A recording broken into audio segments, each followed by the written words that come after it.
What The created the flat Earth is what it is, man. Check it out. What created it? That's the ultimate question, man. I mean, What created this beautiful place we live? what's beyond it, though? Is there something beyond it? I just want to know. I mean, it'd be cool to know exactly what, how it was created. Damn. Well, then how would we find that out? It's like, it's got to be possible. If it's out there, we can find it. Dude, we live on this dirt, trees, oceans, lakes, rivers. We live here, man. It's not like, You heard of Operation Fishbowl? yeah, when they shot the rockets all the way up to the atmosphere and ended up If it's trying to crack the fishbowl, man. Trying to crack it. There you go. If any of it's believable, there you go. So they did. So somebody actually shot rockets up, not NASA saying they shot rockets up. Now this wouldn't be those type of rockets. This would be weaponry. I don't think there's anything different from like a rocket and a missile. It's just that the rocket has a parachute when it lands. Yeah.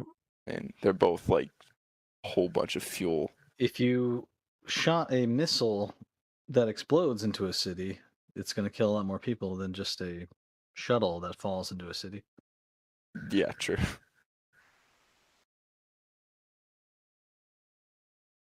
You guys saw the Beirut explosion, right? I think that was about a year ago, maybe? The firework factory that exploded, or like firework ammonia factory, or something? Sure. I don't know. That's what the story is. No, you're right. That's what the story is. Oh. But that was a weapons test. They want to show off a bomb. It's the biggest in our lifetime. Thing was badass. Why would they show it in a city though? It seems so unnecessary. Well, why does it matter? Why kill all those people just to? I don't think that many people died. Oh, a lot of people died. Well, they if it did was a whole lot person, worse. that's too much people to show off an explosion because you could just like blow it over the ocean, right? Kill a few fish, but not people. Just show of force, rock the whole city. Yeah, I mean that is where it's going to get filmed the most. I mean, it was way more scarier to see it from like a perspective of just like somebody filming it out their apartment window than it exploding in the fucking shockwave just. Right. That was awesome. It was something.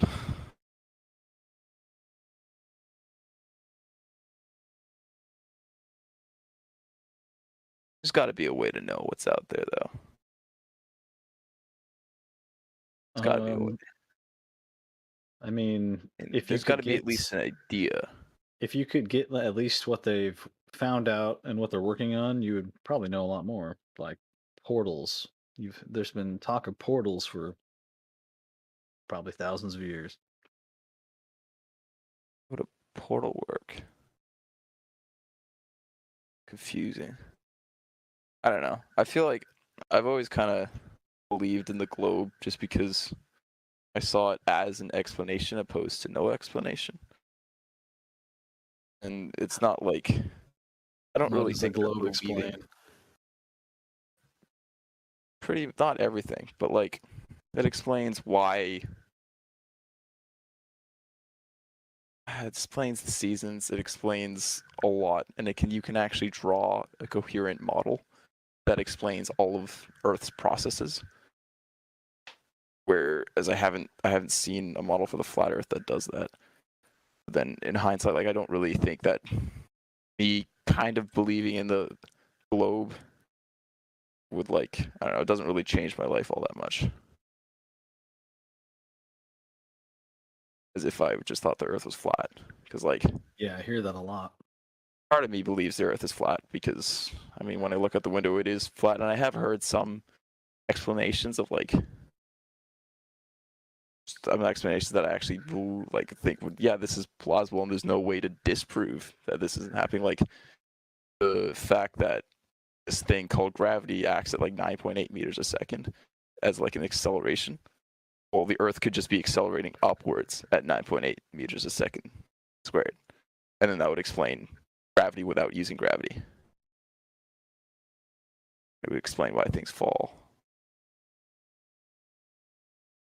Gravity's all theoretical still. No way to Yeah. prove it. We can only observe it and call it gravity. Observe it? Yeah, like when you drop something, it falls. Okay, let's measure how fast it falls. And like measure, what if we bring out a heavier object, does it fall faster? Yes. Why? Oh, well, what if we drop it in a vacuum? Oh, the heavier object doesn't fall faster. And we just kind of make observations from that, and those observations turn into equations which we can actually use, called Newton's laws. The funny thing is, Newton's laws completely break down once you get into quantum mechanics. So they're not true, but they work pretty well.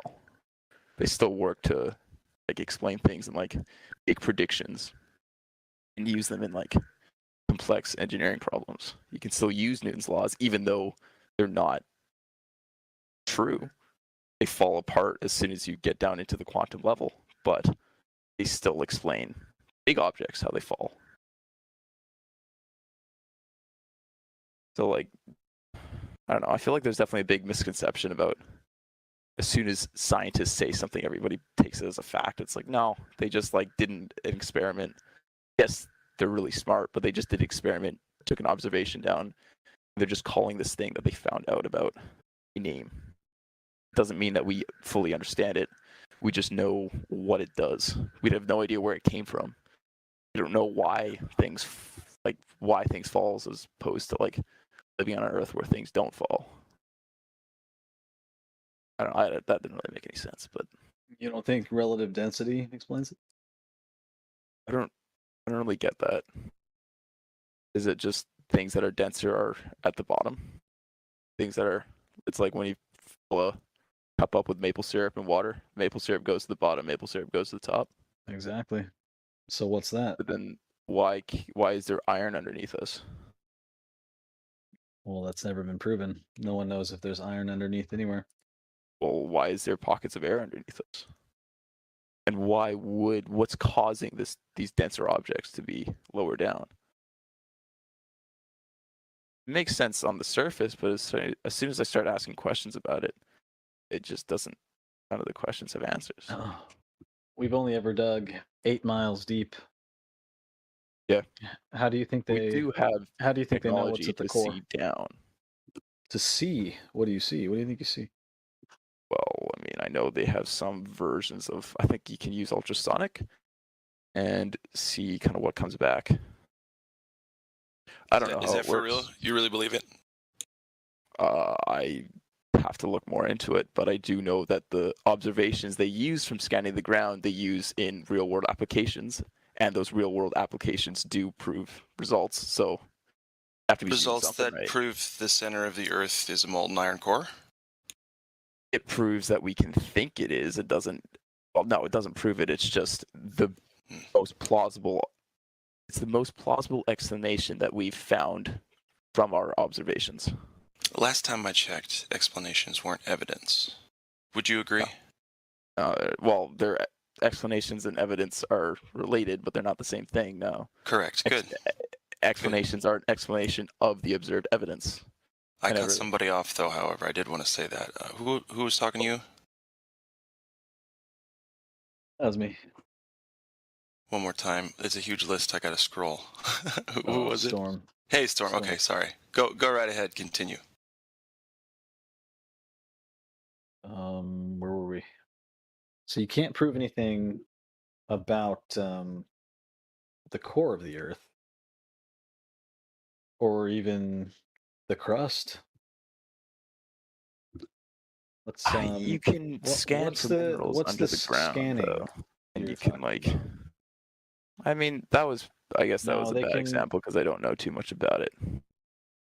There's measured vibration and volcanic type activity all the time. But what are they using to get all this information about their core? Let me search it up. I'm pretty sure they send. Well, say you send a wave down, a wave of something, and let's say that we do know that sound and other types of light and whatnot reflect differently off of different surfaces, right?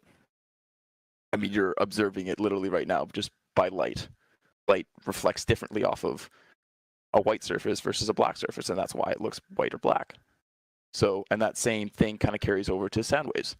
If you yell, like, yelling at someone through like 3 feet of concrete is a lot harder than yelling at them through air.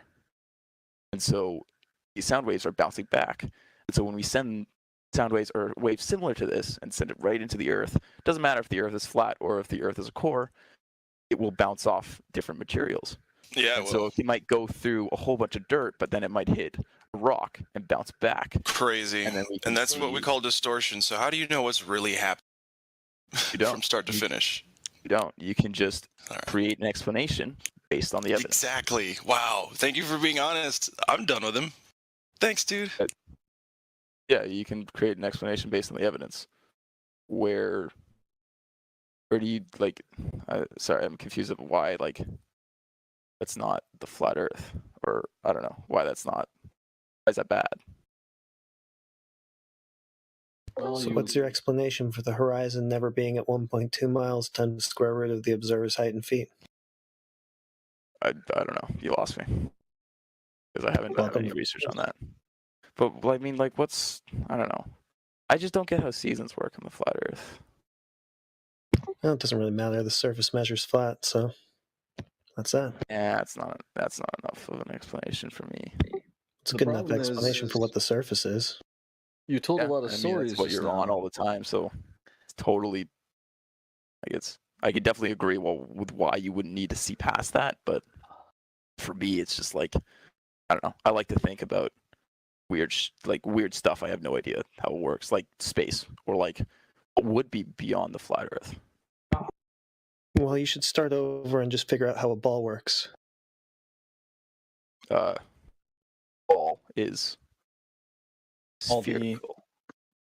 Gas balls that are supposed to exist in space, how would they all contain the air that they have? Well, you agree that gas has mass. You agree that gas is something. Gas is something. I Gas is guess something. it's something. And it does. Do you agree that it does have mass? Do you agree with the atomic theory and like what atoms are? What makes everything up? Like quantum mechanics and all that. I don't know how much of that like well, I guess agree with is a bad term, but like doesn't mean if you know the earth is flat, you're not agreeing that the earth is flat, you're knowing the earth is flat. But I mean like with say atoms or chemistry or something, that things that we have very, very plausible evidence that supports that atoms exist and that this is how they work in chemical reactions and whatnot. I feel like it's pretty safe to assume that is correct, that the world is made up of atoms, because it does make a lot of sense based on observation. So far, you've said everything makes sense. I mean, I said that like the atomic theory makes sense.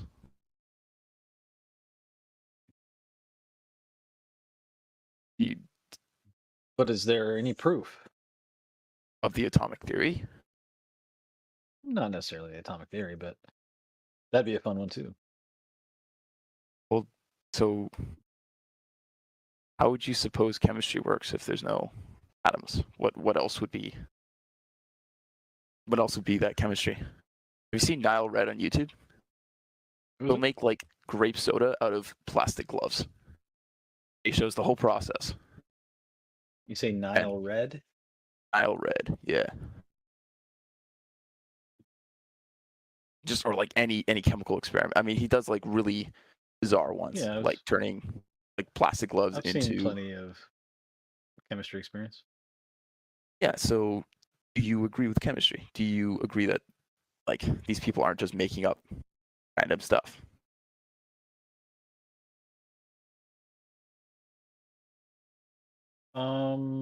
Sure. Yeah, there's plenty of chemistry that's fine. Yeah. So I mean, yeah, so let's atoms are real. I'm pretty sure we can agree that atoms are real. We've like a lot of scientific evidence that supports that. And atoms don't disprove a flat Earth, not at all. Just because the world is made up of very, very tiny indivisible particles does not disprove does not disprove the flat Earth, right? But all of these little tiny particles, they're all made out of fundamentally the same things. Protons, neutrons, and electrons, and those are also made out of other tiny things. But all these like protons, neutrons, and electrons too, but mostly protons and neutrons, they have mass. They are stuff that exists. They have mass, and our theory of gravity says that this fundamental force of the universe, gravity, which is one of the 4 fundamental forces, it affects everything with mass. And it basically, even like saying that gravity affects mass doesn't, well, that's not, like, that doesn't even make any sense, because it's just like something that happens when there's mass, right? So mass is attracted to other mass, and this is something that we have observed. And the globe theory, I guess I'll call it like the globe theory, was like, it doesn't disagree with like having a gas next to a vacuum, or that, I don't know, whatever that counter argument is that says you can't have gas next to a vacuum or something. Because if you can imagine, all these little tiny particles are all attracted to one another. So if we have this big ball in space, and all these little tiny molecules are all attracted to each other, and if there's a whole bunch of them, they're all wanting to get to be together. It's like, I don't know. I'm trying to think of an analogy, but I'm too tired to. All these little atoms are all like running together, trying to get as close as possible. Even if you're a really tiny atom, say a really light atom, you But still want those to get don't in work because together. you're still Mass attracting Atom. mass and the atomic theory. Why don't they work together? Isn't that what you said already? I never said You that. No. you said Sorry if you Newton- misheard me. Or You if said I, Newton's gravity and the other, right? They Yeah. don't work together. Newton's, yeah. So the Newton's Isn't Newton mass attracting mass?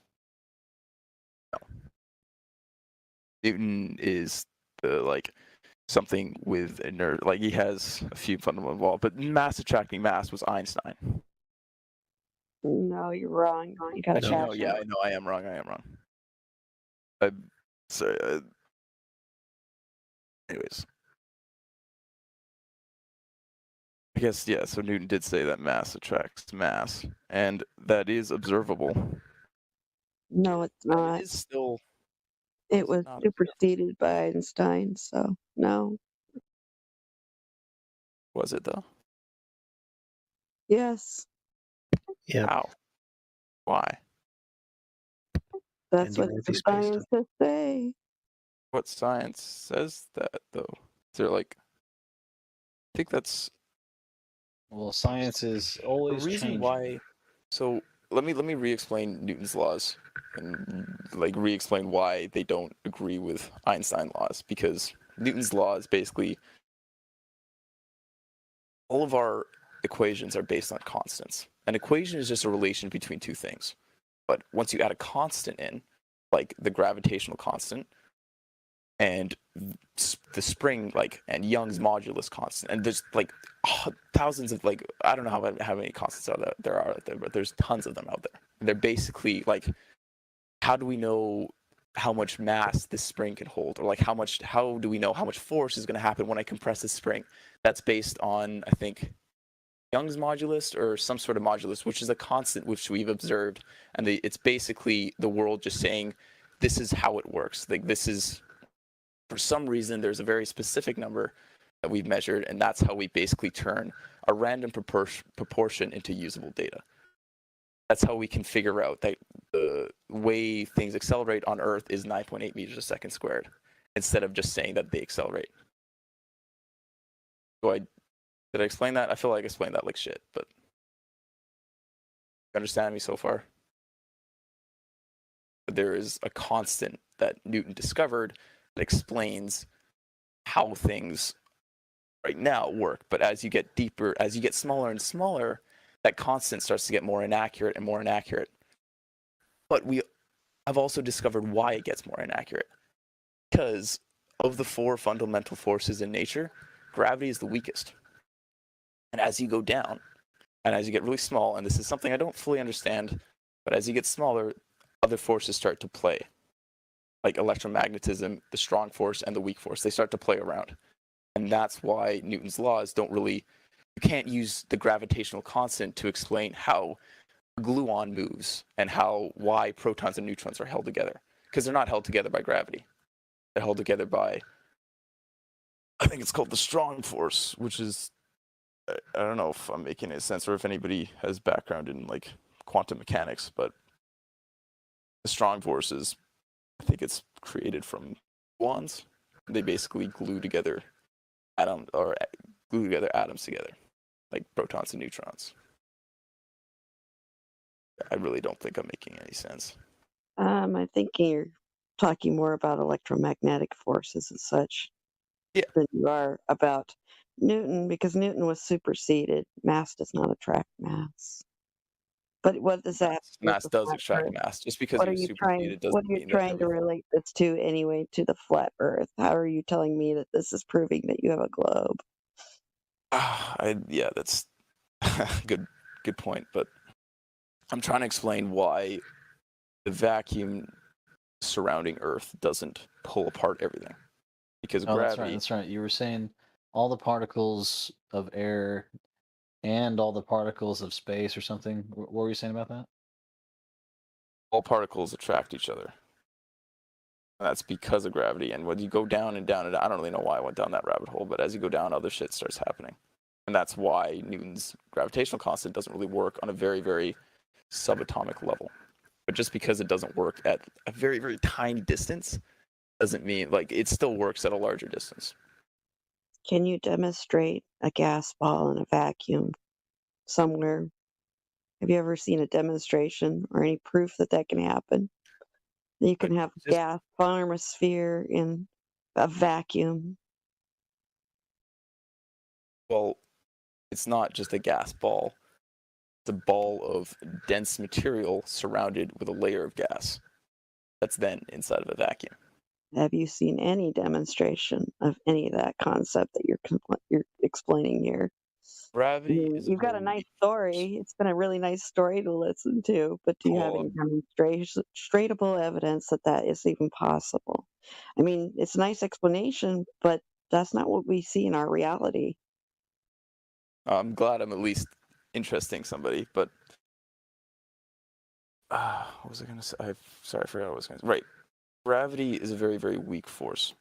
So when you think that you can apply gravity that's on such a scale as the Earth to a small demonstration, that doesn't hold up. Well, And now that's you're in not- conflict again with your current model, which says Einsteinian gravity is what's going on, and you're going back to Newtonian. I'm not. So you're contradicting yourself because you just jumped back to Newtonian again, where it's mass attracting mass, which is not what your current Einstein model claims. doesn't disagree with that. That is a Oh, way of yes, he does. explaining it. It's just not the full Oh, picture. yes, it does. You might want to check out what was posted in the live chat at 32 minutes after or something. Joysticks. Sorry, I might have some echo, but fuck, I forget what I was gonna say. Sorry.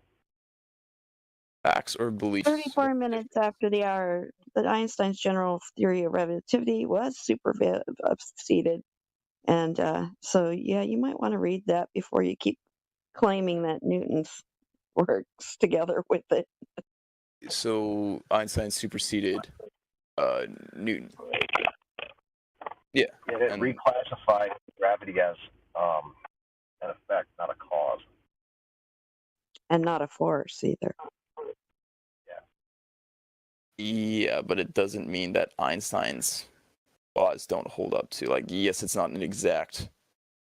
No, it literally means Newton's does not work every time in every situation, which means it's not consistent and it does not fit the model anymore. And that's why it had to be Let's say- superseded by the concept that Einstein came up with. because it didn't work. Yes, your This is- calculations can work in certain situations, but they're not reality. It didn't work in But reality. what if you knew exactly what situations those laws worked in? The problem is you're looking for consistency that works in all cases every time We're and not. matches No, we're not. with reality. You can calculate anything. We could sit here and calculate for a world that has certain No, laws you that you can. come up with. You could make up You laws can. and calculate for whatever. Calculations are a way to explain things, but it doesn't mean they have to be explaining reality. They're So a language. That's what calculations are. They're a language. And that means languages can be used to tell the truth about your reality, or they can make up a story or even a lie.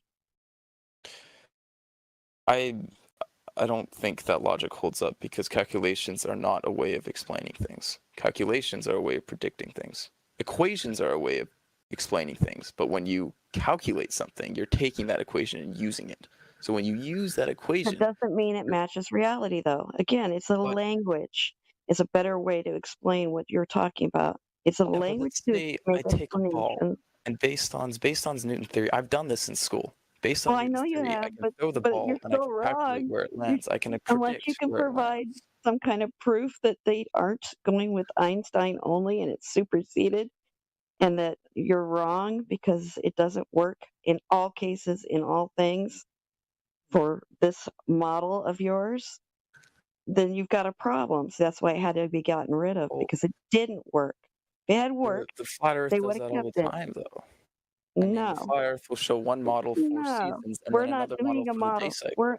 We're not here to replace your model. We're here to falsify the one that you have presented and have insisted is correct to nature and reality. See, that's the difference. We're not here to replace your model. We're here to disqualify the claims So made by yours.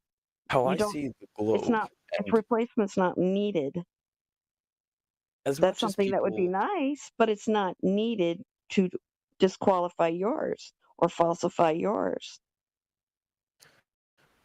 I disagree with that because when Yeah, you people may say disagree, that but it's there logic. is, It's pure logic on this one. it's Basically, if you give me something that you say this is reality, this is it, and this is how it all works, but I find one fault in it, does that mean I have to then replace it for you? Am well, I required then to be the one that replace it, or is it my job to make sure you actually told me the truth, that your model is absolutely truthful, and if I find something false about it, is it my responsibility to replace your model? it's your responsibility to make the false known. But the flat Earth is trying to replace the model because you're saying, well, No, the Earth is we're not a not. globe, it's flat. You Well, could just that's be the saying the Earth problem. is not a globe, It, but you're saying it's flat. flat's not even a shape. It is a description of the It is a shape. condition. It's a disc. Flat is a description of not a shape. I mean, S- a square can have flat edges. So would A you triangle say could have that flat edges. A trapezoid could have flat surfaces. I mean, it's just like that's not really a shape itself. It's a description of what we see in reality. But then either you're way, replacing our description? You're no, replacing I'm our previous falsifying. description with No, another my description. job is to falsify what you've told me is absolute truth. You tell me when I walk outside my door, I'm on a spinning ball. And you've given me certain dimensions and measurements and conditions, such as gas pressure. And Yeah. I have to see if it works with what you told me and how it does. And if I can falsify even one part of that, then your model's got a problem. Could it be that you're falsifying just one part or misunderstanding that one part? Probably not Both equally often. misunderstanding a measurement or something that can be easily checked, especially when Have you've you given me the studied parameters. have you studied, say, Newton's laws in depth?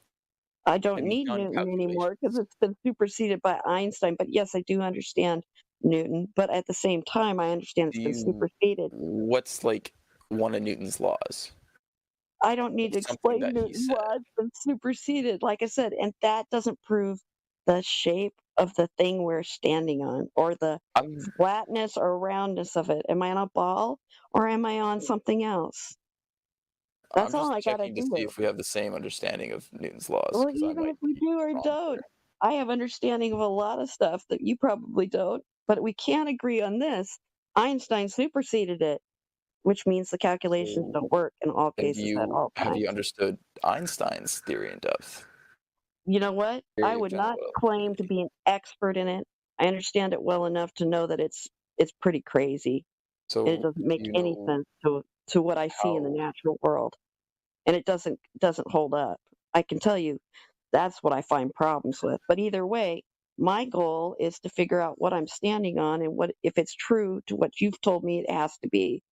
I've been told it has to be a ball with a radius of 3959 miles, 3,959 miles in radius. And Yeah, if I can't you're not. find that curvature over things such as water, which we know lay flat when calm and are used even in leveling buildings and things since ancient times, if However, I we can't have find it even there, that. then I've got a problem. If my horizon is not at the distance that I've been told it must be at for my observer's height, then I've got a problem with your model. And see, that's all I have to do. I don't have to replace your model or understand every nuance of it to be able to falsify one part of it. If I do that, then you've got an issue.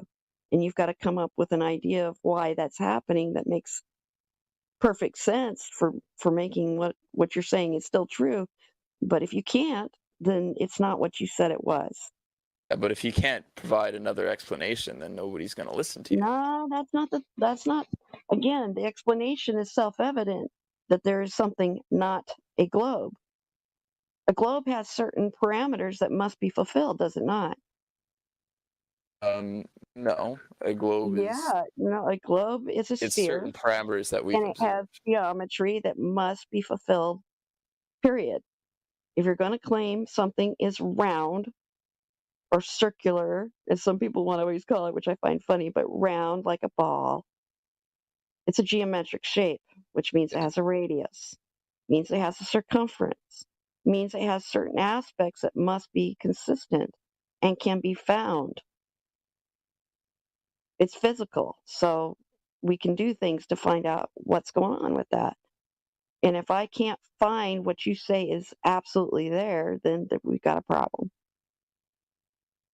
And this is where long distance observations that are measured distances that we know and can confirm, and even have done ourselves, many of us have done over different types of water, even frozen lakes, or even over large salt flats, or, just at any distance that doesn't match up with your globe, then you're going to have to fix your model because it's not right. It's not up to me to replace it. I don't need to do What that. if the model's 95% I would accurate? be, Should we I just mean, not believe the first 95%, even though we know the first well, I would say the major 95% works? portion, I'd say, wouldn't you agree though, that the major portion is the fact that it's a globe versus something that may be a plane? That's kind of a big deal because that changes everything, even from your ability to do space flight is changed basically by that claim that you have a Yeah, but globe versus a plane. I'm actually working on not like a project, but so right now I'm in first year engineering. I'm on it's hell, but I'm having a lot of fun with it. I'm learning a lot of cool stuff, and the things they teach us where or yes, it's like indoctrination. I know the big thing is the reason why the globe Earth keeps continuing is because of indoctrination, but they're not telling us that. For example, they're not telling us that capacitors hold charge and then can discharge very, very quickly. They told us that hey, this is kind of how it works. This is how this is how a capacitor works. But here, we're going to show you it right in person. They brought out this big capacitor and they charged it up and they lit it, and it behaved exactly like they said it would behave. The whole thing is blurred lines between science and pseudoscience, and that's where you have to figure it out. And I think that globe Earth lies in science, not pseudoscience. Except for you didn't explain then how you can prove the difference between what is pseudoscience and science. How would you know the difference if you just make that claim? Oh, I think the globe is science. How is that Well, so? What is what's science? what's opposing the globe Earth then? What's opposing Well, it? no, I asked you what is science? What is science? Yeah, what is science? What is I pseudoscience mean, versus science? What's the difference? pseudoscience, I think, is science that's usually has bad intentions and usually is a way for somebody to make money Uh, so you have and a is not real. philosophical definition you're using. Me, I'm going for the pure definition of what science is: experimentation from observation of natural phenomena. Yeah, That's what and that's how science we truly discover. is finding cause and effect using experimentation, which requires you to have certain, again, requirements, certain things like a hypothesis, an experiment that will actually hold up to examination so that you actually can find a cause and not pseudoscience where you're just making up crap as you go, just pretending, That's just like the thing is, explaining. I'm never ever gonna like. I can't just sit here and think we don't know how the Earth works. We have no idea because I Nobody's can look saying that we outside. don't. But you got to understand, if you, I don't know how far you've been in your college experience at this point, and Uh, but for me, I finished my college experience, oh, now more than a decade ago, and I would tell you right now there is foundations that have been laid that have caused such havoc because now they're being discovered that that was never confirmed and never checked, and now we have a problem because everybody based everything they did after they laid what they thought was a confirmed foundation on a bunch of bunk. And then once that it wasn't a foundation bunch has of been bunk. wiped out, a lot of medicine. I actually have biology degrees in medicine, so I'm a medical provider. So when Okay. I look at things, I understand that science must be very, very consistent, and you must use the experimentation method and the true scientific method if you want to know cause and effect, and not just jump to claims because then that's pseudoscience and making up stories. And I also know that yes, there have been terribly laid foundations that weren't confirmed, weren't checked to make sure they were true. Everybody built off of them and didn't do it intentionally, but they made bad assumptions and bad science based off of wrong assumptions. And it gets to a point where it finally collapses and it's a mess, turns into a real So mess. globe Earth wasn't planned. There's Well, no it big may have been planned conspiracy by about some people, but I would say the majority of people didn't know any better to go check to see if the actual basis of the theory or it. the See, claim that's was exactly how correct. science works. You don't just accept somebody's You're not paper. You look supposed into it. to. You look at the experimentations and you do the experiments. You repeat them and say, "Hey, these Uh huh. experiments do work," and I can repeat the Exactly. results. So Exactly. they're And that's plausible. the problem with the globe at this point. So it's not So an you're saying experiment that because we're we can doing. repeat the We're experiments, they're confirming. wrong. Just because We're we can repeat them confirming. based on the same recipe. Well, So they must be wrong because we I'm can not repeat even them. saying we did an experiment. Where I'm saying the basic measurements we were given have been We're blown never given away them. by certain long distance measurements and photographs, and consistently not having a horizon that is where it should be, over and over and over, as well as violating laws of gas pressure that We're don't make not that doesn't violating make laws of sense. gas pressure, though. It's just What's that? that I think like have to What is think gas about pressure? Go look up the definition. You got to these have particles certain bouncing parameters. against a container, but that Must is a very have. fundamental explanation of fundamental observation. It's a These natural observation that's been repeated multiple times at elevations that change from down here right at the ground level yeah, to high up, and it's required every time. You don't see a yeah, elevation plane. wouldn't change that at all. No, it doesn't. The And thing that's the is, problem with your all model right, again. let's take surface tension for example. Do you believe in surface tension of water? Do I believe or do Do I you know? do you believe that the experiments that support the surface tension of water are falsified? I don't believe I've seen surface tension, but Yeah. again, it doesn't hold up to a large droplet. No, it You doesn't. get past a certain size, the weight of the thing does not So continue to when have we a say droplet form, if that's what surface you're tension, talking about. that we are still like it works on a very, very small level, but it doesn't work as you scale it up. But we still know it works on a small level. But that doesn't We just help know you it though, works a little bit because again, differently on a higher level. your natural observation, it falls apart because So again, then you're surface looking tension at doesn't exist. reality. You have to look Therefore, at reality. so You therefore, can't. surface tension doesn't exist, but it does And I exist. didn't say that. I said it just doesn't work to explain what you are seeing in mass size Surface of that tension is of that literally size. just what I mean by surface tension is when you drop a water on the table, it's kind of like a ball instead of completely Yeah, flat on the ground. it's not a ball though. It doesn't Well, stay in it's that ball form, yeah, does it's it? not a ball, but it's like a It little spreads bulge. out It's not almost completely flat. immediately if you make as There's soon as something you make holding it a it little bit together. bigger than whatever it is that can barely make a half dome, it's flattening out and running off your table if it's not Yeah. level.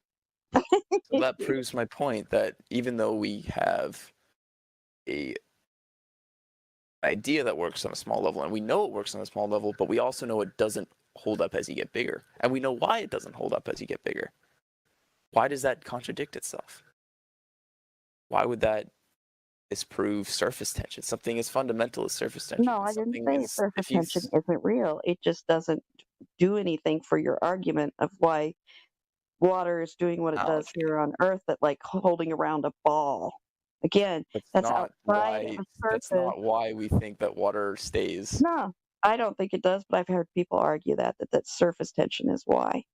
And I Okay, think well, that's that's a kind of pretty funny. hilarious I think argument. it's a dumb argument. Yeah. But there are people that think that. They think that raindrops are another proof because everything turns into a sphere. Balls of water. It must be like Okay, that too. No, yeah, no, no, no, no, no. I don't agree with that. No. I So it's don't silly. believe that.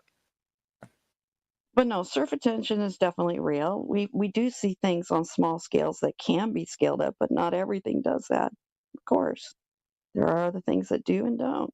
But from what we see in natural observation, again, it has to be observed. And like you said, then you have to be able to see that repeatable measurement again or repeatable experiment. And the globe, unfortunately, keeps failing. You heard of the black swan?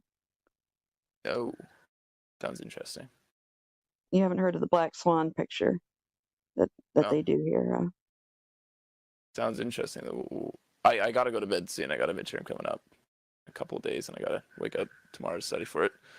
Not looking forward to that, but Oh, great. Oh, it's yeah. always fun. Those are fun Oh things yeah. to do. That's not so bad when you get a few friends together. You start playing some tunes. And, ooh, what the? Swan on a swan. Yeah. Let's see if somebody can post it for me. I don't have Swan. there's one of them. I'm looking for the one that has the measurements on it. Anyway, your globe. There we go. There's some measurements showing up on that one. The black swan is just an example, one of thousands to millions that people are making all the time, that we are seeing objects in the distance way too far for the globe's claimed size. So this is one of our reasons why most of us know your globe isn't matching up with reality.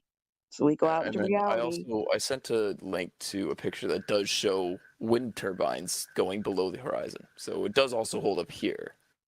But Except I for, get what you're again, saying. As soon as it doesn't hold up somewhere, then it doesn't one hold up time. anywhere else. But I just All I disagree with have that. to show is your physical horizon not being where it's supposed to be one time, too far, and your model falls apart instantly. I'll leave on this note, just because we haven't explained absolutely everything that works in every single way on the globe or on this thing that we live on.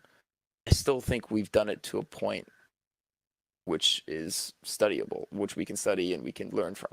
I still think we've done a pretty good job. I mean, we're just monkeys that have just gained intelligence. Well, I We're pretty disagree with young in you this on whole. that. I disagree. I disagree if your foundation of your model is wrong, which your major model claim is that you're a spinning ball in a vacuum. If that is wrong, then there is a lot more wrong from there because that's your foundation. If your foundation's rotten and I don't think that a small observation disproves that. I think that the overwhelming majority of observations that do prove that don't get outweighed by the tiny amount of you're trying to observations make that disprove other the amount of claims made suddenly equals truth. No, amount of claims doesn't equal truth. Truth equals truth. If something that. is Amount of wrong, evidence, not claims, it's even if evidence. one part of it is wrong, it's not the truth. Especially if it's a major part that makes it so Yeah, everything but I'm else not is saying it's off. the truth. I'm not saying that we know everything. We know very, very little. And we're We just do know very discovering little. how much we But don't your know. major claim is a foundational piece, and that is the size and shape of this Yes, but thing just looking and the at, spin. I mean, there could be another explanation of why we see these barges so far away. You There is think possibility that there is think another you explanation think there. that there's an explanation that light could bend over any amount of a curvature from basically if you had enough supposed refraction, you should be able to see the back of your own head. See, that's the kind of Yeah, things you're going to get into. And the but problem that is is true though. immediately if you claim refraction, we're going to welcome you to flat Earth because actually that's our argument. And you're going to find that Refraction is not. you'll find Refraction it's is our observed argument is evidence. refraction, and you're going to actually get called as a flat earther because your model claims there's a physical horizon, and the way that light works. Go study Snell's law. Make sure you study some Snell's law before you come back Let me and try the write refraction that down. argument with us. Okay, I highly recommend that you go figure out what your radius is. You figure Okay. out Snail's law. you figure out Snell's law and Like what do you snail. need to fulfill the refraction claim that you're going to make, because I already know where you're going to go with it, but I'm going to tell you right now, it's a losing argument for your side. We actually love it when you guys say refraction, because then we can welcome you to flat Earth because we'll be able to go through If that I law. end up like kind of the reason why I'm here, just because I love talking to everyone here. I absolutely love I can tell you're enjoying it. it. And I'll see you guys. Y'all are cool, and I don't know if I somehow become a flat earther after talking to everyone, even though my strong hard belief is that the Earth is a globe. If you somehow convince me that the Earth is flat, Mm. I want to be here. Like I want to be here for that. Well, If I you're tell you what, convincing me that the Earth is flat, our job is not to convince you. Our job is to inspire you convince to me that hopefully go out and seek the truth for yourself and confirm whether you've been lied to or not. Learn to figure out if you've been lied to or not. and I have, That's and more right now important I than don't think I anything. have. Well, you Based don't on the think, overwhelming but you don't evidence. know. And that's the biggest thing that people have a hard time with is getting past not You only can't their egos, you can't know because anything. nobody likes to be lied to. Nobody likes to be deceived or conned. And it's very hard to let go of whatever you have believed of a lie to go for the truth. Sometimes that's even so hard that people will literally reject the truth for a lie. It's easier. I So mean, that's if it's a challenge to your character if you can stand up to finding the truth on your own. I'm not here to convince you. I'm here to help you find a way to find truth. If I can help you do that, and you've come to the realization that we are correct in our assessment of what we see in reality here, great. If you don't want to hold on to the religious belief, that's fine too. I'm not going to hate you for it or anything like that, but I want to see people seek the truth because I know what it does for you. I know what power that has when we understand truth and can figure out lies when people are lying to us, governments are lying to us, politicians, or whoever, or even your personal relationships. How do you figure out if they're lying to you? Well, you got to look at the I seek the reality of the truth. situation and assess it with logic, and being truthful. You got to be humble enough to be okay with knowing that you might have been lied to. That's all. Yeah. Well, I kind of flipped that on you. Same with us. Hey, I'm always ready for the same Yeah. thing. I mean, Same. I've asked for I don't know how many years now, since 2014 was when I really came into this. So yeah, since 2014, nobody's been able to pull me back into the globe because I can't find it anywhere.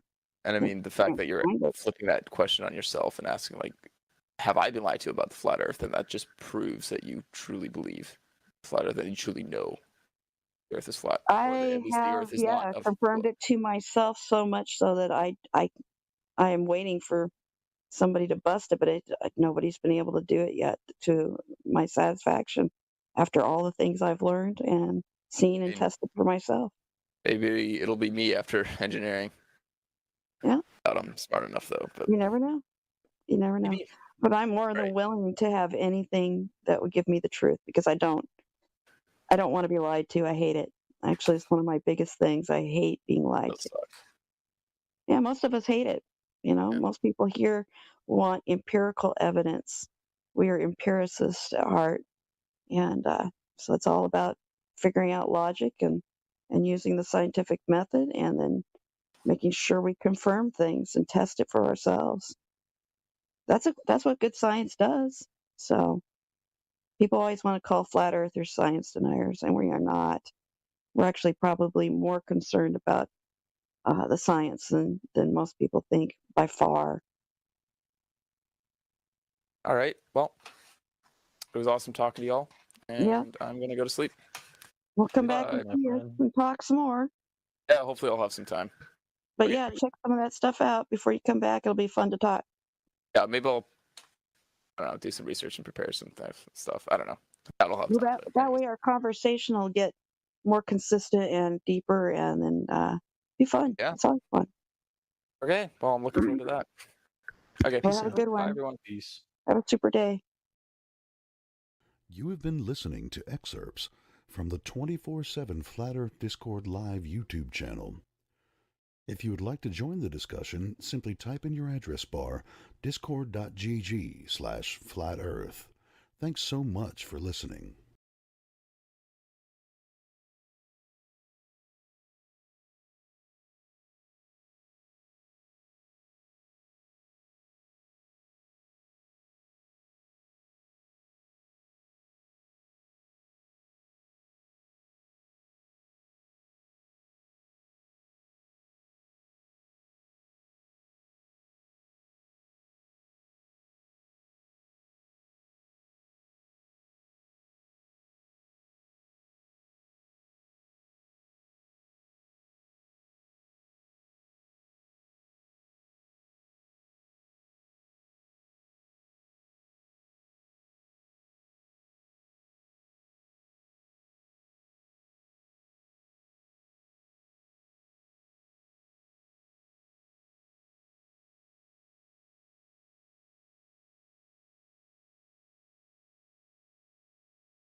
Good morning.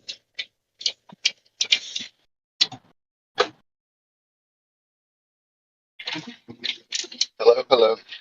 Someone say hello.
Have you ever looked away from Earth into the black void?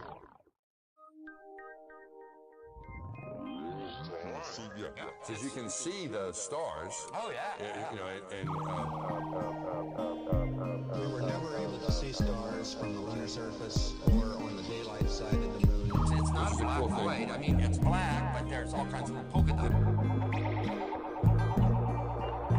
Space is fake AF. Space is fake AF. There's more than stars. You can see planets. You can see moons. You see the gas. It don't matter. Say the sky was not the limit. We fly to the moon in another second, but we haven't been back since 1972. Destroyed all the papers and blew up the Challenger crew, except for the twinsies. Space is fake AF.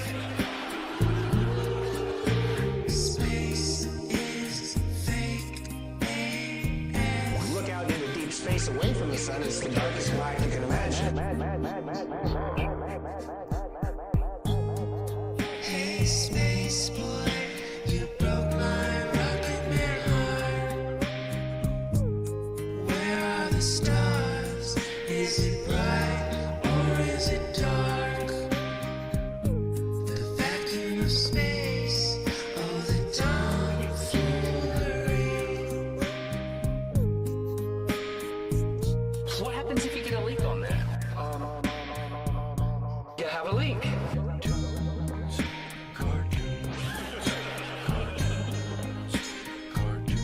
Deep over my bubble.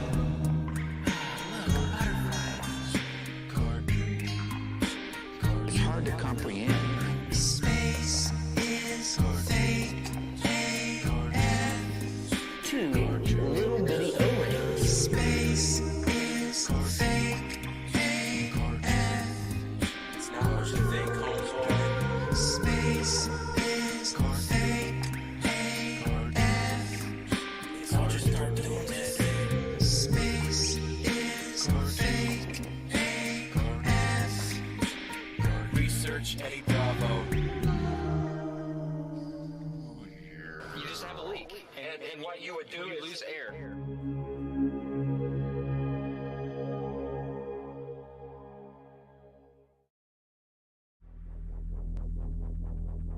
And ye shall know the truth, and the truth shall make you free. Welcome back to Smarter Every Day. Now, a lot of the pictures you see from the International Space Station come from the cupola on the inside here, right? So the cupola is on Node 3, is that correct? Node 3. Node 3. All right, so this is astronaut Don Pettit. You may know this guy. You've done all the city tracking. Yeah, I've done a lot of cities at night, and then the nighttime aurora and time-lapse sequences of Earth.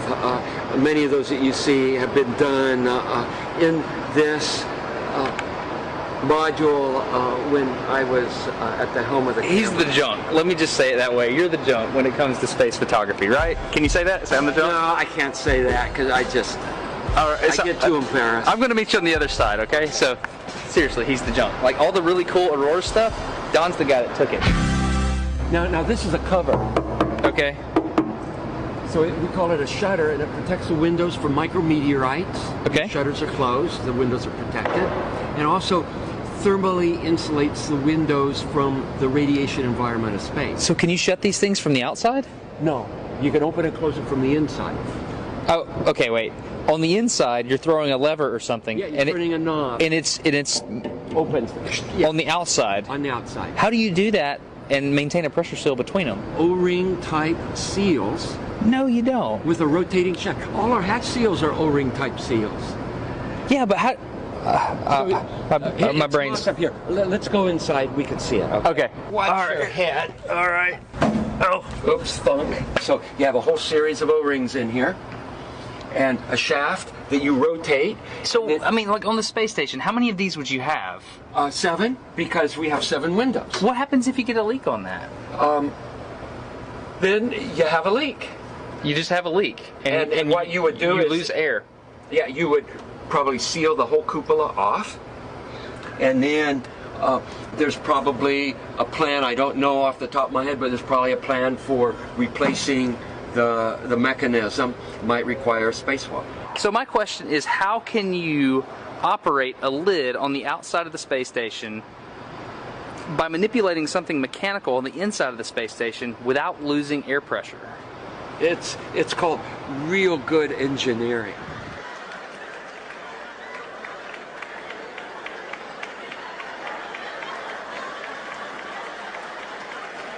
It's called real good engineering. Look at this. Somebody come and look at this. Look at this. What happens if you get a leak on that? Then you have a leak. You just have a leak. Okay, one more. Then you have a leak.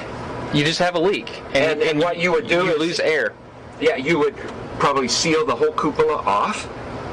And then there's probably a plan, I don't know off the top of my head, but there's probably a plan for replacing the mechanism. Might require a spacewalk. So here we have an astronaut who has flown in space 3 times, but yet he doesn't know the procedure. He doesn't know the plan off the top of his head. If there was a leak on the ISS that he's traveled on 3 times, he doesn't know the procedure. Come on. And then there's probably a plan, I don't know off the top of my head, but there's probably a plan for replacing the mechanism.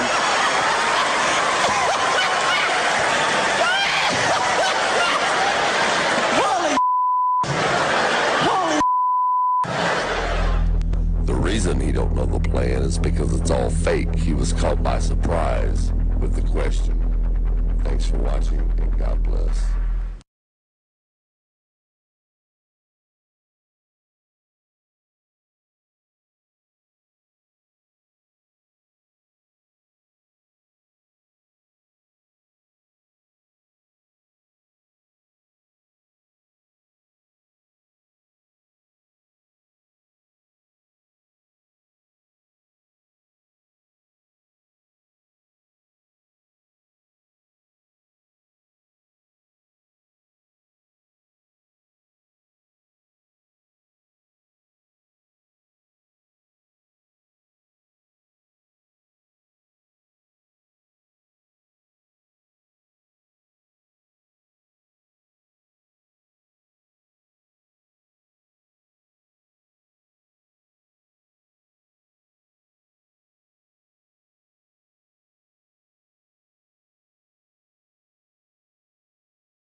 In this lesson, we will learn about how to identify the author's claim in an argumentative text. Authors of argumentative texts write to share their arguments or beliefs with their readers. They take a position or have an opinion on the topic they are writing about. Claims are often statements that the author will try to prove are true throughout the text. The claim will come at the beginning of the text. It will solve a problem or answer a question, and it will include facts and evidence to prove the claim is true. Let's look at an example. The best way to keep your cat from destroying furniture with her claws is to have a scratch post. After we bought a scratch post, Fluffy sharpened her claws on it instead of the couch.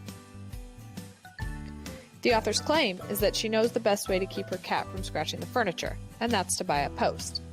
To prove this, she uses the evidence of her own cat, Fluffy, using the post to sharpen her claws instead of the couch. Here's another example. Cats have the most interesting eyes of all the animals. Cats' pupils are vertical slits instead of circles, like most animals' pupils. The author's claim is that cats have the most interesting eyes. Her evidence to support that is that cats' pupils are vertical instead of circles.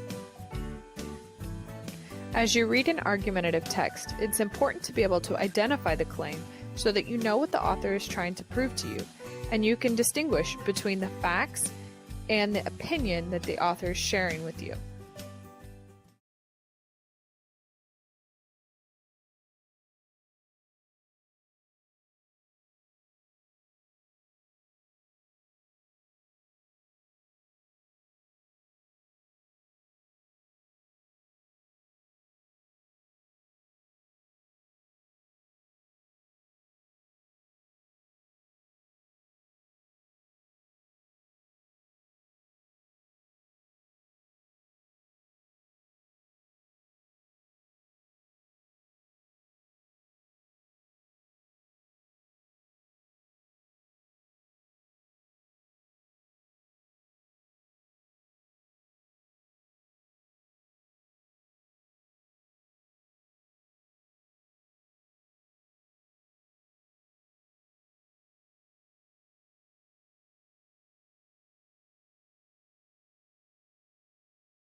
Sure, yeah. What brings you to the server? Oh, I was just hanging out on another server where they talked about like being on here, and they said, you know, that the URL or invite, I guess, is just flat Earth without any spaces. So I just punched it in. Yeah. Okay, gotcha. No, What do you understand about the topic? I mean, I have really concerned myself with it. You know, if you want to say that, you know, I'm not a flat earther, if that's the correct term. I don't know. But on the other hand, I find people who are like coming on here, like trying to debate you, whatever, calling you stupid and so on. I find them like to be extremely obnoxious themselves. Very, I don't know, like ignorant. Yeah, that's fair. Sounds very fair. Well, welcome. I went ahead and gave you the VC verified tag. Be aware that there are a handful of rules and expectations, mostly correlating to Discord terms of service. And I'll let you know that this is live streamed. This specific voice chat is live streamed on a handful of platforms, but primarily YouTube. Just be aware of those things and use standard internet discretion. Right. Yeah. You know, the obvious stuff, basically. Yeah, exactly. But yeah, if you have any questions, curiosities on the subject, there's a handful of us that are quite familiar with the topic. And right. I mean, one interesting thing, or like one thing I'd just like to know from you is, you know, I've heard of this concept, you know, what's it called, relative buoyancy or something like that. And I just like to, yeah. It's referred to as relative density, but yeah, go ahead. Right. Yeah. I just like to know like how that how that would work. Like, does that work for you with or without gravitational pull or something? Yeah. So when people use the word gravity, they oftentimes have an idea in mind, and interestingly enough, that idea usually correlates to a very archaic interpretation of up and down and why things go up and down, referred to as the Newtonian gravity model. Are you familiar? Yeah. So, like the concept of mass attracting mass. Are you aware that that was superseded and actually abandoned a little over 100 years ago? Is that so? It was I'm not abandoned for a newer system that you've also more than likely heard of, known as the warping and bending of space-time, the theory of relativity from Einstein. Right. And did you know that that is currently being reformulated and, for all intents and purposes, will ultimately also be abandoned in the current understanding?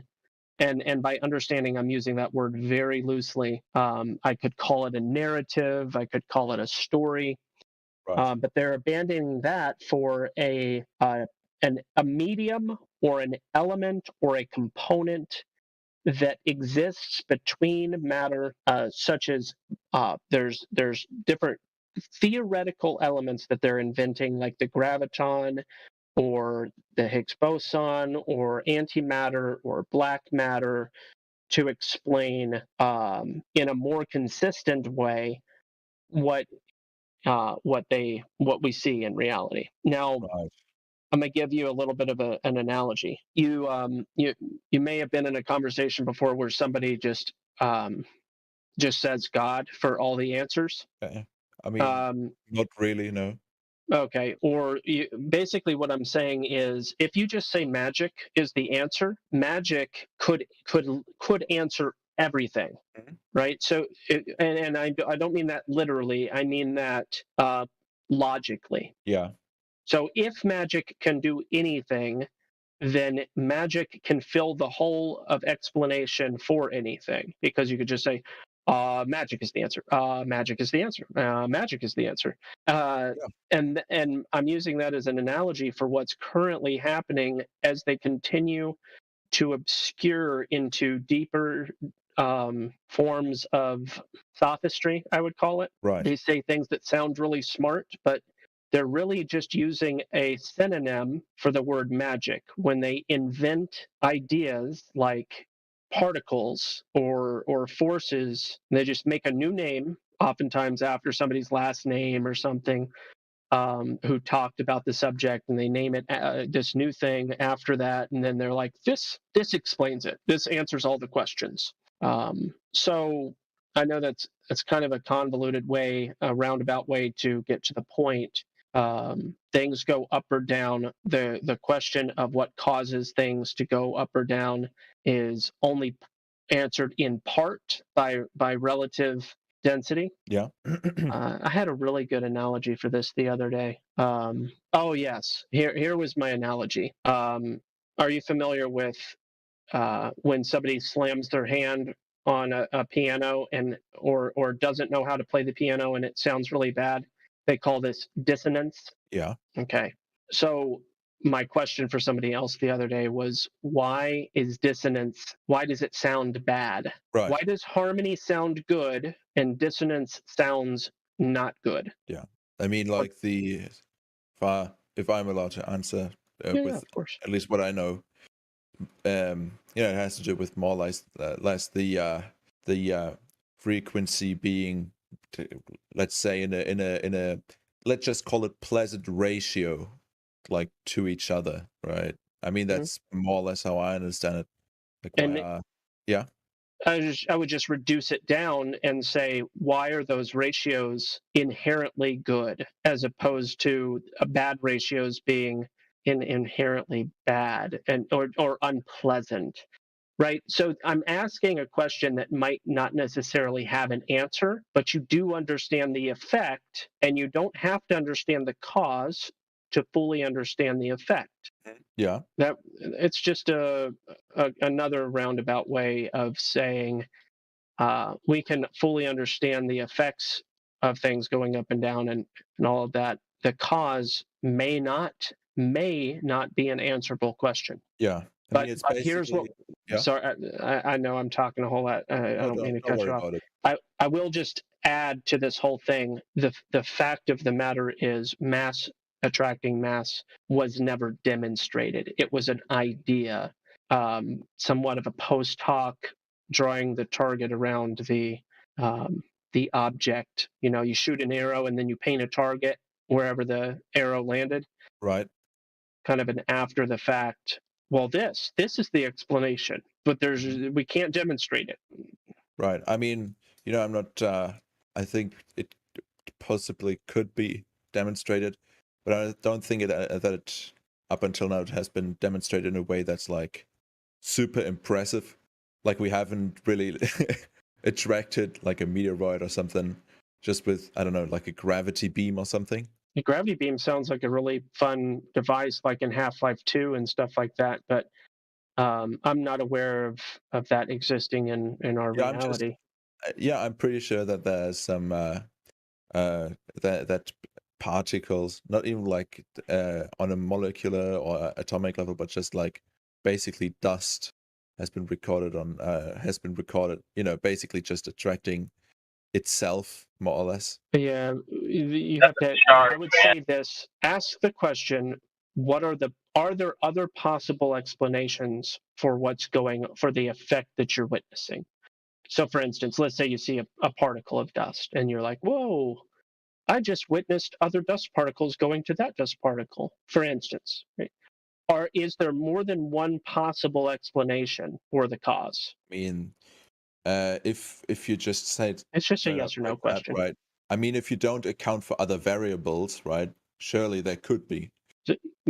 So in regards to, is there more than one way to explain something you're witnessing? And that I would say yes. Mm-hmm. So determining which one it is would require experimentation. The issue is, are you able to account for all of the variables? Okay. Yeah, I get what you're trying to say, but I mean there is stuff like the Cavendish experiment and so on that have been performed in basically in surroundings where there's basically zero there are zero other factors affecting it other than gravity. Air's been sucked out, it's been done pitch black and so on, right? No nothing, no sound, no vibration, just what we would assume is the gravitational pull. I appreciate you using the word assume. There are very many issues for the Cavendish experiment. Yo, that was a fucking major red herring, bro. Like, and this is why it's like. Are you so hold on, Elijah? Are you addressing our conversation or the live stream debate? Okay. I can't hear you, Elijah. Neither can I. Elijah. There's an active flat Earth. Well, I'm not going to call it a debate. It really doesn't deserve to be called a debate. Argument taking place. I believe that's what he was referring to when he was popping in here, because he was probably replying to the text chat. Right. Yeah, there are all these sorts of things that can be pointed to. The most important is there's a claim that there's curvature. Right. That curvature would obstruct your ability to see beyond a certain point. Mm-hmm. And if you see beyond that point, there needs to be a sufficient explanation for why that is. Yeah. And if there's blockage, or if there's an alleged blockage, but then it's not actually blockage, then the blockage is invalidated. Right. I get what you're trying to say, yeah. And that's really the primary. Another aspect of the conversation would be it's impossible to demonstrate gas pressure without a container. Pressure implies pressing. Gas goes in all directions and must be pressing off of a container in order for there to be pressure. Yeah. So we have gas pressure, therefore there must be a container for the gas pressure to exist in the first place. Okay, but don't you think that the container could be more abstract than something that's as solid as glass or metal? If that could be demonstrated, yes. I mean, just to humor it, I would think under the presumption, that gravity functions as, let's just say, is consensus. I will just call it that. I would think that would suffice as a what you call it? As a container? Yeah, exactly. As a container. Sure, I've heard the argument that gravity is the container many times. The issue with that is that demonstratable? Can you demonstrate that in an experiment? Right. I mean, it's kind of like when you it's how do I say this? It's kind of like when like a water droplet surrounds an object or forms at all. I'd assume that it's like more or less something similar. Adhesion? Yeah, I mean, you don't really have to call it adhesion, right? It's more like surface tension. Yeah, and you think gravity is the answer for why surface tension exists? No, I think that surface tension exists. I think that like I said, I'm a complete layman when it comes to physics and so on. I'm not pretending. I'm just thinking that this might apply to gases as well. As they, at least I'd imagine, also have like a surface. I can imagine amazing things myself, and I'm not trying to be rude when I say that. Yeah, I can relate to how powerful our imagination is. The issue is that has not been demonstrated. I am not aware of any demonstration ever where that's the case. Probably like Google that. Let's see. Surface tension gas. It says I mean, there seems to be some stuff about like the surface tension of gas and so on, but we don't have to like geek out or something like that, like the complete like opposite of what I want to do. I don't want to like make you read some stupid paper. So you said you found a paper referencing surface tension of gases? Yeah. Yeah, post it. I mean, like I said, I haven't read it. That's okay. Right. It's just something that I found just now. So that's the thing. That is fine. It does say liquid, though. It says gas, liquid, surface tension. So, I don't know what it will say in like specifically. And I mean that like having, that's the types, like the people who will just search something without having a clue of what it actually means that they're like referencing, then taking that as like evidence. Yeah, and I would just say it says liquid too. So yeah, if you're going to, I know. I'm just there's many like results for what I just posted. It's just something that was like the first result. Again, like I'm not here to be a missionary or something, right? Right? Because to be quite honest, for the most part, the whole question on whether on like what the actual shape of a planet is has little to no effect on my life at all. Because I mean, if it's let me ask you this question: have you ever? It's kind of a vague question. Just think about it for a moment. Have you ever made a decision based on trust of the individual, based on trust in an individual? I know exactly what you're going down on, like which road you're going down, and I support it 100% because the main problem I have with the people that, the types that would go here and say something like, I'm going to debate these stupid flat earthers, or something. I'm going to destroy them with, science and logic and stuff like that. Is that basically, just without judging any group here, at least for the few first sentences. I think it's much more rational to believe your perception more than, just somebody that you're told to believe, right? I think it's much more suitable in for most circumstances, right? I mean, in many cases, we would call a person that just believes something which they perceive to be false, but are told to be true, delusional. Yeah. So there are very many people that place a large amount of trust in certain people and or organizations, and inform their decisions based on that degree of trust. If they were to be made fully aware of the lack of honor is not the right word. The lack of justification for that trust. Right.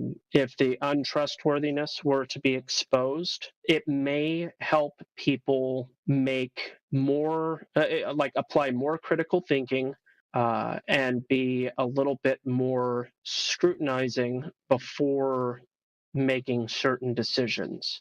I understand there's the phenomenon of cognitive ease, where we tend to make there's certain behaviors that we find ourselves doing quite regularly, and we do them the same way, so we don't really think about them very much. That can be expanded out in a lot of different ways, and I think that there are people, you take a foot forward, a step forward, and you expect the ground to support you. That's a reasonable thing. But if you're let's say you cross bridges on a regular basis, right? Like wooden bridges that are being made by different people. If you found out that there was this one company that skips steps, doesn't manufacture bridges properly, and basically is just pretending, it would be important to know that. It's just a loose metaphor. But I get what you're trying to say. Yeah, it's many a times, people keep believing what they're believing, even if they're presented with authentic information that that what they believed in previously is false, right? Like they will discard that authentic information in favor of, what they have been believing for quite some time. And that's mostly, that's almost like part of the whole gambler's fallacy thing, simply because they invested so much of their time, effort, and just basically life into believing a certain thing, even if it's not like actively believing it, as in like that they don't think to themselves, oh, I believe in this and that.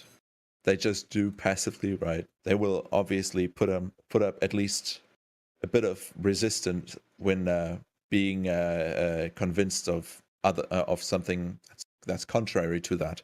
So how many long distance observations are you aware of that point to falsifying a radius claim for Earth? Oh, I don't know.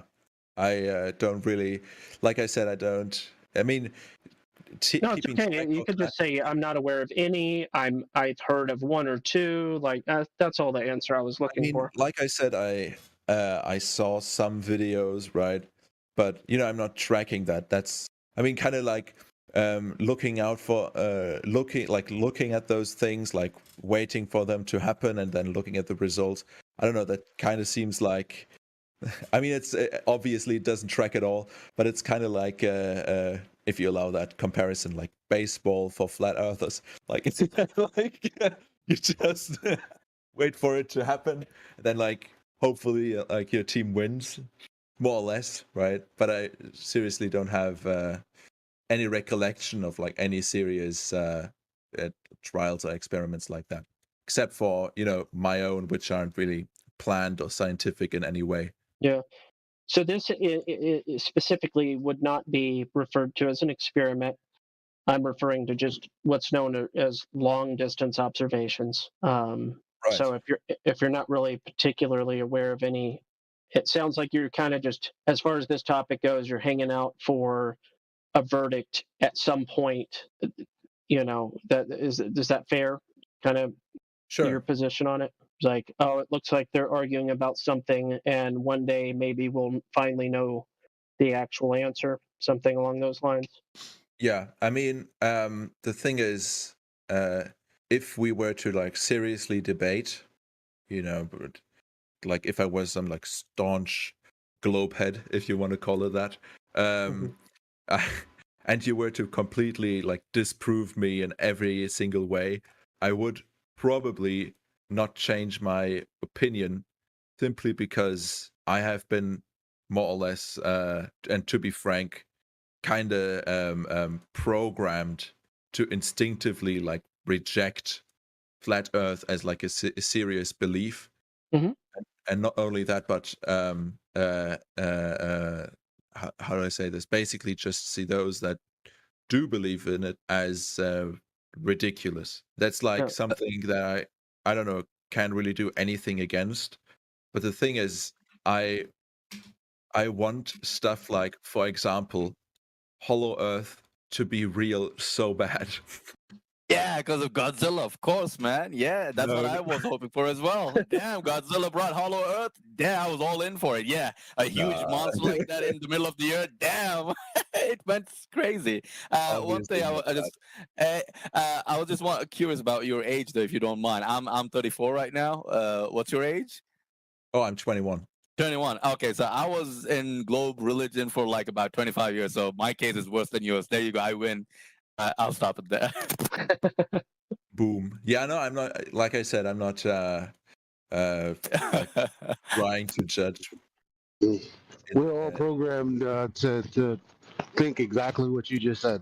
All of us. And I think one day, if you can realize that there's nothing to debate, then things would change. Because it's not like anything can be debated about.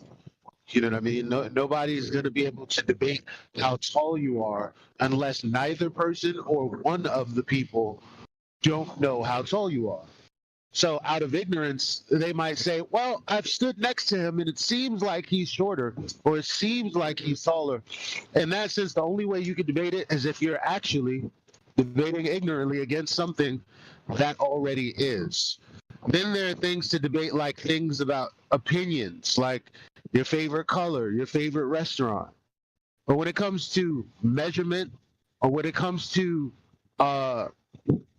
persons, places, and things, well, that we can go to, those things just matter. Yeah. A thing is a thing. There's nothing to debate about a thing being a thing. In this case, the Earth is supposedly a globe thing. Well, we test that. We can test whether or not the dimensions are accurate in the way the math describes them. And we have an argument called the Black Swan, where we focus on the distance to the horizon, which is supposed to be geometrically blocking the rest of the Earth, because the rest of the Earth is hidden by the curve, right? That's why we can't see everything. That's what Professor Dave just said in his debate. And the bottom line is that horizon is never geometrically where it's calculated to be. As a matter of fact, it's further. As many times as I've actually seen it, and there's been the times that I've seen it on video now. Well, video came first, but then I went out to actually view it myself. But at that point, you don't debate whether or not the horizon is geometric. We just know that it's not. There's nothing to debate unless you're a person who doesn't understand what an obstruction is. Right. Obstruction being the geometric horizon. Metric because it's supposed to be measured to be 1 mile away if you're 1 foot off the ground, or a 6 foot person, it'd be somewhere around 3 miles away. That's its measure, the measure of your physical blockage from the rest of the Earth. So the moment that you realize that that's actually not true, there's nothing to debate about it. It's just something to realize. Right. I mean, like the obvious follow-up question is, I mean, it is said that supposedly the Earth is not spherical, but more like basically like like discarded apple almost, like an apple you've thrown against a moving vehicle or something. Yeah, I think Gospel Bear has one of the best answers for this. Yeah. If Gospel Bear is still there. He's on a call. He's on a call. Oh, give him a second. Right. But I would just say overall that's not the case. Overall, they would say that it's a minuscule amount, and for all intents and purposes, it is curving at a specific rate. That's like when they say Kansas is flatter than a pancake, but then you're like, well, on a planetary scale, not really. Oh no, on a planetary scale, yeah, but when you're standing there, not really, right? Yeah, but I read about that. Didn't they actually like if you scale Kansas down to like a pancake, isn't it even flatter than a pancake? Yeah, flatter than a pancake. But the thing about that is you can't have two different kinds of elevation, right? Because when we talk about 8 inches per mile squared, then it's the elevation drop between you, the point that you're standing on, and the earth that's curving away from you. And consequently, that would be what the horizon is. the cutoff at which you can see the land, because it's curving away from you. But you can't have that kind of elevation drop and have an elevation profile of flat when determining the flatness of Kansas, because that's exactly what you would have to use. Like the profile on Google, the elevation would have to be flat for you to know, based on that zero baseline, how high and how low things are on an average. Right. I have a completely off-topic question. What do you what in your opinion is the more or less like optimal flat earth fast food item? Because I'm ordering food right now. Fast food item? I try not to eat fast food. Yeah, but my refrigerator broke, so I don't know. I don't really have an option right now. I would say, what would I say? I would say, dang. How about a nice flatbread sandwich? Thomas is Italian. I'm thinking about like a real like trifecta here. So basically, on one hand, like you'd have the like the donut Earth, like the torus, right, where it's like double hollow, represented by onion rings. Then pizza balls for the globe, and then What's a pizza ball? Yeah, I've never heard of that. Yeah, it's basically just like a made from like pizza dough with a bit of like mozzarella and sauce in it. Yeah. Oh, Gospel, I think you were on a call.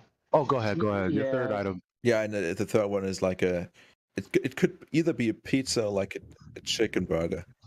This is what, if you can go somewhere and get an omelet, that's a good quality.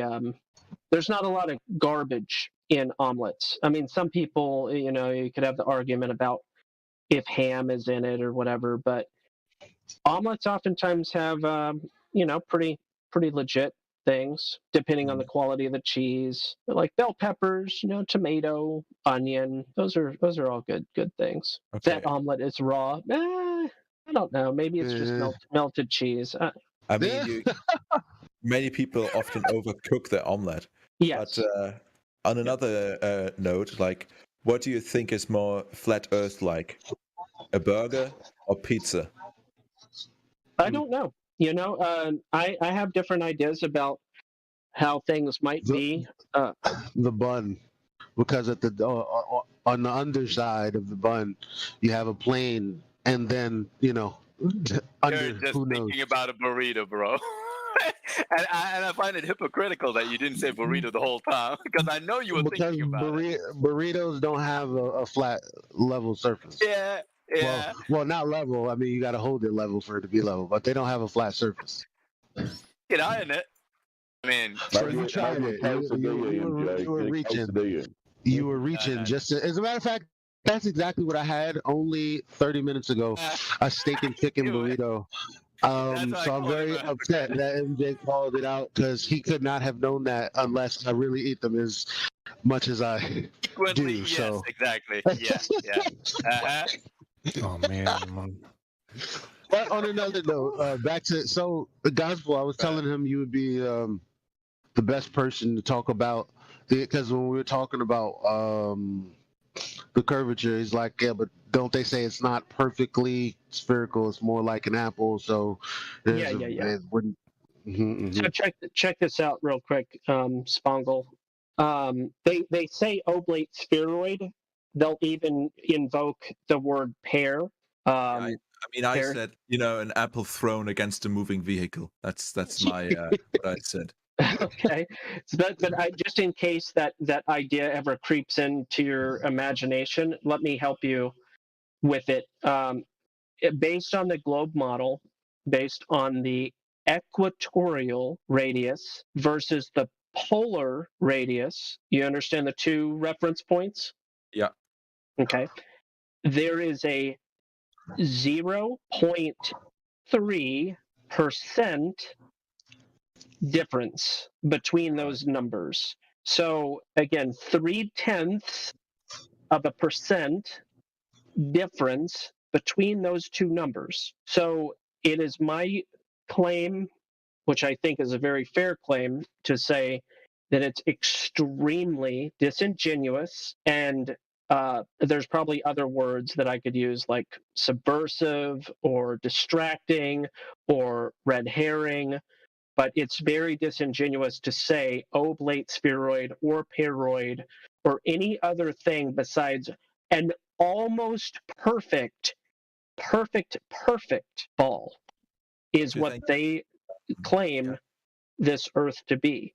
So to distract by that and say that it's lumpy this or it's this or that is so inaccurate according to the numbers that they provide. It's absurd that they even go there, but they do.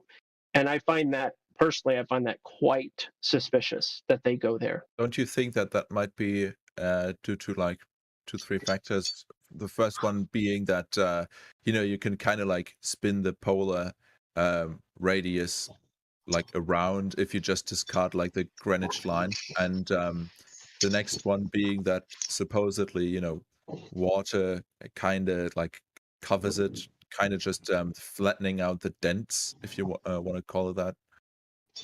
You know what? I think I'm glad that you went there because I just went through a video the other day. I kind of cut you off. Keep going, and then I'll post this really helpful video. Right. I mean, the next funniest thing is that there actually is an ice wall, and they were just like, shit, let's just like make this up. All right. So on the concept of, take into consideration all the claims of the globe, okay? Take into consideration the pathway of the moon. Take all these things into consideration, and then I want you to look at the map in this video. It's also in the thumbnail of the Earth, the tides of the water, okay? And the different, quite apparently spontaneous or incoherent locations where these tides differ. This, to me, is a very helpful visual to dispel the illusion of a globe, to dispel the illusion of the moon causing the tides. There are places in this world, and you can watch that whole video, it's nicely done, but there are places in this world that have 4 tides a day. There are places in this world that have 2 tides a day, and there are places in this world that have a mixture of both of those, as in not always the same. Mm-hmm. Yeah, I get what yeah. So when people are like, the water, the earth is spinning and the water bulges a little bit, or any of those sorts of things, that's not what these tidal maps demonstrate in the slightest. But anyway, again, 0.3%. I give an analogy for that. After you shave your face, you have removed. I mean, if you do a really great job, you've removed maybe up to, possibly even more, but probably only up to 99.7% of the hair.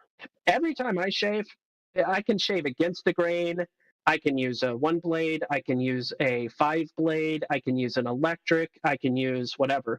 No matter what I do, if I'm trying to not actually shave my skin off too and just destroy my face with, by scraping the skin in addition to the hair, right? I'm not trying to hurt myself. I can still feel the hair. I rub my hand against the grain. I'm like, yeah, even after a fresh shave. Now with the grain, it's pretty smooth. It's pretty legit, but against the grain, I can still feel a little bit of hair.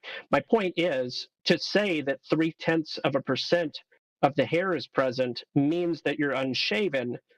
Oh, look at this unshaven man, which in reality, he's a freshly shaved man. He just dried his face off. And oh, look at that unshaven man, is the equivalent to calling the earth some type of oblate anything or paroid anything. But even worse. It's even worse. Right. I still have only one question. Yeah. Should I order a burger or a pizza?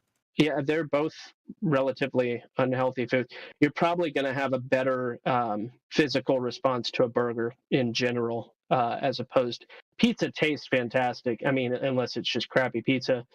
But burgers, I think, have a more dynamic nutrition set. Yeah, I mean, that's why the Italians didn't really achieve anything militarily after they became Italy, because how are you supposed to build any muscle with the protein from pizza toppings?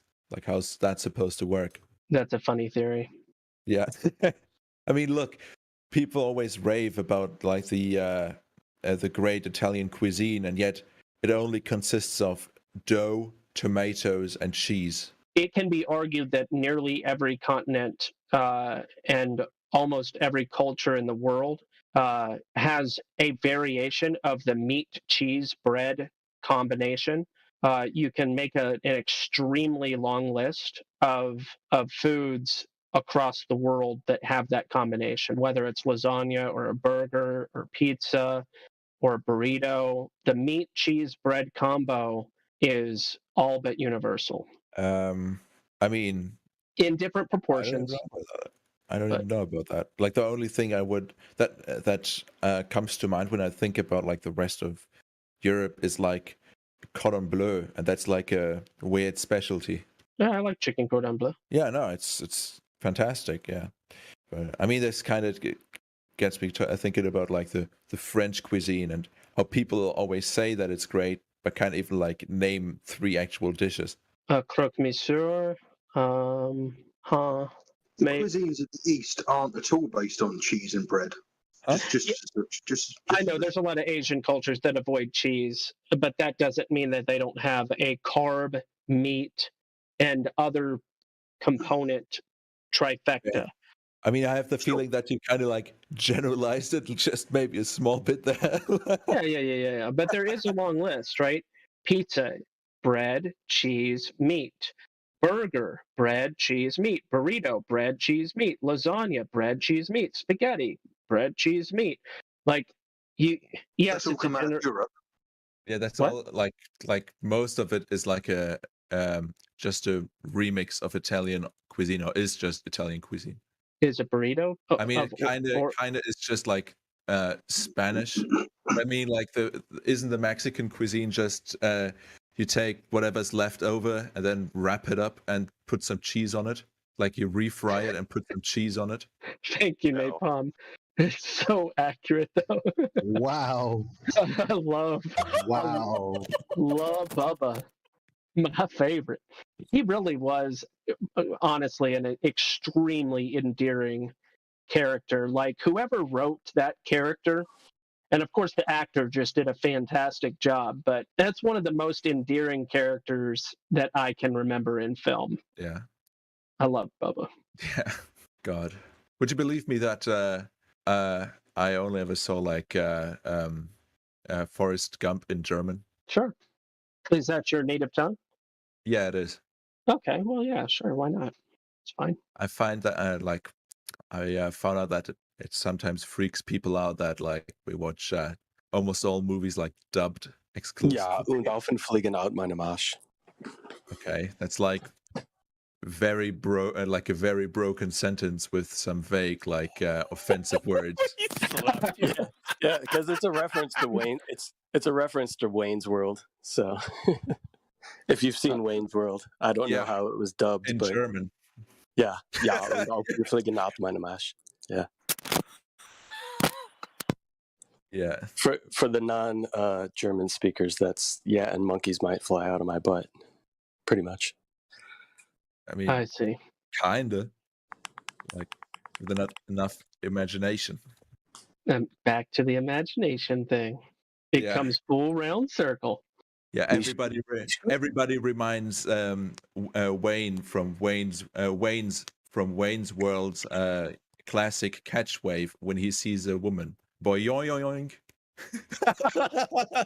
Okay, now I'm just fucking with you. I'm just fucking with you. Swing.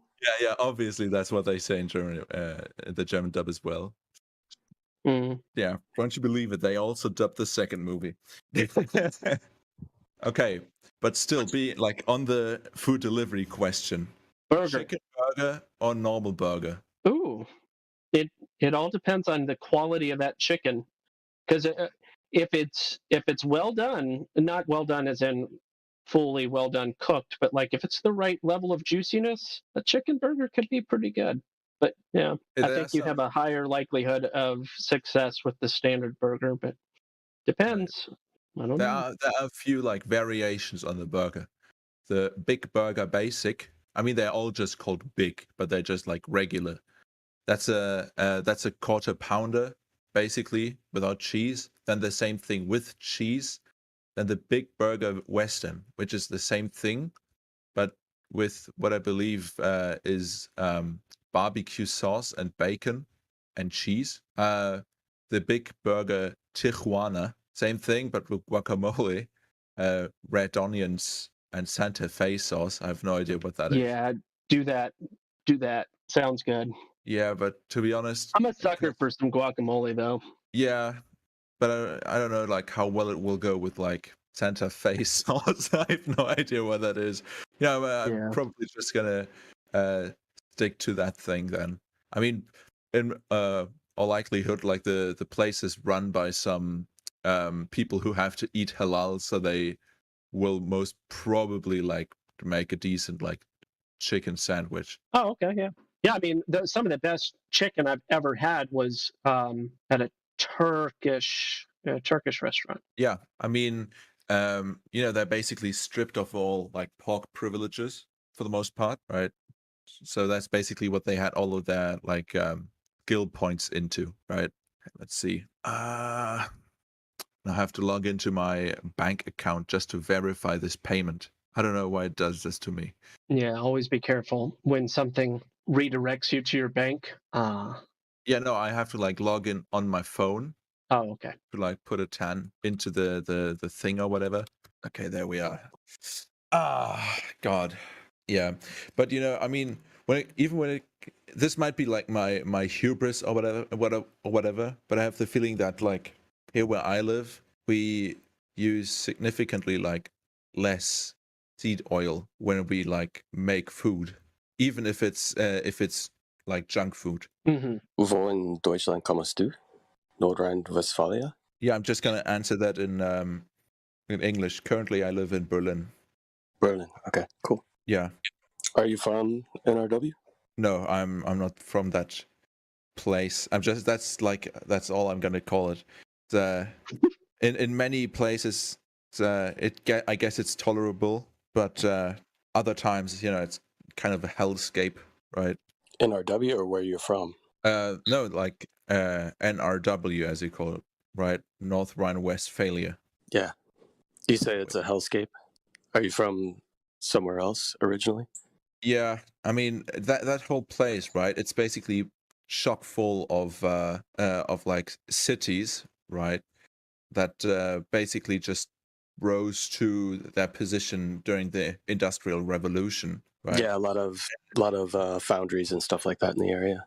Yeah. Yeah, and that wouldn't be a problem by themselves, right? But then they were, they were basically bombed to hell, and they didn't really like rebuild them right, so they still look kind of like temporary in some ways. Like in Cologne, for example, they've got a lot of heritage, with the cathedral, or I guess like church, or whatever. And I mean, they have Roman ruins, blah blah, all of this, right? But their inner city really isn't pretty, and that rhymed, so it's true. You're a poet, and you didn't even know it. Yeah, God. Now it's time to freestyle. The curse of a person conversing tongues with puns. We knew it. He's been sitting on that bar for a while. Yeah, God. Yeah, that sometimes happens, doesn't it? You're trying to say something, but it's not like there's not like you have to wait for the opportunity. Yeah. Yeah, it feels a bit forced then. Yeah. Lord knows. I've had that situation before. Yeah.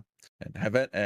I mean, this is like a weird question because I probably already know the answer. But have any of you ever been to Cologne? Yeah. So I was there for a very short period of time, just like an afternoon. Yeah. I've spent quite a bit of time around like Duisburg, Dusseldorf, Dortmund area. I have a friend who's originally from Oberhausen. Right. Yeah. So, and you only spent your time in that whole area? Yeah. When I was there for his wedding and spent a lot of time. I actually, if anybody has the opportunity or the ability to experience another country by staying with a family, it's a much more enjoyable experience to spend time with families and kind of learn more of the culture than to just kind of see the touristy aspects of areas. Mm-hmm. And that's what I was able to do with my friend's family, which was really cool. Yeah, I spent 2 weeks in the area. Didn't do a whole lot of tourist stuff. Went to like Kolkum to see the castle and get some wine, and yeah, everything else was just kind of hanging out with family, learning cultures, just the little differences between American and German culture. So it was really cool. Hey, you went to Kolkum. I mean, you at least went to a place. Yeah, kind of worth seeing, right? Yeah. It's a beautiful little town on the river. Yeah, got a lot like those, in that whole area. But yeah, I don't know. I left my Kolkum sticker out of the picture that I posted. Why? You feared that you'd be doxxed? Nah. But a friend and I met the friend like when I did my semester abroad in Manchester. We actually drove around basically the whole middle and south of Germany for like 2 weeks in my car, and also slept in it. It was loads of fun. I also got to see a lot of areas that I haven't seen before myself. Yeah, really is something. Germany is beautiful. And speaking of like the industrial aspect to that area, I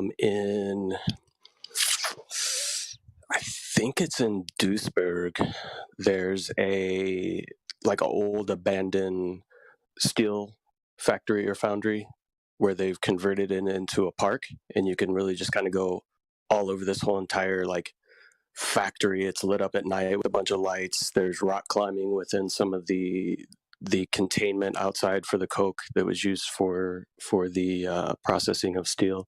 It's really cool, and it's just completely open to the public to climb all over this whole entire old structure that used to be a steel mill.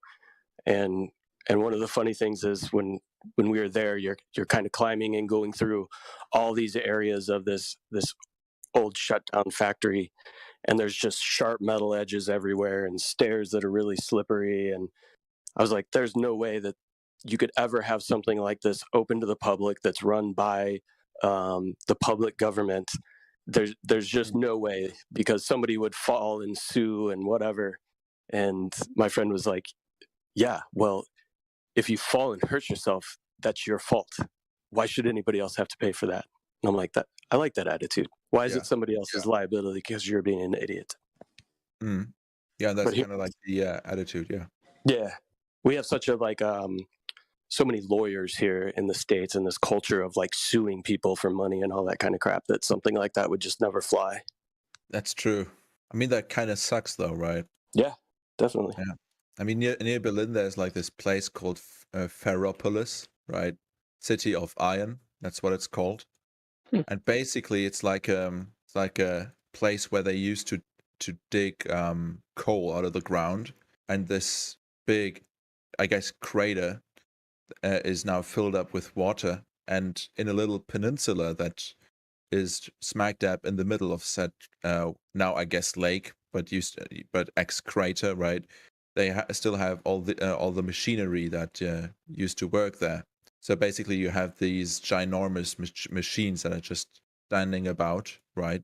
These old coal diggers and whatever, and they actually do festivals and concerts there. So that's a bomb location for a festival, right? In this peninsula, the middle of this lake, with all these big coal, I don't know, like tools there, right? Really is something. Yeah, it's probably very similar to the one that I went to in Duisburg. I think they call it like Duisburg Landscape Park or something like that. I'll see if I can link it. Really cool, beautiful. The way they have it all lit up with different color lights and stuff at night. It's really awesome. Right. Yeah. No, I have it. I have it on Google Maps. Found it right away. Yeah, I mean it is cool, isn't it? You can bet that or you already know that so many like banned pictures, like photos, have been taken there. Oh yeah, when we were there in the evening, my buddy was like, by the way, you might come around the corner and see a naked girl getting her picture taken. It happens here a lot. Yeah, kind of weird. Yeah. You know, but like I said, I'm not from North Rhine-Westphalia, and I'm also not from Berlin. Like from the general like Wiesbaden, Taunus area, like near like west of Frankfurt. Cool.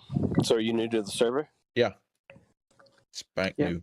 Yeah. What originally brought you here if somebody hasn't already asked that? Yeah. I was just preparing for some exams, and because I wanted to ask a question, I joined like a mathematics Discord server. You know, that's, I don't know, kind of dorky if I think about it. But then I joined like the voice channel, and they talked about like this place, how they debated, I guess you, right? And they said that the code to get to the server is just flat Earth without any spaces. Yep. Yeah, that's exactly what I typed in. Cool. So when they were talking about it, and they said they debated, what was their kind of like overall general attitude about that, or like their opinion about that? Well, I guess you can basically sum it up in a single word. That word being smug. That's a good word. As in they were being smug, or the server was being smug to them? Ah, they were being smug. Yeah. Yeah. Was it somebody from this server that was saying to come here and debate that was being smug, or was it somebody that came here to debate that was being smug? The latter. Gotcha. So just kind of like a general attitude of condescension. Yeah. They were probably just butthurt because they were provided evidences that they refused to accept, and it probably got them hurt their feelings. Yeah. It's typically what happens. Spongle, are you willing to snitch this person so for entertainment purposes for later on? Can't even remember the name. Ah, all right. Like they were just in and out, more or less, right? Gotcha. Yeah. God. Well, we have a mathematics professor that comes here often. He's not a flat earther, but he does regularly visit the server. That's perfect. I need him because I need to cheat on a maths exam. What category of math? Okay. Basically, I've actually like successfully done this exam before, but at a different uni, and I switched unis, right, because I didn't really like my old one anymore, and I wanted to move. And for some reason, they didn't recognize like my like that mathematics course, right? So now they are more or less forcing me to retake Mathematics 1, which is like, I guess, Algebra? mostly, yeah, linear algebra and differential equations and stuff. Why would you need to? I mean, why would you need to cheat with that? Because they basically told me, I mean, I don't know, like, I don't know what it's like in the US, but they make it like extremely pleasurable to like do and also learn mathematics here. Next thing is, I've only been told like a week ago that I have to take it because that's how long it took for them to decide on whether or not to accredit it, right? And me thinking that I not only have Mathematics 1 but Mathematics 2 as well completed, right? Or having had completed that in the past, right? Thought that, you know, I won't have to do Mathematics 1. So this may be helpful information to you. I just double checked. The CLEP exam exists in Germany as well. CLEP, College Level Equivalency Program. Hold on. Never mind. Yeah. Also, Whammer, I saw what you wrote into the chat. Yeah, I don't like colleges. I don't know. They don't really exist here. Yeah, like, I'm curious if there's a CLEP in Germany. So in America, you can be in college and you can take a test for like $85, and if you pass it, you don't have to take that class. Are you familiar with anything like that in Germany? No. Okay. Like it's mandatory. It's called testing out. Yeah, you can test out of mandatory class. It shows that you have the competence, so you don't need to be educated on what you're already competent of. Yeah, I know. Double check.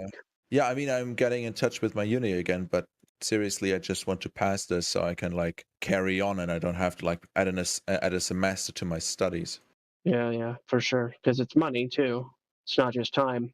Yeah, I mean, in this case, it's like just a smaller aspect of it, right? Doesn't really destroy you with debt here. Yeah, I got you. Yeah, but I mean, oh god, I just remembered. Yeah, I can't post any pictures. Otherwise, I would have posted the very first like page of the script. Ridiculous. For a course to test. Yeah. Yeah, just ask. Is there an exam I can take to test out of a class? I mean, the point, the point is, I don't want to take any exam at all because I've already done it. That's the and I've got like the module handbook. I've got like my what you call it, like. Well, maybe you can. Why can't you transfer the credits then? I mean, for most of my courses, I could.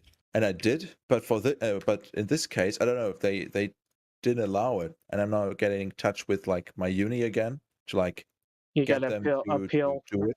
Yeah. All right. Because it's algebra's not a big headache, bro.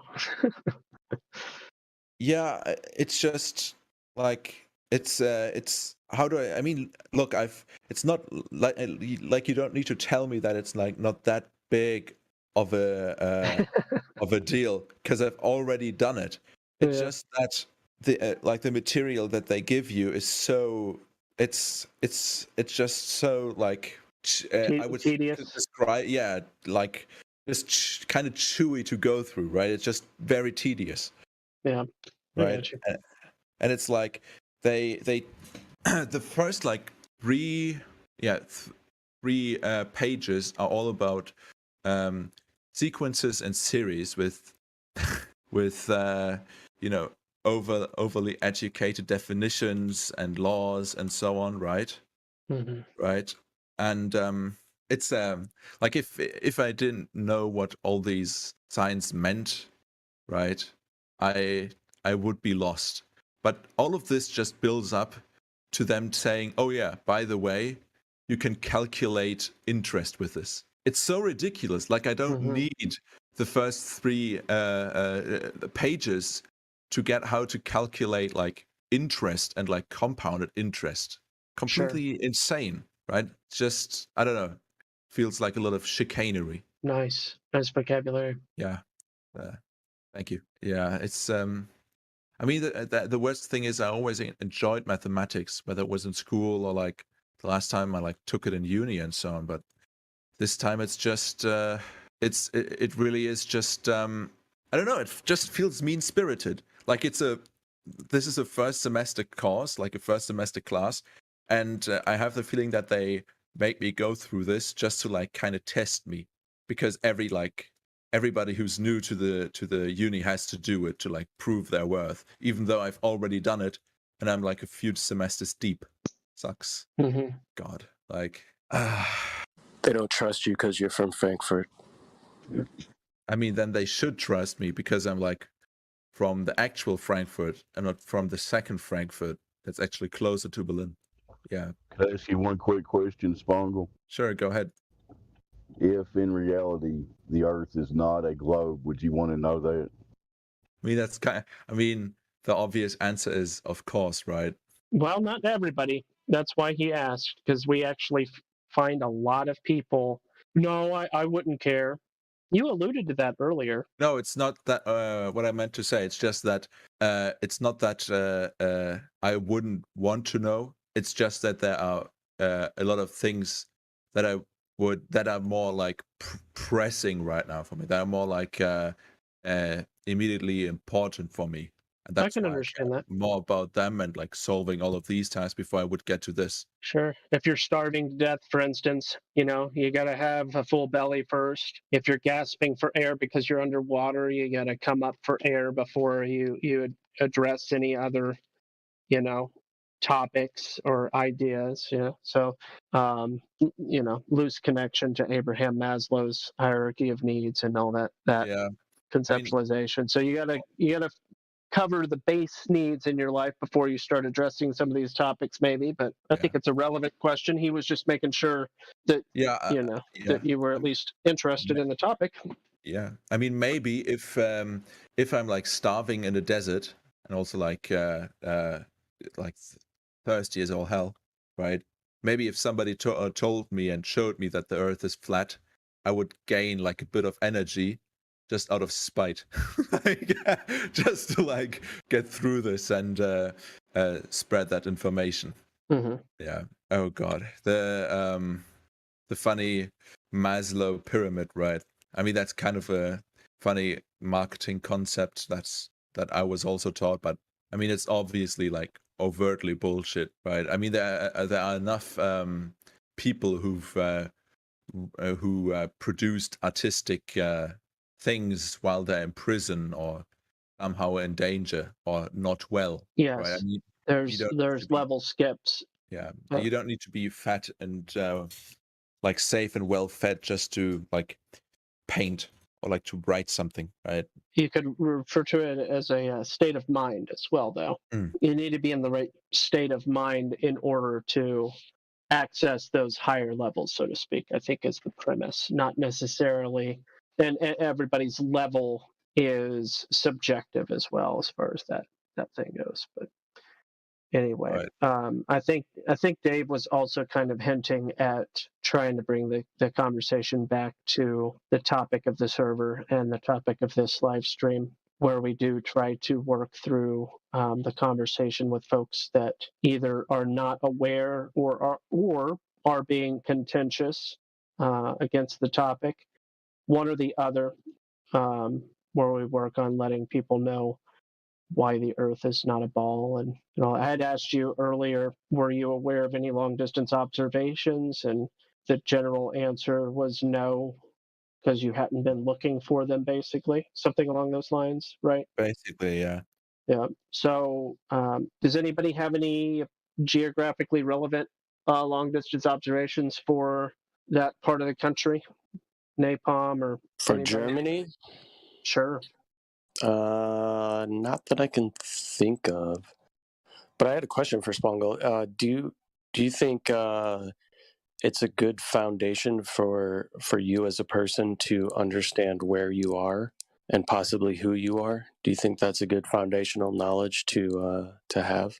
Yeah, I mean, I'm more or less like certain that I know these two things. Can I ask another question that's kind of related? Yeah, go ahead. Because it is important when we ask, do you think it's important to know where you are? But because people assume that they do know where they are, it doesn't really engage the thinker juice the way, you know what I mean? They're just gonna go, yeah, of course it is, and I know where I am, right? So do you think it would be, if you were actually being deceived and nefarious dealings were going on, Yeah. do you think it would be important for you to know if it impacted you personally? Yes. Because you don't know how it impacts you because you don't know what's going on. But if it in fact was true, would you want to know? Yeah. Okay. Sorry. Go ahead, Dave Pong. Yeah. Another aspect of the question would be those that are under the impression that the universe exploded and order came from chaos, and that they are complicated rocks, and all these sorts of beliefs that go along with that presupposition, they have a limited capacity for their perspective, and they also have a constraint for how they determine how to make decisions in life with those presuppositions in mind. Mm-hmm. So that, I mean, it's just there's a big difference between that as your presupposition and the concept of creation, intention, design, which implies purpose. Yeah. Big difference between those two. So that in my opinion is the relevance of the question. Okay. And now? You said, and now? Yeah. What we observe, you've got, for instance, you've got the law of causality. You have philosophical ways of addressing this question. But then, in addition to just logic, you have our reality, where you can look at the fact that things are level. On average, across the land, it's level. The sea, under the sea floor, it's level. The sea itself is level. The sea level, and you've got all this straight flatness that is in opposition to the narrative that everything exploded and there's just a bunch of Dippin' Dots floating through. I know I'm being facetious, but just a bunch of balls, exploded particles that coalesced, and some didn't. Some did, and some didn't. And I mean, it's just a big chasm between those two different ideologies. But they're not just ideologies; it's what we can demonstrate and measure and see in our reality, that the surface of Earth, where we live and where we can see and where we can touch and look and measure, it's flat and level, and that implies something very contradictory to the story we've been told, basically. Mm-hmm. Right. Yeah, so coming to an understanding that you are at the center of the universe, right?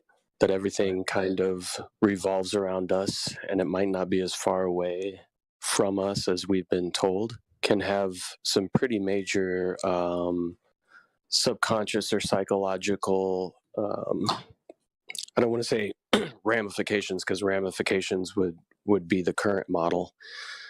But there's certainly a lot of aspects within your life that do change with this understanding. And I say understanding because it's not a belief. It is an understanding of the nature of the world around us.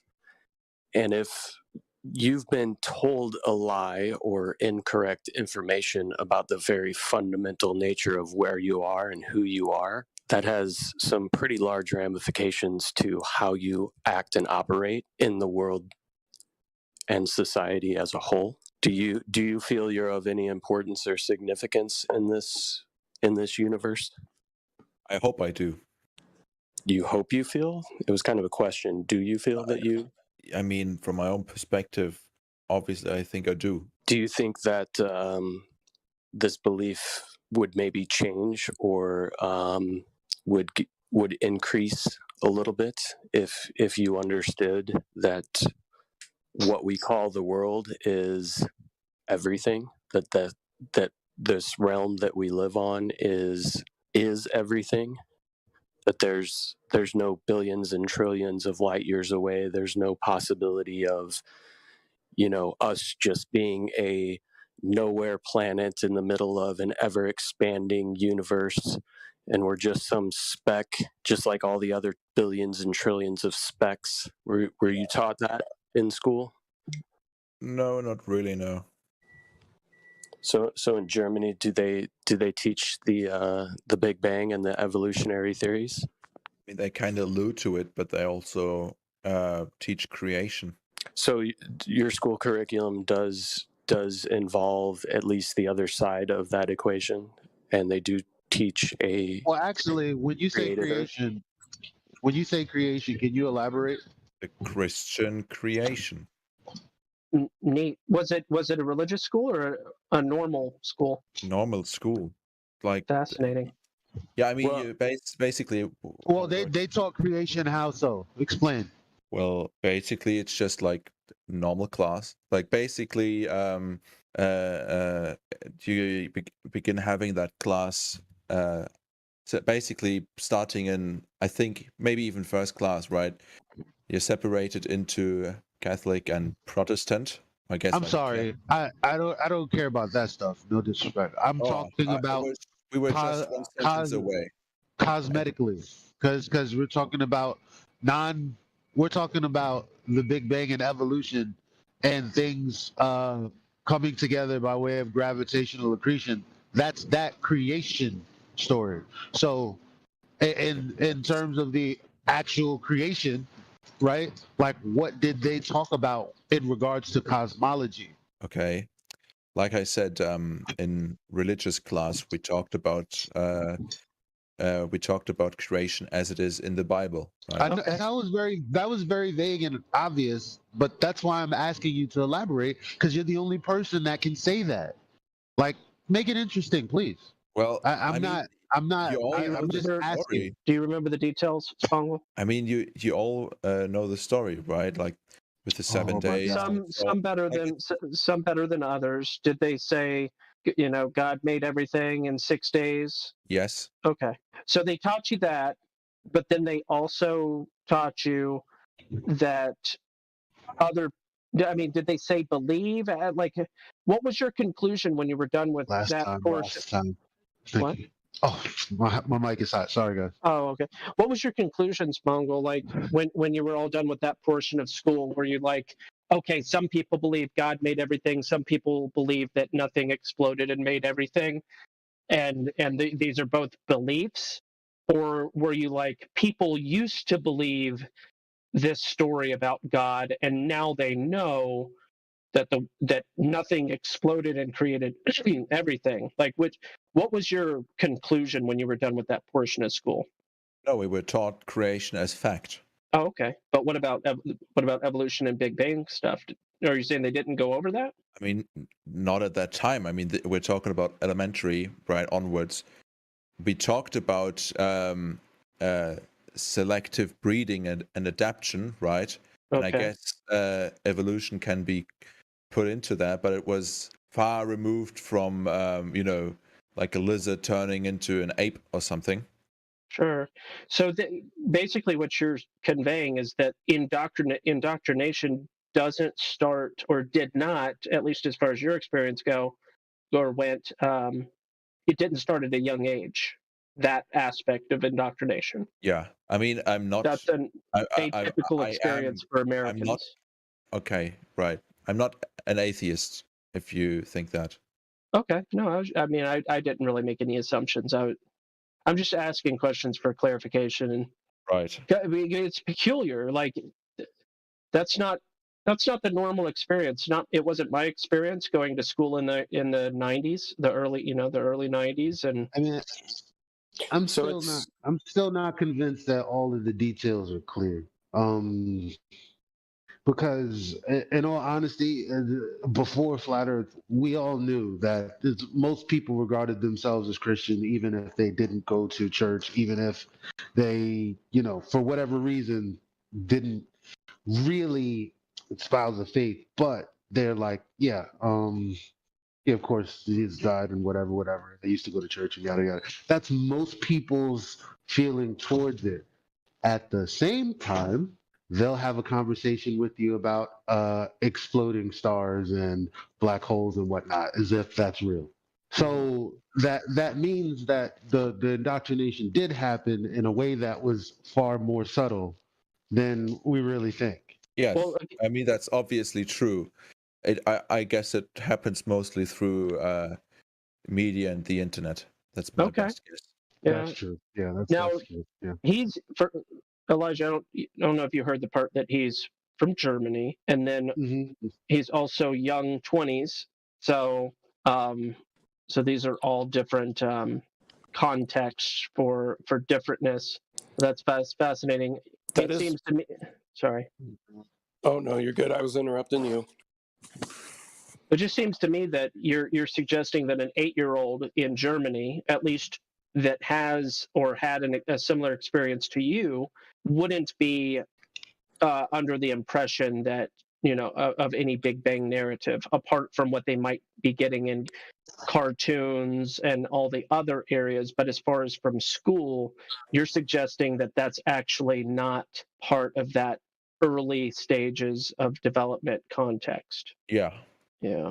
Now, in Yeah, this this day doesn't- and age, you'll get it from Cat in the Hat. You'll get it from the Octonauts. You'll get it. You'll get all of those narratives from Oh, wait a minute. everywhere else. That's hard to believe. It Because is. again, I'm taking his word for it. media, my media tells me, and there's also Europe, and it seems to be the consensus right now. Of course, when I speak to other people, I have more of a mixed reaction. It's anecdotal, but generally speaking, from the powers that be, the YouTube channels that I watch, and any other sources of media, people think that the Earth being a globe is universal knowledge, and it can't be universal if there are some countries that are like, nah. You know what I mean? But there are many countries that supposedly have a hand in the space station, and then there are other countries that just have things orbiting, satellites orbiting and whatever, doing various different tasks. So everyone's on board, and they can't be on board if some people are like, yeah, I know some people are taught that it's a globe, but not me. I just don't believe. I don't know. It's odd.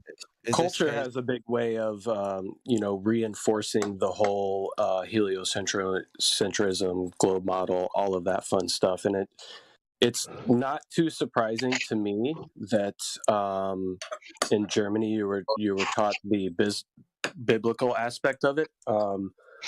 Many Americans probably don't know the closer connection that the church and the state tend to have in Germany than they do, say, in like the United States.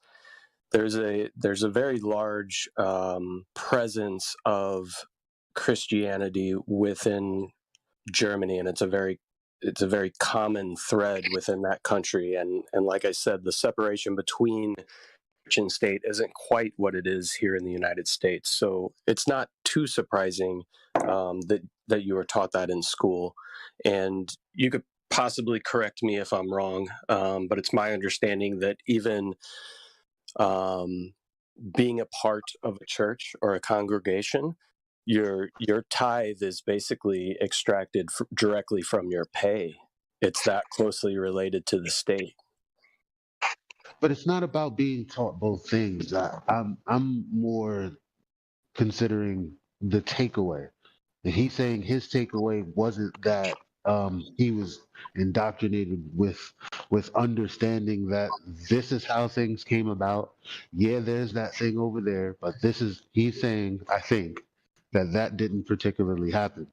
And that his takeaway was at least open enough for him to think for himself. And I'm saying, okay, well, is that everyone's takeaway? Because on one hand, I have a mass media and nobody from Germany stepping up, most certainly, saying, hey, that's actually not true. They're saying globally everyone thinks this. Where is this coming from? Like, I don't see the people out there in droves coming out to say, don't put my name in your mouth. Well, let me just say, what I meant mainly was we were taught creation. I don't know like which like Earth model they used in like first grade. It's just that I just know, like, because I know that we had religion in school, and I distinctly remember being taught like Christian creation, the whole story behind that, right? But I don't know specifically like which Earth model they used. Like that's, at least in my mind, that's such a minute detail that I don't even remember it. Okay, interesting.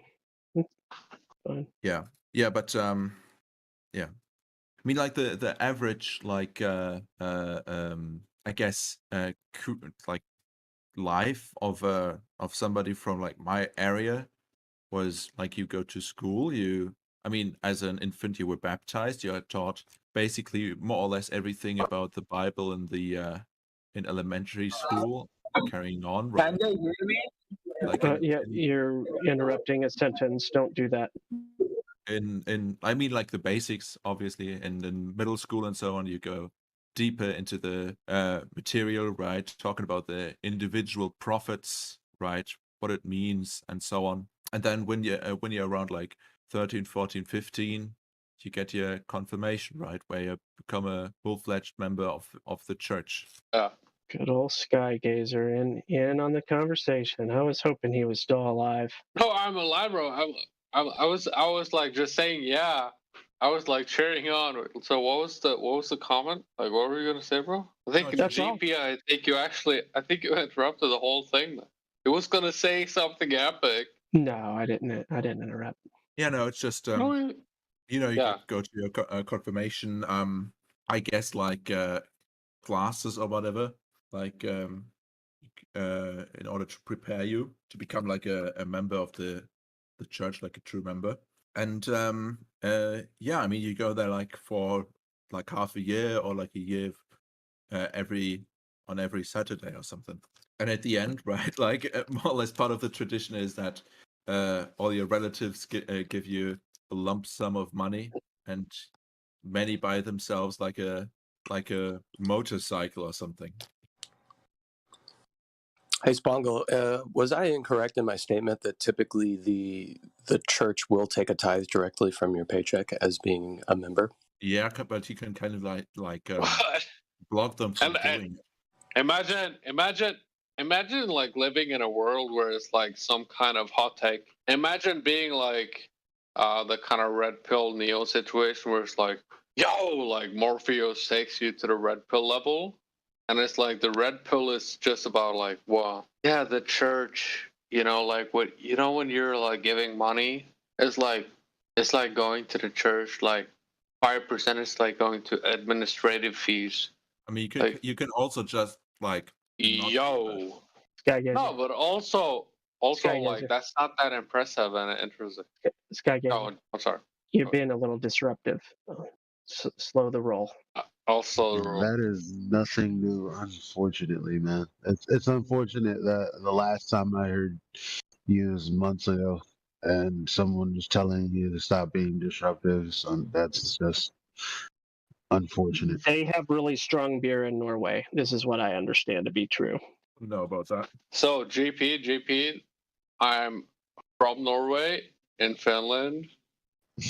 I'm taking your vibes, when I'm the knight on the kind of like semi-dirty not shining armor, just kind of like a semi-muddy armor where it's like, man, this guy needs some shit done, it's kind of like oh, it's just for fun, bro. It's not so big deal, but it's funny. But I love this channel. I love you guys. So, let's not make a big deal out of it. You want to be a better man. All right. Just don't interrupt people in the middle of their sentences. That's all. Do you think the Vikings were the first flat earthers? No, I think the first people were the first flat earthers. All right. Yeah, the question would probably better be phrased in like, who are the first globe earthers, right? Because pretty much since time immemorial, the baseline standard of what we observe and what we experience in reality is a flat and stationary Earth. So somebody would have to come in with some compelling, not necessarily evidence, but a very compelling deception that what we see, feel, and experience on a day-to-day basis is actually 180 degrees from what the alleged reality is. Right. I mean, they're all these. Yeah, and Go ahead. there we go. So, Spongle, on a You go. daily basis, do you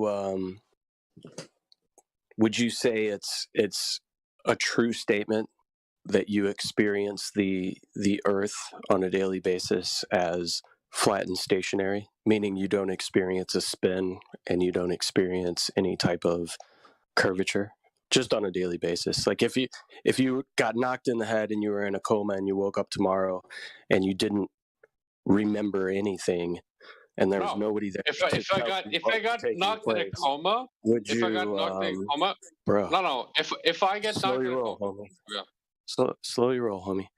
So if you woke up from that coma and nobody had told you anything, you have zero backstory as to the nature of the reality or the shape of the realm in which you're living.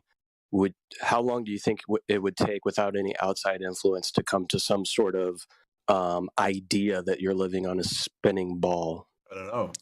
I wouldn't know what the fuck I'm even living on to begin with. Like I don't think that I would like really think about it. Like I'm thinking to myself in the Bronze Age, for example, right? What was the predominant perspective then? Sorry. I don't mean to interrupt, but there's a lot of people listening. But you are. I'm very sorry. I'm sorry. But can you explain, like it's kind of hard to listen to, but can you explain who is talking when he's talking? I'm sorry. Who is talking is not you. That's pretty much what's taken place, and we're having a conversation here with Spongle. We have been for quite a while, and if you feel that you have anything of value to contribute based upon the current questions that are being asked, I would say find an opportune time to maybe interject that value. But if you don't experience that, maybe just go ahead and sit on mute. Sorry. But anyways, Spongle, go back to what you're saying regarding the Bronze Age. It would interest me what they would believe the shape of the Earth is, because that could probably be my perspective then as well. If like I had to come up with something by myself. Right, because just on a daily basis, what do you experience the Earth as? That's like, I know what you want me to say, but the thing is, I'm not even sure what I'm even experiencing. Well, I think that as a I'm a side I'm a side viewer, and I think that you should just explain, because you're criticizing the level of subjectivity that's happening in the current kind of thing. So I would like you to just please, because I think you're failing to realize how many viewers that are viewing you for you, and you need to present the pure you to the audience. So please disregard the authorities and become the pure you just for once in our lifetime, and let's see what that happens. Okay, like, I'm sorry, I really have no idea, first of all, what you meant, and second of all, I don't know what I would think the Earth's shape is like if I didn't. If you're responding to Skygazer, I'm sorry, I was on the phone. If you're responding to anything Skygazer said, he gets intoxicated. I wasn't I was being lighthearted about the Norway having strong beer as kind of a hit kind of thing. Yeah, I know, I got that. But he's a friend of mine. When he's sober, he's actually a really great guy. It's just drinks a little too much. When he drinks, he's even a better guy. Like he's even out of a higher caliber or whatever. Yeah, he gets really esoteric and cheeky and rude, disruptive, and a little incoherent. That is what alcohol does. But we can move on. Right. So basically, I guess you're saying you wouldn't begin to know unless you could see it or measure it. No, it's just which is pretty much what we're saying. I wouldn't know because I'm so far removed from that situation where, I haven't been told what to believe or what not to believe, and so on and so forth, right? If I Can I were ask you a just- question? Yeah. Is measurement about belief? No, but it's like listening to somebody who tells you what they measured belief. Exactly. You would have to believe someone who told you they measured something to be something, right? Like they claim that there's this measurement for this ball, but and when we go, where is it? They take us to calculations based on it already being a sphere, or presuppositions that would take a circle and then assume it's a sphere, like with Eratosthenes, when you can do the same thing for your kitchen floor if you made the same assumptions. So there's actually no measurement. As a matter of fact, there's supposed to be a measurement, and I spoke about it earlier. The measurement is supposed to be 1.2 times the square root of the observer's height of the feet. That will give you the distance to the horizon based on the measurement that the Earth is a sphere with the circumference of 24,000 and change miles and radius of 3,959 miles. So that calculation or formula is a direct result of the supposed measurement. So the problem is, when we use that calculation, we don't see where the horizon is measurably where the math dictates it should be. So it can't be derived from the measure of the surface of that size. The only way you can determine the shape of something is to count its size or measure it. Only people who have a belief in this situation say unless, because no, that's actually the only way you would do it. In fact, you already know this, as you said, without any other outside inputs or whatever. How would I know what shape it was exactly?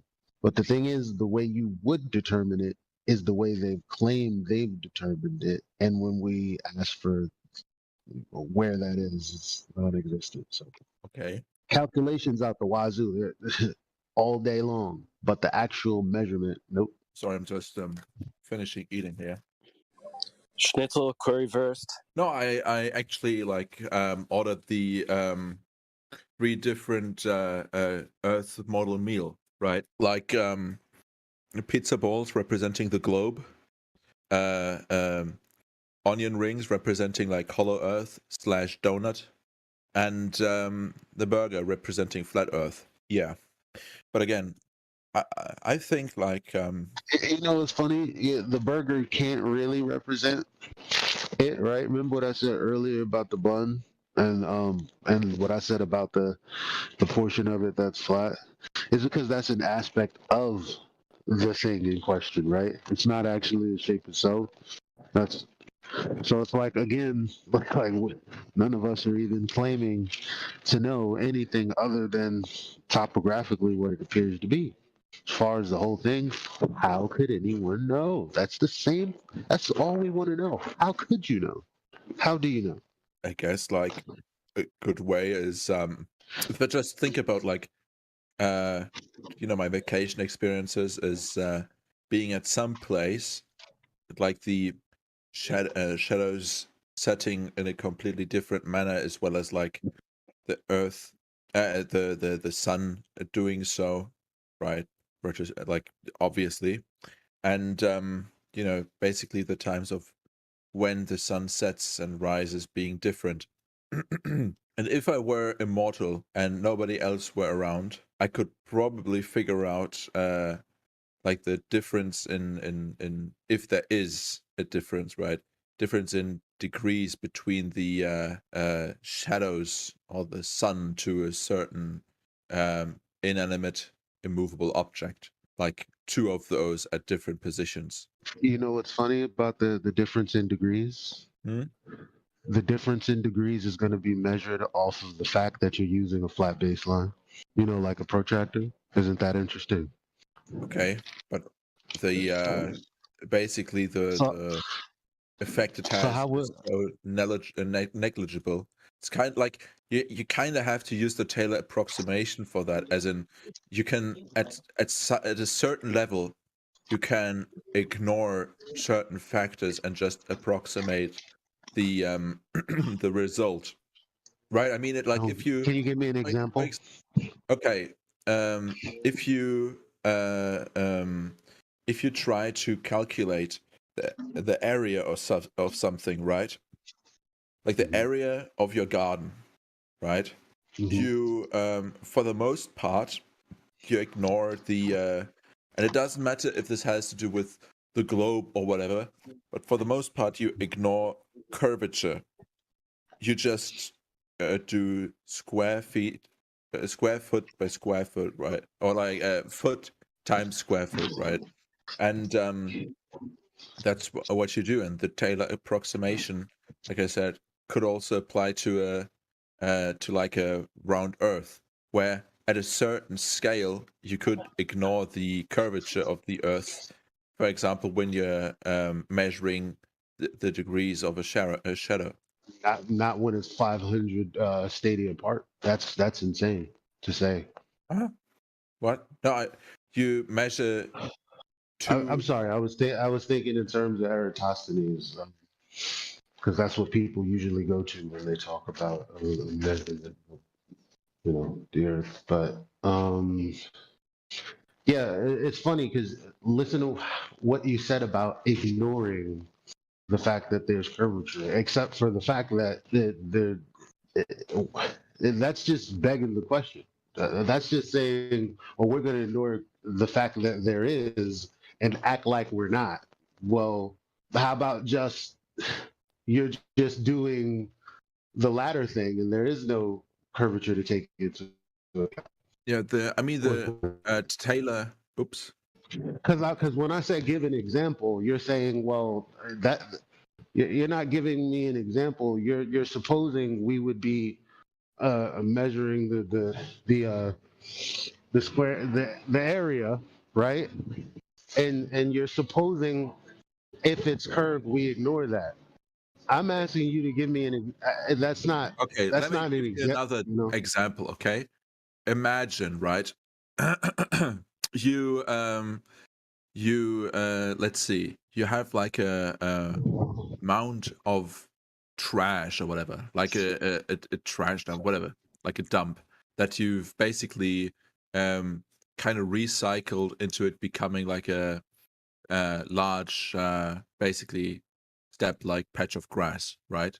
And even though there is like a slight increase and decrease, like basically you go up a tad bit when you walk in one direction, down if you walk past a certain how would you call it, point, right? If you were to calculate an area on it, you could just, without any real harm to the calculation, ignore the curvature or like the steepness, the slope, whatever. Yeah, the slope of this, right? I mean, also, yeah, I get that. Yeah, but that's also supposing that you're on a hill. Like I get that. Like if I'm on a hill and I want to know the length of it, yeah, I get that. What's your point? Yeah, the point is that, like just because some factors at a certain scope aren't as relevant, and ignoring them because of that doesn't prove that they don't exist. Like all I'm trying to say. And that response is in relation to what was said. Like what specifically? Well, I started talking about like the Taylor approximation, how it's like basically you said, well, if you measure like the degrees of a shadow, whatever, blah blah, like they basically use a flat tool against a supposedly round object, this case like Earth, and I said that basically on a certain scale, right, you can ignore certain factors and still achieve a like a more or less. Well, when you were talking about the hill, you weren't talking about it really didn't have anything to do with scale. It had to do with, well, you're measuring from point A to point B on a hill. But when it comes to measuring an angle, you can't do that off a curved surface. Can't do that. Well, you can, but how would that be related? But you can, but it wouldn't be related to the curved surface because the plane would just be extended out in a linear fashion, right? From whatever point that you're measuring. And the problem with that is we're measuring the difference between 2 points. So the baseline must be in the same horizontal frame of reference, which means it's flat. Bruh. I mean, look, how can the Taylor approximation be valid for one thing and then not valid for the same thing? I didn't say what was and what wasn't valid. I was only talking about angles, and in order to apply that to the ground, then the relation would have to be that we're talking about a horizontal plane. That's all I said. If we have like an obelisk that's like what, 7 feet tall or something, I don't think that the curvature, like if you were to assume that the Earth is a globe, right? I don't think that the curvature would have an impact on your measurement of the degree of the shadow and so on. It's just so minuscule that you can just factor it out. Yeah, but that's why I said the distance that Eratosthenes is supposed to be working with, that's not minuscule. Okay, I mean, I was just talking about how I would do it. I don't know about Aristotle. I feel you. I just thought you were. I mean, because when I brought it up, I was specifically thinking about that distance, not like the distance between me and the end of my garage. Okay, I mean, what? Like, because locally, everyone assumes it's flat. It's so big that basically, as far as we can experience, it's flat. So that's already flat as a given. Like, so people are already going to say, well, the curvature in that sense is irrelevant. Well, that's not what I'm talking about. I'm talking about 500 Stadium. What? In which case? Between Alexander and Syene, man. Okay. I mean, I haven't referenced that at all. I did, and you began to answer to it. And I'm like, I don't know why you're saying what you're saying. It's not like I'm opposing what you're saying about, how minuscule something is and blah blah. I didn't contend with any of that. You brought that up in response to me bringing up the angle and how it wouldn't work. I mean, I talked about how you could measure the angles of shadows and so on, and I guess you alluded to that. But I didn't really react to that, other with a bit of confusion, I guess. Okay.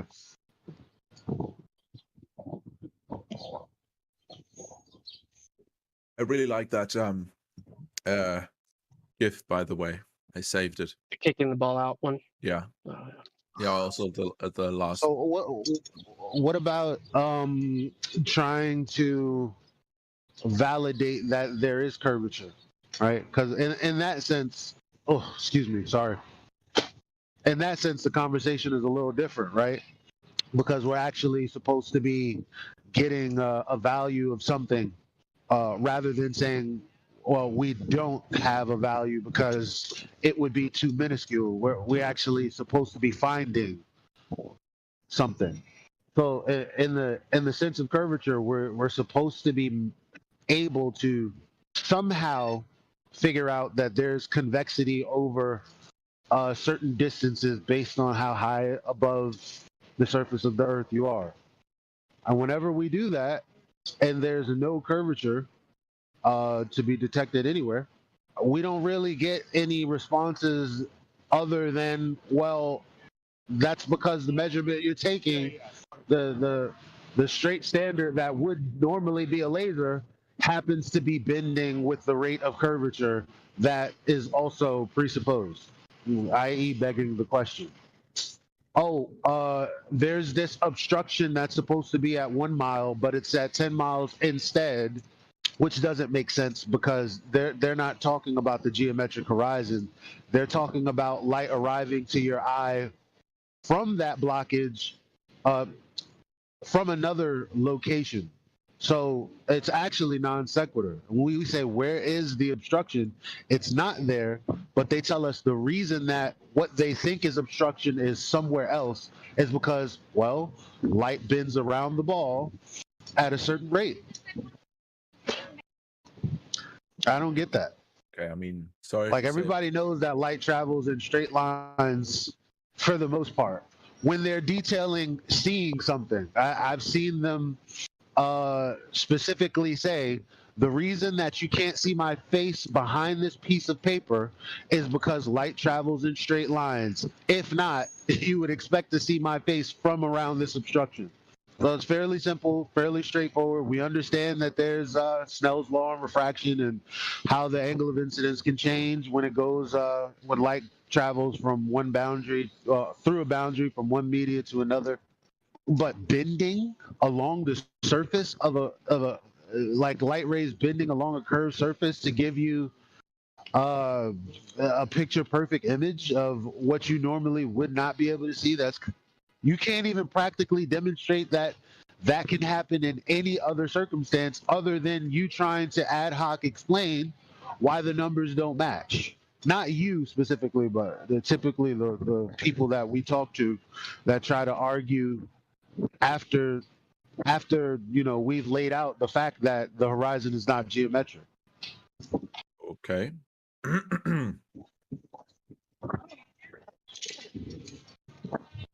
So it's just odd that people either don't want to talk about like actual direct measurement, because they pretty much say, well, you can't really do that. That's not really possible. But prior to 2 years ago, that's exactly what they did to try to disprove flat earthers. CFI investigators were powered by National Geographic, and they went out to the beach with some flat earthers. They put the camera as close to the water level as possible at 1 foot. The guy says that means that the horizon, the visible horizon, would be about 1.2 miles away, which means he's going off of the same formula we're going off of. And the boat goes out into the distance, and he's in the video, he's detailing how the stripes of the boat are disappearing because of the horizon. But in the video, and during the entire time he's talking, you can see that the horizon is behind the boat. So I don't understand what's hard for people to just accept what is. Clearly that was a huge faux pas on their part, and they didn't even realize it. And then when we pointed out to people, they just go, what about other pictures from NASA? Okay. Did you get the part where he was saying the horizon they claim to block something is actually behind the thing that they're claiming to be doing the blocking? Not really, no. Okay.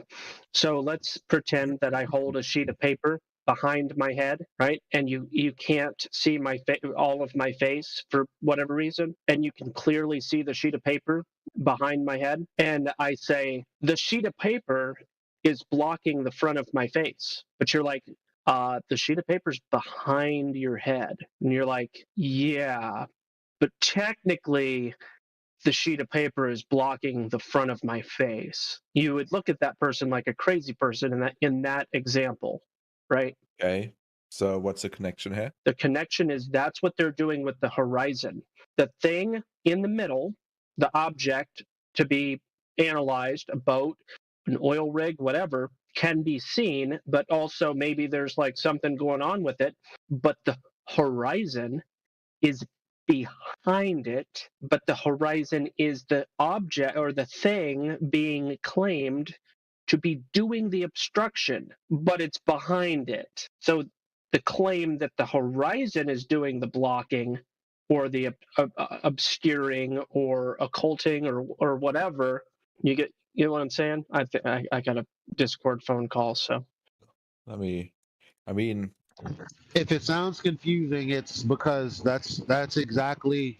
See, there's globe Earth rhetoric, and then there's anti-flat earthers that try to come out and rework and rejigger what has actually been claimed, simply because we're pointing out contradictions and fallacies. Oh, there's a fallacy here. Oh, the reason for that is this. But no accredited university is on record for saying the things that some of these anti-flat earthers would say, just to challenge the fact that we're questioning something that we've come across that's supposed to be a fact but just isn't. Okay, again, like I wasn't really confused by it. I'm just trying to like look at a few pictures to like confirm what I think it means. What do you mean? Like I know what it means more or less, right? Like your piece of paper behind my head, you know, it's obstruct my face or something. Uh-huh. But so that's an idea that was proposed, right? It's like, imagine this, right? So you get that. Now, instead of saying, well, this is true, let me say, imagine that the horizon is 1.2 times the square root of the observer's height in feet, due to the fact that the Earth is a sphere with a radius of 3,959 miles. Therefore, when I'm looking out into the distance and I'm looking at something that I know is marked to be, say, for instance, 6 miles or 9 miles, and then I see the horizon that's supposed to be at 1.2 miles away based on the formula, but that horizon is actually beyond 10 miles, that is how this imagining is analogous to Gospel Bearers imagining. It's the exact same scenario. Here, I put a GIF in the chat. So just the first oil rig, okay? They're going to tell you that there's a portion of that oil rig that you can't see the bottom of. And the claim is that the reason you can't see the bottom of it is because the horizon or the geometric, the curve, right, is blocking even the first oil rig. Okay? You follow so far? Yeah. But the horizon, the thing that's in question here, is behind the first oil rig. It's behind the second oil rig. And to claim that that horizon is the thing that's doing the blocking is downright silly. I don't see a problem with any of this, though. Like, I'm a sailor. I sail on the down low, right? And this all seems completely normal. How many horizons are there? No, you have to you have to decouple what you actually, because that's what they try to do, is hijack our experience and tailor the globe to it when actually there's no connection. So your experience and what a geometric horizon is has no correlation whatsoever. So whatever you've seen, just know that you've never broken out an Earth curve calculator and said, yup, that checks out. That's the point. That's what we're trying to point out. You may have seen something and said, well, that's being blocked. Cool. Okay. That's the Earth curve. I'm going to ask it a different way. Spongle. If there's a horizon at 1.22 miles in this GIF, how is there also a horizon beyond 9.6 miles? I don't know what, like, 1 point whatever miles, like, I don't get what Okay, from 12 inches off of water, from 12 inches off of the sea level here, you would expect, based on the math, the geometry of the 3959 mile radius, you would expect a 1.2 mile horizon. That's where that number is coming from. It's from geometry of a 3,959 mile radius. So again, based on the claim that the Earth is a ball, based on the claim that that ball has a 3,959 mile radius, the horizon is supposed to be at 1.2 miles, 1.22 miles. If there is a horizon at 1.22 miles, how is there also a horizon beyond 9.6 miles? I mean, the man is not flush to the ground. It doesn't matter. It does. Again, the math of where that 1.22 miles is coming from is based on an elevation of 12 inches. I don't know what that means. 12 inches? 1 foot, 12 inches, a third of a meter or whatever. Right, but I assume this person is standing at, taller than a foot. No, the camera is physically 12 inches higher than the water level. Okay, so what? I mean, I've seen this so many times when I was sailing. and I don't see like two horizons here at all. That's correct. You don't see two horizons. To claim that there are two horizons would be silly. That's the point I'm trying to make. So what? There's only one horizon, the horizon that you see. But if you live on a globe, you have to go on this imagination ride, right? And imagine that the obstruction of the rest of that land that you actually do see is at 1.2 miles.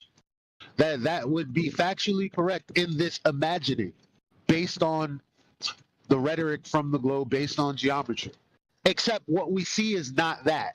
So a Glober's attempt to explain that is why we drew the parallel to the piece of paper. Because in essence, they're just basically saying that and going, yeah, it checks out. What's the problem? Like, you're kind of going, I've seen a horizon. What's the problem? But I don't think you get what we're saying about it being geometric.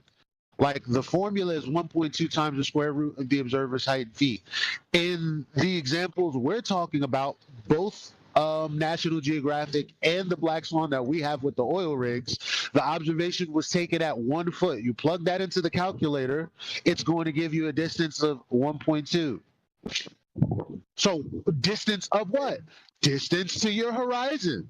Except the distance to the horizon is not 1.2 miles. So it can't be blocking anything. You see the horizon beyond where it's mathematically described to be. If you lived on a ball with a sphere at the radius of 3,959 miles, there's really no way around that. The only thing we can say is, well, no, the horizon is beyond 10 miles. Yeah. I mean, I'm still kind of looking at it. What part of what I'm saying aren't you getting? No, it's just, let me just look at it for a few minutes. Yeah. That's fine. Oh, okay. My bad. I thought, is it posted in the chat? Does anybody have that video? Because if not, we can just watch it now. It's like from the 3-minute mark to like the 4 minute. It's like a minute long. It's not that long, if you like. I just. Right, because you can either go to a beach yourself, or you can use some of the materials that we have. Hey, that's the beauty about it, is you can actually figure this out on your own. You don't need some higher source to validate whether the math is wrong or right. I mean, they've already proposed that this is what's going on, so all we're trying to do is find the evidence that it's either true or not true. That's all. I mean, the only unusual thing is that it appears as if the it simply appears as if the platforms were like deeper into the water than they are. But I guess like all of this is more or less perspective. But I mean, right? Hold on. Which I'm not going to go that far. Can you see what you're not supposed to be able to see? What do you mean? If you're not supposed to be able to see it, right? Okay, I'm sitting in my room. I have an open door. There's a stairway to the right of my door. From where I'm at, I can't see the staircase, right? But if I could all of a sudden see it, that would mean something. Well, I've just been coming here for about a year, so I don't know. This is different. Are you hot, Mike and Elijah? Sorry. So no, it's okay. Again, there's an allegation, right? There's an allegation based on the proposition that Earth is a ball. The allegation based on the math is that there's going to be a hump between you and another object at a great distance. That hump should stop you from seeing things. That's the point. Mm-hmm. The good old-fashioned ships going over the horizon claim. But you did mention perspective. I think he's aware of it. Yeah, I mean, it's if I just remember like back to sailing school, right? It's like 2-3 things. I distinctly remember one thing where like we because obviously we had to always consider perspective, right, distance, and so on and so forth when we were sailing more or less towards the horizon and so on. And basically, like if you're like like we did this. We put like basically just a jar or something similar with like writing on it on one end of the table, like looked at it from like the other side of the table, but basically just from like flush table. This is non sequitur. And it looked very weird. Like it looked like the basically the bottom was kind of just disappearing almost, right? As opposed to when you're at a normal that's height. a perspective issue. That's non sequitur to the point we're trying to make. And also the next thing is that, for example, oh my god, if I say something is non sequitur, he continues. Let me carry on. With a fallacy. Do I have to on the back of on the back of a point we're trying to detail to you so that you get it? You're trying to make a point on top of that is no relation to the point we're trying to get you to understand. You haven't even heard what I'm about to say. How can you conclude this? Okay, well, you got Cash App? Okay. The next thing. Because I'll bet you $5 if you're willing. All right, let's make it fun. I hate to waste my time. Okay. The next thing is that we were also taught that, for example, when it came to light, we were easily deceived by something like the sun setting, as the refraction of the air and water makes it seem as if the sun was actually higher than it was, and being in reality being below the horizon more or less, even though it's that's begging the question. Above it. Right. That's begging the question and non sequitur to the point. Kind of making it hovering. Okay, I can't. This is rude as hell. When someone even wants to stop you to ask a clarifying question or stop you to point out that you're off track, like it shouldn't be something that's rude, because now I can see how people can consider me being rude at this point. But in all honesty, we're having a conversation about something specific. Now you're talking about perspective on top of a begging the question fallacy. When you have something that's obstructing your view from something else, you have no perspective of the thing that is beyond the obstructive. That's the point. There is no obstruction here where there should be, is the only point. Okay. Either way, perspective is something that's more complex than, you just look at it and it's there. Yeah, but it doesn't apply to the globe model perspective. That's the problem. There's a missing. It's like the bridge is out or something, right? So he's trying to make the point that you should not be able to see what you shouldn't be able to see. But we see, therefore, the claim that you shouldn't be able to see it is invalid. Well, we don't see the base of the oil rig, and we shouldn't see it, and we don't. The position is the horizon is wow. Yeah, the horizon is behind the rig. So if you're going to say that the horizon is completely irrelevant if you factor in refraction. The horizon is relevant unless what you're saying is a non sequitur. Then I could see why you're saying it has nothing to do with anything, because now you're making a point that's not relevant or related to the point that we're making, which is what I tried to tell you in the beginning. Now, when you're talking about geometry and when you're talking about something being physically somewhere to obstruct you, in this instance, at 1 mile, there's nothing that's going to change that. For instance, if I come into town every day and I know that my house is a mile away and I can see my house a mile away when I come into town, that means there's going to be no instance in which I come into town and it's like, oh, wow, I see the hospital that I know is behind my house, and oh, gee, look at my house. It appears to be behind the hospital that it's normally in front of. That will never happen. Perspective doesn't do that. Geometry doesn't do that. Nothing in this existence does that other than ad hoc thought projects. What? I.e., being able to, exactly what I said, being a hypothetical situation, like, well, we have a horizon that's 1.2 miles, but it's actually beyond 10 miles, but it's actually 1.2 miles. It's the same thing. Exactly parallel. And while we see it at 10 miles, he's also trying to say that it's obstructing 30 feet of a rig that's in front of it. And then he says that it appearing at 10 miles is irrelevant, while at the same time he says it's obstructing a rig that's in front of it. That's why I asked you how many horizons you believed in. Okay. Spongle. So?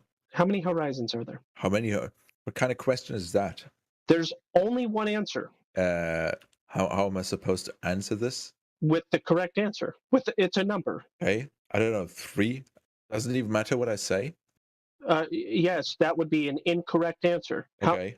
I'll ask again. How many horizons are there? You probably want me to say 1. Can you show me a way that there could be more than one? I don't know. Okay.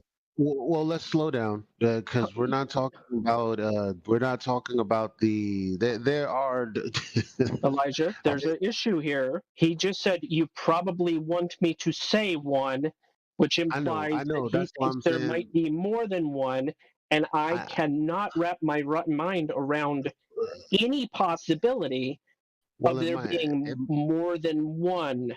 It might get pedantic because then he'll be like, "Well, look, here's this source that says there's a geometric horizon, a local horizon, a celestial. What is it? What is the other horizon? All these other horizons, but refracted? when it comes to no, not refracted. That's nothing. That's not real. There's only one. We're talking about the horizon that is the visible boundary appears to be a boundary between the sky and the ground.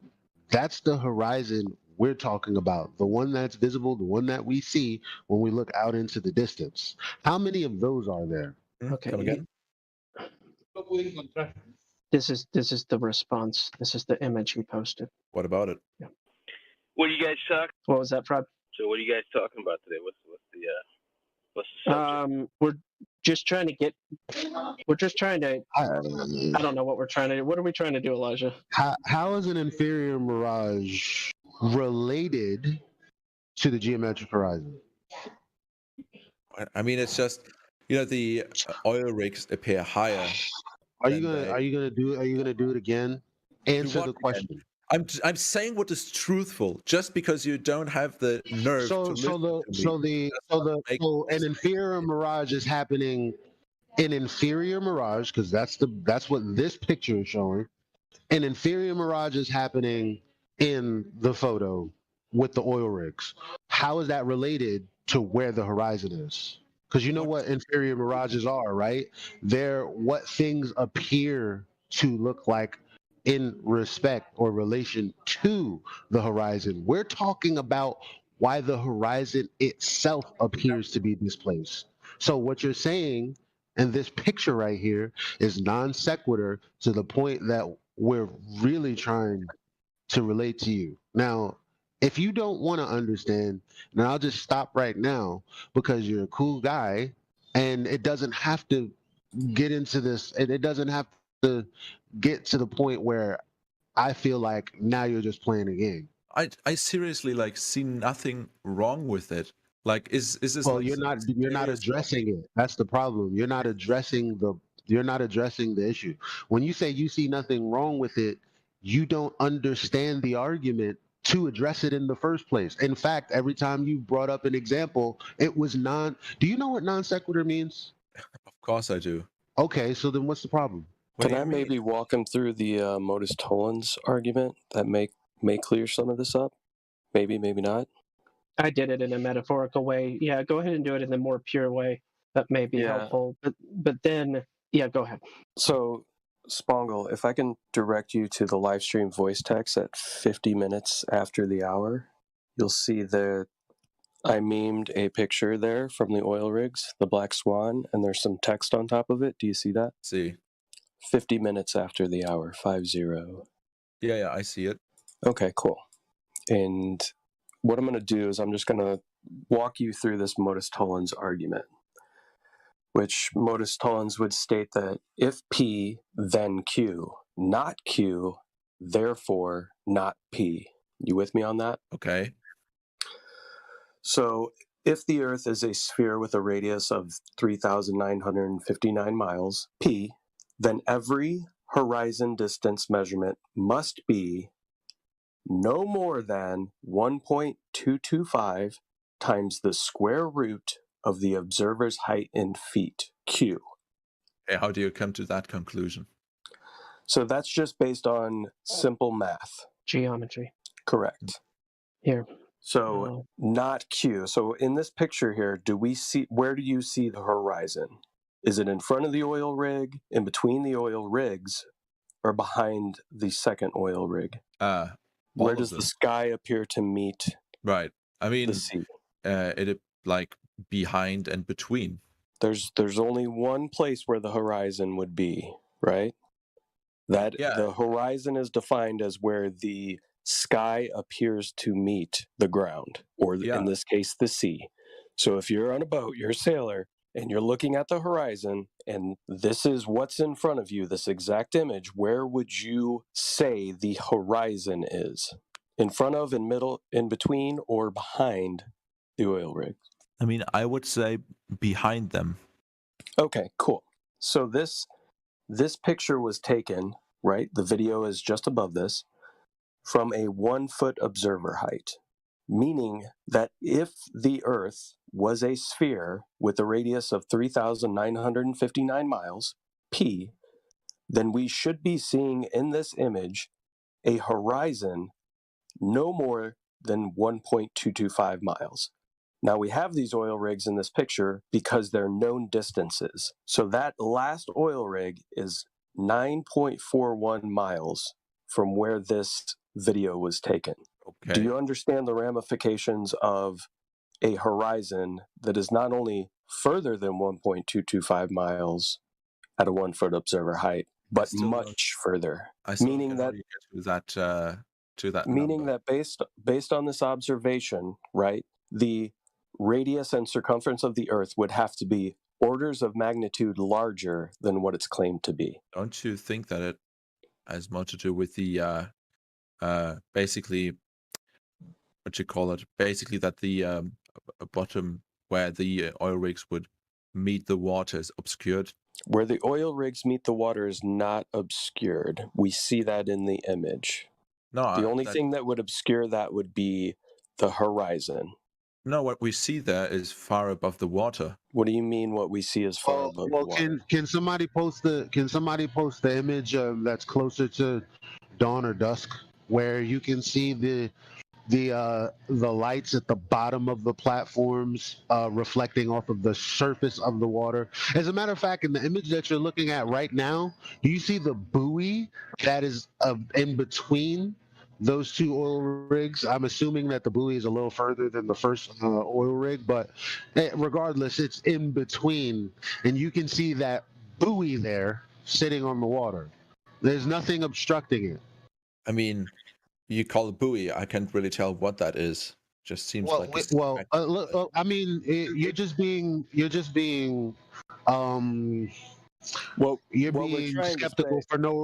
skeptical for no reason. That is a buoy, and if you wanted to actually investigate me saying that it's a buoy, you actually can, because this is a location that you can look up on Google Maps, and you can figure out all of these things in that area are there.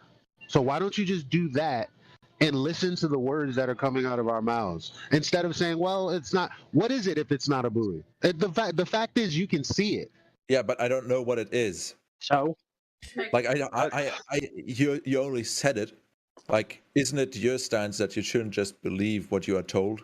So the point being, because I've already looked on Google Maps, bro. Some of us have actually called and actually pinpointed all of these locations.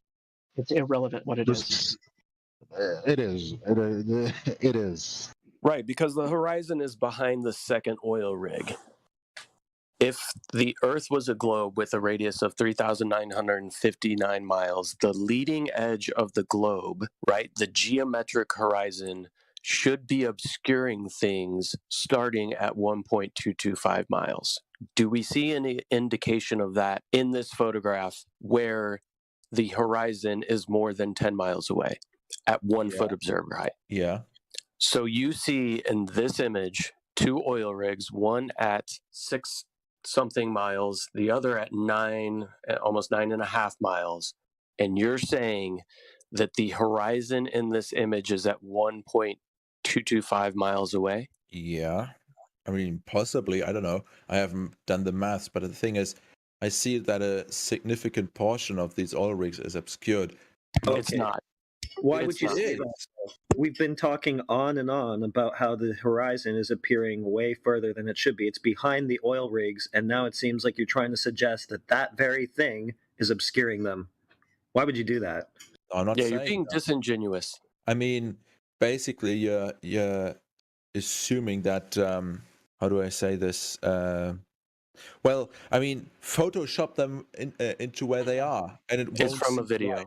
Yeah, it doesn't matter. Like, just put them where they're supposed to be, and you will see that they just don't. What do you mean where they're supposed to be? They are where they're supposed to be. They are where they are. They are where they are. They are where they are from a perspective, but they aren't where they are truly. Like, if you were to, like, without any air and the water being, I don't know, steel or solid, right? Okay, they're at 6.3 miles and 9.6 miles, respectively, if my memory is right. And that's where they are. That's how we know that your horizon is not where it has to be in order for the Earth to be the globe that you seem to think it is. What do you mean? I see I see that it's obscured. Like, you see clearly obscured by what? Ocean, but water. Okay, water. Okay, yeah, they're submerged. That's fine. Okay. No. It's, you can't, like, look straight through it. Like, the more or less the horizon is in the way. The horizon is behind it. Okay, Do me a favor. Take a screenshot of that image and draw a line on it where you think the horizon is within that image. The only thing that's blocking off the bottoms of those rigs is the water level, not the horizon, which is behind them. Okay, let me walk you through what I'm trying to say. The horizon, which you mean, is basically where you cease to see or think to see. Yeah, exactly. We're walking you through the fact that has to be at 1.2 miles on your globe. What I'm talking about is basically where the horizon starts and things become obscured because of the curvature, right? That's the horizon that I'm talking about. That's the story. That's supposed to be at 1.2 miles. That's the whole problem here. It's supposed to be at 1.2 miles. We've measured it to beyond 9.6. So but you see that the bottoms, like the legs, are obscured and they're clearly not, like, hitting the water. They go into the water. They go all the way down to under the water. So yes, the water is obscuring them because they're oil rigs that are on bedrock, which is below the water. Come on, man, don't do this to me. No, you don't do this. You're trying to say that something that is behind something is obscuring it. That is just, it's fucking stupid. Have you ever looked at a sunrise or sunset at the beach? Yeah, you told the story about the sun not being where it looks like it is. You told that story. Again, that's besides the point. It's a red herring. It's a non sequitur. It's not related, okay? It's completely related. Okay, listen. If I told you, listen, you have two eyeballs, right? I'm not going to assume anything. Do you have two eyeballs? Yes. And you can see out of both of them? Uh-huh. Okay. What if I made the claim that if you put your hand in front of your face and you closed your left eye, you could no longer see your hand? And then you closed your left eye and you could still see your hand. Would you believe my claim, or would you dismiss the claim as invalid? What are you talking about? Okay, I'll say it again. You have two eyes. If I made the claim that by closing your left eye, like your eyelid closing over your eye, winking your left eye, all of a sudden you won't be able to see your hand. This is the claim. But then you try that out. Okay. And you still see your hand. Yeah, with my right eye. With your right eye. Wouldn't you dismiss my claim that you would no longer see your hand? So how does this connect in any way to this? It's another example of a modus tollens. It connects in that they say that the radius of the Earth is 3959. Okay? in miles. Okay. That demands a horizon. That demands a horizon of 1.2 miles. It demands it Right. geometrically. Okay. So, That claim is invalid. It's not demonstrable in reality. It has been disproven. It's fake. It's as fake as me saying by closing your left eye, you will no longer, your hand will disappear out of existence. It's an equally invalid claim, and it can be demonstrated over and over and over and over and over. There's probably 100 examples. There's probably more than 100 examples. There's as many examples as you can make up or discover, find, demonstrate, whatever. This can be demonstrated anywhere and everywhere is the point. And it has been demonstrated over and over again. There's no curve, bud. There's no curvature. It's an invalid claim, and it's been falsified. I just don't see it. Yeah, exactly. You can't see the curve. It's invalid. I can see. What I can't see is the non-existence of said curve. The non-existence of said curve, precisely. No, that's what I can't see. What I can see is the curve. Say that sentence again. I can't. Are you telling me you? Are you telling me you can see the non-existence? No, that's what I. Look, what I can see is the curve. What I can't see is the non-existence of it. Okay, point to the curve. Where do you see it? Where do I see it? I see it in the fact that like the oil rigs themselves are obscured.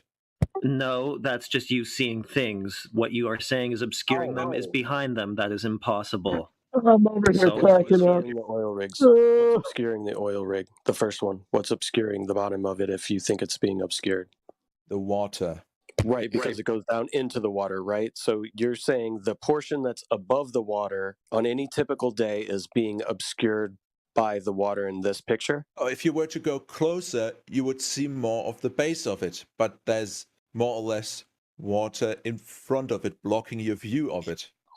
Right. So that's why on the first oil rig. It seems as if it's like slightly on a slope. So that's on the first oil rig. You're claiming that in front of the base of that oil rig, there is water obscuring it based on a horizon, right? Based on a geometrical curve. So then what is obscuring the front of the second one, and why do we appear to see water over a curvature? How is that taking place? Refraction. Okay, you're trying to have it both ways. You're using refraction to displace your geometric horizon to 10 times the distance that it can possibly be at, and then simultaneously you're claiming that that thing that's been displaced to beyond the oil rigs is also obstructing them. So you're saying, we don't see the curvature we're supposed to see, but we also do see it. That's why I asked you how many horizons there were, and you acted confused by that question. Yes. Yep, there's one horizon, the one that we see. Okay. You're adding in an imaginary horizon and pretending you see it. No. Or believing you see it. Yeah, I grew up sailing. I kind of know what I'm looking at. Right. So when we say that the horizon, the definition of a horizon is where the surface appears to meet the sky, right? So you're saying that at the base of that first oil rig, anything horizontally from the base of that first oil rig that we see above that level in the picture is actually sky, but then you're saying it's water. Do you understand why we're having a very hard time with your statements? Because the horizon, if it's blocking where the sky appears to meet the water, is blocking that first oil rig, but then we see water again, and we see another oil rig, and you say at the base of that oil rig, there's another line where the water appears to meet the sky, but then past that we see more water, and then we actually see where all across the image we see water meeting sky. Do you understand how illogical that statement is, and how it in no way reflects the actual image? You're just creating this statement because the modus tollens argument completely destroys the land plane rat logic. the radius value. None of you have ever gone to sea. Okay, look, here's what you don't understand. For the horizon, for the curvature of the Earth to be obstructing things from the bottom up, it has to be at that specific, necessary, geometric 1.2 mile distance, and it has to be also in front of the things that you think it's obstructing. This is really basic. Okay. Yeah. he doesn't even know what the word what's the word geometric mean? Can you define geometric? Is that something you can define? What? Do you understand what geometric means? Like yelling at me from a car or something? Oh, so now you're concerned trolling yourself? Oh my gosh, here we go. Yeah, he's not yelling at you. Just because his mic sounds that way doesn't mean anything in regards to the question he asked you. Okay. I mean, in general, as far as I recollect, it's concerned with like objects and space. Here, I'm posting definitions because that's what I do. Yeah, because I think that's where his mind is not understanding the word geometric. Because people throw this word around and they don't understand what it means. You know, we as human beings throw words around without understanding the definition nowadays, and that's a problem. I do it myself, so I've had to go back and learn things that I thought I knew, and so I guarantee he has no idea what that word means. Well, I posted the definition. This is akin to saying that the wall behind you is blocking you, and then saying that you see that it's blocking you. You like you're looking in the mirror, right? Looking in the mirror at your face, and you're saying that the wall behind you is blocking your face. I don't like. I absolutely have no idea what you're talking about. Spongle, are you having a mental breakdown or what's going on? You have been listening to excerpts from the 24/7 Flat Earth discussion. Wow! What a great way to cut that one off. If you would like to join the What a discussion, classic simply type in your numpty. address bar. Oh my gosh! GG/Flat Earth. Quetzal's final comment there was so perfect. Quetzal. Yeah. Oh. Doesn't Hey. understand geometry. It's sad. Spongle, It's so are you sad. having a mental breakdown? I know. He was. Like, how can you see something that you're saying is being blocked? Like, people, do you see this? Yeah, I hope so. I hope you see what they're saying. They're saying, yeah, craziness. Yeah, you look in the mirror, but the door behind you is blocking your view because you think it is, but you're still looking at your image in the mirror. Hello? Wake up call.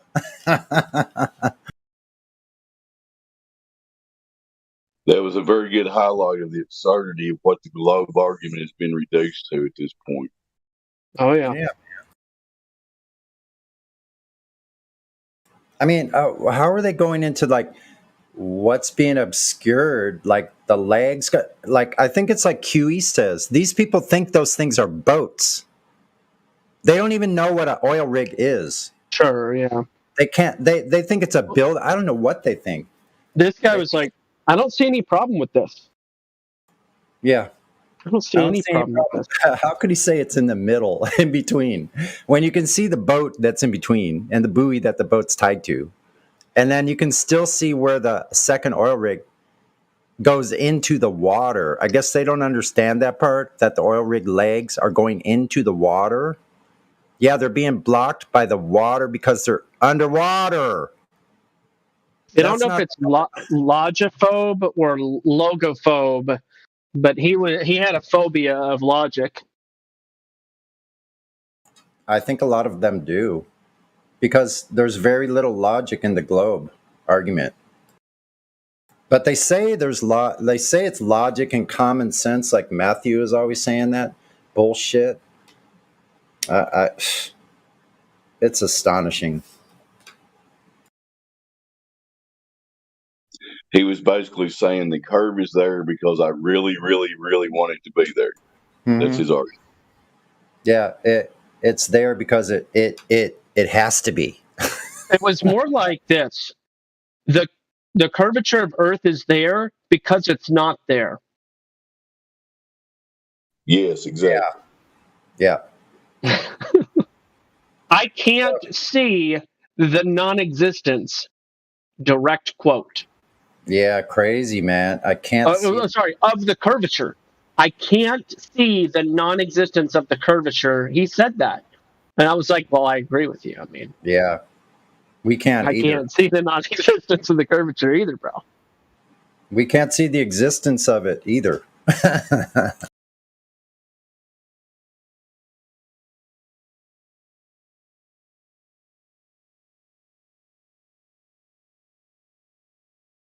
Oh boy. Another day of flat and stationary and contained Earth. Yeah, I went and checked yesterday. Still flat, still stationary, and I'm still breathing. They don't understand any of these things. This long, they don't even understand their own claim. I think it's like QE is saying, and Nathan Oakley. They're starting to back away from the globe claim where the argument isn't with us. I hope I'm not giving this away on this Friday morning, but they're backing away from their own claim, and what their argument really is with is their officials that are giving them their globe. That's who they really should be arguing with. Why don't they talk to the experts that are telling them where the horizon is supposed to be? Because I agree. there's plenty of them. They should get together and get their story straight before they come argue with us about their story or whatever. Yeah.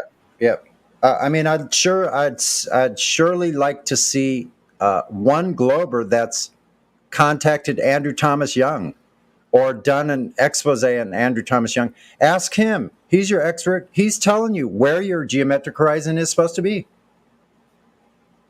Tells you clearly. So what the hell?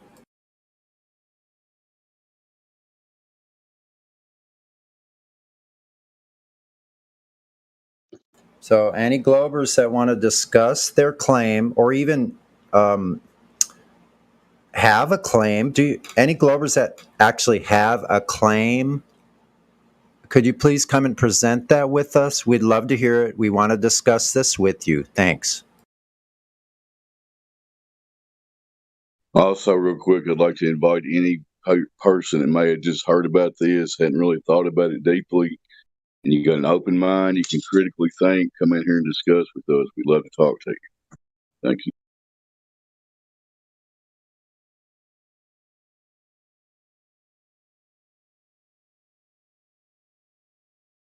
There's a Paradise LAO. Do you have any comments, suggestions, questions, anything?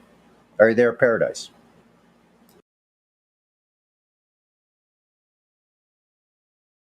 They've been in the DC for a long time, hours.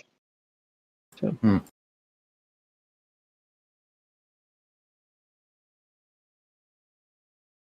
I think they are in a non-American time zone as well. So. Yeah, that's happens a lot.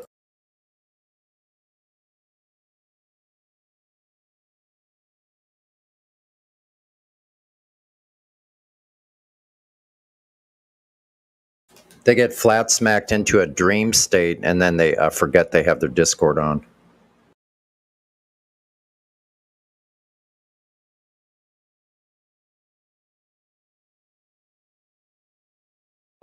Still working on it, Gold. I was entertaining myself this morning by trying to match the cadence and rhythm of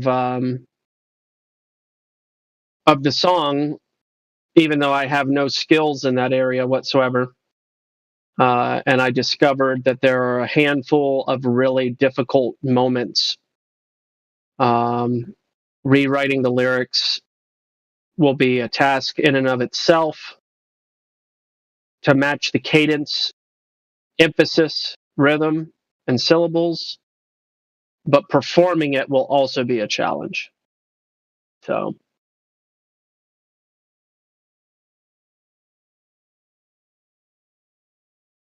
but yeah, man, we'll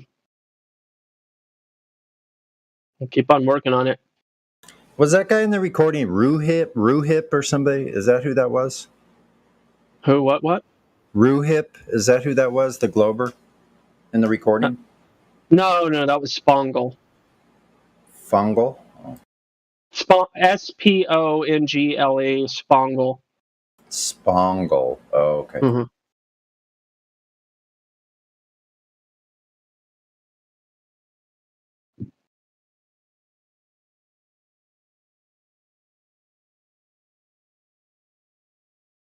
I guess he's no longer here after he got slam dunked. But yeah, he's not banned from the server, so I think he just left the server. I can't find him at all.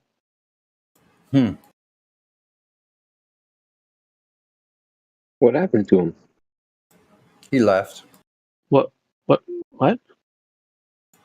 Yeah, Sonny said he got slam dunked. What happened? Oh, Good day, were boys, you? by the way. Were you listening to the recording? Oh, snap. Oh, that's what. Never mind. I withdraw. Oh, okay. Yeah, it's. Hey, are talking about that dude in the recording that left? Yeah. Yeah. Gotcha.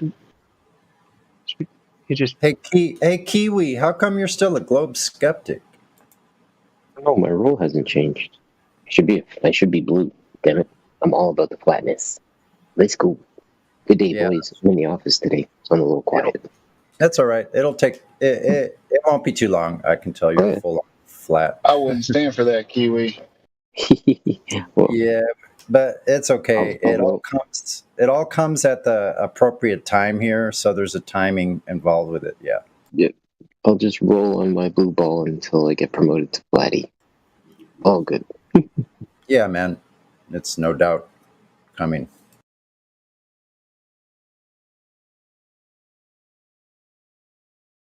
Well, happy Friday morning or afternoon, wherever you may be. It's going to be a hot one today. Yeah. I think we get a little bit of a relief today, if I'm not mistaken. I think it's getting warmer here. It was like 80 yesterday. But where I was down in the canyon, it was like 90. It's too hot for clothes. Oh, just about.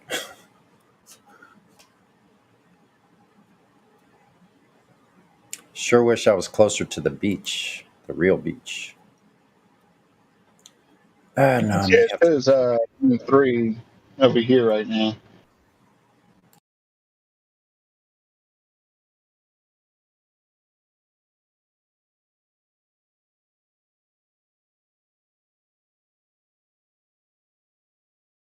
Let's see. High of 72. That's what I like to see. That's a nice temperature, 72. Yeah, right. Yeah, I wish summer was a max of 79. That would be ideal. I'm okay with negative 20. Okay, check. Oh no, I wouldn't make no money if it was that. So check this out.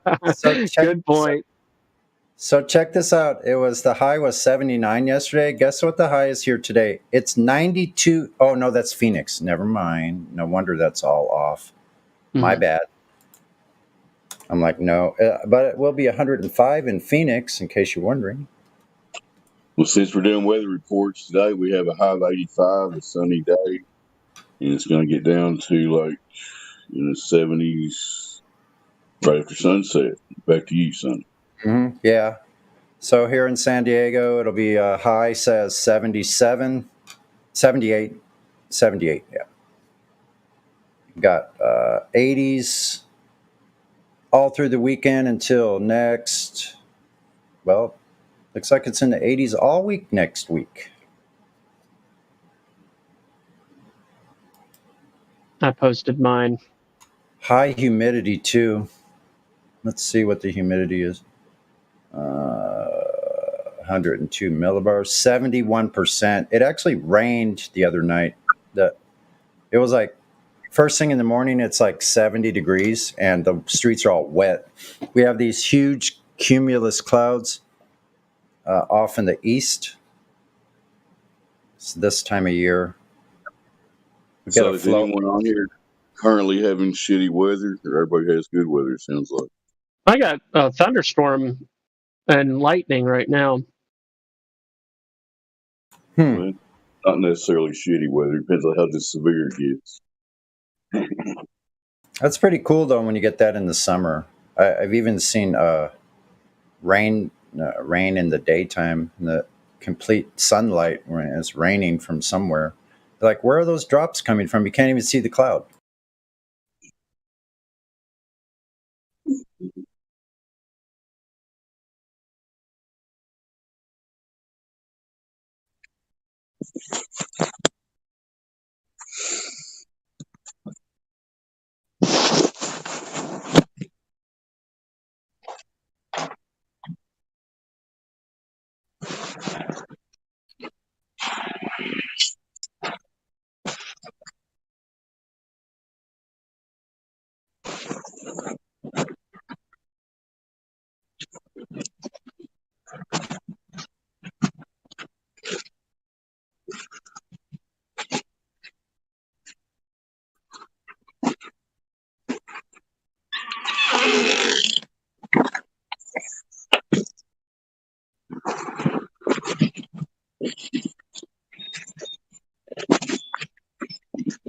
That's a soothing hot mic right there.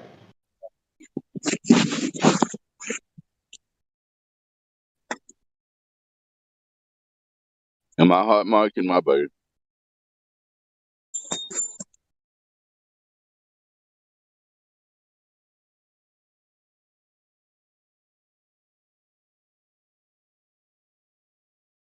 I know nobody cares, but actually a cat unmuted my phone. It was laying on the couch. The cat walked on the mute button.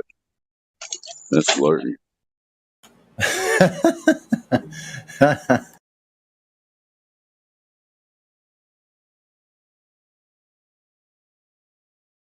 Did he do it on purpose? We'll never know. We'll wish I could ask you.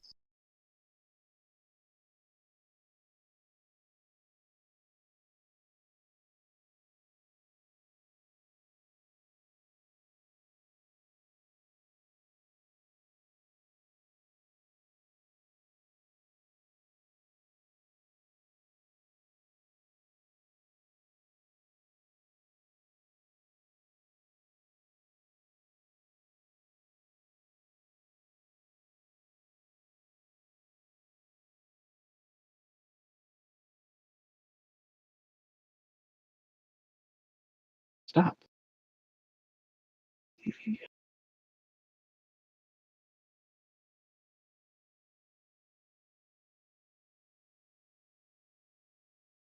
Oh, bro. I know my wife would love it there, Flatty.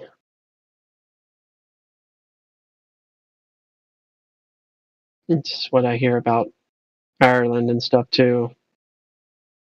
Anywhere where it rains like 2/3 of the year.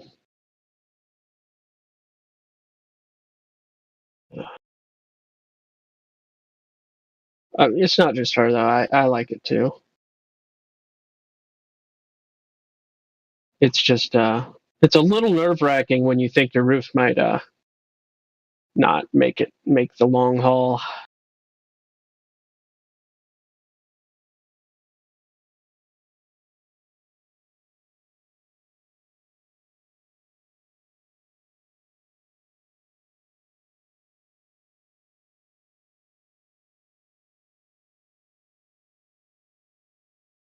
Only a little bit.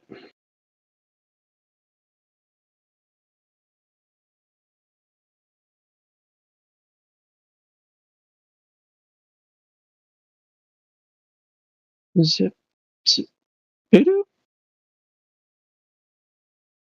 I'm liking that song more and more. The more I listen to it, it's really pretty cool.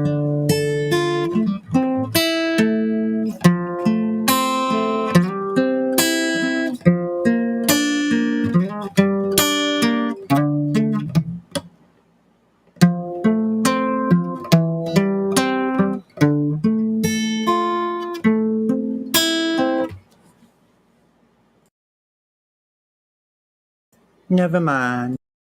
Yeah, no, you were on point yesterday. It sounds like you're modifying it a little bit today. No, I actually went back and listened to it, and I got the actual chords, the real chords. Oh wow! When you were doing it by ear before? Yeah. How funny! Like the way you did it by ear is the way it sounded right, but you're saying no. Yeah, they actually go to D minor. They go to A minor. Then they go to F. then to C, then to B flat, then F.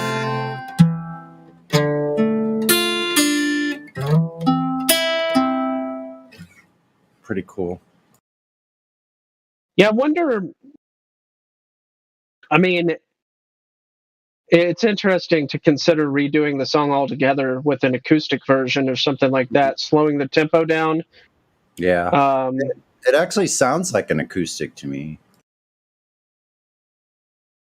In the recording. His rapping, though, I discovered very quickly is there's a couple of moments there that are pretty tough to pull off because of how he emphasizes it. Let me see what particular is right before the put a computer in aquatic conditions. And also, I was playing along with the this karaoke version, so maybe that is a little bit different than the original. Could be.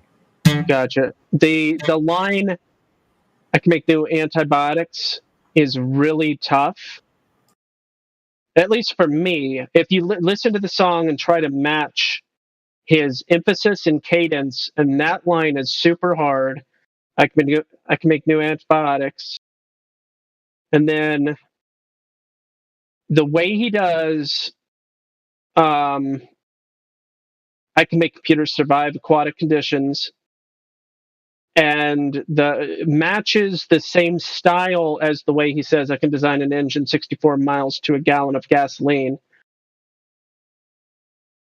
The way that he does those two lines is very similar to the "I can make computers survive aquatic conditions." It's very monotone, which doesn't match the same style throughout the whole song. So there's a lot of it's interesting. Like, he throws emphasis on specific words randomly. So, instead of saying, "I can make you want to buy a product," instead of saying that, he says, "I can make you want to buy a product." Like, he emphasizes the word "you," and it's like, whoa, and then move as shakers and producers. And it's just like the cadence and the emphasis is shifting all over the place. So you have to practice a bunch and then recreate each line of lyrics to closely resemble the same patterns and stuff. Little tricky. And apparently Logan Paul did a really low energy remake of the song here, and Flobots reacted. Flowbot responds to, here you go, copy link address, and made a diss track. I'll post it in the chat here because wow, it's really great. Like, it's just here's his diss response to Logan Paul. It was really clever.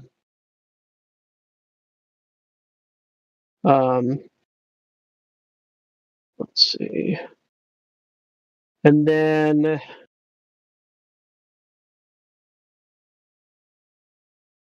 let's see, the other, there was this, so that was one of the difficult spots. "I can do anything with no assistance." That line I had to repeat 30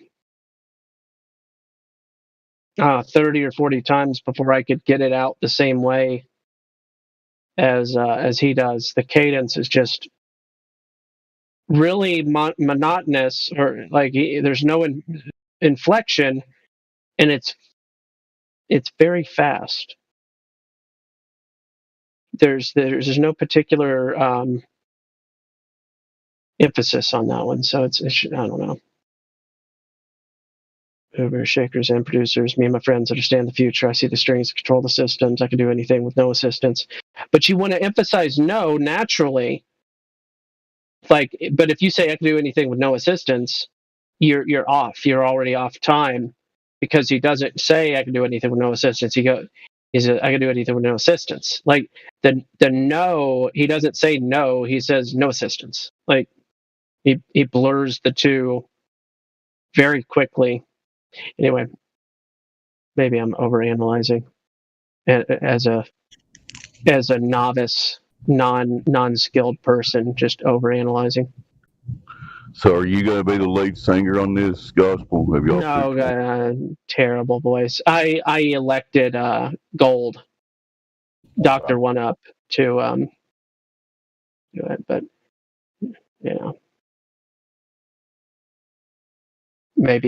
maybe more than one person will wind up wanting to do it, and I don't know. Mo the better. If you need somebody to do just monotone and totally off key, I'm your man. Oh, okay. Yeah.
Bro.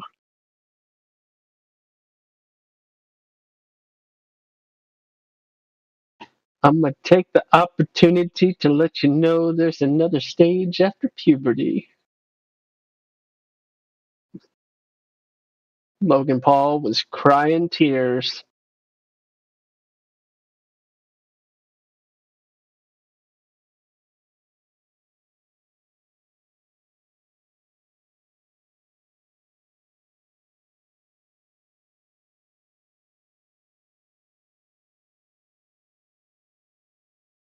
Mm-hmm.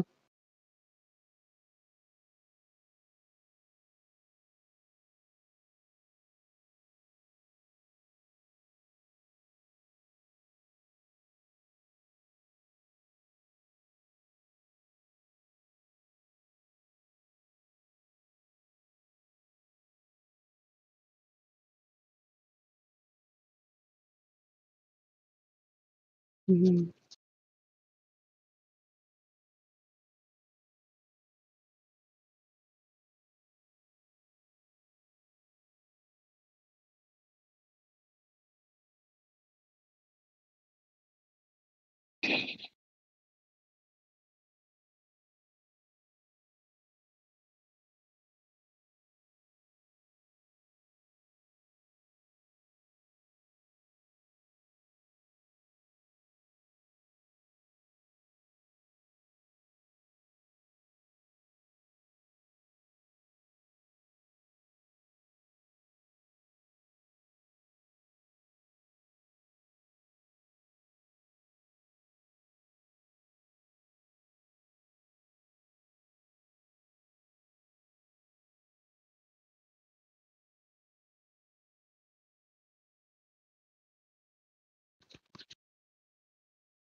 The girl with the blue hair, always on the phone.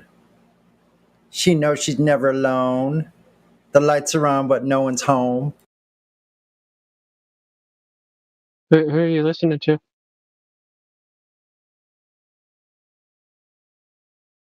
No one. I was looking out the window, and I made it up. I got you. Oh, okay. I was looking at these girls down by the coffee shop on the corner doing selfies of themselves. Like one has red-ish hair, the other one has blue hair. And I was thinking of a Rolling Stones song. There's a girl with the bright blue hair. Oh, wait a minute. I forgot the lyrics. Shoot. Faux pas. You know, she says there's room to spare. Band's on stage and it's one of those nights. The drummer thinks he is dynamite.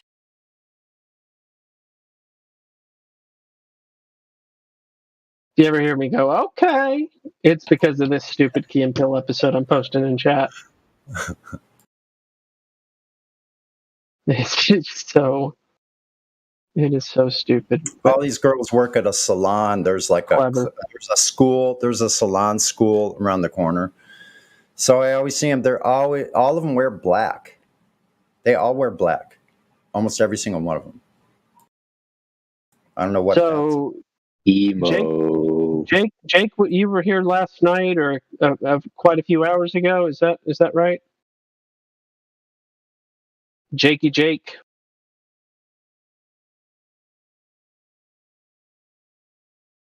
You took a nap and you're back from. Jake from State Farm. How much have you learned so far about the fact that the globe is a fairy tale?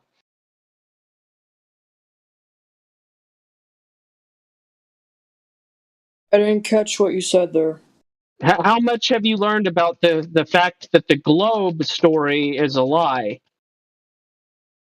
I don't know. It's just like a lot to think about, I guess. Like I haven't really come to a conclusion, I suppose. I don't know. Okay. Well, I can tell you that the best way to come to a conclusion is to see it with your own eyes, making your own observations. Mm-hmm. Not taking other people's word for it. Yeah, I think I was mostly doing that last night. I asked for citations on things, but nobody really gave me any. Well, the only citation you need is like NASA.gov and find out what they say the Earth is. You know, saying it's a ball, saying it has a 3,959 mile equatorial radius, and then from there, all you need is geometry to find out how far you should be able to see or not be able to see because the curve would get in the way, and then make an observation that violates that claim. That's called falsification. You get what I'm saying about, I mean, it's the only citation you really need is... Yeah, I guess. Sure, yeah.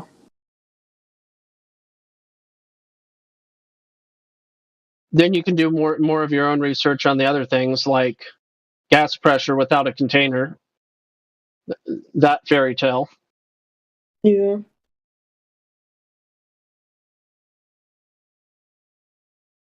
But I wouldn't let it get you down. You sound maybe a little sad about the subject. Oh, well, no, sorry. I just woke up, got my day going pretty late today. Okay. I'm kind of drowsy. That's fair. I understand.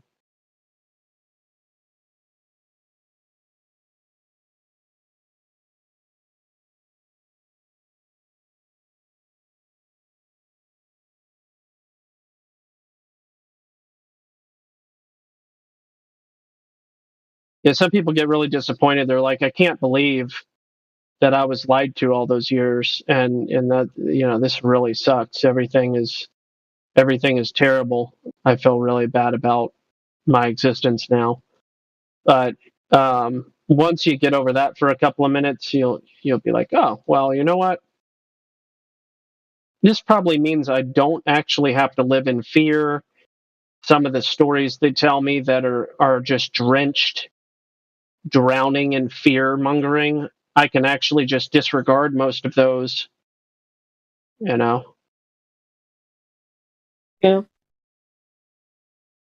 And then you live life a little differently, little bit more hopeful, and like, man, figure out what I'm going to do with my time and my resources, and how I'm going to use my skills. How I'm going to build more skills, and I don't know. I think life can get a little bit more invigorating and hopeful when you're not weighed down by asteroids coming to blow up the world, or what do they call it when the singularity, when AI takes over the world, or what's another good fear? Everybody's going to die from donkey socks.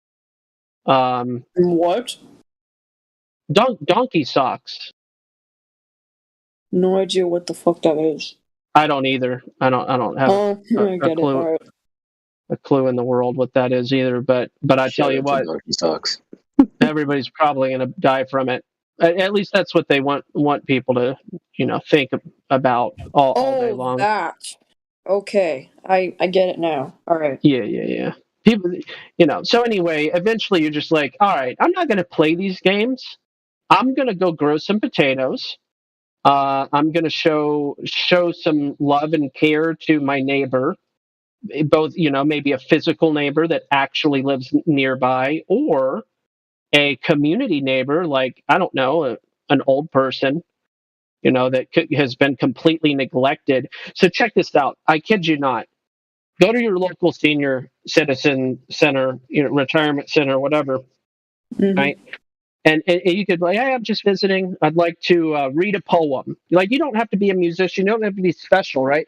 I'd like to. Is there like a time when everybody kind of gathers together? I'd like to read some poetry. I don't know. Just make something up, right? And go talk to those people during visiting hours, and just be like, "When's the last time you've seen your family?" Somebody might be, "Oh, well, actually, they visited yesterday. That's beautiful and amazing." But more often than not, you'll be like, "I haven't seen my son in 4 years," or "I've been here for 6 years and I've never seen any family member." And this is common. This would be the norm.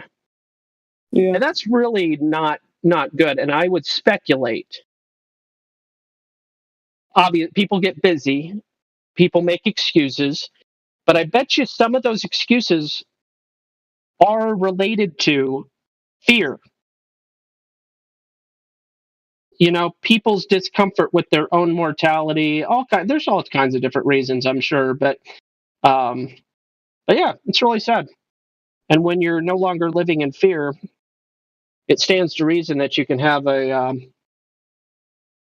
quite a productive life, and beneficial to other people too. Sure. Yeah.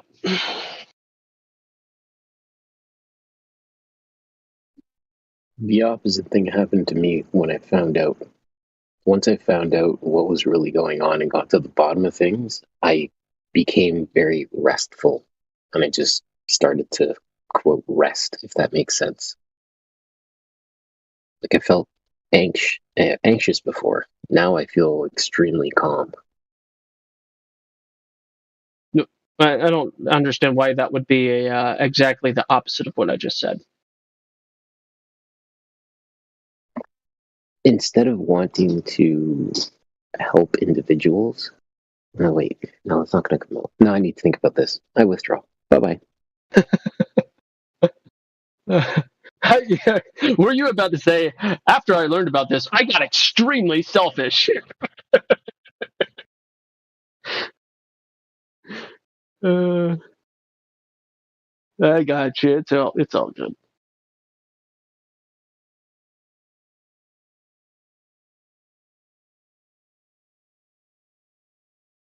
For me, if I could chip in, literally the randomness of the universe suddenly came to a crashing stillness and had calmness and peace of mind. And it gives you more sense of purpose. I'll shut up now. Yeah, man. That's the words I was looking for. Thanks, John. That was Dave. Sorry, I was about to say Dave. Thanks, Dave. No worries.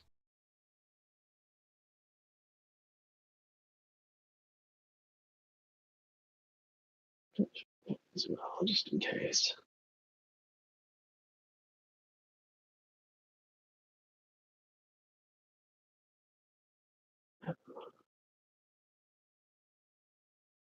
Compass run. Oh yeah.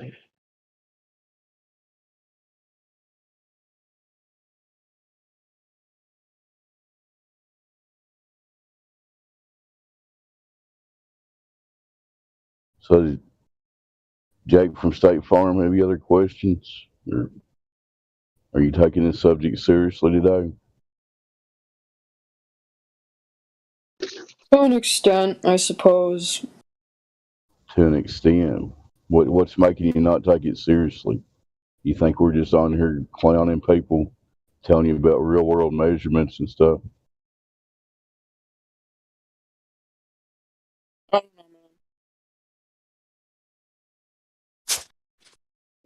It's like, it's interesting, but at the same time, I don't know. I just gotta do my own thing to figure out, like, bottom of it, I guess.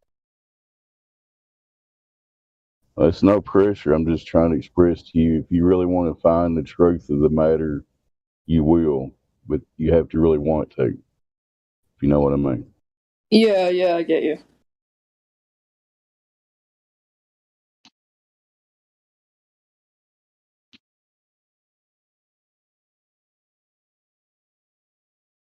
Because everything you need is, like Gospel was telling you, is literally right there in your face. It's a matter if you actually make use of the information and critically think about it and make your own observation. You understand?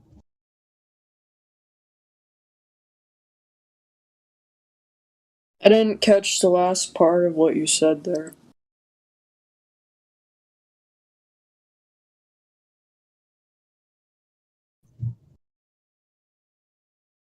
You're coming through fine, Dave. It's a little low, but you're clear. So.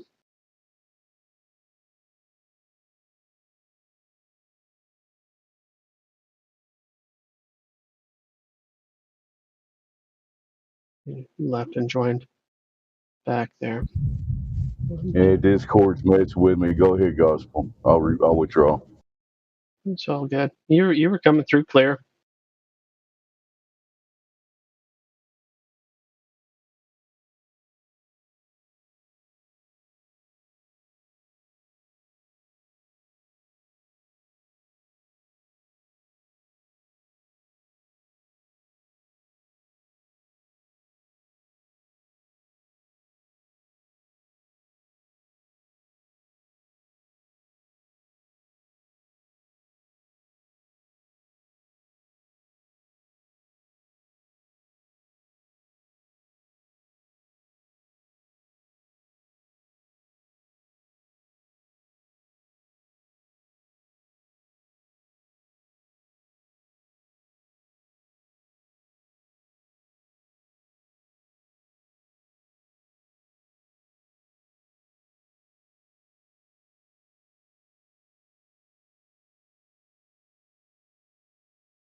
That reminds me, Dave Hinkle sent me lyrics to a Van Halen parody. I may get around to that someday. Oh, nice. Ain't talking about Globe. That wasn't me. I sent you Bad Company. Somebody else sent you that one. Oh, really? I thought it was you. Hold on. Who was that? I sent you Bad Company Spinning Ball Fantasy. You should have that one somewhere. Yeah, I got it right here. Where did that other one? I'll have to look through here. Oh, there's another one by Collective Soul. Also, why does the water lay so flat? That would be a good parody. Yeah. But yeah, you can do your version, but Drace already did it. It's on his channel and mine. Yeah, but I want to do my own guitar on it. Let's see. Do whatever you want to do, man. I'm just saying I didn't send you Van Halen. Somebody else did. Somebody did. Let me find that. That'd be a good one. Based on Ain't Talking About Love.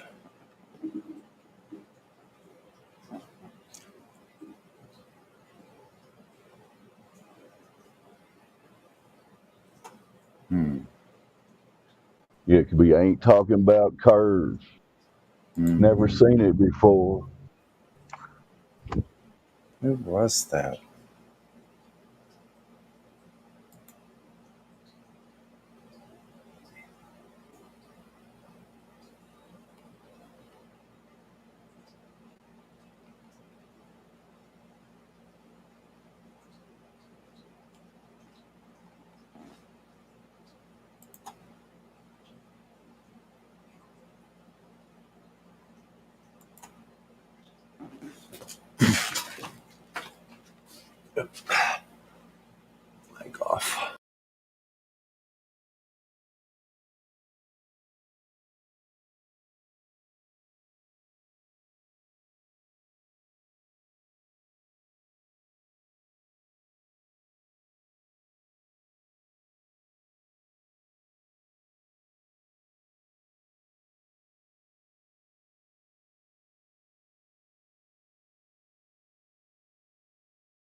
Gather my bay. Oh man, Dave was great. Love me some Dave Chappelle. Did you see the OK video I posted? It's a while back now, I guess. Oh snap! Repost. Yeah, here. Thanks, man. Essentially, yeah. Oh man.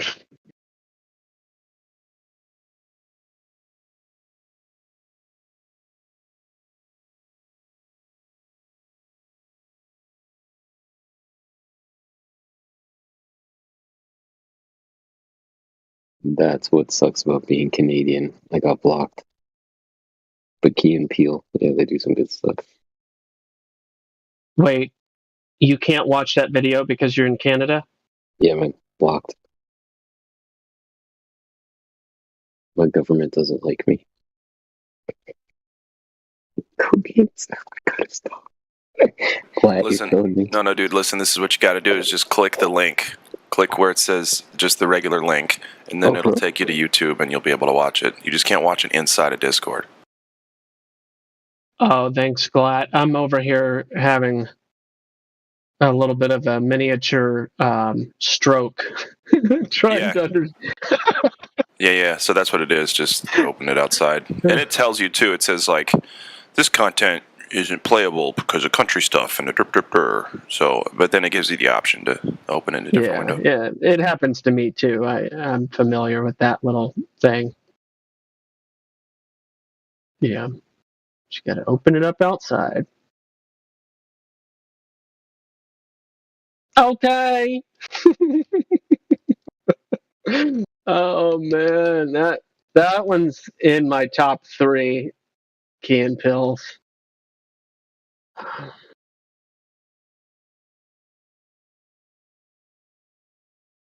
No dice, boys.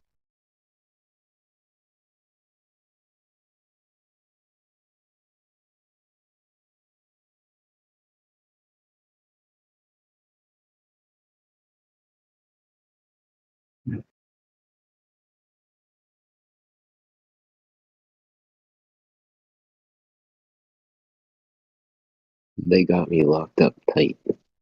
Bitches. What? I screen capped it. Can't get in. Canadian, damn it.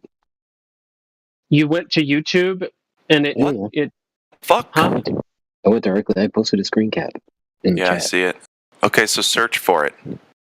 See if you can you can add all on any platform. Watch it. Okay. Yeah, what? On the Comedy Central itself. So it needs to be a different YouTube channel.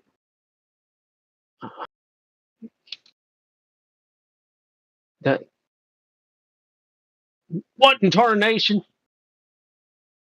That would be really, really strange and really awful if you couldn't find that clip in Canada.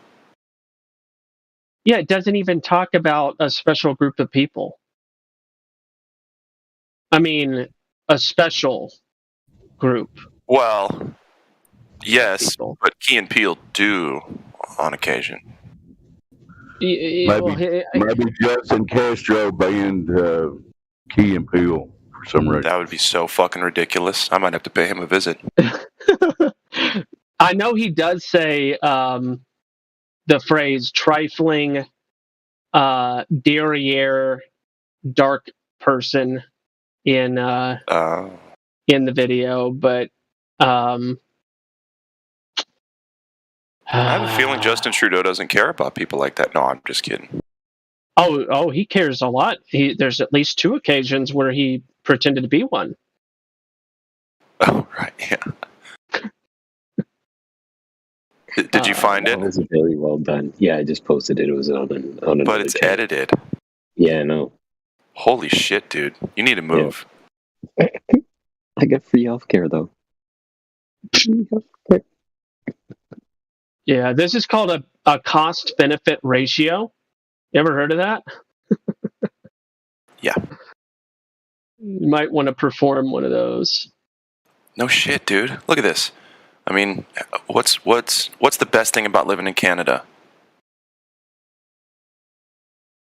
I'm not going to get into that conversation right now. Okay. It won't be beneficial. It won't be beneficial.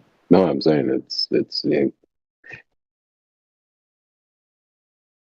It just sounds like you're trying to keep quiet because the boss is listening or something. Exactly. Well, no, I mean I'm in the office environment, so I can't. Yeah. So we'll talk later. Spewing at the gums. You're like, fuck this country.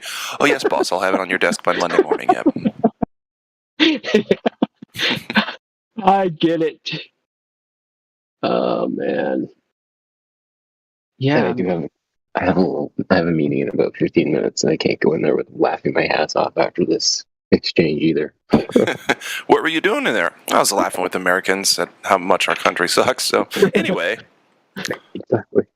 Oh, we completely understand. We just don't let you know about it. We do the exact same thing. That's amazing. Appreciate you guys. Always. Always, man. Don't worry, man. Canada has a fearless leader, Justin Castro, who really, really cares about all the Canadians, and you're in good hands, okay? Do you know his mom was a swinger? So she went down to Cuba and swung a little bit. I think that'd probably be the least alarming news about people like that. But yes, I'm sure of that.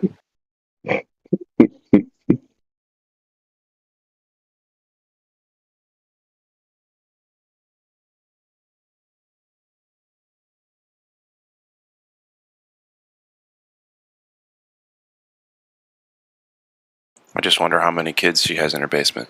I'm just kidding. Or am I? Dum dum dum.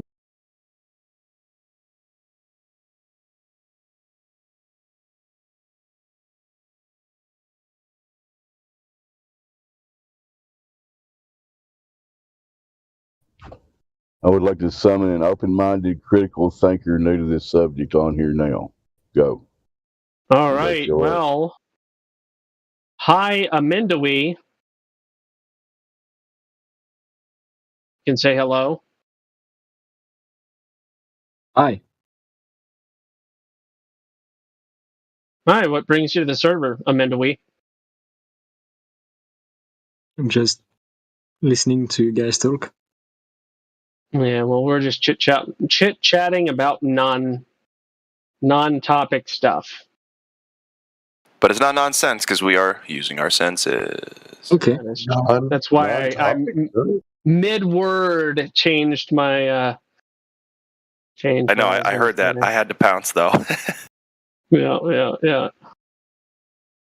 All right, Amanda, what do you know about Earth? What do you know about Earth? Okay, to be honest, I don't think the Earth is flat, guys. I just curious about what you think about it. Mm-hmm. No judgment. No, you said I'm trying to make sure I heard you right. You said I don't think it's flat. Is that what I heard? Yeah, you heard correctly. Okay, gotcha. So, what do you know about Earth? I don't know what I've heard in class. Okay. Pictures I've seen from the International Space Station. My years of college education in physics. Okay. So, as a physics student, I'm not really here to argue. Really, I'm just listening to you guys talk. That's fine. There's not really an argument anyway. Yeah. Okay. Yeah, it's perfectly fine. The fact of the matter is, the claim is that Earth is a ball. Balls have curvature. They tell us what the radius of that ball is, so we can mathematically determine what the rate of curvature is, and then we can make observations, short and long distance observations, that nullify and falsify curvature. Short distance observations nullify curvature. Long distance observations falsify curvature. I don't really agree, but okay. Why not? I mean, what are those observations you're talking about? Yeah. So I'll explain what I mean by nullify and falsify. So a short distance observation can prove that things can be obstructed from the bottom up and appear to disappear from the bottom up, regardless of any possible curvature, because the distance would be way too short for curvature to be the blame of the cause. So that nullifies curvature as a possible reason why there's a horizon or why things disappear from the bottom up. As the claim goes, ships go over the horizon because the Earth is curved. Well, it just so happens that short and long distance observations nullify and falsify that claim. Okay. So what do you think caused the objects to disappear behind the horizon? So I just want to make sure that you're understanding what I've said so far. When short distance observations can be demonstrated repeatedly that are way too short of a distance for curvature to account for things obstructing from the bottom up, we can rationally remove curvature because it couldn't possibly be the cause. That's one part. The second part, the question why comes after you realize the what. So we have to understand the what, and then you can have fun asking the questions why.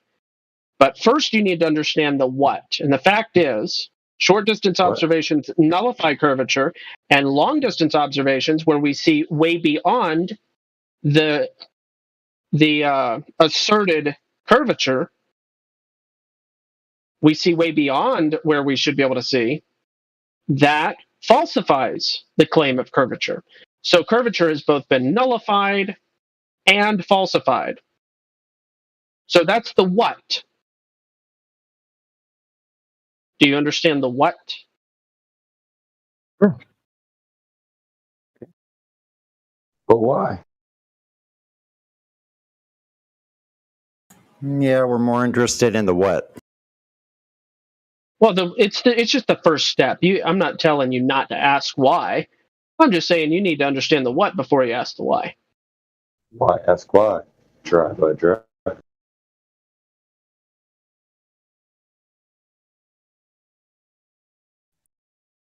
Did I mention I'm loco?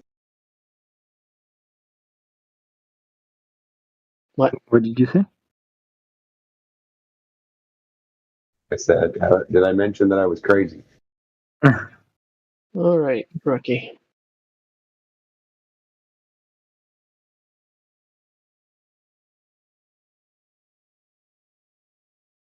So anyway, perspective and a handful of other examples can be found in the rooms below.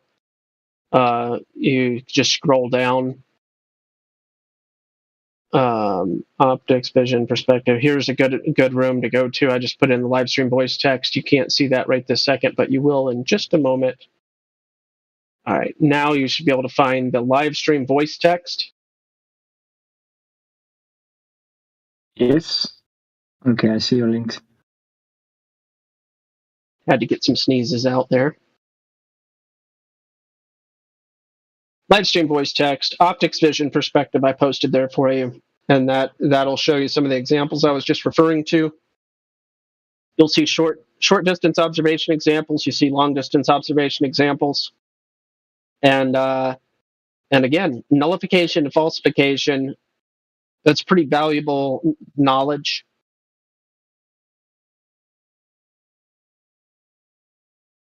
You start there, and then if you have questions, let us know. Okay. Okay. I do. I have one question. It's a bit unrelated to what we just discussed, but Okay. if you don't mind, when did you start doubting that the Earth was a globe? When did what? When did you start doubting that the Earth was a globe? When did you change your views? Or if you ever change your views, maybe you. I don't know. What's Yeah, your... that's a fine question. Very nicely put, I might add. Around the same time that I was presented with evidence that that we could see too far, and then I asked questions about how we know that there's not something else going on, and I continued to dig, roll up my sleeves, gather to myself personal experiences and other examples that would show that the curvature was actually being falsified. It took me about, I don't know, 2 or 3 days, and I was like, oh, well, I can now rest assured on this fact that level means straight. Level doesn't mean curved. Water seeks its level. I can now rest assured that curvature couldn't possibly be the cause of the horizon. Okay. It took you 2 days to arrive to that conclusion. Okay. Yeah. Well, yeah, and then of course, about 3 years of continual scrutiny and looking into this. Okay. Yeah. But as far as accepting that level means straight and that the curvature had been falsified, that process took about 2 days. Understanding all the ins and outs and all the rebuttals and all the rebuttals to rebuttals, or disputations rather. There's no refutation to the falsification. That doesn't exist. That's actually quite illogical. But yeah, just going through all the details over the years, there's a lot of different ways that people try to argue the point, but there are certain basic things that you can't refute something that is a falsification. If you make a claim and it's demonstrated to be false, you can't refute the falsification. Oh yeah, no, yeah, I agree. Yeah, unless you showed that there was a mistake in the falsification, but yeah, I agree with you. I understand that. Yeah.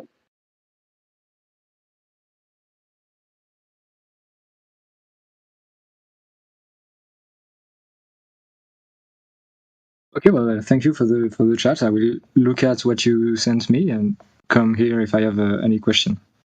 Okay, very fair. Thanks for being civil, Amanda, however you pronounce your name. Yeah, no problem. Just think for yourself and think about it. When we all got, generally speaking, taught the globe, did they provide any evidence for it, or they just tell you this is what it is? I'll leave you with that. Okay.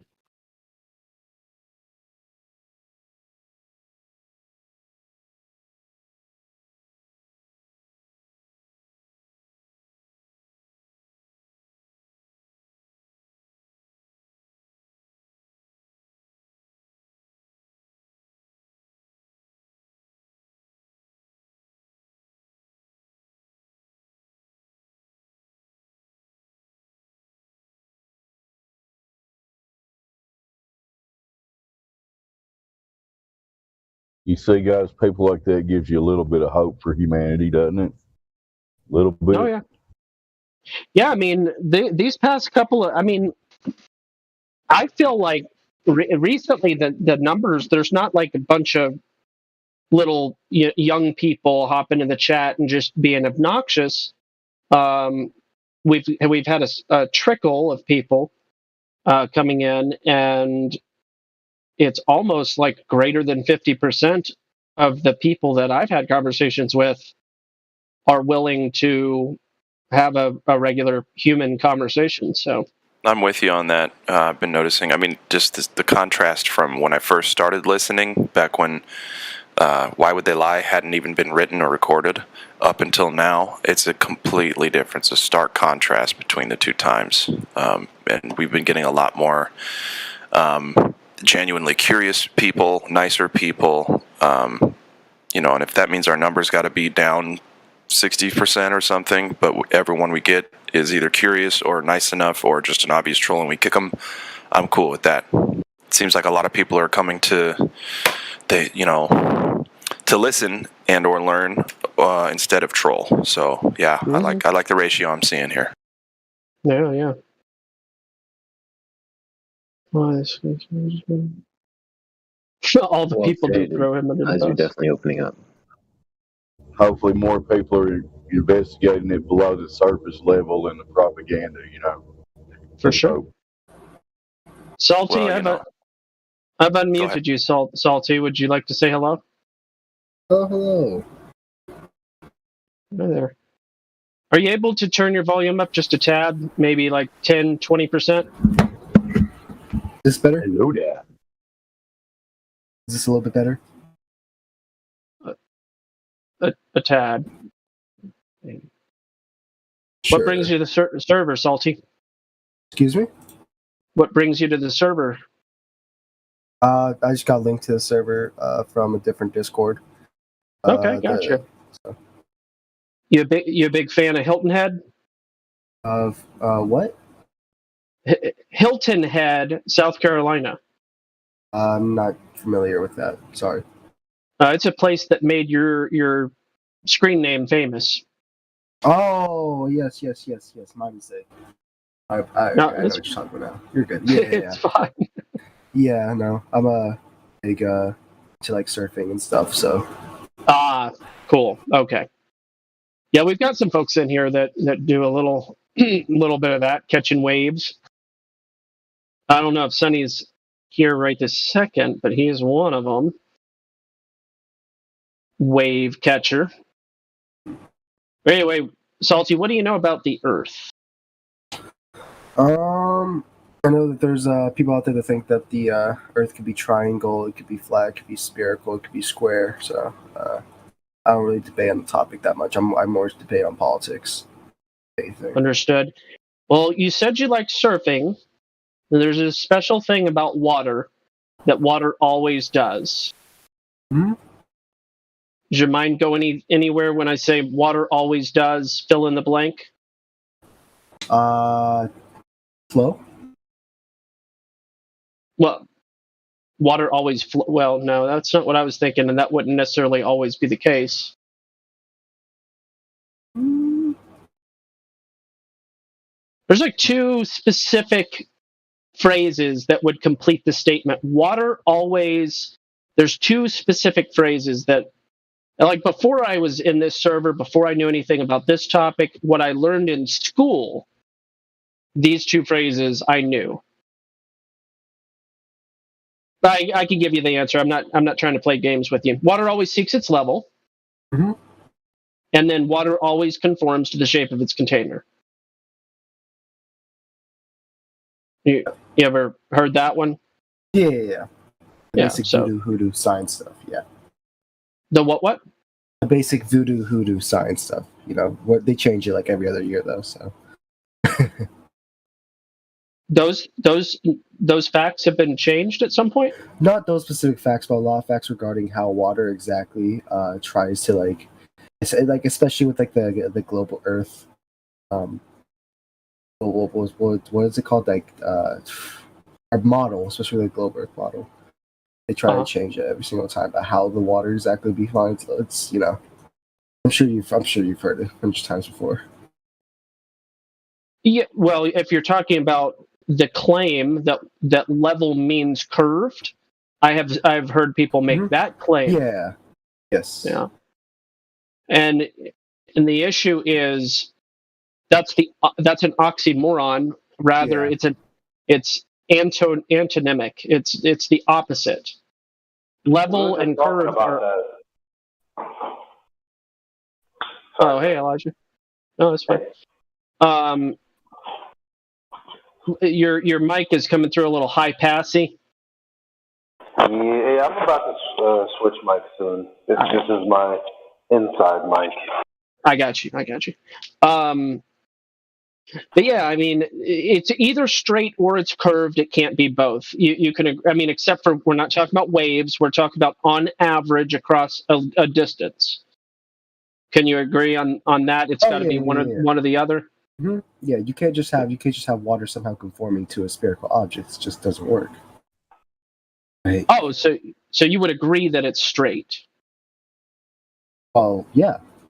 It would have to be. You can't, like a spherical Earth model, you can't really have it conform to a spherical object unless you want to claim, gravity, but within itself, gravity isn't really plausible to claim because you can't really prove it, so, I mean, there's that. True. You can't logically come to the assumption that somehow it is conforming to a spherical, on a spherical model. I agree with you to an extent. I would frame it in such a way to say it's not ever been demonstrated.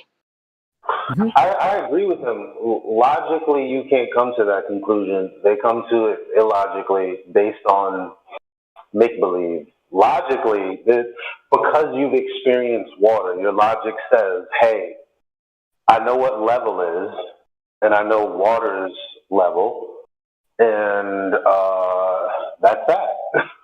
We were just talking about level today, and I pulled up all of the synonyms. Funny enough, none of them had anything to do with curve. Like you said, it was antonymic.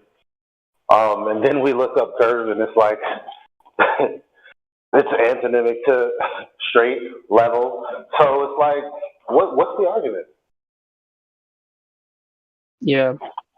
So you had brought up some shaped stuff at the beginning of our conversation, Salty.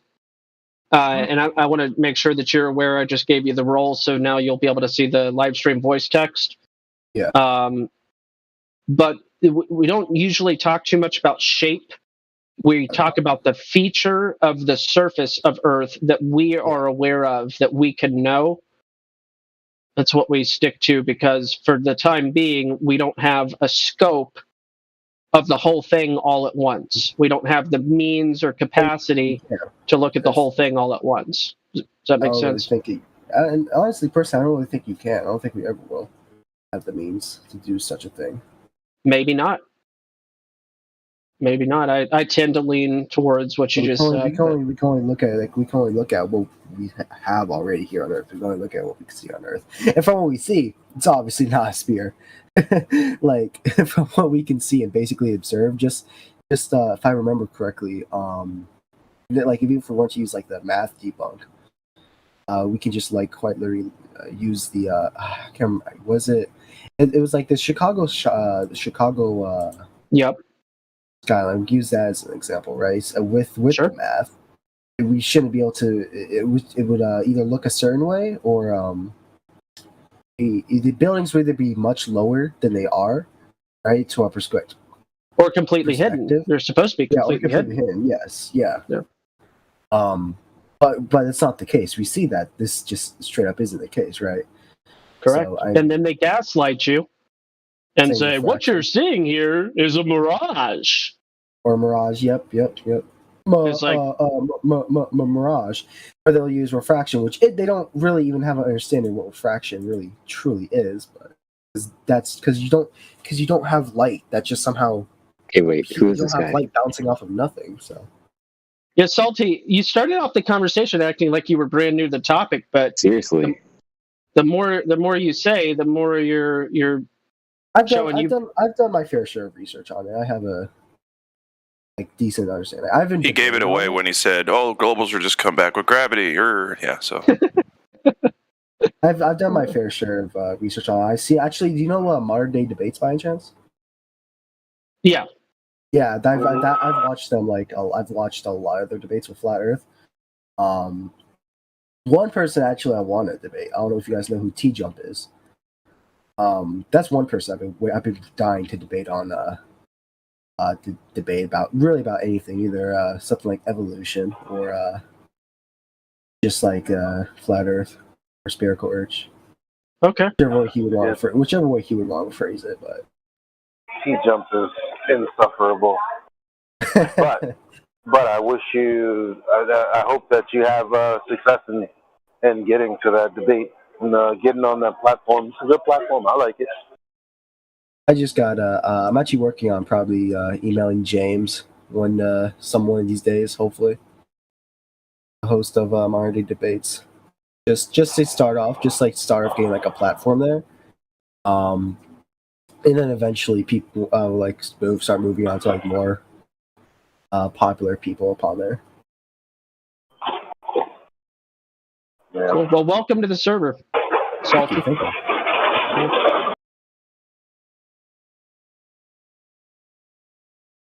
We were just talking about more and more people are coming here with rational thinking and stuff, and then you hop into the VC and refortify that observation. If you're looking for more more founded observations and examples that falsify the curvature, we have a pretty good list of those. Yeah. You might already be familiar with the one known as the Black Swan. Mm-hmm. Yeah. One I like to share with people is the one from Lookout Mountain in northwest Georgia. Is that the one with the where basically I have like the two pictures? I have two pictures side by side. One picture is of the actual picture. The other one is what it should look like if we were if the Earth was actually the spherical dimensions were actually correct. Is that where am I? No, Lookout Mountain is the one where it says "See the 7 states." Oh, okay. My bad. Okay. Yeah, I posted in the chat. A little bit of hot mic in there, Elijah. Sorry. So Lookout Mountain's a good one. The world record, Guinness Book of World Records long distance photograph actually serves as another example. Unsurprisingly, I mean, it's kind of obvious when it's a record long distance observation, but it's between two mountains from Spain to France. It's over 200 miles or whatever. It's another good one. Yeah. I think you were referring to the Black Swan where they have the oil rigs, and in one picture, the water line is before the. Yeah. So here's how to think about it. So there's only one way that you can confirm the claim that the horizon is geometric based on the size of the Earth that they claim. One way, right? And that's to have something in reference to it that you know the distance of to know that it's that distance, right? So here's the problem with the photo with the horizon in front of the oil rigs. Number one, that horizon line is definitely closer than 1.2 miles. But number two, the moment somebody argues that with me, that's the point. The fact that we have to argue it is because it's unclear. Because there's no way to determine where the horizon is. So what they should be doing if they're trying to falsify what we're saying is finding a bunch of horizons that they can validate is where the Earth curve calculators say they should be.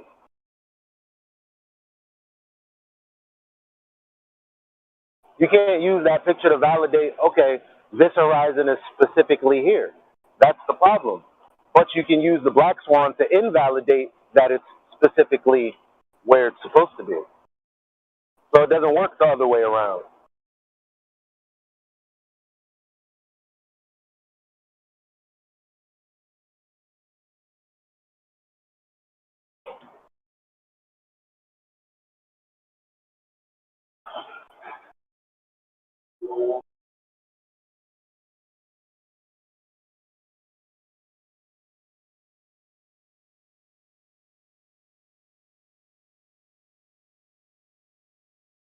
Salty Dog took off.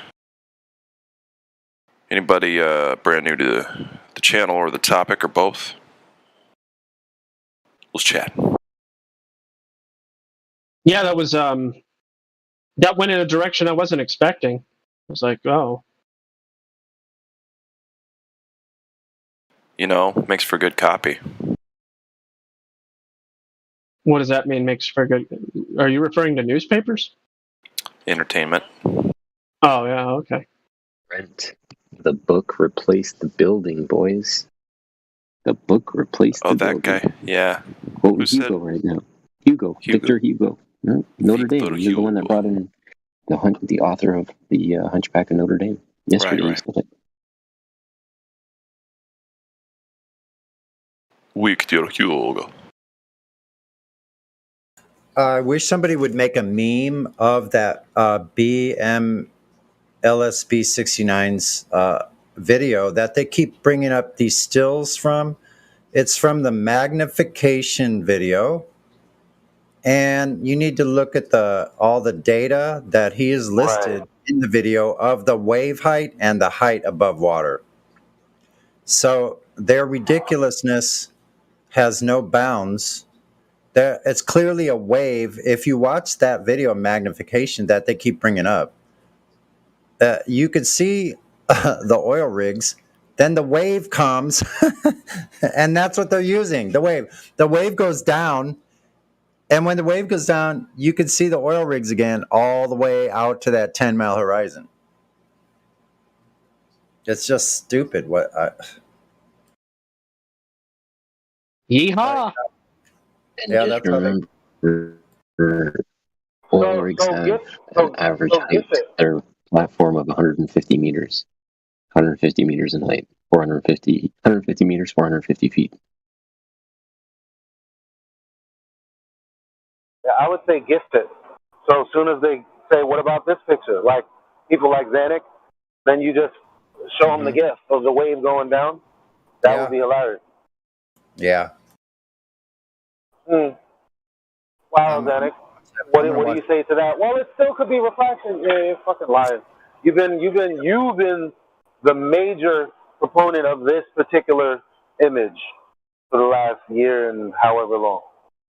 Specifically, I mean, a lot of people do it, but Zanuck is the first person that I ran into that tried to argue me down about that. And I pointed him out. I was like, dude, this is a screenshot from BMLSB69's magnification video. Like, the waves look at the waves. Now, I didn't even notice that the wave went down. I didn't see that. I just noticed that just looking at the waves, it was a lot choppier than the day when he, you know? I'm like, how could you not?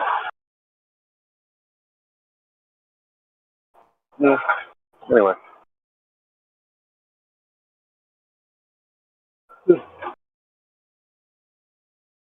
Yeah, I'm gonna make a short clip of it myself here. I'll get on that. 1 sec.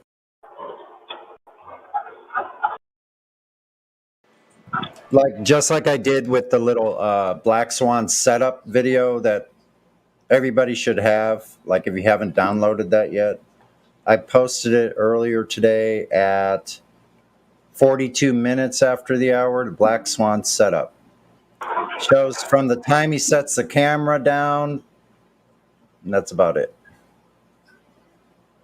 30 seconds. The video setup is a great video. Great share, Sonny. Great job, man.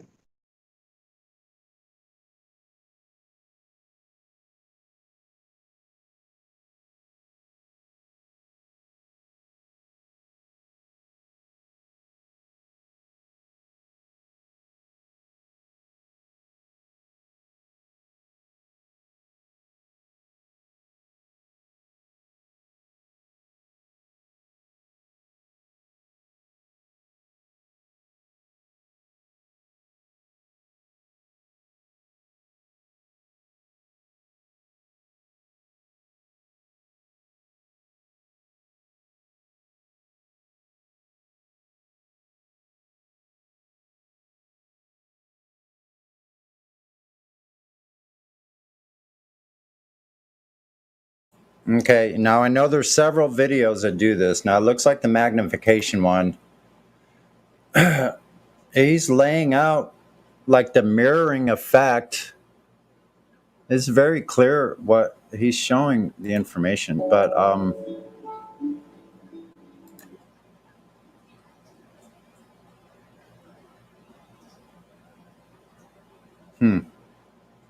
okay, I'm gonna have to research this. I think they're using a couple different videos of his to get that shot.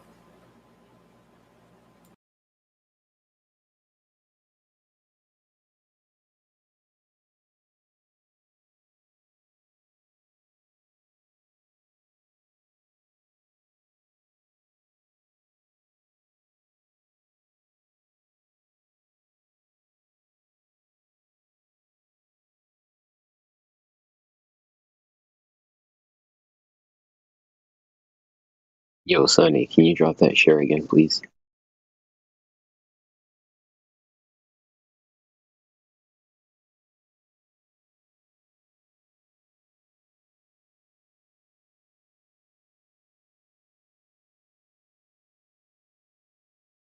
Choco in the chat is asking.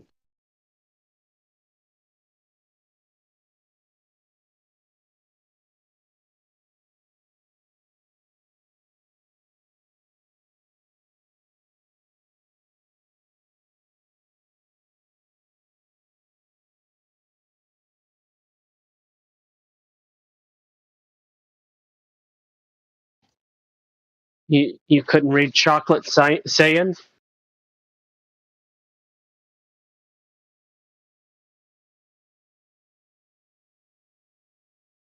Chocolate Saiyan. I couldn't read the. Okay, yeah, now I see it. I literally laughed out loud a second ago. That was not the move. Gotcha. Thanks, Gospel. Appreciate you. Mm-hmm. Okay, which one do you want me to share though? The setup video or the magnification video? Here's the setup video. The setup is awesome. Yeah, the setup's good because it's like 12 inches. Isn't it like 12 inches off the floor? I think I have a still shot of. Let me see if I can find it.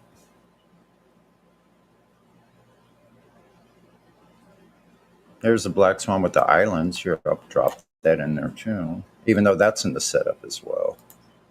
Which is cool to see the Black Swan and the islands behind it. That's a slam dunk, in my opinion. I mean, if you got both those observations in the same short clip.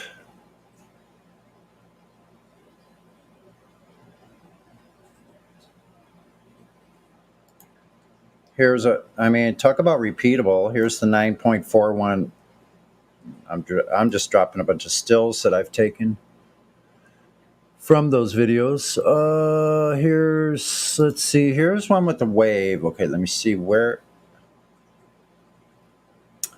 Yeah, this one. This is what they like to use. The last pick of these four is the waves. Let me see. It came from magnification. It's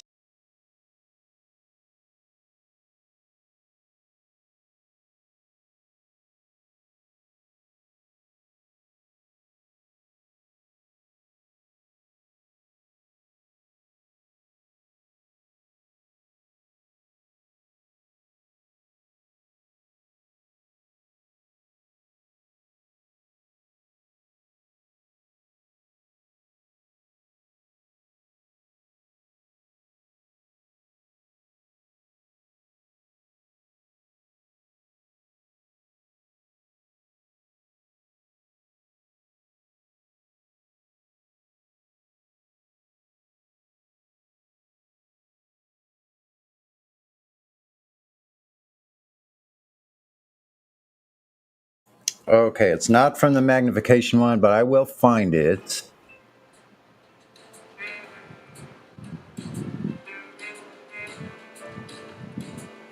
Actually, it says right on the video, magnification sea level. Interesting. I think he's taken some of them down.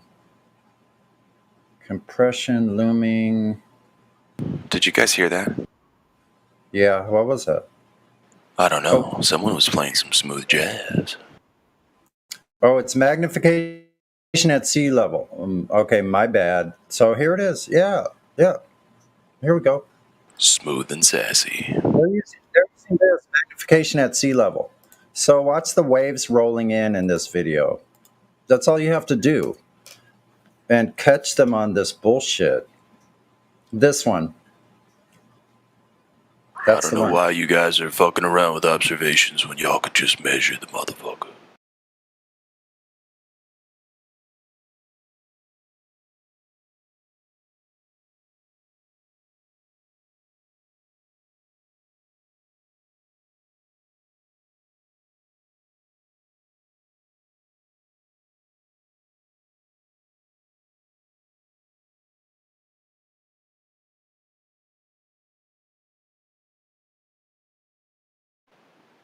Paradise.lao.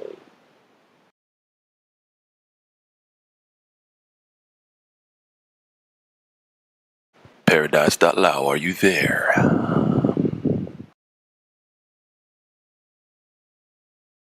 Pilau.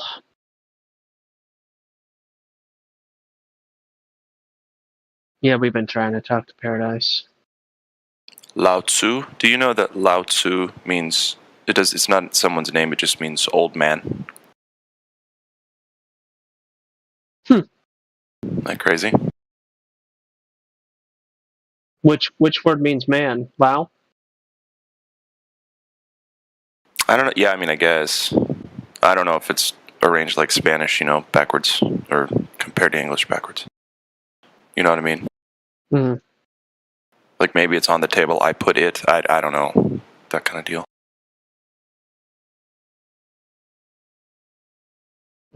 English.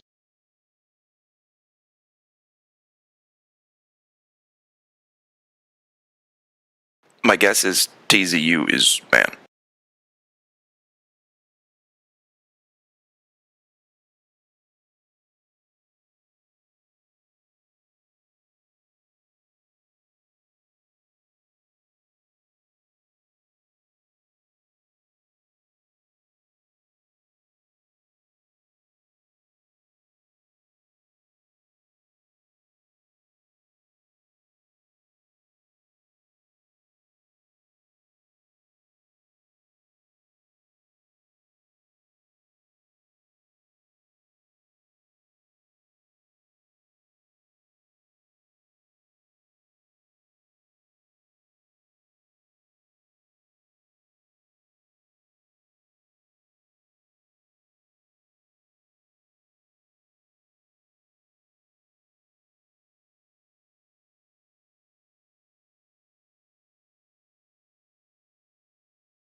Okay, now I got the new clip. And the thing about this clip is when the wave goes down, Chocolate, anyone else listening, you can see Anna Kappa, which has like 900 feet of missing curvature when you can see Anna Kappa way off in the distance. It's at 31.82 miles.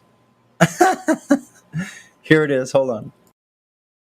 Yeah, this should be part of our arsenal, you guys. So when they bring this stupid photo up, let's see. Isn't that 31 point something miles, Anna Kappa? Yeah, they're crazy. Let's see. Where's that? Magnification at sea level. That pesky moving horizon, that's a problem for the globularists. You can never visit the horizon. Isn't that crazy? You can never go there. Where did it go? Isn't that weird how you save things sometimes? Wow. Where'd you go?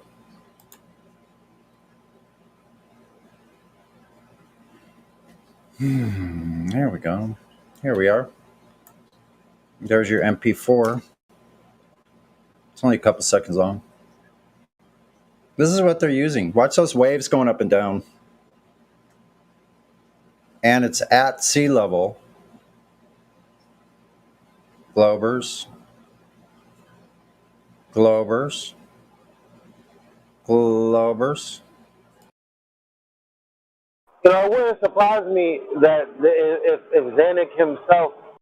Now, wait, before I say all of this, are you telling me that at some point in the video that you shared, which I'm about to sit down and eat, so I'm going to look through it, like it's the exact still from the photo that they shared? Yeah, I'm almost positive it's the exact video, and they're only using the waves. When the wave comes the highest, that's what they're using. They're missing when it goes back down. You can see habitat, and then he pans over to Anna Kappa. You can see Anna Kappa clearly at 31.82 miles.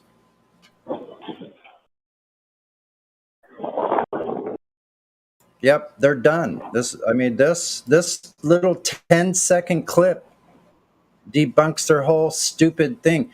It's the same shot that QE has when he says both of these are black swans. Pretty sure it's the same one. Man, each clip destroy that shit, you know. You know. Yes, Sonny. Even the one with the waves blocking is still 2 miles further than it's supposed to be, right? Yeah. Something like And check this out. Right in the first couple seconds, you can see the islands. You know what we be saying. That shit measure flat, dog. Damn. What's their problem? Oh, they dropped on their head a little few too many times growing up, you know. That's right. You know. You know what I'm saying. This shit flat. Whoa. Oh, here's Anna Kappa at the end. Yo, my cousin Bootsy saw him. My cousin Bootsy saw him one day, you know. Anna Kappa, yo. That's that Anna Kappa shit, dog. Yo, shoot. Okay, don't shoot. I'm only kidding. Okay, y'all Globers. Where that curvature at, dog? Yeah.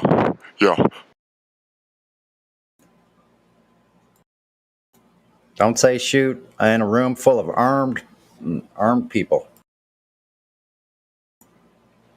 You ain't gonna see Papa Cap your ass. That's one of my favorite freaking sayings, man. Go get your caps peeled. Kind of like me calling you Negro. Yeah, I got some growth on my knee. You just use the word nickel, like pennies times nickels. Oh, what's up, nickel? It's pretty close. But, you know, not saying the bad word.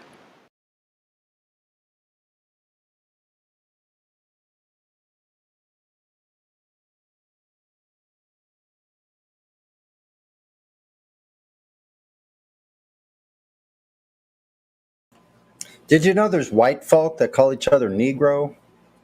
Did you know that, I Elijah? did, yes. They're college kids, wiggers. No, me and my bandmates, we used to do that. We're just fooling around, though. We're kind of making a joke on the whole thing because it is funny. Because I actually could be more Negro than some of the people that are darker than me. That is possible. It's a fine line between cultural talk and racism right now, but it's like two white dudes talking about being more black than the black dude. Like, fuck out of here, bro. You got white black people. I'm gonna push that. I'm pushing that shit to the very fucking end. Prove me wrong. I think my daddy was black below the belt at least. Oh shit. That's where I got my. You say I got big thighs because of my dad. I'm black below the belt. Big thighs. Get your mind out the gutter because I'm talking about my legs. They're big. Big strong legs. We're being goofy as hell. What else are we gonna do, man? Earth's not a globe. I know. Shoot, we got to let off steam somehow. Yo. Something ain't right out there. Maybe it's something they put in the water. Yeah, no doubt. I'm going to start wearing gloves when I wash out my still. That stuff is nasty. So they say there's a bunch of lithium in tap water, municipal water. Mm-hmm. And for a second there, my psychiatrist prescribed me lithium. And I was like, wait a second. You mean to tell me I'm not getting enough from tap water? He goes, what? I'm like, never mind. Okay, yeah, I'll start taking it. Didn't do much for me, made me feel like shit and tired. Moral of the story is, I have no idea.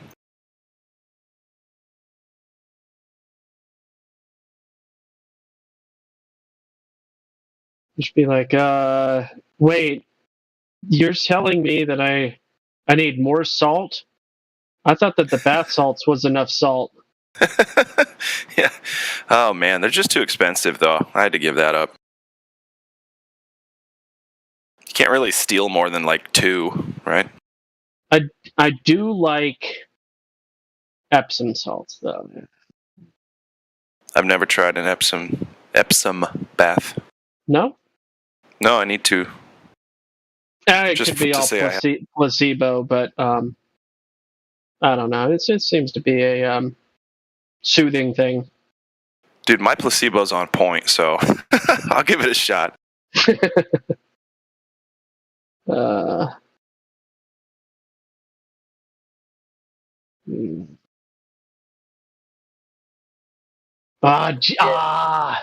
Sorry. Another difficult dilemma. Yeah, I think what we believe about our body is way more powerful in healing than most of us or most people might think. If we believe we're being healed, then what do you think happens? Yeah. Your body buys it. It believes it and is like, I'm healing? Okay, we're healing. Let's heal. Let's heal. We're going? We're healing? Yeah. Cool. Yeah, Well, that's what the host is saying, so we got to do it. Yeah, so your conscious, your unconscious, subconscious doesn't know the difference. So if you consciously put something in there and say, this is what's happening, thank you, like you say, thank you for healing me. Right, say thank you, gratitude. The body just follows along with the subconscious. Is going to go, okay, well, this reality is being set up right now. Well, I'm just going to follow suit and heal. Path of least resistance. And check this out. That means that reality is the most gullible son of a bitch. Yeah. You know what I mean? Like, you say, I'm sad, and the universe goes, cool, you're sad now. We're making everything sad for you. Yes. You get this holographic first person, fully customizable. Fully customizable, personalized, and full. Fuck, what's the word? what's it called when you go into a country to learn the language? Full immersion. Yeah, full immersion, 3D holographic movie of uniquely made for you. Can you distill that into less than a novel? Yeah, right. You make the reality that you choose. I'll bet we can do some new age shit with it. It's and I've heard it. It's we are the creators. You are the creator. Like, I don't know about all that, but I know I influence things around me. Yeah. Well, I maybe could go with co-creator because here's the thing I'm thinking about lately, and I sometimes I think about things for a week or two, and I won't say anything until I've digested it. So apparently we all have this observer inside of us, right? I don't know about that. Okay, well, I mean, it makes sense, but here's my proof. Here's my proof. If you're laying in bed and you close your eyes at night, you're laying there still, it's quiet, and you can observe your own thoughts.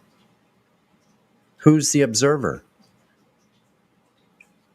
Whoa, bro. I don't know. The thinking is not observing itself. The thinking is just going on. It's just doing its thing. It's our brain is a thought-producing machine. So are you saying there's two inside of us, two in one?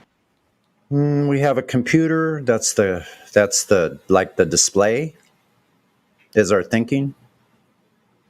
And we also have something called the observer that we can actually observe our own thinking. They're two separate things. So I think, therefore I am. No, that's kind of separate. No. It's also really arrogant. Yeah. So what I'm saying is, what if the creator is seeing through all of our eyes? That's who the observer is, that we are actually using our eyes to see for God on this plane of reality. Not that God couldn't see this reality too, but it has to be through our eyes. Not Why? his. It's weird. It's very creepy. It's voyeurism at its finest.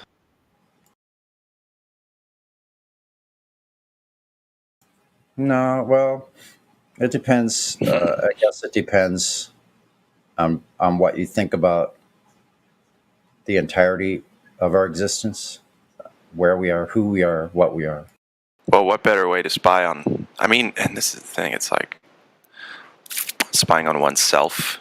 If we do the whole creator thing, that's a weird deal. Sounds like Michael Jackson song or something. That the "We Are the World" song. Oh, yeah, We Are the World. Yeah, for whatever reason, this concept reminds me of that song.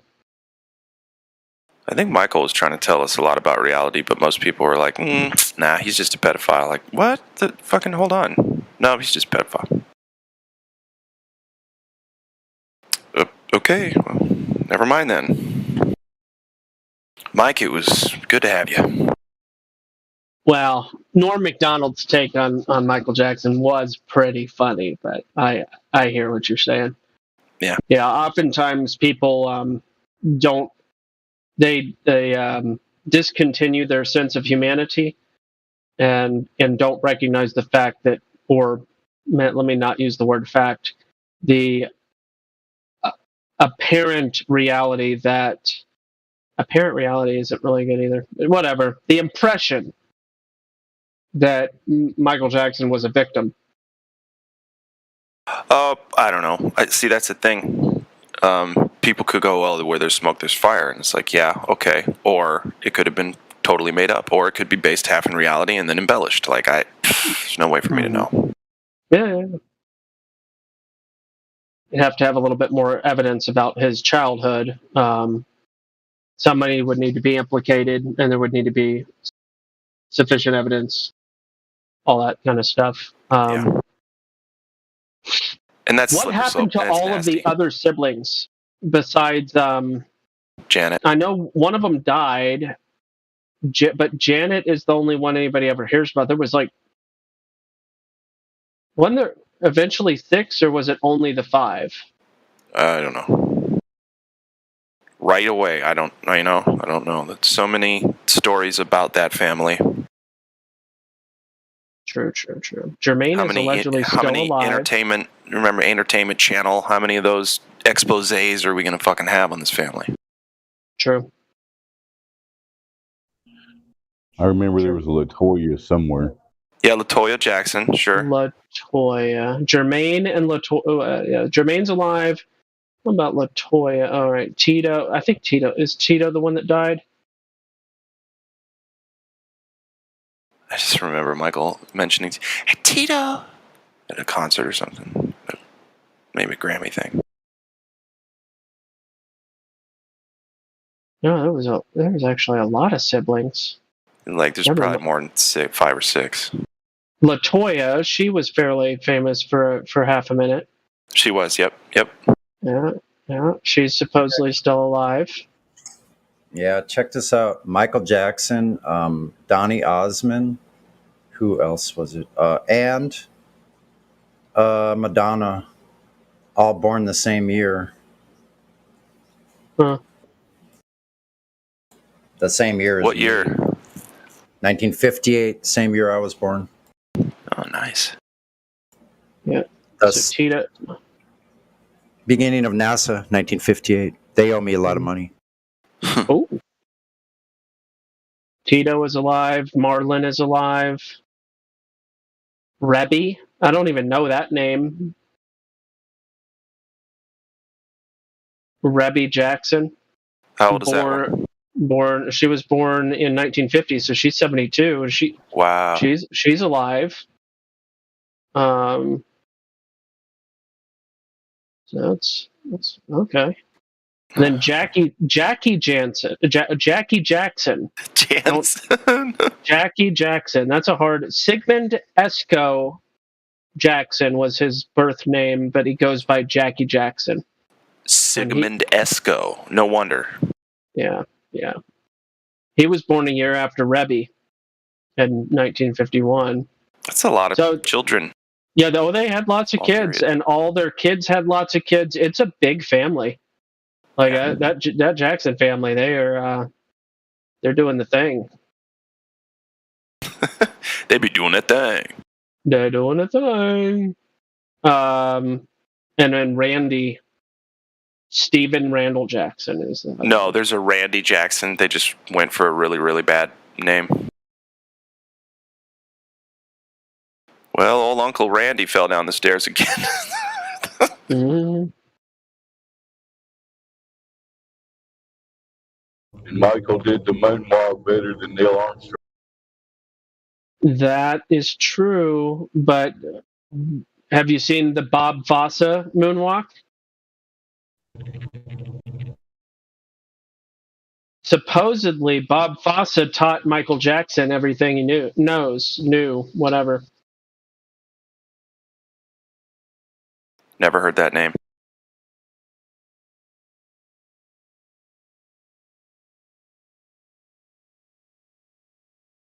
Yeah.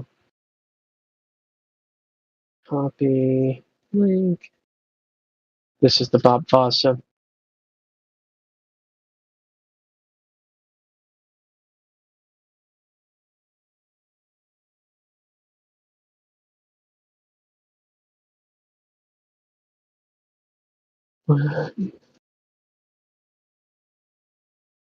So I successfully repaired my vape, which is really wild because I'm trying to I haven't done like these close electronics in a little while, and I've had some problems with cramping and stuff. So like my hands start cramping. It's the strangest thing ever, man. Like, what is going on? Anyway, I managed to put it all together. These tiny little wires that I soldered, shrink wrap. But sometimes the shrink wrap doesn't work. Like you get it too close to the heat, so it shrinks before you can slide it over. So I had to use tape, taped it up, put it all in there. Like, it's really wild, and that it actually freaking works when I snap it all together. because like there's a 50-50 chance most of the times on things like that I'm going to screw it up, put it all back together, and then it doesn't work, and it works perfectly. I'm like, how did that happen? Sonny is not playing the clip. It's not playing? I tried to download it too. What? It's an MP4. I played Sonny's clip. Yeah. At 141? Yeah. Yep. The 34, 41. Yeah, that one. It plays for me. It's 1 minute and 4 seconds long. Yep. It's playing fine. He downloaded it didn't work. That's weird. That is weird. Should be it. I would maybe try it again. I don't know. It might be your device. They don't want me to have this power. That's why. And then I'm going straight to Facebook. Oh, space-wise? Oh. I'm going to provoke all of the, you know what? I can just find it right from the video. Might be a connection issue. Yeah, it ends right at Large Anacapa. God, I wish I had a boat. I started looking at, there's free boats. People are giving away boats.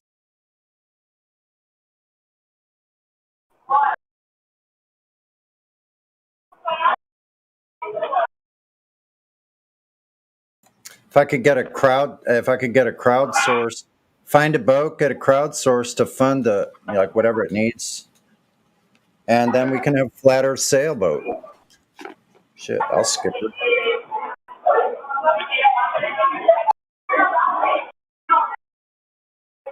Go over to Catalina.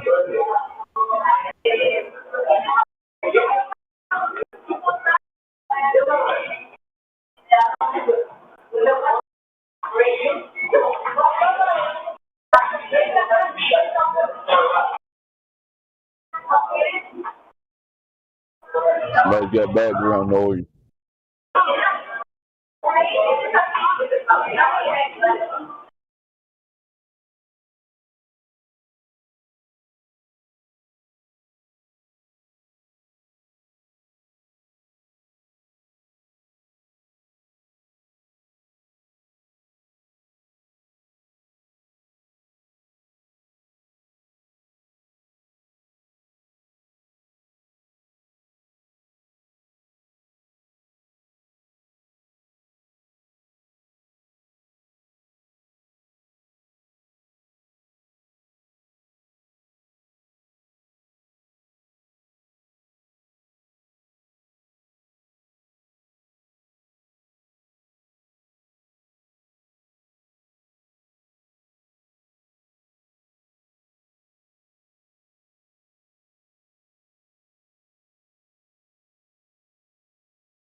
Wow.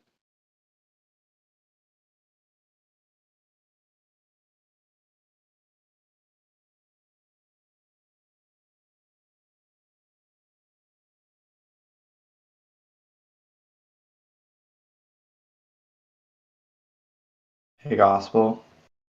What's up? What's up? Do you know the 3 questions relating to the sextant? You know what I don't like? What's that? I'm watching this magnification sea level video, and under it, of course, there's that disclaimer: the flat Earth model is an archaic and scientifically disproven concept. Even though 100 years ago, well, never mind, that's different. Actually, that's different. I'm never going to take that. But the fact that they would put that under this video, what for? It's not titled flat Earth. They're just showing you values based on what they're observing. Like, I don't understand what. I don't know how people have allowed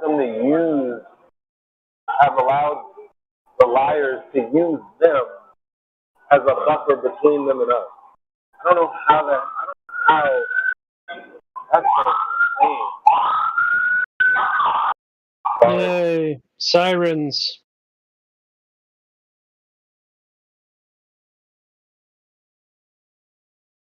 How would life be for you if you only heard a siren every 2 to 3 years? Scary.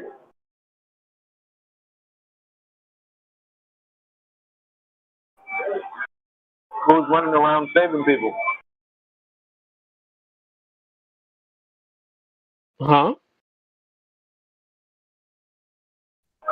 No, I'm just joking. Oh yeah. I don't think anybody needs saving in North Dakota. Everybody's just a chat out here or something. Oh no. No, I'm just kidding. There's been people to have some pretty brutal accidents and stuff. It's just you live far enough away from population and you just almost never hear sirens. I think I've heard a siren once in the last 15 months.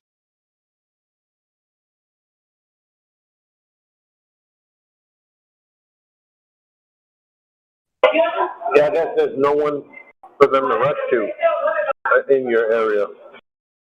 No. Yeah. Yeah.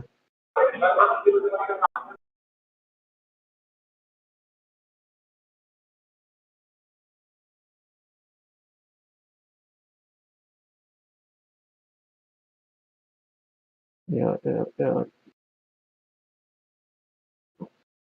The curved adjacent is the only question I'm aware of, Bendy. That's the only one I'm aware of.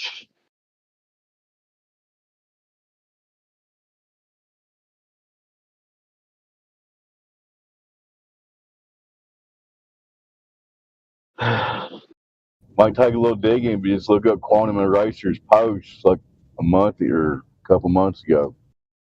They're right there. Curved adjacent's the only one I remember for sure. Yeah. Somebody, do sailors use the sextant to successfully navigate? Is one of them generally paraphrased? Oh, here you go. So watching real quick, Gospel, watching that Bob Foss video. Yeah. I understand now. It's like then you watch Michael, and Michael's a little more rough around the edges, but he's more daring with his moves too. But Foss had that flow, man. Yeah. Yeah, no, it's actually, he was a dance teacher and... Yeah, choreographer, one of the best. Yeah, I believe that they actually did work together. Oh, I'm sure they did. They had to have, absolutely. Yeah. He does the crotch grab, he does the moon, he does a handful of the same moves, signature moves, so to speak. Yeah, well, his moonwalk is better than anyone's. Yeah. It's crazy. It's like shorter. It's less jittery. It's just a flow. I love it. Thanks for sharing that. Yeah, you're welcome.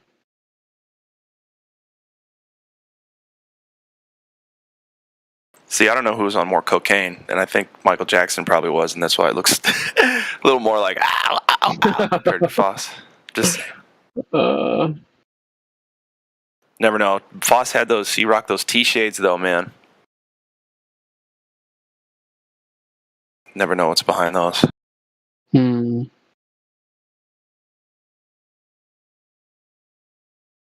Like that dude in Cool Hand Luke.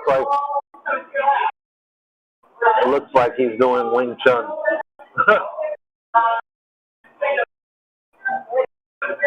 You know, Chinese boxing, right? Yeah. Wing Chun's cool stuff. If I was going to learn any of the Asian martial arts, that's definitely the one that I would or Ricky Tikki Tavi.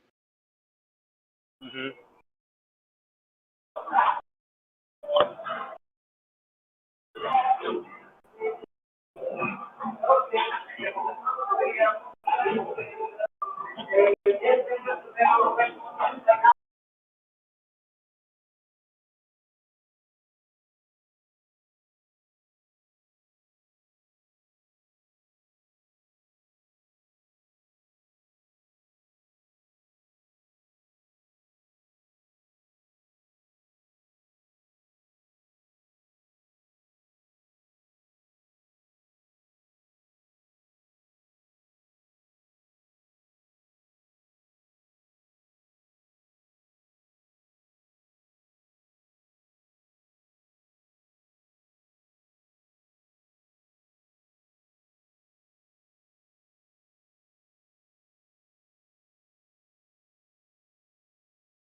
Globers be like, see the flat line out there that never bends? That's Earth curvature. You're just stupid. Yep.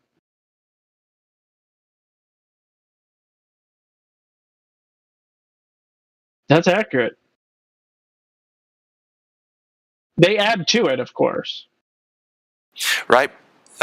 I think, but my point is, if you distill it to that one sentence or one similar and say, this is really what people are trying to tell you, then just leave it at that. The horizon never bends. It's over. See the horizontal line? It never bends, no matter what we do, where we go. So, how's it a globe?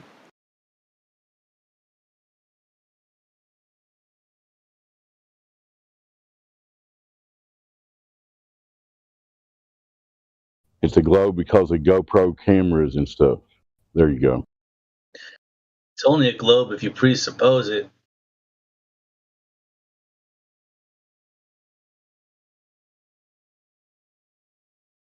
But that's the whole thing, right? They presupposed it, and they put some heliocentric wallpaper on the wall. They were there first. And that's our reality, right? I mean, we're looking at some stupid wallpaper from early 19th century. That's the reality we live in. It's almost like there was some stuff before, and then the memory got wiped, amnesia, and then they started over with a brand new story called The Globe. Yeah, no, I'm totally on the amnesia belief personally. I think weird. It's just weird that nobody before a certain quote-unquote time remembers anything. And I was having this conversation. Well, think about it. What do you know about? And I don't mean you personally. I just mean in general, like anybody. What do we know about the lives of our grandparents, right? What about our grandparents' parents, right? And people, tribes, they carry that tradition, they carry that history, they carry that knowledge, and they do know their ancestors, and they do have their history, and they have a story that continues for the generations. But in our modern life, one generation's all it takes to change a story, right? My kids that's true. I agree with that last part. Yeah. Yeah, I mean, my kids are going to think, my kids are going to think that, men who are women are a matter of fact, right? Like that there was never a time when that wasn't a fact, right? I mean, that's just, barring our ability to maybe change that narrative, that will be their narrative. Yes, of course. There's 4 billion genders, and I'm not trying to be offensive in any way. I'm just saying it will be a matter of fact. It once wasn't. It might be. This is. When you all are using the word amnesia, are you referring to the period of time from conception until around 1 to 2 to 3 years old? No, I'm talking about and I don't want to get into the whole reset mud flood thing. No, I'm talking about cultural, generational amnesia. Yeah, historical amnesia. Okay. Historical amnesia. Yeah, for instance, I have talked a lot with my family about the generations before mine, and it only goes back about 2, and that second one back. So I got my grandma, my great grandma, and my great great grandma. But the great great grandma and stuff stories are so vague they might as well have not happened. And a lot of I don't knows, honey, and a lot of well, you'd have to ask your grandpa, and he doesn't fucking remember. And it's just I hear a lot of this stuff. I think yeah. And that's where they have. I don't know. It's just something I've noticed. Yeah. Mine. I heard stories. I heard stories of multiple generations back, and then of course, there's documentation of one of my relatives being in the war in Connecticut. I'm trying to remember the name of the war. I feel like we can trust that stuff, though. Right, but if you don't, if their knowledge isn't your knowledge, then it doesn't matter, right? Like if your grandfather knew it was flat because it was flat, and he never heard the fact that it was heliocentric. I'm not grandfather, but say it's generational and grandfathers or grandparents preceding that, right? And they knew it, and if their knowledge is not your knowledge, then you're susceptible to new narratives, and it's that simple, right? So I guess what I'm asking is, where was the point where? Well, I don't know. Yeah, no, it's interesting. If you talk about flat Earth, right? And I can only take it at face value. I know. Never mind. It was the printing press and the news and stuff. Never mind. Okay, I got it. At least that's the story. So. Well, sure, but what about circumstantial evidence where Dave Weiss goes into the retirement home and talks to a lady who's 105 years old who remembers specifically flat Earth being taught in school. So we're talking about early 1900s where in a Midwestern school, maybe outside of the city, they were being taught that as a matter of fact, right? I'd like to see more of those kinds of interviews. I agree. Yeah, I mean, she seemed very genuine. I do want to mention that people in homes, specifically if they have a little bit of dementia or a little bit of Alzheimer's or a lot of it or whatever, they can be taken down an emotional ride where they're asked leading questions, and then all of a sudden they're telling you a story that they weren't there for. Now that said, it could in her case, was it Rose or Ruth? I think it was Rose. Rose, I think. Yeah, Rose. Yeah, in Rose's case, she seemed I guess what's the word? Apt enough to the task to be present enough in her mind to, to properly field the questions David was asking. For the most part. But do you see, she got really emotional at the end, and I think it was. There's a lot of reasons for that. It wasn't just her mind was being blown. Maybe I don't know. You know what I'm saying? I try to put myself in their shoes, but I can't. But anyway, I agree with you. Well, look, you're not wrong, and it's probably worthy of noting that, and so I agree. I will say that in my case, it resonated. I found it to be genuine. Certainly, Dave Weiss is a polarizing figure in our flat Earth world, but I found it to be genuine, and so even at face value, I appreciated it. Of It's course, a net positive. I'm biased. I agree. Yeah. Net positive.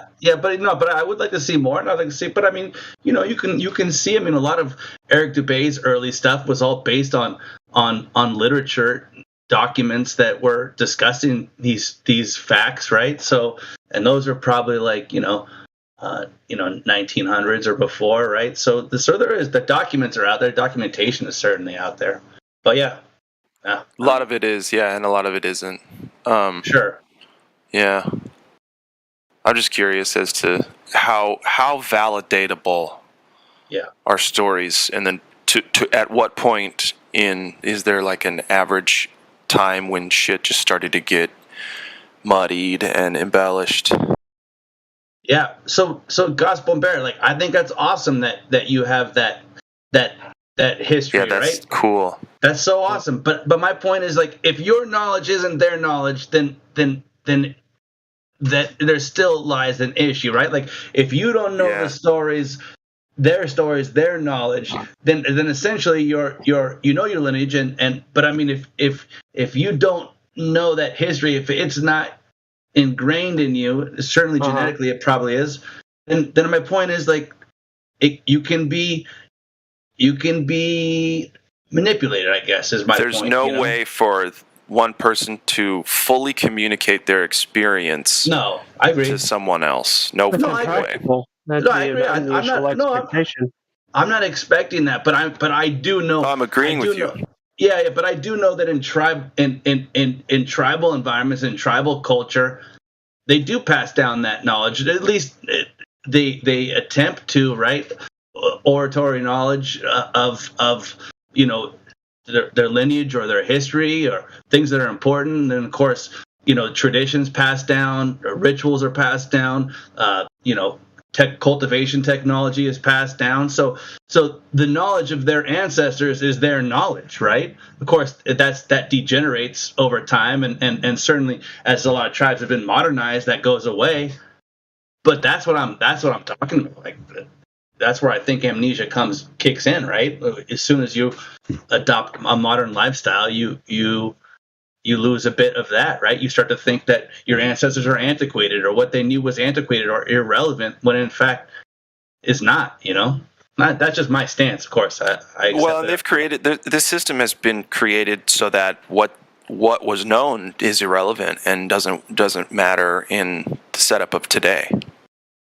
It's my opinion. Well, it's like if, I'm just speaking personally, and like when I think about the meme of like how Depression era people and grandparents or great grandparents who jarred food or kept food, and how like within one generation gap, that's a fuddy duddy, they got a garden, they're tending to the garden in the back, that's somehow I know antiquated. People who do all that still today, all of that stuff. Oh, sure, no, of course, it's great, but you would agree that there is a cultural narrative or meme that attempted to determine that was somehow antiquated or irrelevant, right? Yeah, you're saying like a stigma.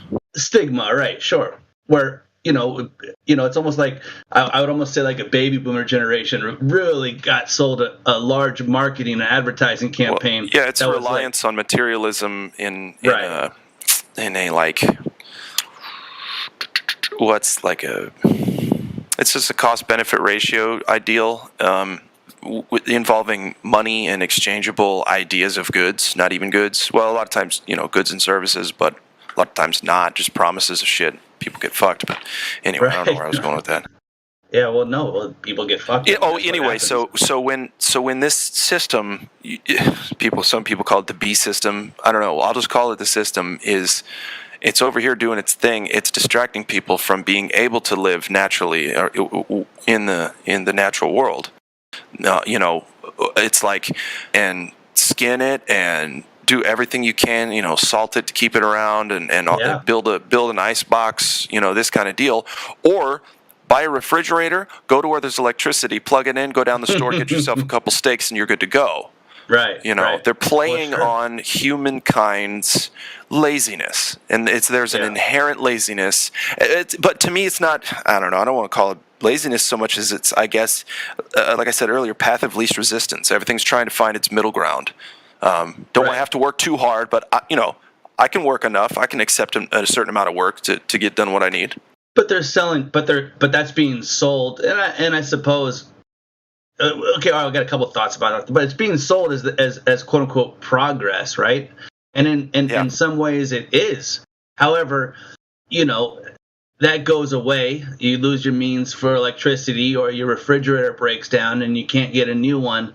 And then what do you have? You don't have any more progress. Well, it's worse than that.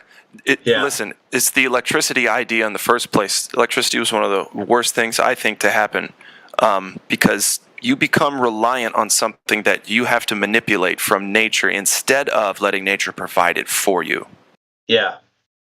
Yeah, no, I like that. I mean, to me, nature is the ultimate technology, right? Like if you put a computer next to a tree, I've said this before, in 100 years you have 0 computers, but you've got plenty of trees, right? I mean, it's like sure. One technology is abundant and regenerates and is self-sustaining and requires minimal maintenance, and the other requires massive human intervention. It's crazy. Right? Imagine all the shit that's inside of a laptop.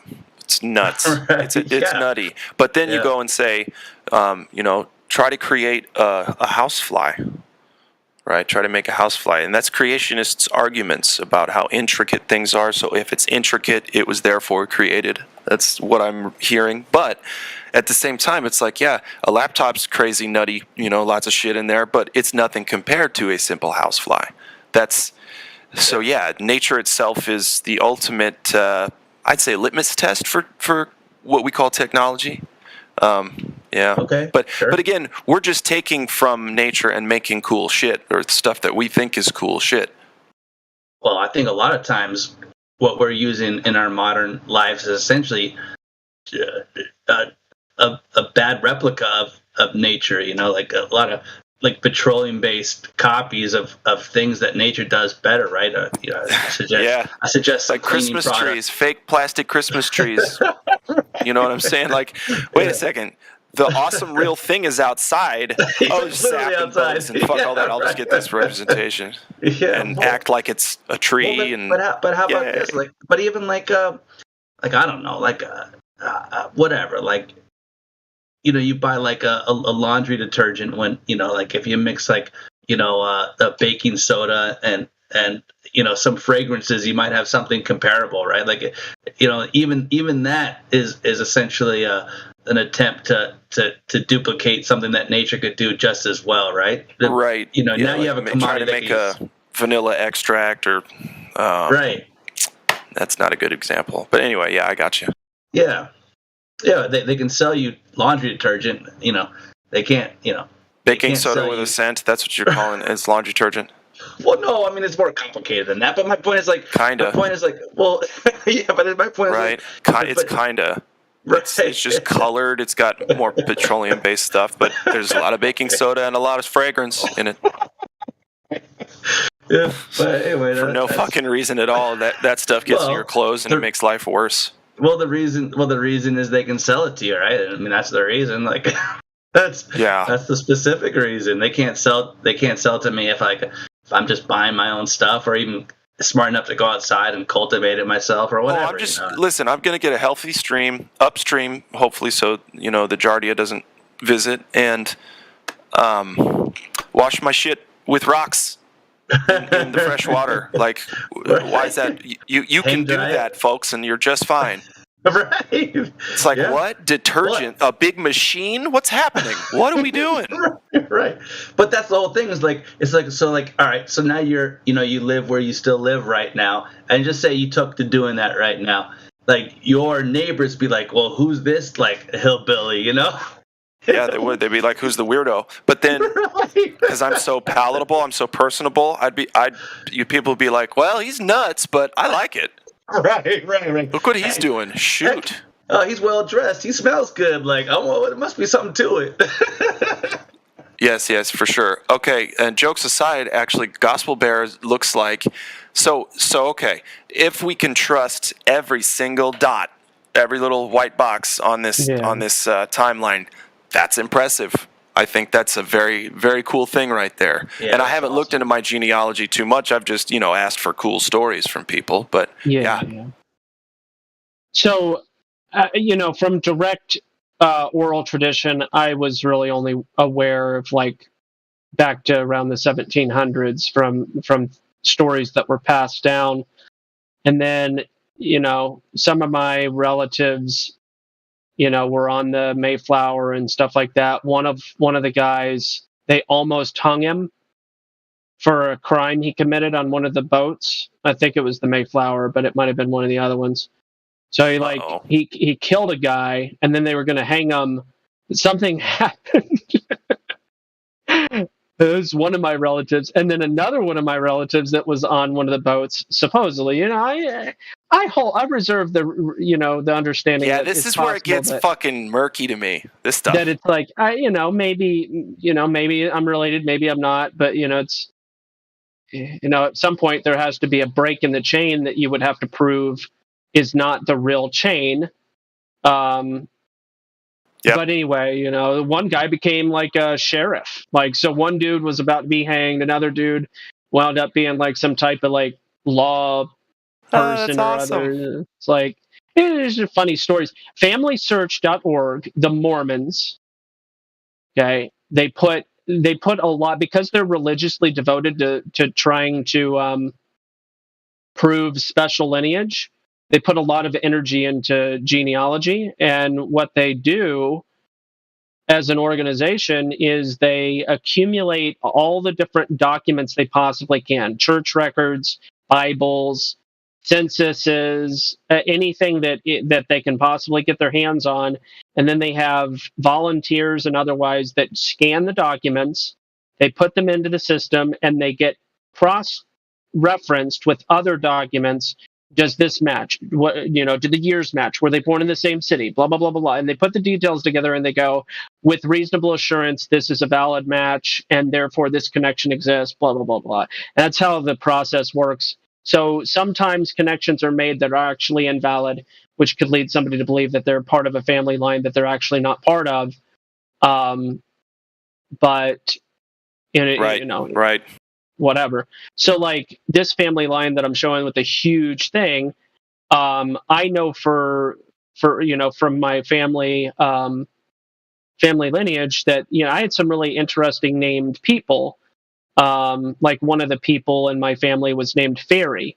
Well, that's a fairly unusual name, and her mother's ironically, her husband's mother. So my relative named Fairy had a mother-in-law named Flurry. Like, these are weird stories of like, what are the chances that a man and a woman, woman being named Flurry, would have a child that would wind up marrying? Well, I guess the chances are pretty high. Your mom's name is Flurry, and you marry a woman named Fairy. That's kind of funny, but whatever the case. All kinds of names back then. Takes all kinds, doesn't it? Yeah.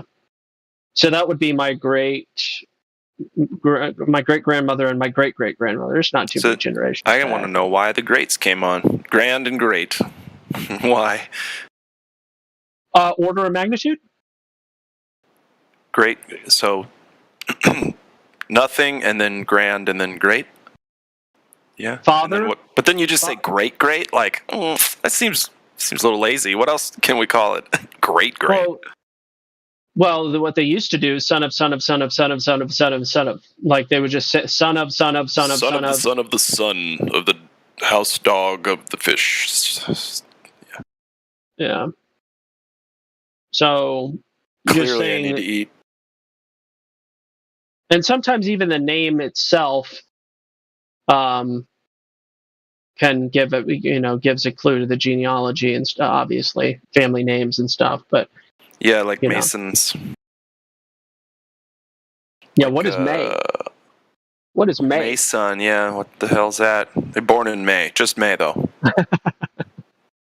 Yeah. Who's May? May's a word, or a name, a common name for a lady. May. Mm-hmm. Well, it was, I guess. But yeah, when I look through this chart and see all these different last names, like DeWeese and Hughes and Britton and Palmer and Wild and Weaver and Weeks and Woody and Loving Good and Streeper. Loving Good? Oh boy, that's my favorite last name that I've ever heard. Loving Good. Yeah, Loving Good goes not too far back in my lineage. Wow. Loving Good. Carolyn Loving Good, George Washington Loving Good Sr., Samuel Loving Good. Yeah, they named a lot of people after the presidents. That George Washington Loving Good Sr. was born in 1803. I have quite a few relatives that were named after, like I have a Andrew Jackson something or other. Andrew Jackson Davis. Yeah, that's the guy. Andrew Jackson Davis was one of my relatives. Lots of Davises. Awesome. Yeah, a lot of Davises for a couple generations. I know I'm probably being boring. My first grade teacher's name, her last name was Davis, Mrs. Davis. Zeatley, maybe you were hot micing. I just unmuted you. Zeitley. Weird. Yeah, Flat Earther roll. You all right there, Zeitley? Maybe your mic's not working. That funny, really awkward, ugly dancing guy in his... The Russian. Oh, it's so bad, yeah. Yeah. If you sit through the whole thing, you've ruined the rest of your day. So that song, I used to use that song as every time somebody would subscribe to me on DLive, it would trigger the Streamlabs thing, and it would play that song in the background, and I would what's it called? Mouth when you mouth lyrics or whatever. Lip sing. I would lip sing and dance every time somebody. So it's like dance, monkey, dance. That's Kinda pretty funny. good. That's pretty good. Yeah. Lot to unpack there, but real ones will get it. I'm just goofy like that. I do goofy things. Multifaceted. Oh, good. Latter-day Saints. More fucking nanofiber fear porn. What are we gonna do about it? What are you gonna do about that? Even if it's real. Oh yeah.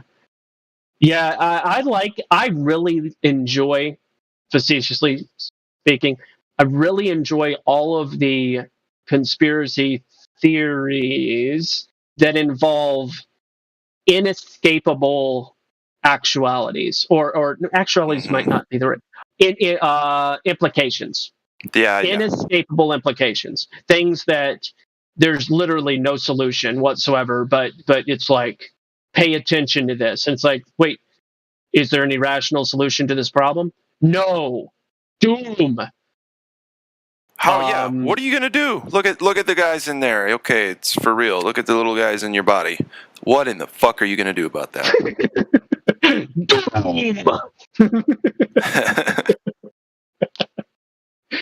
Oh man. Tonight at 11. Doom. Futurama, man. I really enjoyed it. It's better than The Simpsons. Yeah. I'm saying it. Bender more cerebral. Was such a great character, and then there's so much going on in that show. I love it. Yeah, it's good.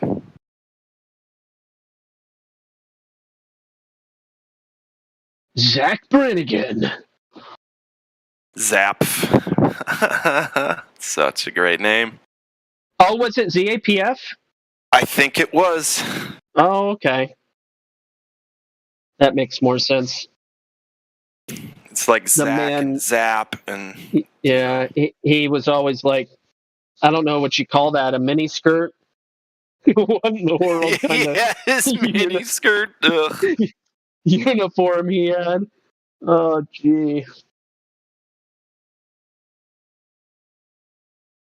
I'm only here to save the queen. I can't really do it. I'd have to listen to that.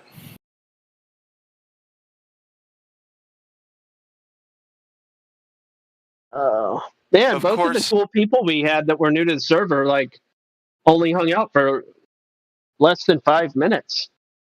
I mean, listen, I think a handful of people expect us to just constantly be talking about flat Earth and flat Earth. Yeah. You know, like they don't, when they come in and hear us talking about anything else, they're like, oh, well, fuck that. I wanted to hear about the flat Earth. Like, listen, we can't talk about that the whole time because it's more the globe destruction than it is flat Earth.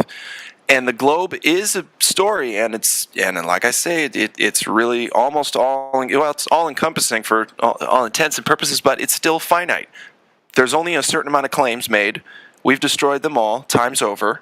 And so what else do you expect us to talk about? We're just going to, like, get to know each other, shoot the breeze, right? Unless you can bring us, bring us something. So like you went out and you did it personally, and you got a lot of data. Like, we need to see your face and stuff, though, too, right? Like, you need to really be honest about all of this and go out and do it like a big boy, like a big girl, yeah? Mm-hmm. And then come back and we'll talk about it. Otherwise, we're going to be talking about whatever the fuck we want. Yeah, so here's an example. Virgo just posted, the vapes are going to kill you. Okay, so vapes are going to kill you. It's like, okay, well, I mean, check it out, look at the details, find out for yourself, and make your determination. But I don't have too much of an issue with that because, again, that's an avoidable problem, or hypothetical. If it is a problem, it's avoidable. It's just I too take great issue with the ones that are inescapable. Yeah, I just don't. I mean, I don't know. I don't know what to think about them.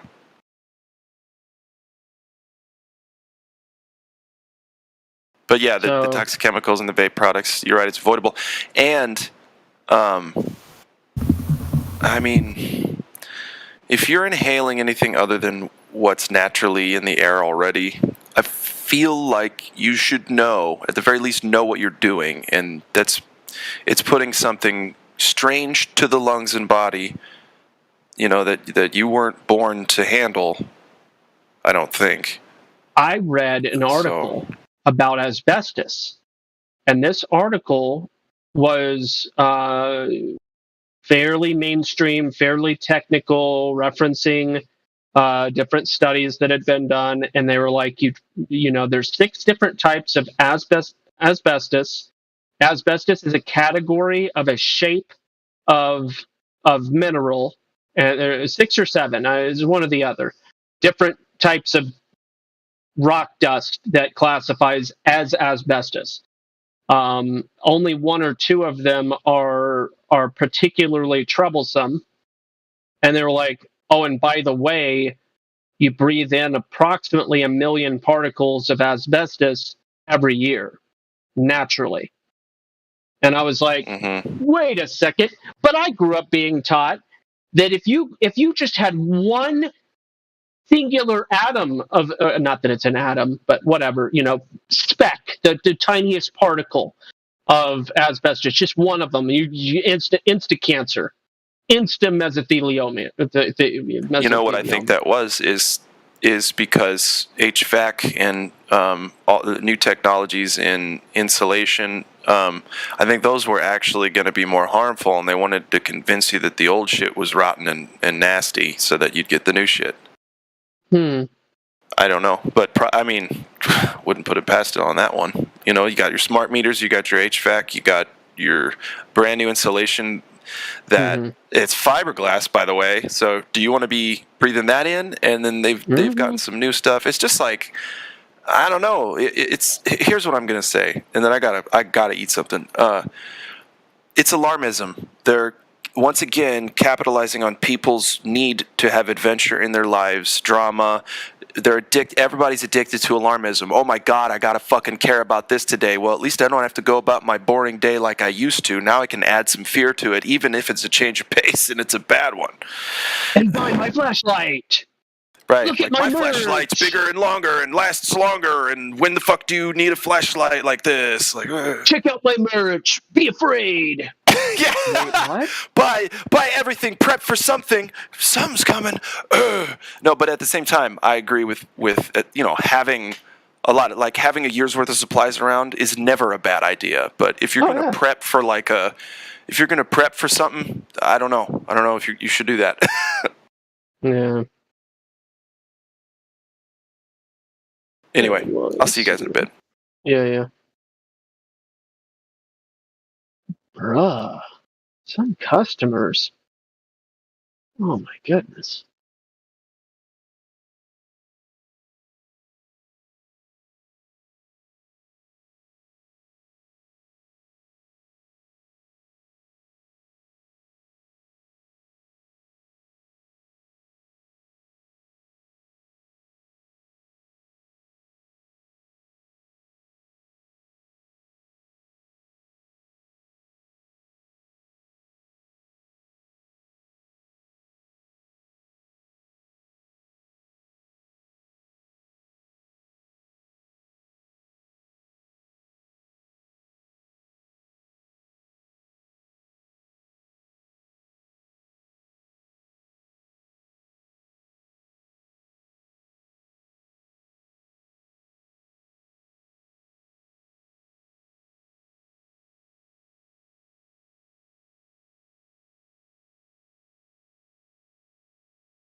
Which one?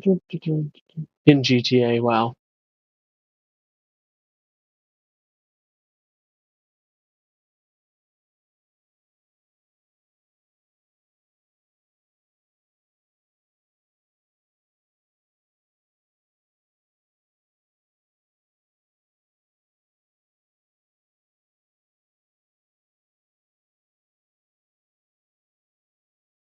Oh, okay. Well, that makes a big difference. Thank you. Because I'm like, oh, LOL. So, thank you.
Bruh.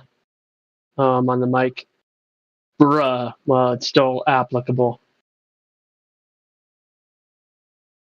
The entitlement, the irrationality, the unhinged, complete and utter nonsense.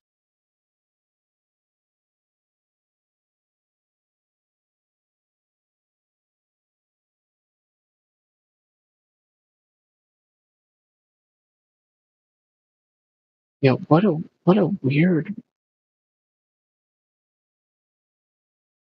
just the worst. Just the absolute worst. Good grief.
Ba-doo, ba-doo.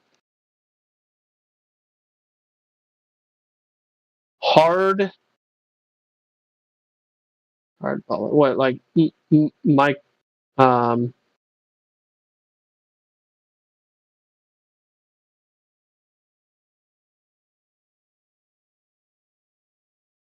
why am I forgetting this guy's name? Number 23.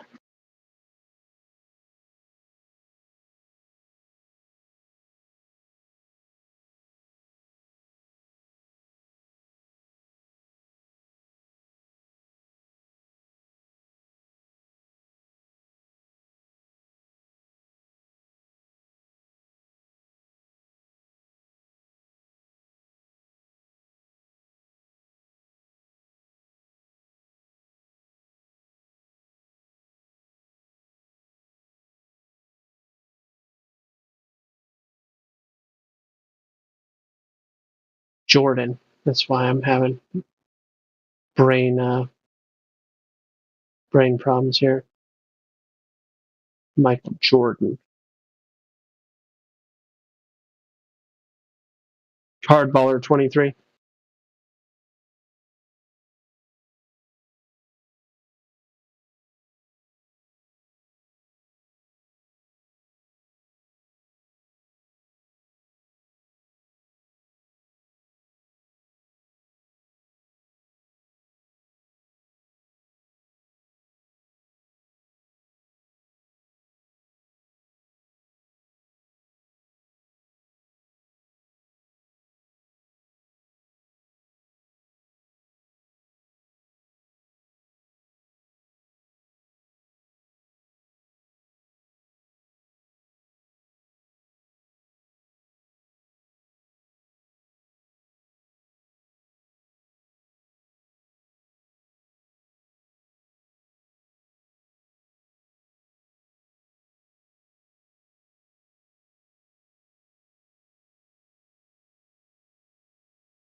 This person is out of their mind. Completely unhinged.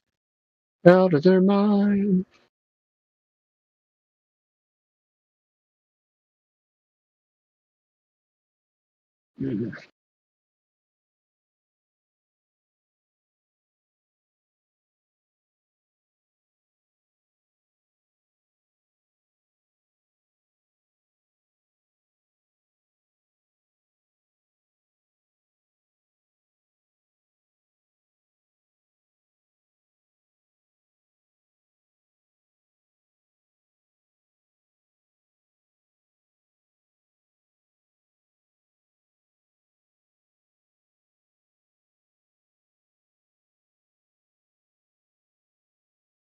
What is the picture in the bottom left corner of the climate change thing there? The thing, the big white ball on the platform?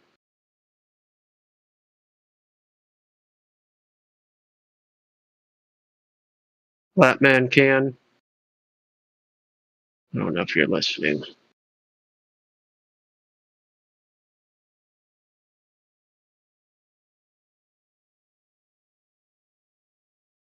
Oh my goodness.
I guess he deleted it.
and ye shall know the truth, and the truth shall make you free. Welcome back to Smarter Every Day. Now, a lot of the pictures you see from the International Space Station come from the cupola on the inside here, right? So the cupola is on node 3, is that correct? Node 3. Node 3. All right, so this is astronaut Don Pettit. You may know this guy. You've done all the like city tracking. Yeah, I've done a lot of cities at night, and then the nighttime aurora and time-lapse sequences of Earth.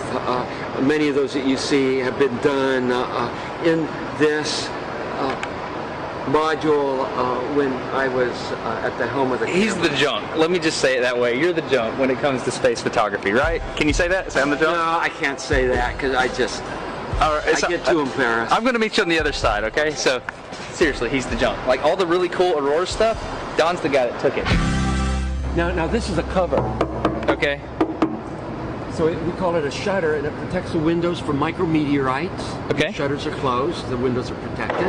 And also thermally insulates the windows from the radiation environment of space. So can you shut these things from the outside? No. You can open and close them from the inside. Oh, okay, wait.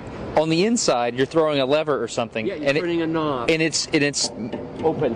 On the outside. On the outside. How do you do that and maintain a pressure seal between them? O-ring type seals. No, you don't. With a rotating shaft. All our hatch seals are O-ring type seals. Yeah, but how? My brain's up here. Let's go inside. We can see it. Okay. Watch your head. All right. Oh. Oops, thunk. So you have a whole series of O-rings in here, and a shaft that you rotate. So I mean, like on the space station, how many of these would you have? 7, because we have 7 windows. What happens if you get a leak on that? Then you have a leak. You just have a leak, and what you would do is lose air. Yeah, you would probably seal the whole cupola off, and then there's probably a plan. I don't know off the top of my head, but there's probably a plan for replacing the mechanism. Might require a spacewalk. So my question is, how can you operate a lid on the outside of the space station by manipulating something mechanical on the inside of the space station without losing air pressure? It's called real good engineering.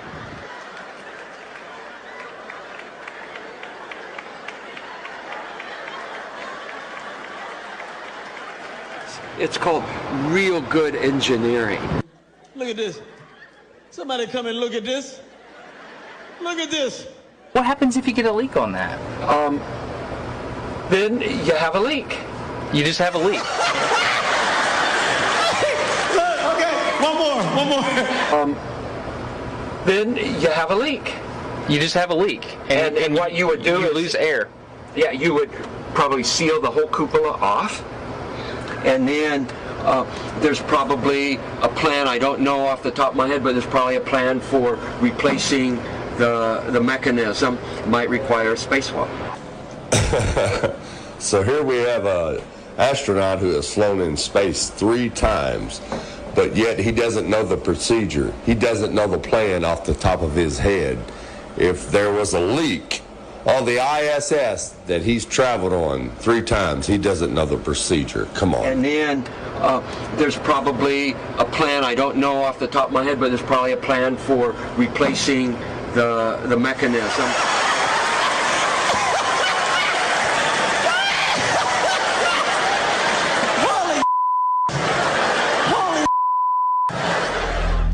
The reason he don't know the plan is because it's all fake. He was caught by surprise with the question.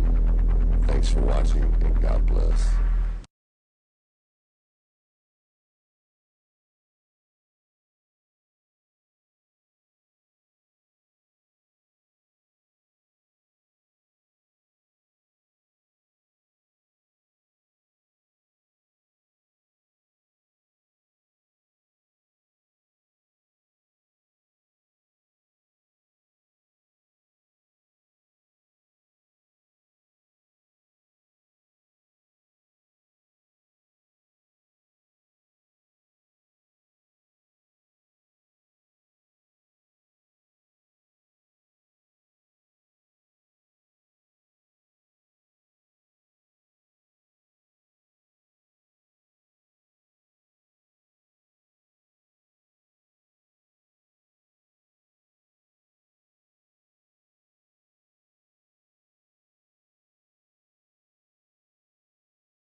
ye shall know the truth, and the truth shall make you free.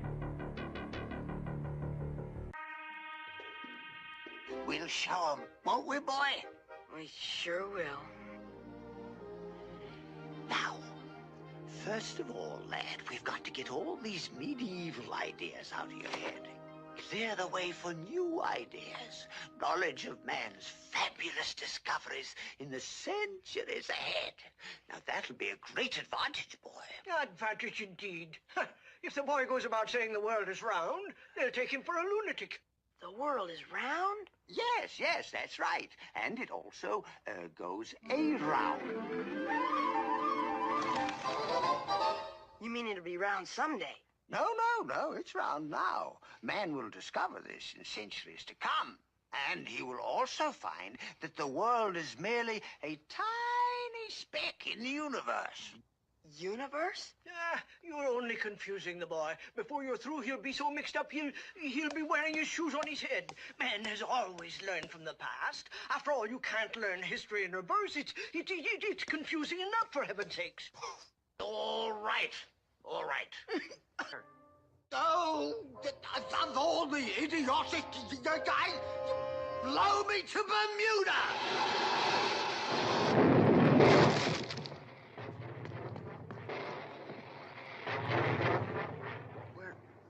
Where did he go? To Bermuda, I suppose. Where's that? Oh, an island way off somewhere that hasn't been discovered yet. Will he ever come back? Who knows? Who knows anything? Take a look at this video of the trajectory of a launched rocket. Think about the path that the rocket follows. Instead of moving in a straight line, the rocket following a curved trajectory. This isn't a mistake. You will see the exact same thing in every other video of a rocket launch. Even so, it doesn't seem to make sense. Rockets are supposed to go into space, right?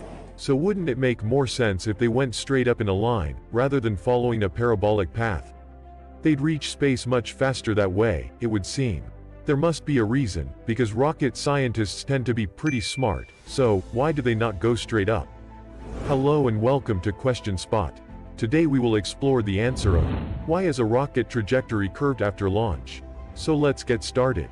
Short answer, because they want to get into the orbit around the Earth using as little fuel as possible. Wait a minute. Now, do you hear what their excuse is for orbiting the whole Earth before going to space?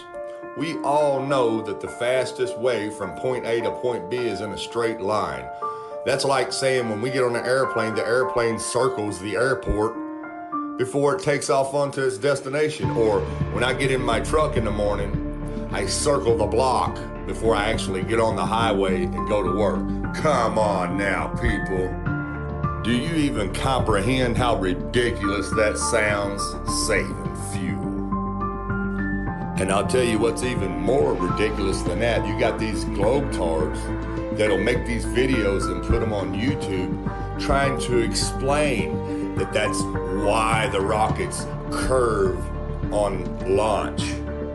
Knowing good and well that they've never even seen a rocket in person or been beside a rocket or know anything about a rocket, but they'll go Google their information and then put out a little silly video like you see here, 15 minutes and 47 seconds long, trying to explain a lie that they've been lied to, and they have no clue what they're talking about. They're just giving you information that was handed down to them through a space agency.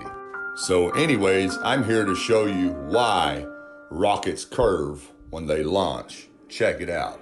And so they send these rockets up, but they don't really go anywhere. Yeah, if you watch the trajectory, it's never straight. It's never straight. It's never straight. Where are you going?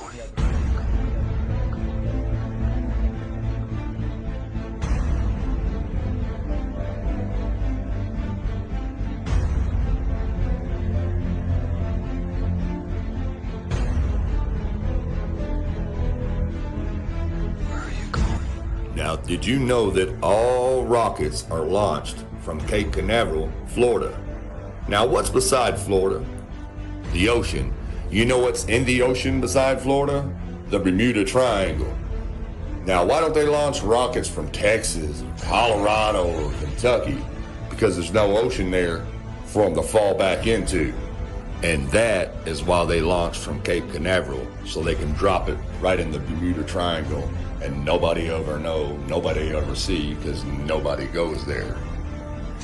Now, space shuttles, they do a little different, but it's still pretty simple how they pull it off. You ever notice once the shuttle gets up so high, its boosters fall down into what? The ocean, the Bermuda Triangle. And then the shuttle, which is not really a space shuttle at all, it's just an airplane, big goofy looking airplane made to look like a shuttle. And then when it comes back, nobody notices how it just looks like an airplane landing on a runway. Check out the wheels. See these little doors on these wheels? And this stuff is supposed to say stay sealed in a vacuum? Yeah, come on now, people. It's time to wake up. Allow me to Bermuda!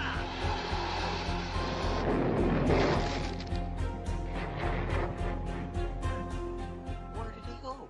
To Bermuda, I suppose. So, as you can see, the eye is wise. He's trying to teach the child the truth. But the wizard, which is a devil, is trying to lie to him. And then what's he say? Fly me to Bermuda, and takes off like a rocket into the sky and curves off, just like you see real rockets do. And the reason they do, because there is no outer space. There's a firmament. There's nowhere to go. So it's just a little fireworks show to trick you and make you believe all this stuff. None of you have ever seen a rocket.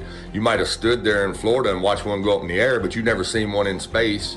Only on TV did you see one in space, not in real life with your own eyes. Wake up, people. Stop believing this bull crap.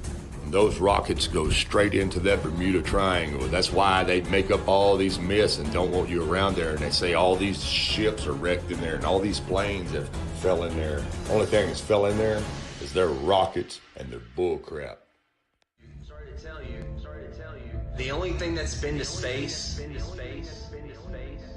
is your imagination. Check this out. During the early 1960s, Bermuda played a crucial role in the United States lunar programs and other space flight missions. Cooper's Island, Bermuda. Cooper's Island is part of the chain which makes up Bermuda. It is located in St. George's Parish in the northeast of the territory. The island has been used by many United States government agencies, having been the property of the U.S. Army, U.S. Air Force, and U.S. Navy from 1942 during World War II to 1995. It also is home to a NASA space tracking station recently renovated in 2018. Now you'll notice in 2018, around 2018 is when they started this rocket stuff up again. Now let's take a look at how close the relationship is between NASA and Bermuda.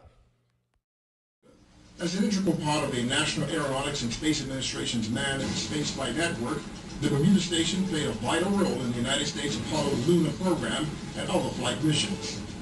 The Cooper's Island Station was located on the southeastern tip of Bermuda, 600 miles in the Atlantic from the U.S. East Coast.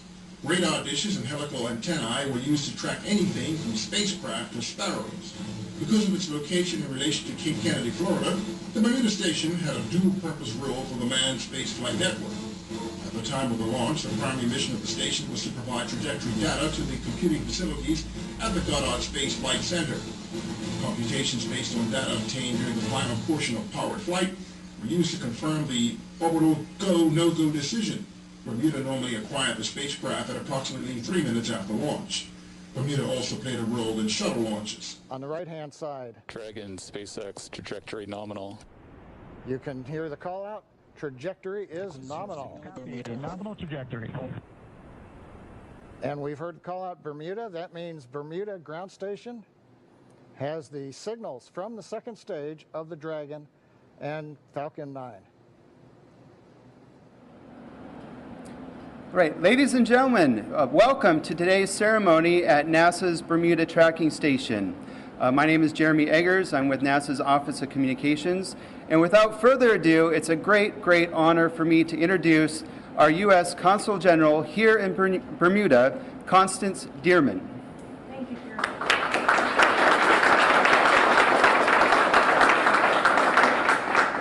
Good morning, everyone. What a wonderful day to be able to share with you. I'd like to especially welcome Deputy Premier Robin. Thank you for being here. Sir John Swan, thank you for being here. Director Sam Shamimi, we're delighted that you're able to visit us from NASA headquarters. Dr. Grace Shelton, Ms. Lori Garver, Deputy Administrator of NASA, Mr. Al Cundies, Deputy Associate Administrator, ladies and gentlemen. Good morning and thank you for being here on this day in the most beautiful part of Bermuda, the Cooper's Island Nature Reserve. Today marks a combination of 2 years of negotiating between NASA and the Department of Airport Operations. However, the NASA and Bermuda government are certainly no strangers.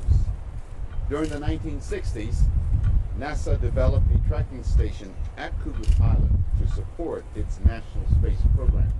Now, as you can see, Bermuda and NASA has been affiliates since the early 60s when they first started sending rockets up, because they planned this out from the beginning. As you can see right here, you see the Bermuda Triangle, and then you see the island of Bermuda.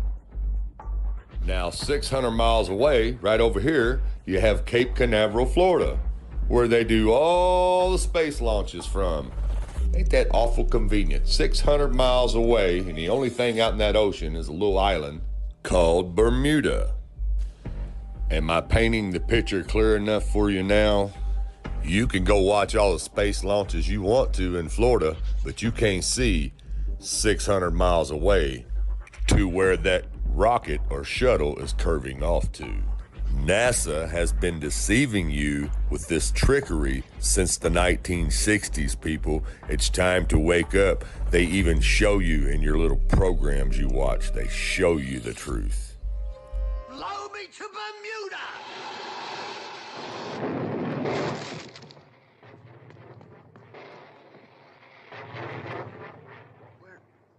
Where did he go?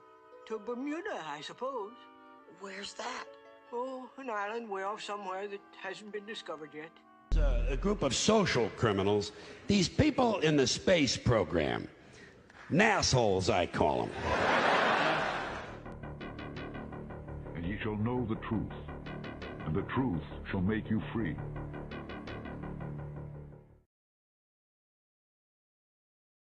Send me that. What video is that? It's who's asking? Gospel. Who? Sounded like Elijah. It was Gospel Bearer. I'm asking. It wasn't me. It was not me. I did not say that. I'm Gospel Bearer, and I'm asking Elijah which video. Okay, well, why don't you? I mean, you know where to find it. The music bot playlist doesn't show that you can find out what I'm just going to tell them what it is. It's Flat Out Truth by Terry Eicher. Where do rockets go? Terry Eicher, YouTube. Why don't you post it in the live stream voice text? I'm going to post it in the live stream. I haven't taken a nap, but I'm just listening to that, and I'm like, wait a minute, because later on I'm going to have my best friend watch that with me probably, because I'm like, yeah, today's the day. Today's the day you gonna know why I say the earth is flat, because you taking a little too long to ask me. Just wasn't the right time until today. Right, I'm making it today. So is it like hot as heck up there in New York also? Nah. No? It was a really nice, cool day. Not cool, but as opposed to hot and smoldering, it got up to like, what is it, 70 degrees now? That ain't nothing. Dang, you got nice weather, man. Yeah, it's nice. It's a nice day. Yeah, we're like 80 here.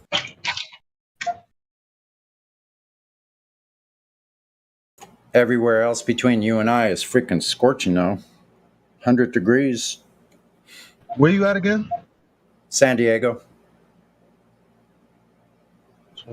Oh. Yeah. Just about 50 to 70 miles east of me is at least 100. 100 miles for sure, 100 out in the desert there. Yeah, because I was ever since somebody pointed out like the Rust Belt, I was like, is that where like the sun is directly overhead? Is that where it passes? Where is that where it most shines? Is that where all the deserts happen to be in that little, you know? I don't know. It certainly looks like it got scorched, though, or something. I don't know why that is. Like, why? Because it's little pockets of microclimates that cause deserts.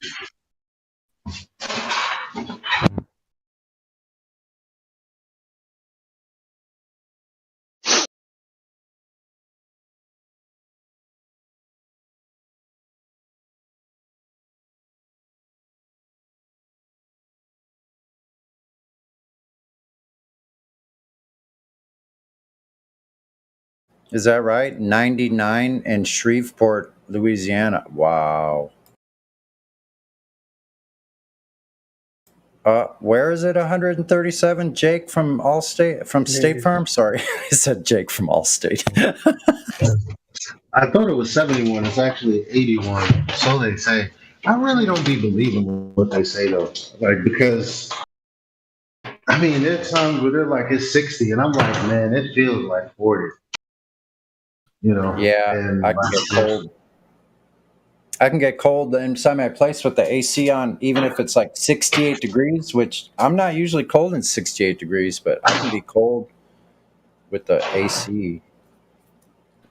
But yeah, it's kind of strange. Bermuda rectangle. So yeah. Oh, brother. So yeah, they say it's like 80 degrees, but there's places I go, it's at least 90 in some places, little areas. Anywhere there's no wind, it's really freaking hot.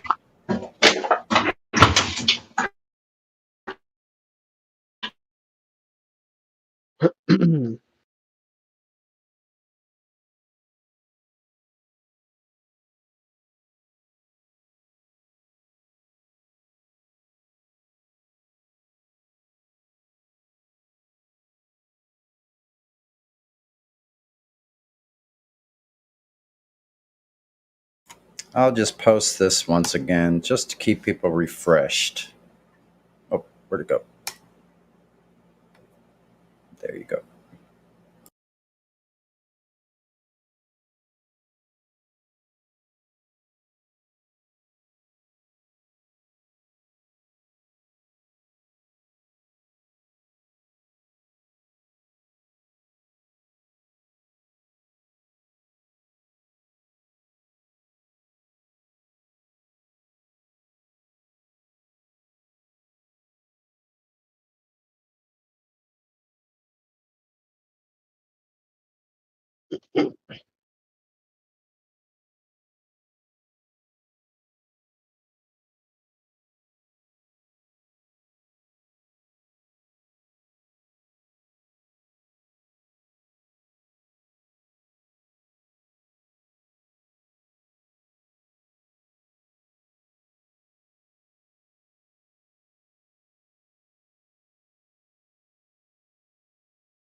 Oh, that's funny. That's funny right there. I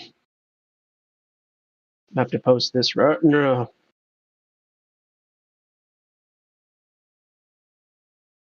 That's so funny.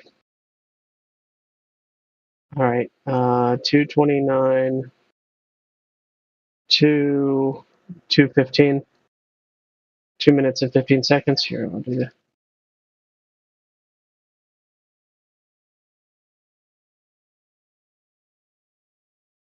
We only need one of these.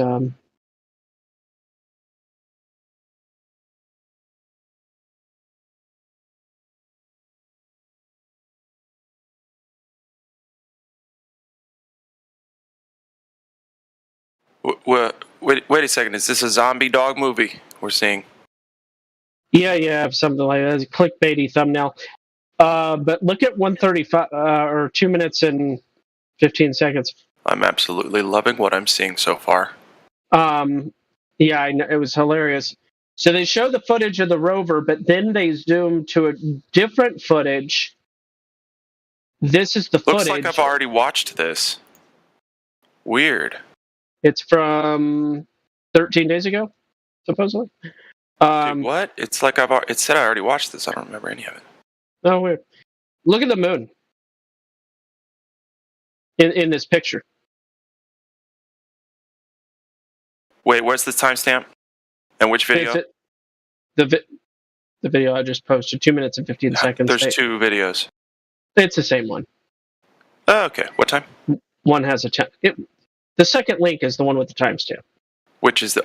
Oh, I see. So you put it at the timestamp. Correct. How the fuck? Okay. All right, trying again here. If you right-click on a video, you can copy video URL at current time. That's how you do the timestamp.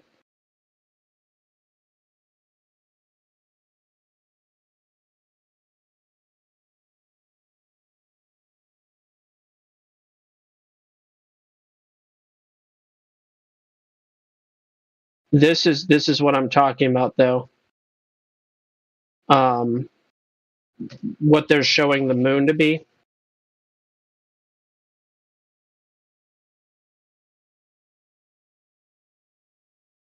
Yes, the moon is about as big as a basketball, basically.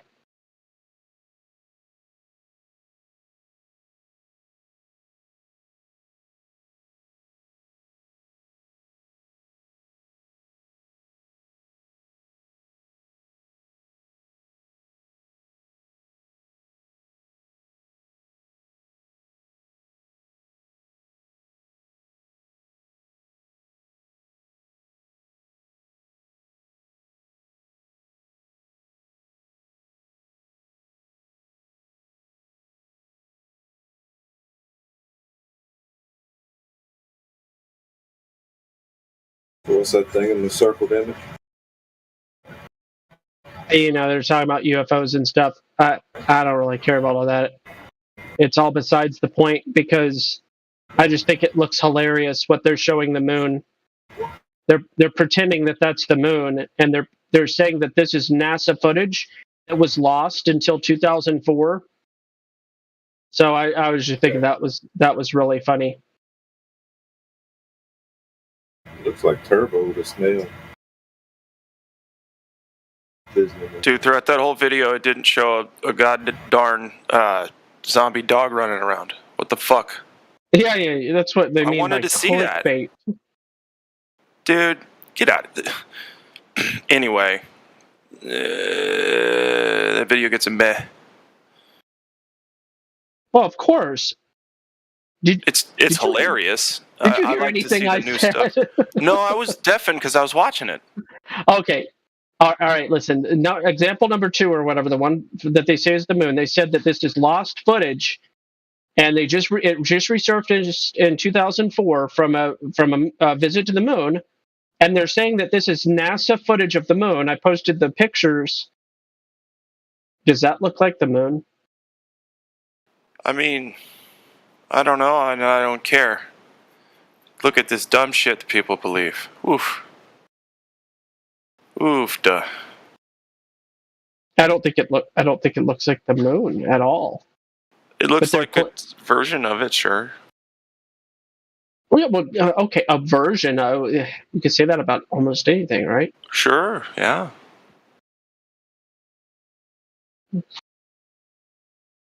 I like the crater in the bottom picture. It looks like a nipple. It just on purpose, like, hey, ha ha, ha, we're laughing at you. Look at this.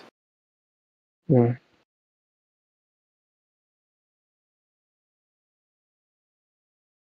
So the linear part, the horizontal linear part of that quote-unquote UFO looks like a grayed out version of the top of Starship Enterprise. Mm-hmm. Yeah. And then the other thing looks like no idea what that looks like. Yeah, but look how exaggerated that curve is. How small is it? I think the top moon wouldn't be...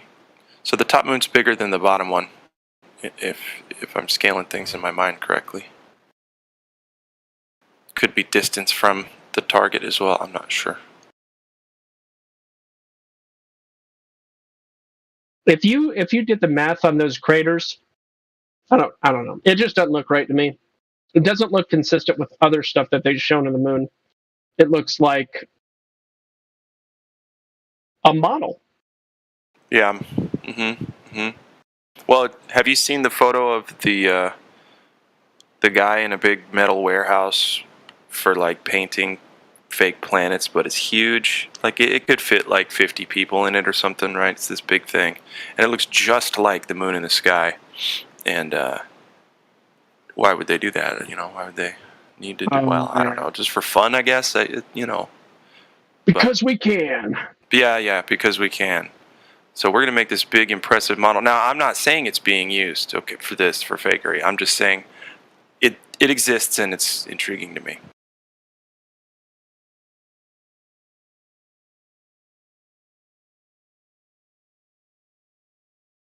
Yeah.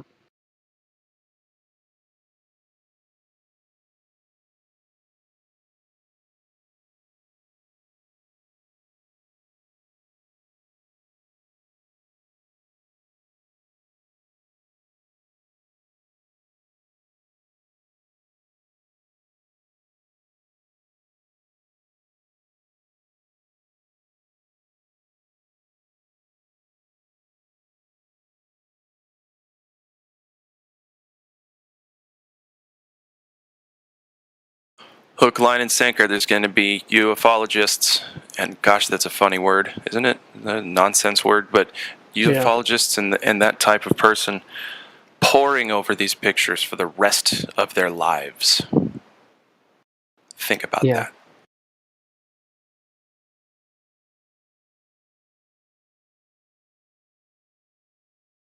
Yep.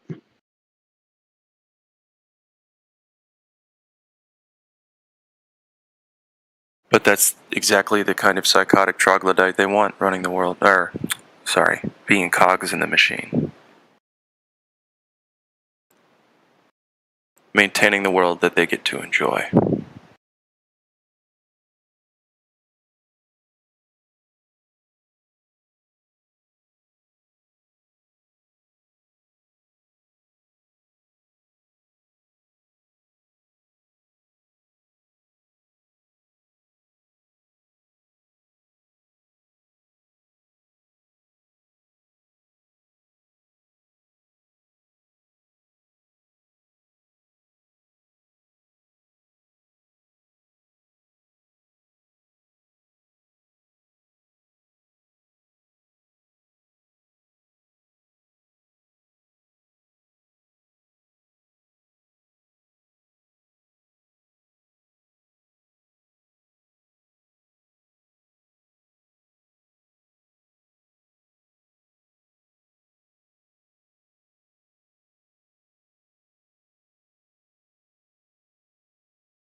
It's the only platform I was ever banned from.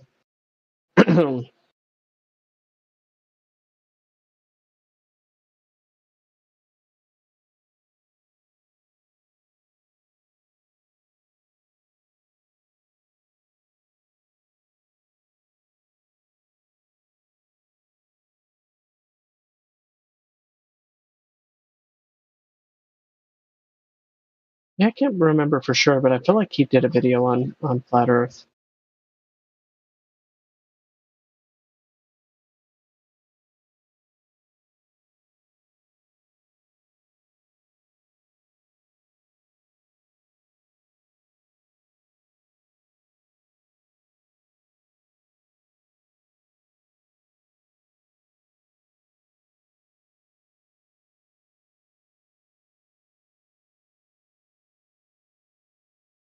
Maybe not.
Hey, nobody took out my Flat Earth channel, huh?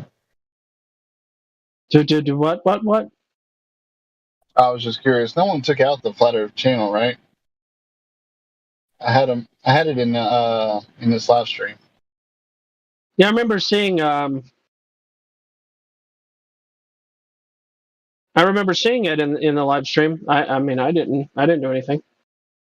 I wonder if there's some kind of setting. You know how whenever you go AFK, how it'll take you out? Yeah, we don't have that. Right. I don't know if there's an internal setting or something. Could your machine time out and disconnect you?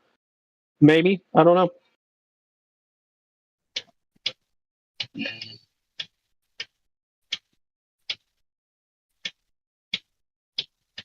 I don't know.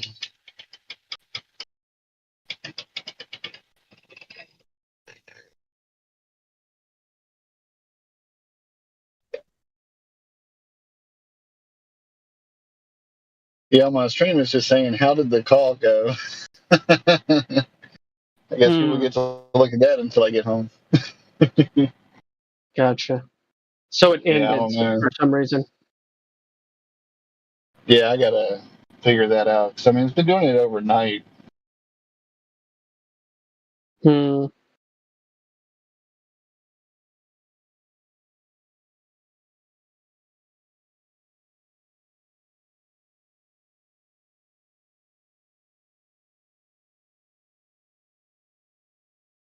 So what platform did you get banned from?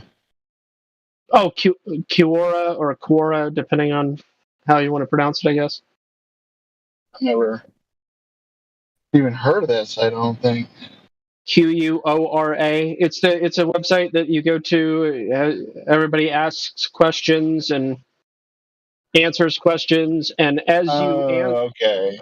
if you have an account and you get selected, you can start making money by writing answers and asking questions. I worked up to, I don't know, my account was at like $30 by the time I got banned. I didn't get a payout because I got banned, but Oh, that sucks. yeah, I mean, it was Too much probably truth there, huh? You ask certain questions that are controversial or something like that, and they don't like it. Violates community guidelines. Of course. Gotta love our freedom.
Has anybody else ever seen a guitar like this, where the frets are like they radiate, or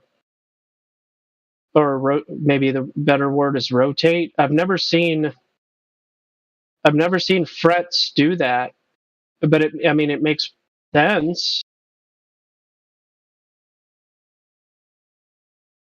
Fanned frets, yeah, okay. It must be a thing, and I just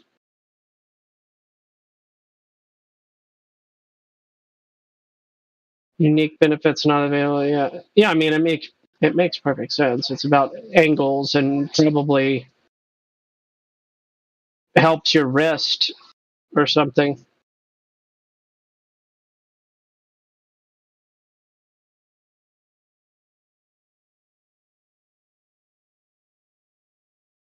I don't think so. I have a feeling it has more to do with it would relieve wrist strain, but I'm just guessing. I don't know. You guys think it's a good opportunity to become a pilot? What do you mean by opportunity?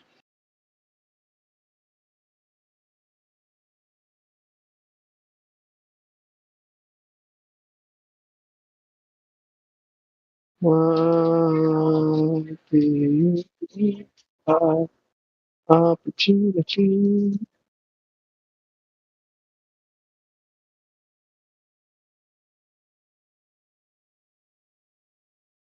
I don't know, but this Alexander Misko guy can play. He's got skills.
You.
No, because they remind the pros and cons of oh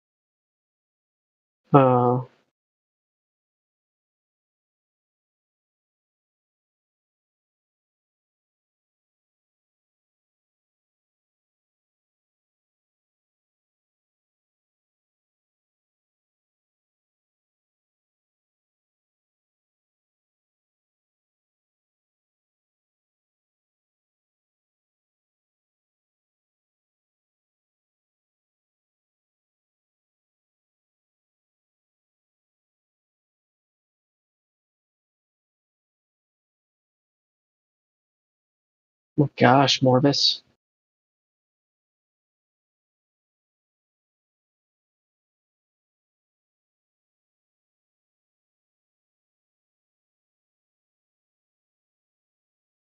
That weather of yours.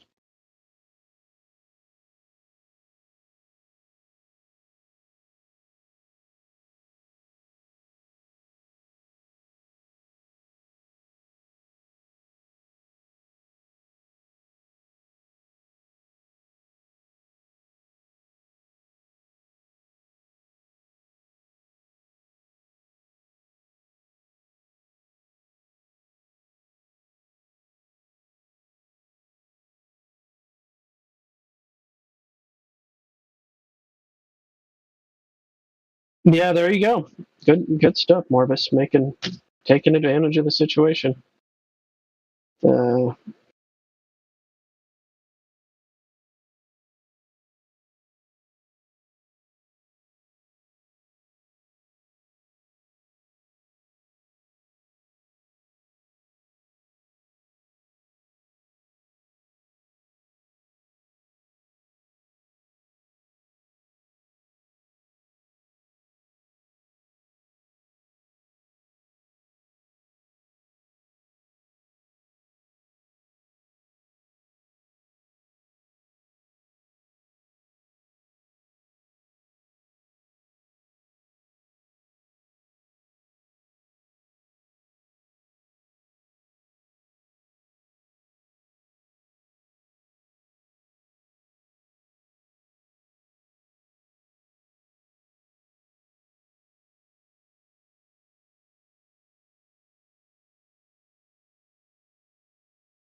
It was probably the best cover I've ever heard of that song.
What song? Africa? Yeah. Yeah, that guy, kid's really talented. I'll post my favorite version of this song. Yeah, man. Yeah, that's a classic song.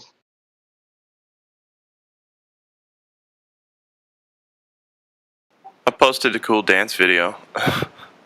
This is Instagram or something? Yeah.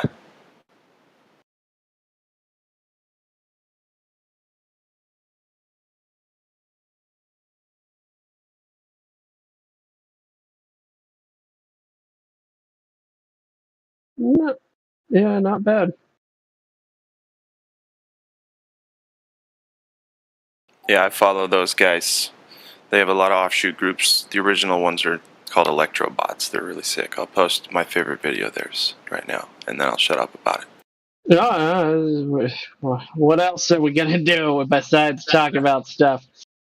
Totally. I forget the name of the guy, but I've been watching a lot of his videos recently. It's Marquise Scott. Don't know who that is. Gonna have to post it. Yeah. Copy link. This is one of his videos. 146 million views. He's gotten some views. He's a very interesting, unsuspecting. You know, you can't judge a book by a cover. Earth is a globe. Oh yeah, that's what we got here, huh? Say a thing and run away. Poor fella. Okay, check this. Oh yeah, I've seen the punt up kicks. Yeah, I've seen this dude. Marquise Scott. Yeah. Marquez. You know what? Maybe it is change that Marquez. name. It's a nightmare. Yeah. Marquez. Maybe. No, that's fine. Maybe that is what it is. Okay, I'll watch that, and then you watch this. Yeah.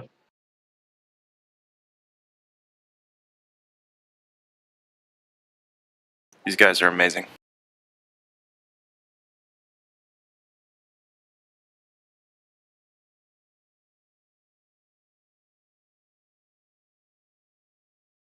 Bro, can I just say that Paul Mitchell is the Pfizer of the beauty market?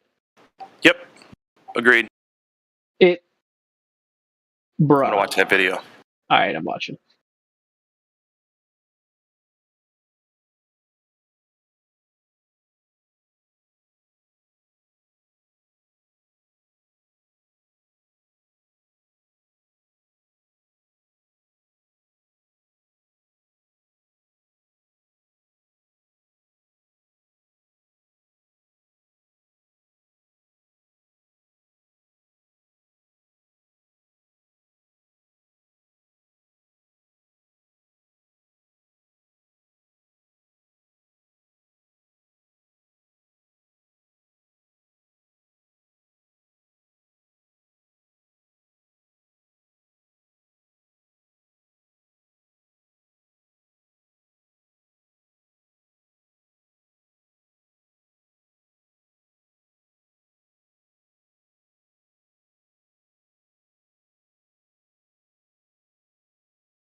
Oh,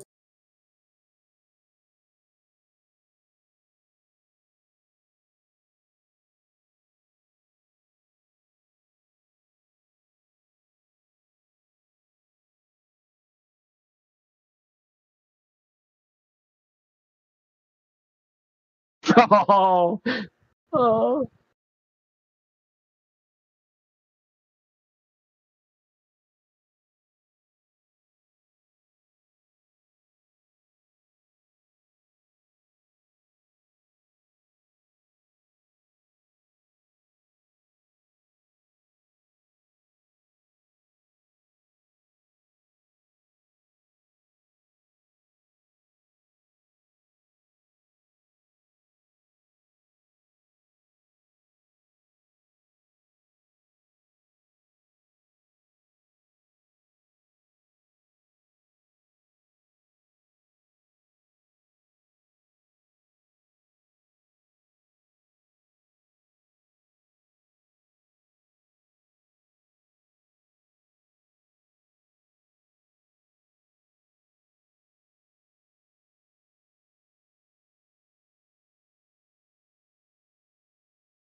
Hey, that video you posted is unavailable.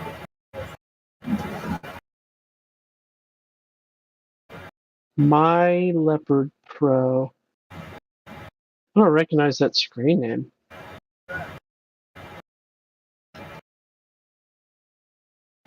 You check that Froggy Studio? I think you're. It's been a while since I've been in here. I've only looked at the text parts,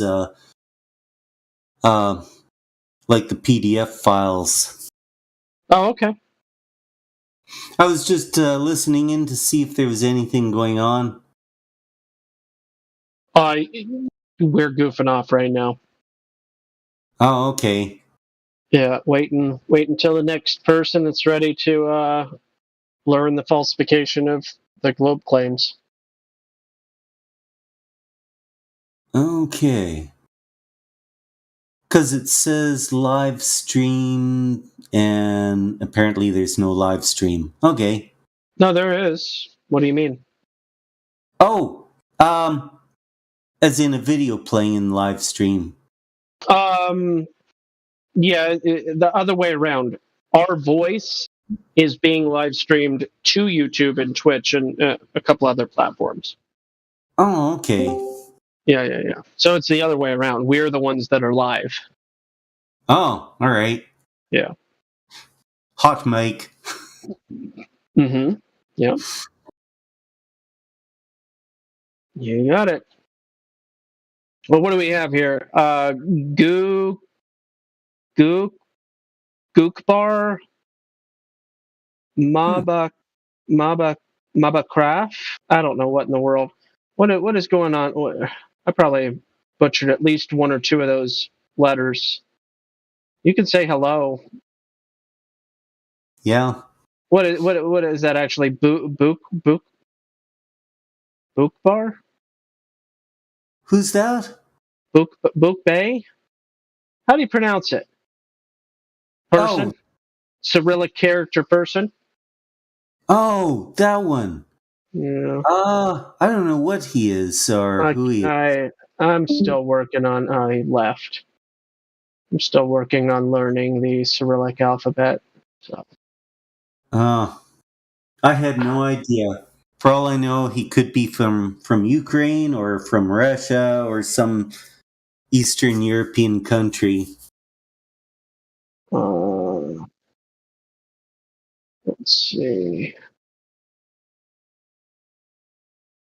Bukvak Mavaslad? Oh, okay. What kind of things are you saying right now?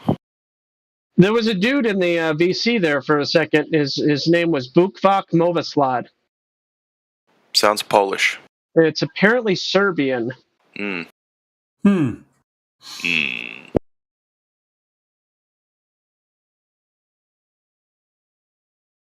I know nothing about Serbia. I think it's a name because it doesn't have a translation. Other than it used to be Serbo-Croatia.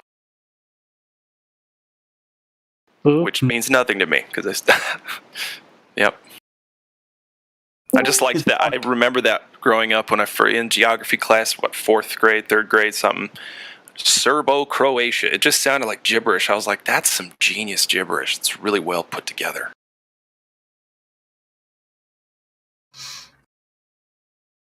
Bukvak Movaslad. Yeah, I don't know. It's cool. It's cool. It sounds like a dish, like a Mediterranean dish or something. It probably has some meaning to the people who gave it, but I don't know. Yeah, that's how names work. Names. I was going to say, you think? Oh. Welcome back. Search instead for. How is that different? It's the same. It's the same thing. Book. Anything interesting happened today? Jeez. No, not really. Cut my own words in there. Bukvas, or Bukvaj.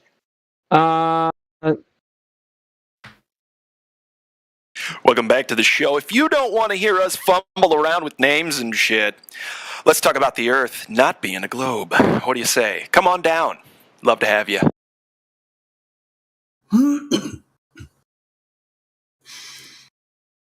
Yeah. Bukvaj. Apparently it's a keyword that shows up a few times, but it's not I don't know, I think it was the dude's name. I mean, it sounds like something like Arnold Schwarzenegger, right? Just a crazy name. Yeah, we'll call him Bucky Boy. Sure. It was only here for a second. I'd have to see the name now. Oh, here, it's in the chat. Bukvas. Whoa. Bukvach Movaslad. You know what it looks like? It says in badly written English. It looks like it says. What language is that? Bikbao Mobokna. Bikbao Mobokna. So. And there's 2 A's at the end. Mobokna. Movaslad. What is that? Bukvach Movaslad. I don't know. I think it was the guy's name. He was here for a second. Oh. He just joined here. This guy right here. Bukvach Movaslad. I feel like he'd be a cool hang. Yeah, probably. I mean, that name is an adventure to even look at. I'm just going to give him VC verified. Sure, just do that. It's fun. Get him. Just because of the name? No, because why not? Just because he's feeling squirrely today, guys. Basically, because I pinged him and he can't see this room without VC verified. So I'm winging it. I'm winging this one. He'll be fine. It'll be fine. I'm taking a leap of faith with Bukvach Mavaslad. All right. It sounds. Bukvach Mavaslad. Get S in here. He sounds trustworthy. I'm just saying.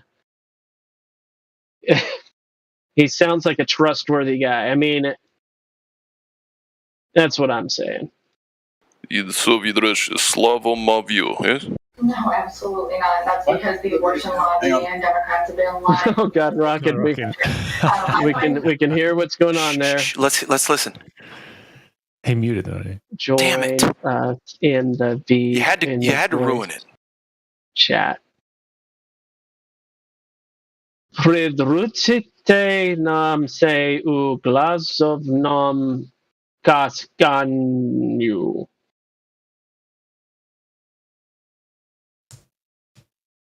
Yeah, on you. there we go. До свидания. There we go. That is just a whole lot of gibberish. Look at that. I know, right? There's two backwards K. There's a backwards K and a forwards K put together. Is that just an X, but they're trying to be cooler? It is a K. I'm pretty sure that's a K. Of course it is. It's sharp. It's got the sharp angles. Yeah. The first letter is a G. G, R, A, D. Rocket. I got nothing to hide. R, U, K, A, T, Na, A, M, Che, U, Gra. Yeah, anyway. But, yeah.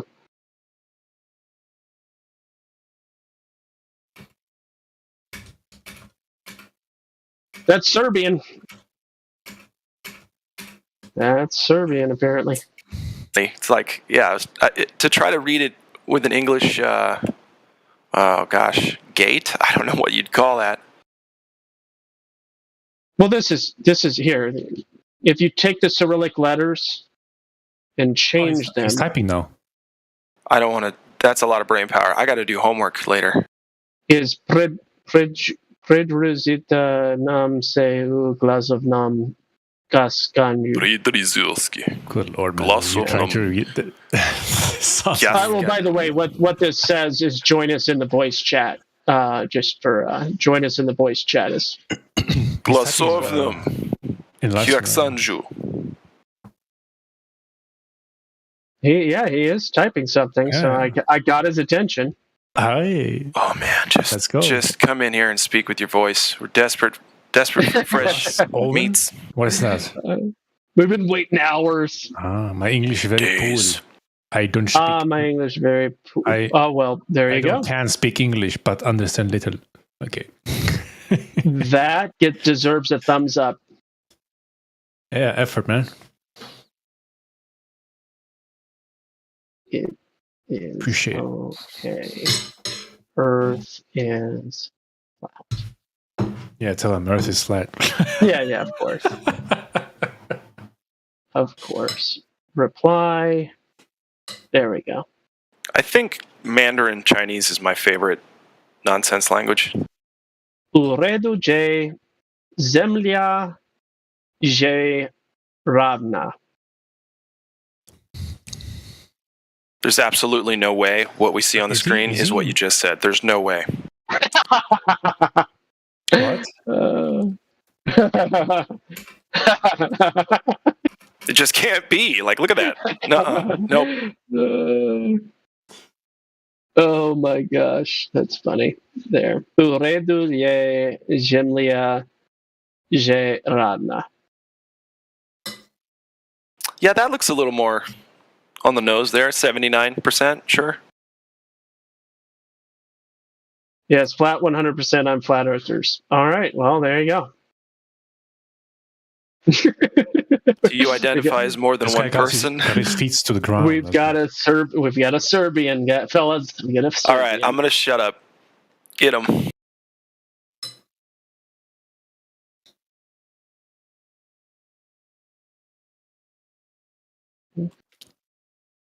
Well, good to know that he has his feet to the ground. He's grounded. Yeah. You are welcome anytime. Oh, whoops. He said Russian? Yeah. Oh man, I'm like speaking Spanish to an English speaker. Then Serbian and Russian are not identical languages. No, it's not. Newsflash. But he knew what I was saying to some degree. So there you go. I mean, those languages is like Scandinavian languages. It's not the same, but we understand each other. Yeah, anyway. Da. Reply, yes.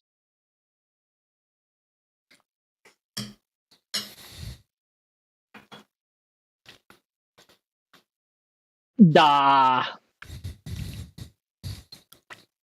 You can use English letters as well to type Russian. Oh yeah, yeah. DA. Yeah. They understand that. They can read that. The English.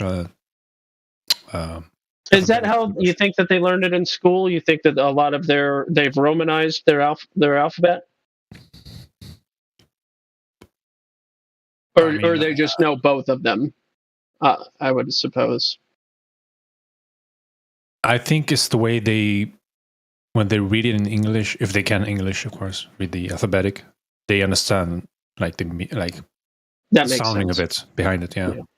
Yeah, it's the same.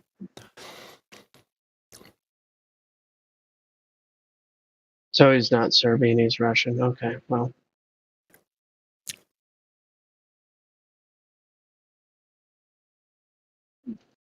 I can listen to your discussion a little. Well, does he understand more than he types?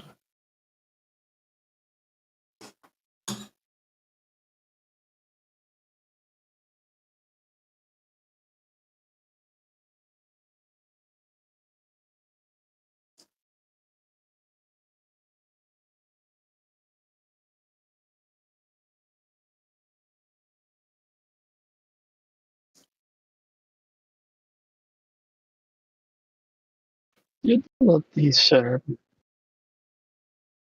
Placebo.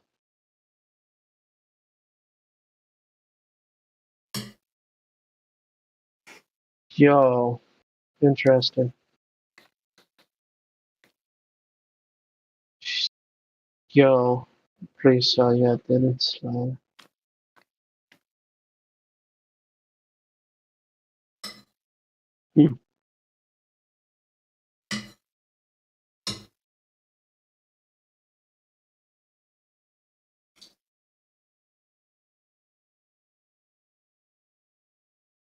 No, I know many things about Flat Earth that have been an interest from new information and search it. Okay. Makes sense.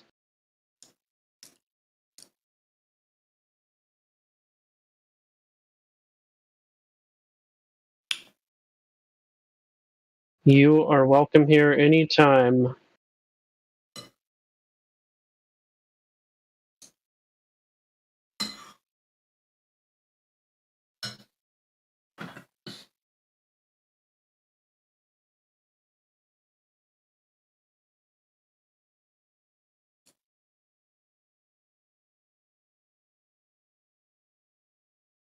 What we're going to do is change your nickname, though.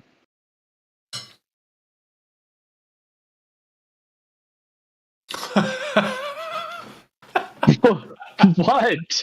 Why are you laughing? I don't know. When I read that, it's the transliteration. I've ever seen. Buckwatch. What was that? It's the transliteration of the letters into. Maybe he can tell us what it means. Maybe easier to translate his name than. Yeah, for sure. What does your name mean, Bokvach Moaslad? So I think Google Translation has a hard time on translating that properly. Yeah. Russian is cryptic. Yeah, you could say that in a way. Yeah.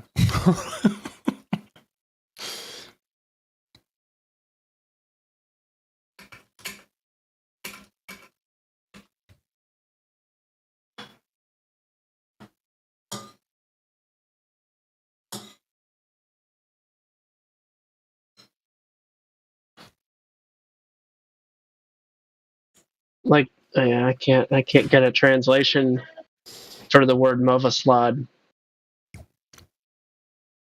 I think it's like we call it a slang, maybe. Is it a slang word? Maybe. Bukvach apparently is related to the word letter. Yeah. The first one is the letter, yeah. But most I'm not sure what that is, to be honest. Doesn't sound right even. It has to be some sort of a slang or something that I'm not aware of. Morvis. Oh, funny Flatty. Oh my gosh, this is Morvis's long lost son. Morris Lad. Letter, book. It's hard named. Bukvat, it's letter. Bukvach, it's like lettering, maybe. Oh, like writing a letter? Oh no, he didn't say what. He translated the first one only. Okay, gotcha. Bukva, yeah. So we got that part, but Movaslod is the part that we're. Yeah, I would like to know what it is.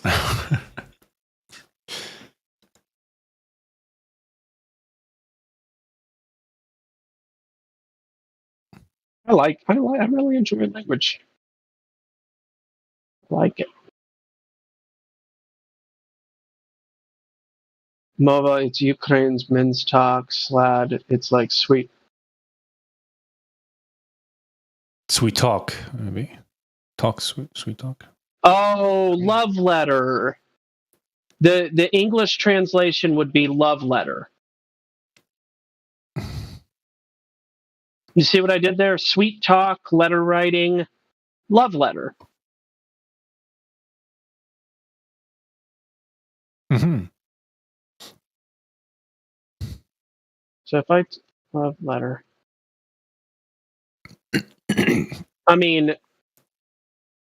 if you use Google Translate to do love letter, it's a you know. What does it say? It's completely different. Yeah. but I think that based on what he said, one word means letter or lettering, love letter, yeah, like a letter of love, or romance. It could be romance letter. So if you translate the Ukrainian word movo in Ukrainian, it says language. Okay. But sweet talk, sweet language. You know, when you sweet talk. Do some sweet talk, sweet talking. Sweet talking is when you're trying to butter up a lady and say nice things, and romance language. Yeah, no. I don't know. I think love letter makes sense to me. If I were the one, could be close to that. Yeah, something. Well, thank you for showing up so we can have a little fun with trying to translate something we had no idea about. Sweet talk. Yeah, I would say sweet talk. Comes back. Yeah, but a sweet talk letter. Mm.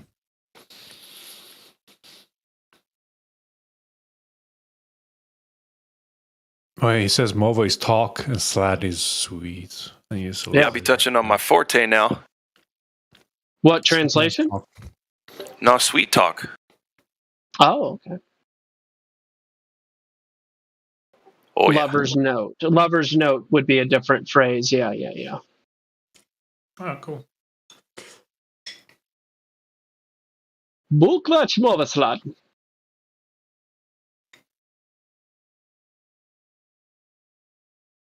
It's good. Yeah.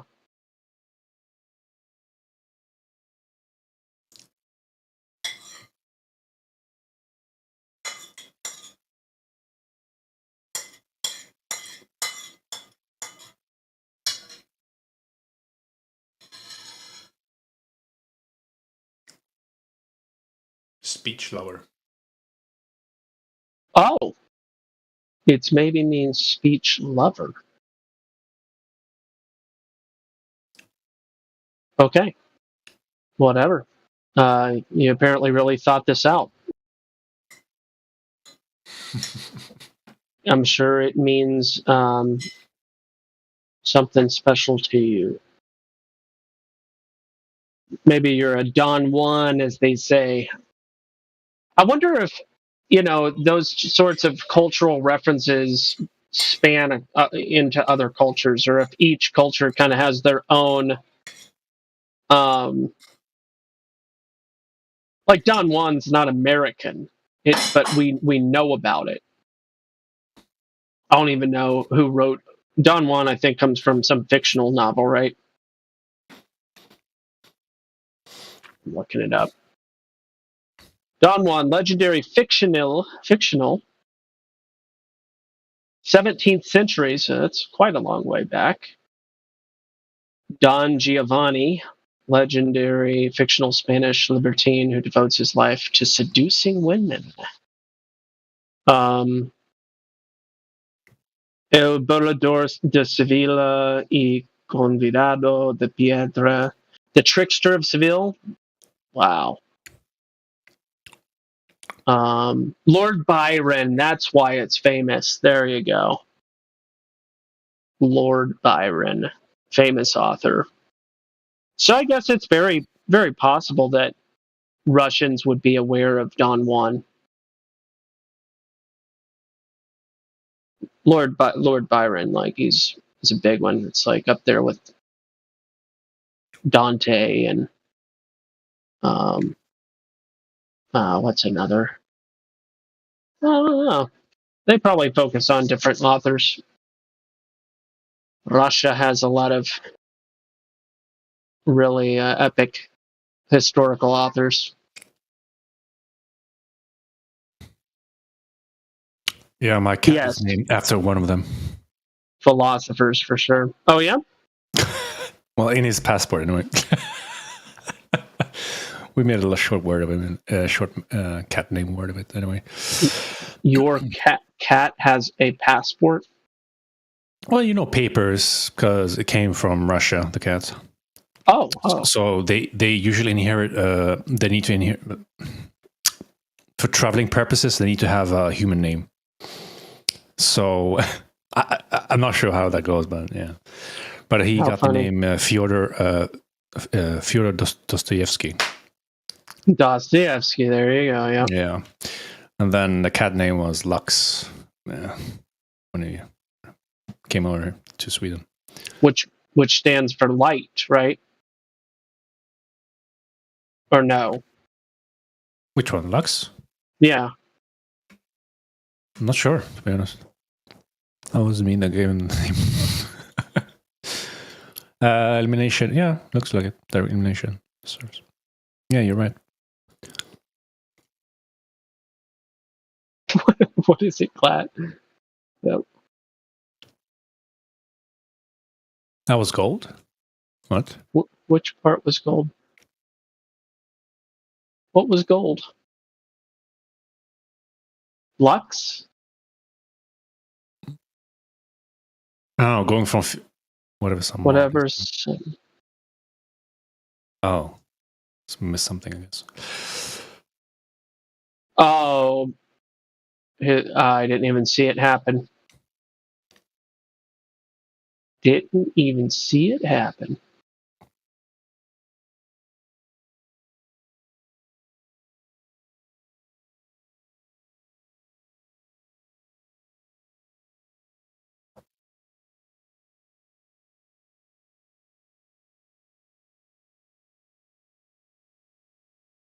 I feel like we missed the whole conversation in the span of 2 minutes or something. What was it about even?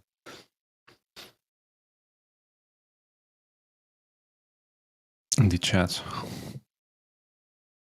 A cat and hammer and sickle. Oh. Okay. Yeah. The Soviet icon. Symbolism, whatever. Bitcoin. What am I doing? What's up? Oh my gosh. Is that an AE map behind him? It's not, is it?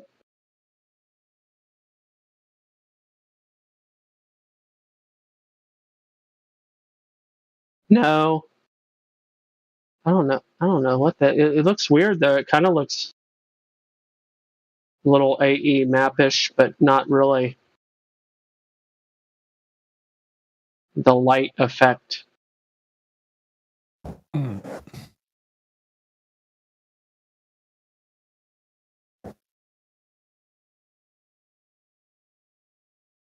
You don't know about Carlos Matos? The mass, Who? yeah, the BitConnect scandal. BitConnect? No. BitConnect. I don't think so. Yeah, it's. That's a real. Oh my gosh, it's a cryptocurrency thing that happened a few years back, and it was like a pyramid scheme. And this guy got invited to kind of promote BitConnect because he was so excited. He had made like $17,000 or something, which you know, 17,000 or something. I don't know what. Maybe it was 170,000, but he was like so enthusiastic, and he didn't work for the company or anything. But like just a very short while after this event, where he shows up at one of their big events, I think I'm being repetitive in my words here, but it fell apart, and yeah, it was a huge rug pull pyramid scheme situation, and he lost all his money. And yeah, I think I've then, heard of that before, but I wasn't paying attention to which currency that was exactly. yeah, well, it was an exchange. Yeah. Yeah. I think there was a woman also involved in another one, scandal. She took all took all the money and yeeted it. Yeah. Everybody invested, and then she scheduled somewhere else after. Yeah, I don't know. Yeah, they're coming in with some hot new tips, like, oh, let's invest in this and blah blah. I don't know. Yep. Showing you some numbers, getting the hype up, and then yeah. I'll be right back. All right.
You check out that Africa video I posted.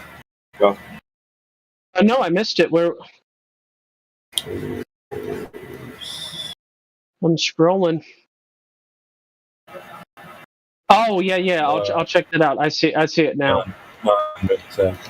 Yeah, I'll check it out. That's my favorite video. I think I was walking over you and some other guy. I popped back in, I didn't hear anything going on, and all of a sudden y'all were in the middle of a conversation. Gotcha. Yeah.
Yeah, very neat take.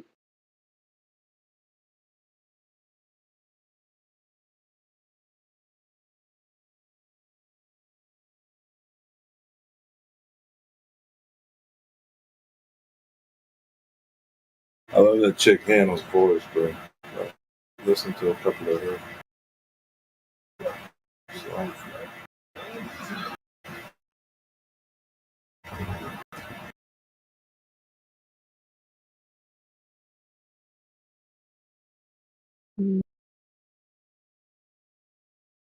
Ocean.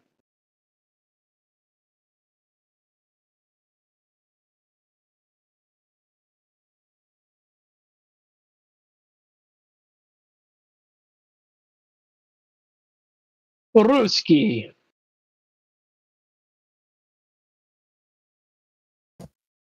Пожалуйста. What's that, Sasha? Oh, that's Sasha. Как твоя фамилия? О, вы говорите по-русски? Раз, два, три, четыре. That's all. That's all. You have any kind words to share with Спасибо. Bukvach Movaslad? Спасибо. I'm not I don't sure. think there's a CH in Russian of a wording, I would say. That's why I'm laughing. Or maybe it's just me reading it. Well, I mean, I didn't make it up. No, I know. I'm just saying.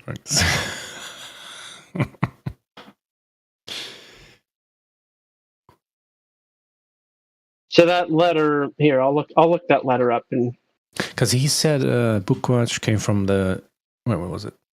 Che, yeah, it's the letter Che. Whoa, hang on there. Whoa. It is. Yeah, it's the. We have to, if you want to know about that. Yeah. No, Russians say Bukva. They don't say Bukvach. Bukvach is either from Ukrainian or some We other. say bukva. Yeah. Bukva, it's a tree, and bukvar, it's like a book. Yeah, but he has that letter in his screen name. Yeah, but he did say where was it? He said Ukrainian somewhere. I forgot. Where is it? Well- Movo was Ukrainians. Okay. Well, Ukrainian speaking Russian. That's the same language. Yeah, they can speak Russian as well. Yeah. They don't understand this. Somebody asked him, was he Serbian or Russian? And he said Russian. Yes. And the reason I thought he was Serbian was because when I put his screen name into the translator, it showed up as potentially Serbian. Yeah, because Gospel, because Serbian and Russian letter is Cyrillic both. Only they're different, but they are Cyrillic. Maybe because of that. Yeah, I understand. And then he described that the first word of his screen name meant letter, and then he described Movoslad as being Ukrainian for sweet talking. So, but he said he's Russian. I'm just taking his word for it. Does he present the curvature? Yakshimash. Sweet talking. No, he said he's a flat earther, Sasha. Yeah. Okay.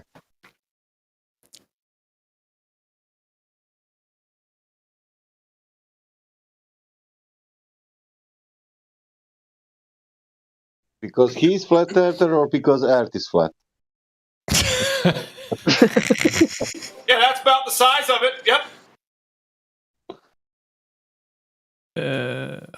Yeah, that's a good question.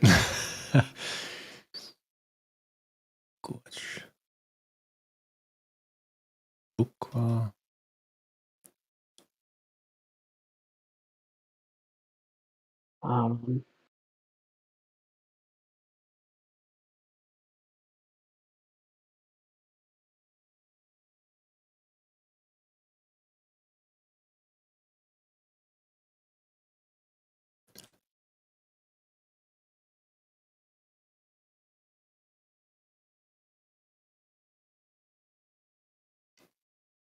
Bookwitch.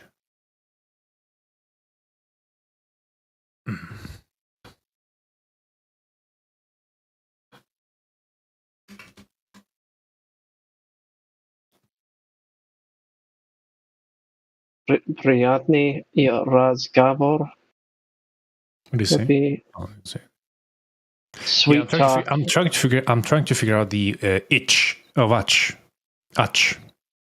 CH, the CH part. That's because I'm pretty sure the Russians still use that.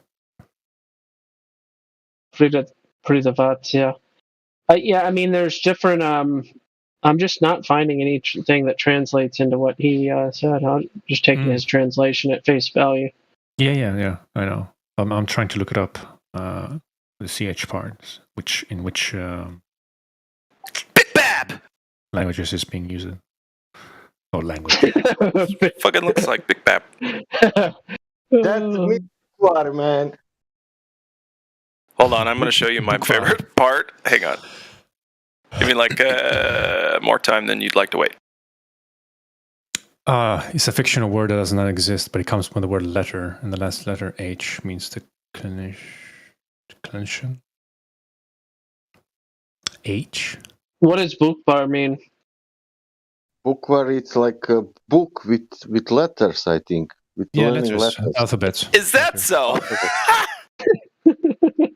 Bukva. How novel? Means, how quaint? Alphabet, like the letter, like the actual. Yeah. Alphabet. Yeah, alphabet. Gotcha. Only in Cyrillic it's starting different. It's not starting A, B, C, D. It's starting A, B, V, G, and I don't know. Yeah, gra. Yeah. So bukvach is a fictional word. It's not an actual word they use. And I guess that's what he. I guess that's what he means by that. In his explanation there.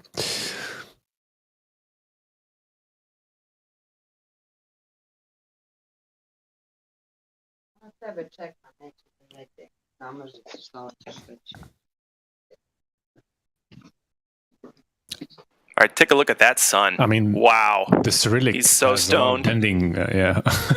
Look how stoned the sun is. Oh my god. He can barely. Do you see that? Do you see this? This one? This is the word in Cyrillic, the real one. Do Russians look like that? Like no, this is Serbian, man. Melting eyes, just. What the fuck am I seeing here? With anyway, I want to know about this squiggle thing that you're referring to. That's yeah. What's that? Listen, this is all letters. I'm not joking. This mean I will tell you how I pronounce. No, it doesn't mean a thing. Stop it. Shish. Listen, shish mish. No, I'm not joking, Sean. This is serious. It means shish mish, and shish mish mean bat in English. So why do you have to have that nightmare adventure? Because I will explain it. It's just bad. B-A-D. You could teach that in that language too, and it'd be okay. Bro, let him talk. The first letter it's sh, and that it's like a M to U. Let's say it's a lame M around, up and down. This looks like when someone's warming their pen up before they have to write something. The second one, the second letter, it's E, but it's written like U. Yeah, it's not an E at all. The third one, it's M. Is this cursive, Cyrillic? No, it's what does that mean? I'm gonna stop. I don't want to make fun of it. Cursive is a special type of writing, similar to calligraphy. Yeah. It's when you're writing, it's not that stamping. How to say? Yeah, it's block text. There's such a thing as block text. It's not, and then not that. Yeah. It's not that one. That with I don't know. I don't know in English. I'm sorry. Script is another word for cursive. Script. Yeah. That's what you use, how to say, that's what you write, let's say, in school. But you can write also another way of, it's more like, it's more geometrical. Sure, yeah. Which would be calligraphy is what we would call it, which is fancy writing. Yeah. But everybody who is writing, it will write this like this word. You don't have any other way to write only like this, and that means bat.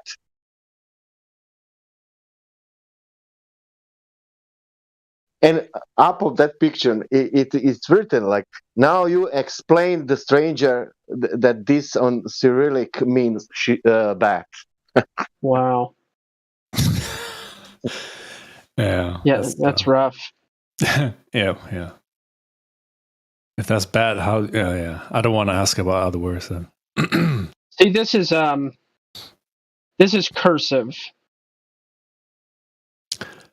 Fancy script. Yeah, I learned that in second grade, I think. Yeah. Second and third grade. And by learned it, I mean I barely got through it, and I have no idea how to write in it today. That pen that this person is using in this GIF is it's a calligraphy pen, and wow, they know what they're doing. It's absolutely not easy. Priceless, flawless. It's weird. Oh, is a lady side happening to? I don't know why I said priceless, but flawless. I wasn't aware. Oh, if it is, it would be happening a minute ago. I could watch that all day. Yeah, I hear you. Yeah, I forgot. Yeah, we're waiting to see if any more ladies show up. Oh, we just got Lulu. Hi, Lulu. Oh, Lulu, I mean. Yo, Lulu, you keep changing your name. Hello, Mike. Can't even keep up with your names. I'm gonna show up now. Love you guys. What?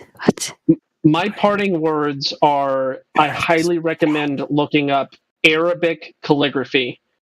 Whoa. Whoa. I just want to. That's my parting message of goofiness, because we've been goofing off. So y'all take it away. Have fun. I'm sending out the invite now to some lady friends for them to stop by. Please take care of them, ladies. Cause it's ladies' night. What a night. Hey. Yeah, we got a couple here.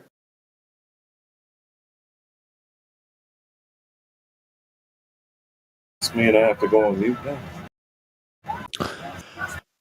Well, I've been on mute all day. or you mute yourself. That's the only two options you got. I've been on mute all day though. All right.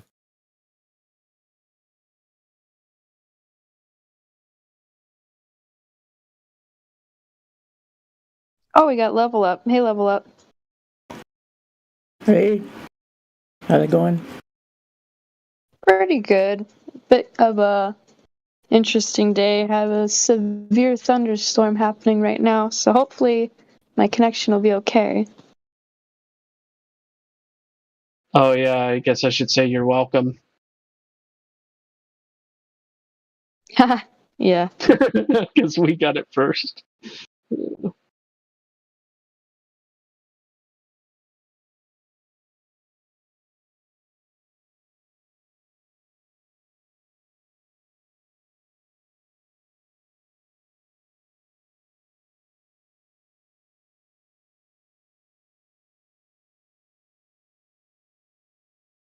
What are those bending words?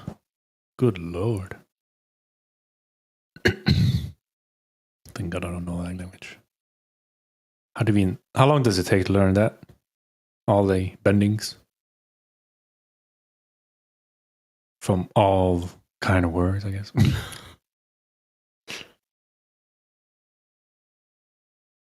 What are you talking about? Calligraphy. Something Dre's posted in the voice text.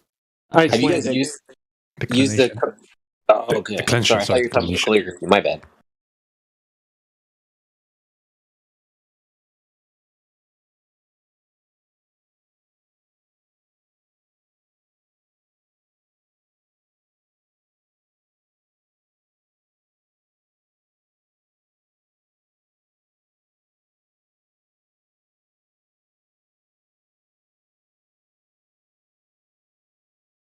I kind of wish I was taught cursive. My handwriting is just terrible.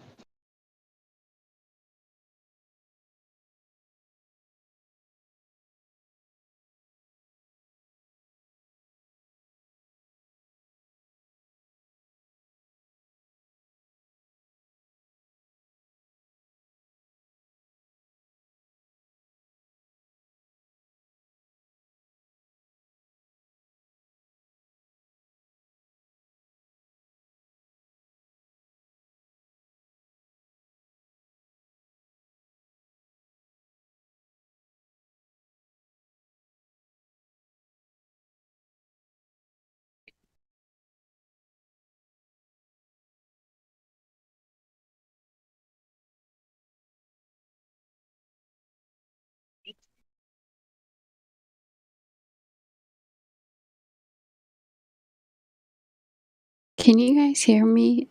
Is anybody talking? Yeah, you sound good. Okay. This. I was silent, so I thought I got disconnected. Oh. So, what's up? What's going on? With me, I got invited to a church social for tomorrow, so have a fun time outside enjoying the weather at the lake. Hopefully, if the weather's good, I hope the weather's good.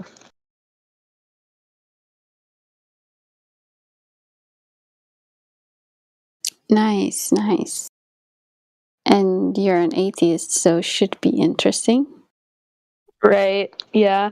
I've been to a few, well, actually, okay, one, technically, and it was never brought up in the conversation, so I don't know, maybe this time it will, and if not, that's okay. But I would like to talk Flat Earth because it's going to be at the lake, which is pretty close to me, so I could probably bring up, like, hey, doesn't the lake look level today? Or something like that.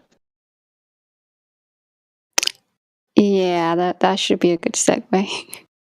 Yeah. Wait, so you're having the church meeting at the lake? Yeah, it's an event after service at a friend's lake house, I guess you'd call it, or lake spot over in Lake Bronson. So it's a nice little area over there. Just a bunch of church friends going to get together and enjoy the day. Okay, got it. Yeah, you should definitely bring up Flat Earth then. Yeah, I feel like that would be the perfect opportunity to do it. Yeah, and I don't know if you know about the Bible, but it's you can use that to kind of prove your point if you want to. That's how I got into Flat Earth, actually, was with scripture, because I was a Christian at the time. So I could, for them, for their sake, their belief, I could bring up, hey, by the way, the book you believe in is also a Flat Earth book. So I think that would blow their minds more than the actual scientific facts of it. Yes, Just because that they're very religious. They're Seventh-day Adventists, so they take it pretty seriously. You can ask them what he created on the second day. That would be the firmament. Check into it. It's in Genesis. Yeah, I honestly I don't remember a whole lot of the Flat Earth verses. I used to have some memorized, but I mean I could bring up a few to them, especially Genesis, yeah, and even like Ezekiel, and I guess some of Revelation. Can I ask a question? Oh, go ahead. I would love to know if the Bible was actually the book which brought you to the flat Earth or the understanding of it, the biblical cosmology. How did it came that you suddenly refuted it in a way that you don't want to seek the one who is the author of it, which applies not being a Christian anymore? Does that make sense? Yeah, I guess I probably shouldn't talk about it in this voice channel, but another time I could probably go down to biblical and have that discussion with you. Just basically, I found I had questions and things just didn't add up when it came to the New Testament versus the Old Testament. So I did a lot of studying for a while and came to certain conclusions, a lot of debunking, and I know a lot of people are triggered by that, but I can go over it sometime with you if you'd like. I do have a lot of stuff that I've saved over time to kind of prove my points. But yeah, I really shouldn't talk about it here, so I do apologize. Okay, hold on. I need to interject real quick. Hold on. I would love to do that. Yo, Clay, it's Kiwi. Real quick. What I was thinking, because I was thinking about this today, it would be cool to have a panel to unravel the scripture with. I was literally thinking about this earlier today. So if you guys wanted to set up something, I would love to talk to you guys further about it offline. I have a whole channel that does nothing but Bible all the time. I got 700 videos. Please share that in the chat. I'd love to take a look. Okay, Or in the biblical chat, of course. Please. Yeah, I can post it down in biblical if you want. Thank you so much. Sure.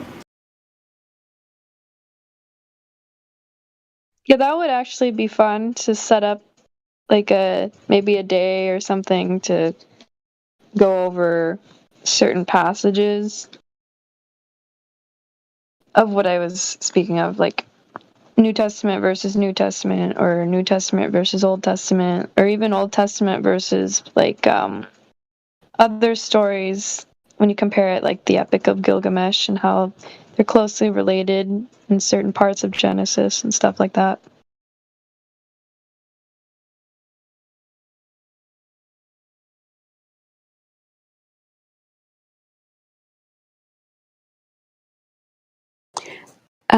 I just wanted to add earlier about about you talking to them about flat Earth, because for me, at least in my experience, I don't know if it is with anybody else, but when I talk flat Earth with either Christians or Muslims, I get like the most I don't want to say aggressive, but they're more resistant to it than other groups of people.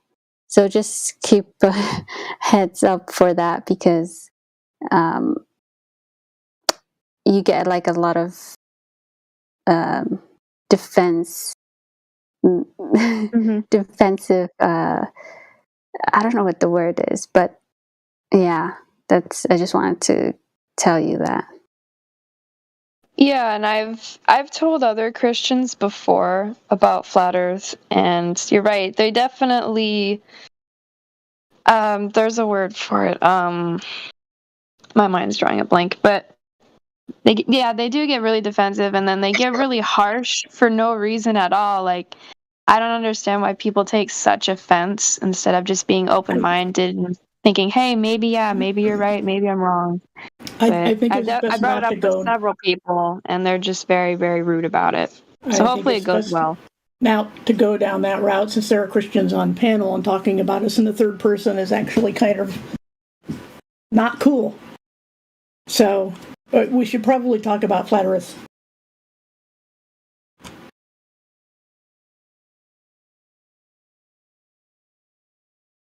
Oh, I just brought it up as like a way to tell her to kind of have like a method of presenting it. It wasn't nothing offensive or anything like that, but it's just I'm a Christian myself, but I've had issues with dealing with flat Earth specifically to Christians. So Right, I'm just saying. But yeah, non-Christians blanket describing us that way is kind of unfair. I mean, there are lots of groups of people who get very offended. I mean, ball earthers of any kind of faith or not faith get very triggered about things. People get triggered by Christians. People get triggered about all sorts of things. But when it comes to introducing a topic that is as controversial as flat Earth, it's not that they're Christians, it's not that they're Jews, it's not that they're this or that. It's that it's flat Earth, it's not the mainstream. And I am well aware of in-house problems in Christianity on a number of fronts, and so there are actually plans being made to put up a channel where we take to task influential Christians who have quote-unquote science degrees who are leading people astray. So that's kind of our problem to solve, how Christians deal with it and whether they take the Bible seriously. I'm just saying it's an internal problem.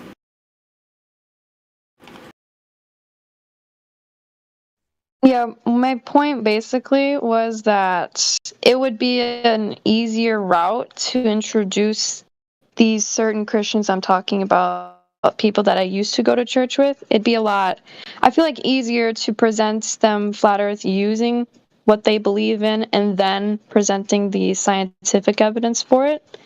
I didn't mean to be rude in any certain way. That's just how I feel maybe I should do it. It's just like, hey, Genesis, you believe in this, look at what it says. It's actually flat Earth information.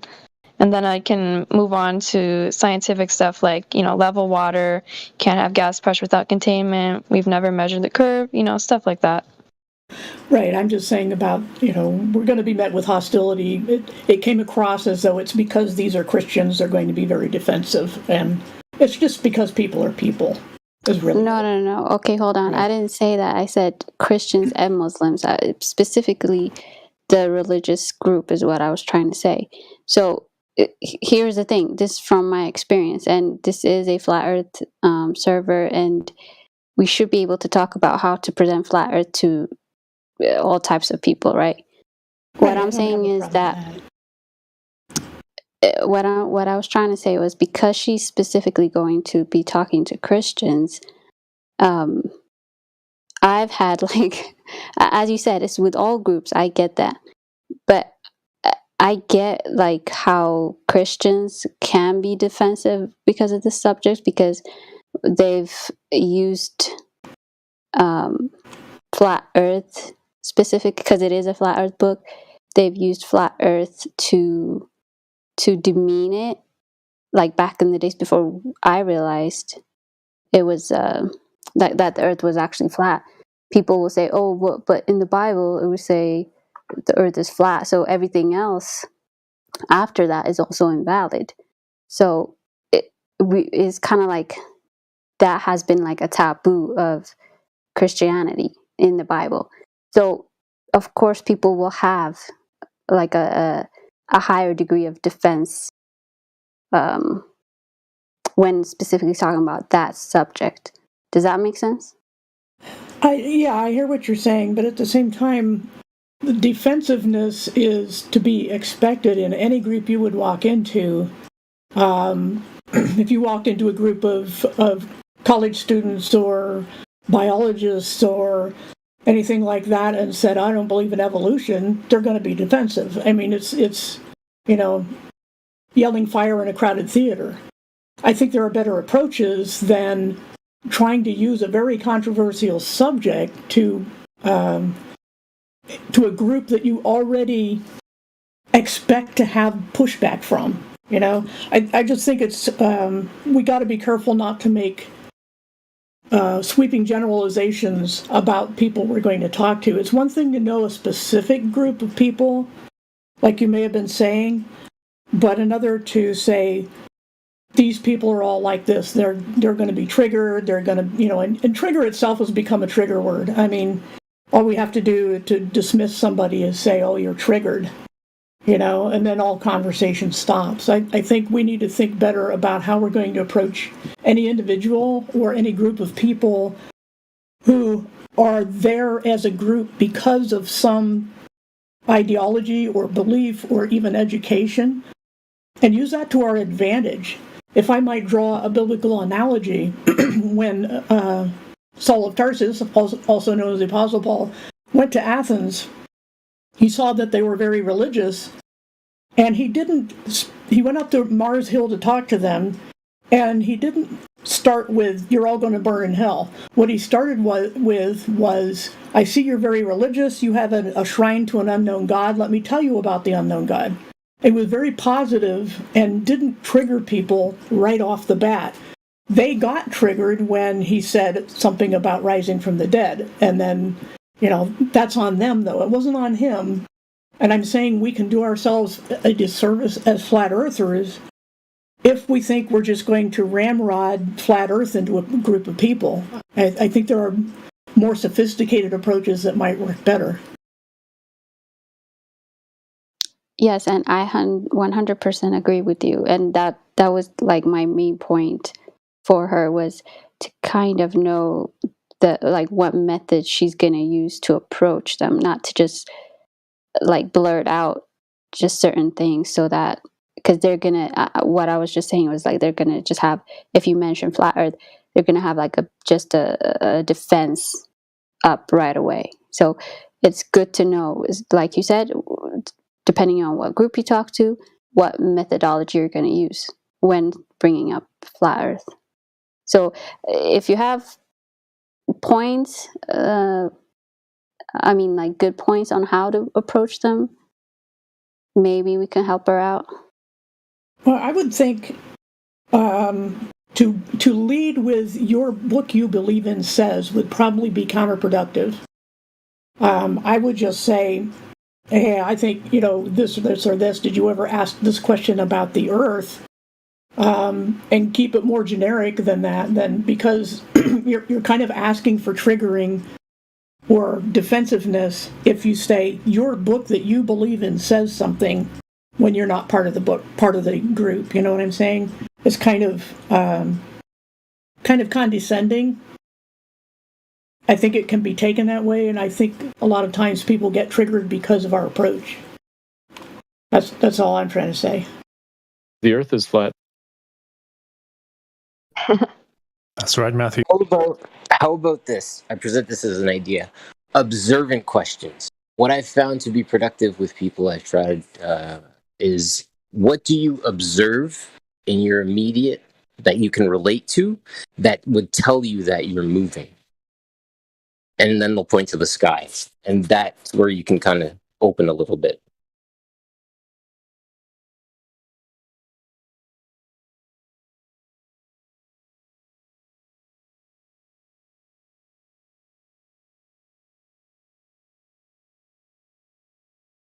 Yes, that's right. Water farms into a mountain.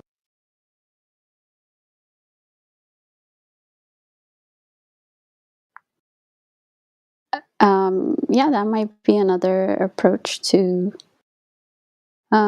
talking to them. But I agree with you again, Paula, that saying your book says, or it's kind of like that wording might not work best.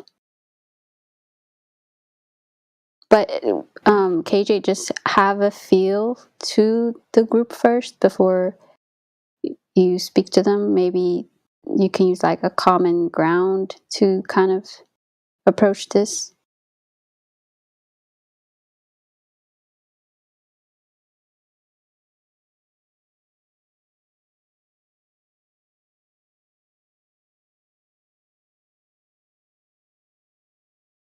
Sorry, I was away from my mic. What'd you say?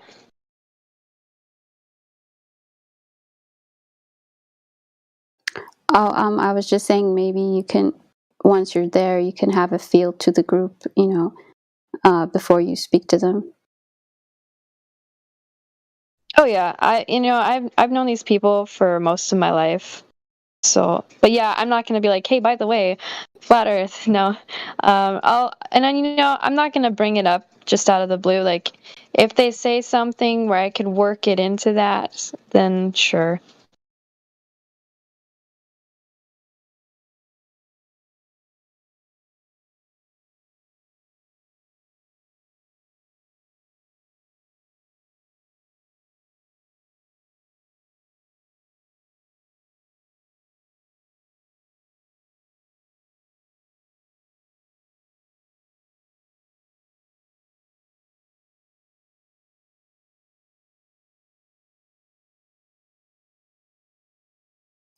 Awesome. So, I guess let us know how it goes afterwards. Yeah, sure.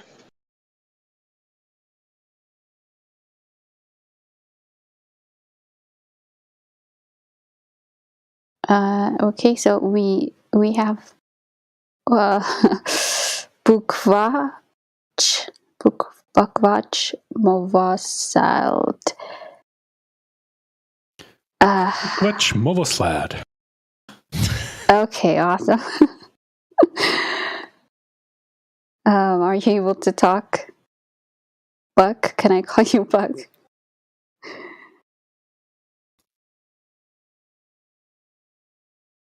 He typed in the chat earlier. He's not very vocal in English, I'll say. Very limited. But he does his best. He typed in chat as well. Okay, no worries, man. I just saw VC verified. Maybe just wanted to get his point of view. I don't see anybody else that's... Yeah. No, he also said that he is a flat earther. So, but yeah, it would be nice having a discussion with him though about it. Okay, awesome. All right, how about... Oh no, that's Ganja Rambo. What's up, dude? Who else? I guess there's nobody else. Everybody else is a flat earther.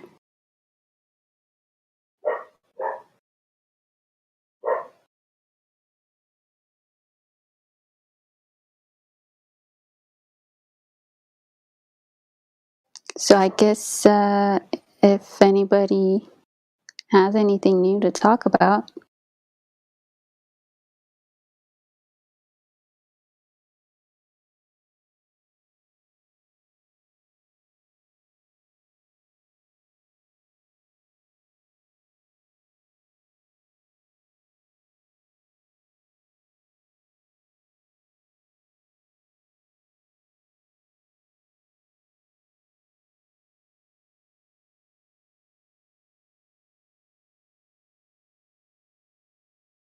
Pardon me for interrupting, but it sounded like you were requesting a subject. May I butt in?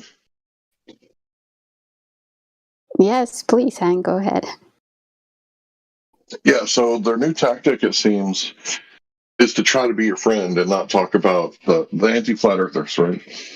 their new tactic is to try to be like your friend and not talk about facts and debate and stuff like that. So just heads up to everybody. Anytime they're trying to be your friend, that's their newest tactic I've found out.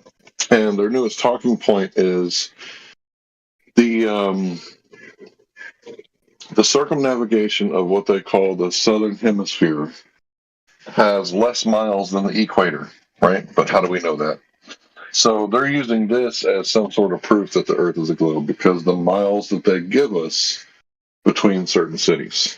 So this is their newest, I guess, argument, which how can any of us verify the miles between South Africa and Australia?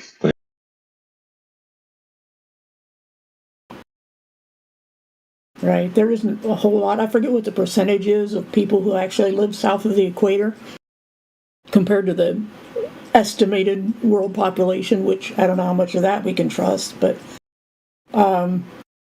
yeah, I mean, you can measure distance on land well enough, but there's an awful lot of ocean in the what's called the southern hemisphere.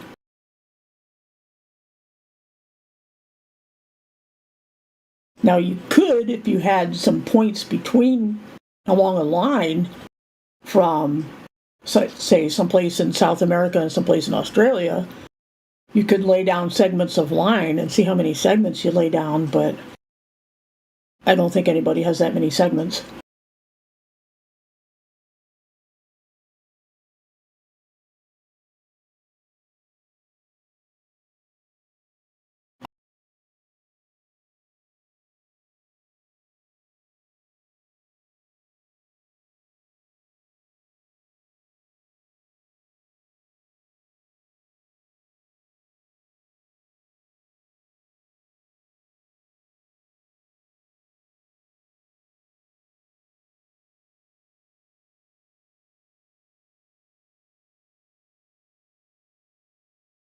And I was just thinking the other day about, how they say, well, if the Earth is flat and circular on the surface where we live, then the sun has to keep moving faster, south of the equator.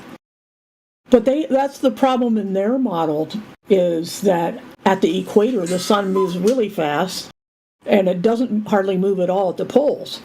So they have the same problem. If they would try to use that approach, they have the same problem with sun speed, because if it's on a sphere, the sun has to move more distance per degree at the equator than it does at the poles. So we could just say, if anybody brings up about the flat, like the AE map, we can say, well, how do you solve that problem at the equator? And see what they come up with.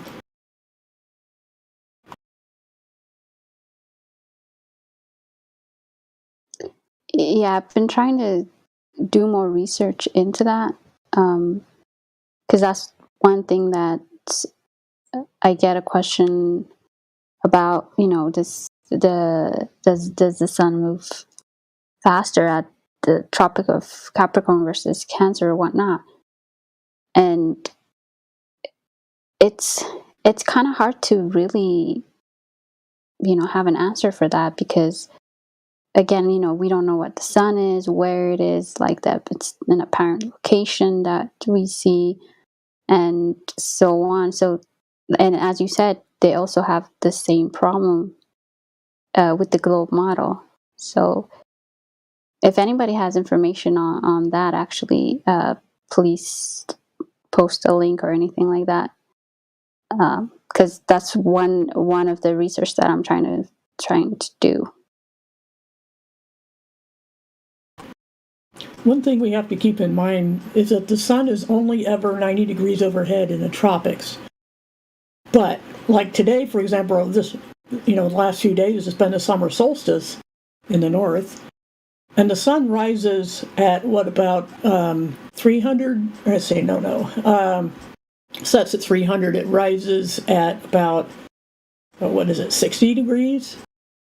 When 90 is east, how does it rise so far north in the east and set so far north in the west? And yet when it's overhead, which is, not 90 degrees, but where I am, it's around 70 degrees, I have to look south. I have to turn south to follow the sun as it goes through its motions. So I start out looking northeast. I turn to my right, looking south at the local solar noon, and then I have to look northwest, to see it set. How is it possible for it to be northeast or northwest when physically, quote unquote, it's over the tropics, which are far south of me?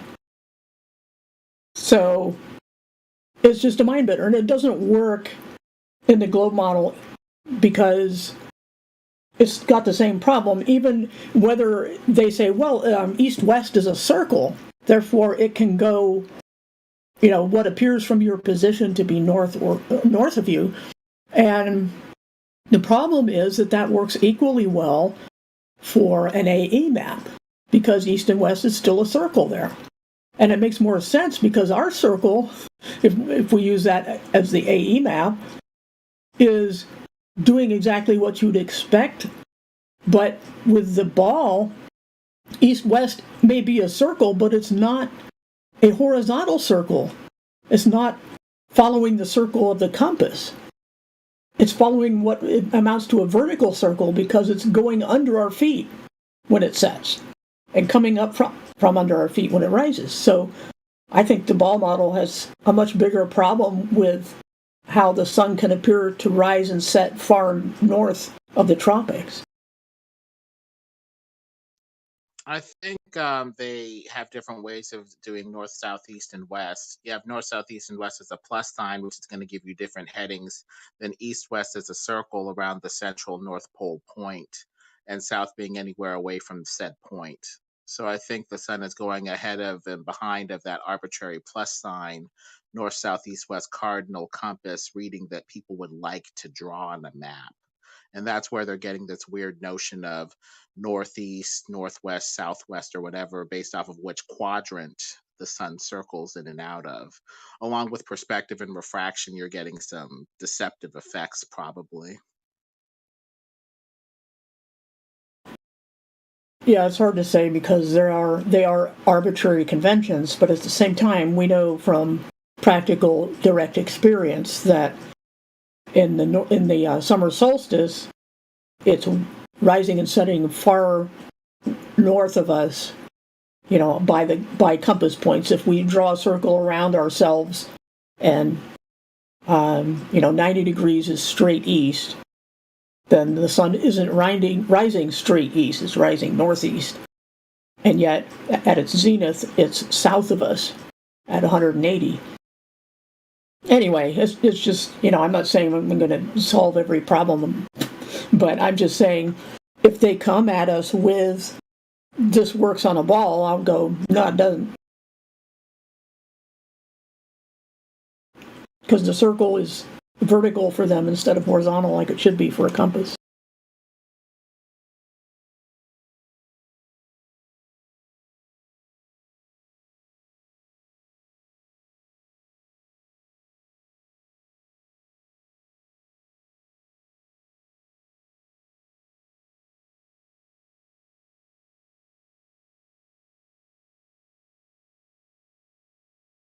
Yeah, it's all tricky. It's kind of hard to figure out as far as for the flat Earth or for the globe when you're only on one hemisphere, So they can kind of get away with saying, well, in the southern hemisphere, and people just kind of believe it. But refraction can reverse apparent directions and apparent images. So if the sun appears to be circling one way, refraction, glass, dome, or whatever could reverse the path along with perspective and make it appear to be southeast, southwest, or whatever potentially.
I was just looking at where you posted, Lemon, and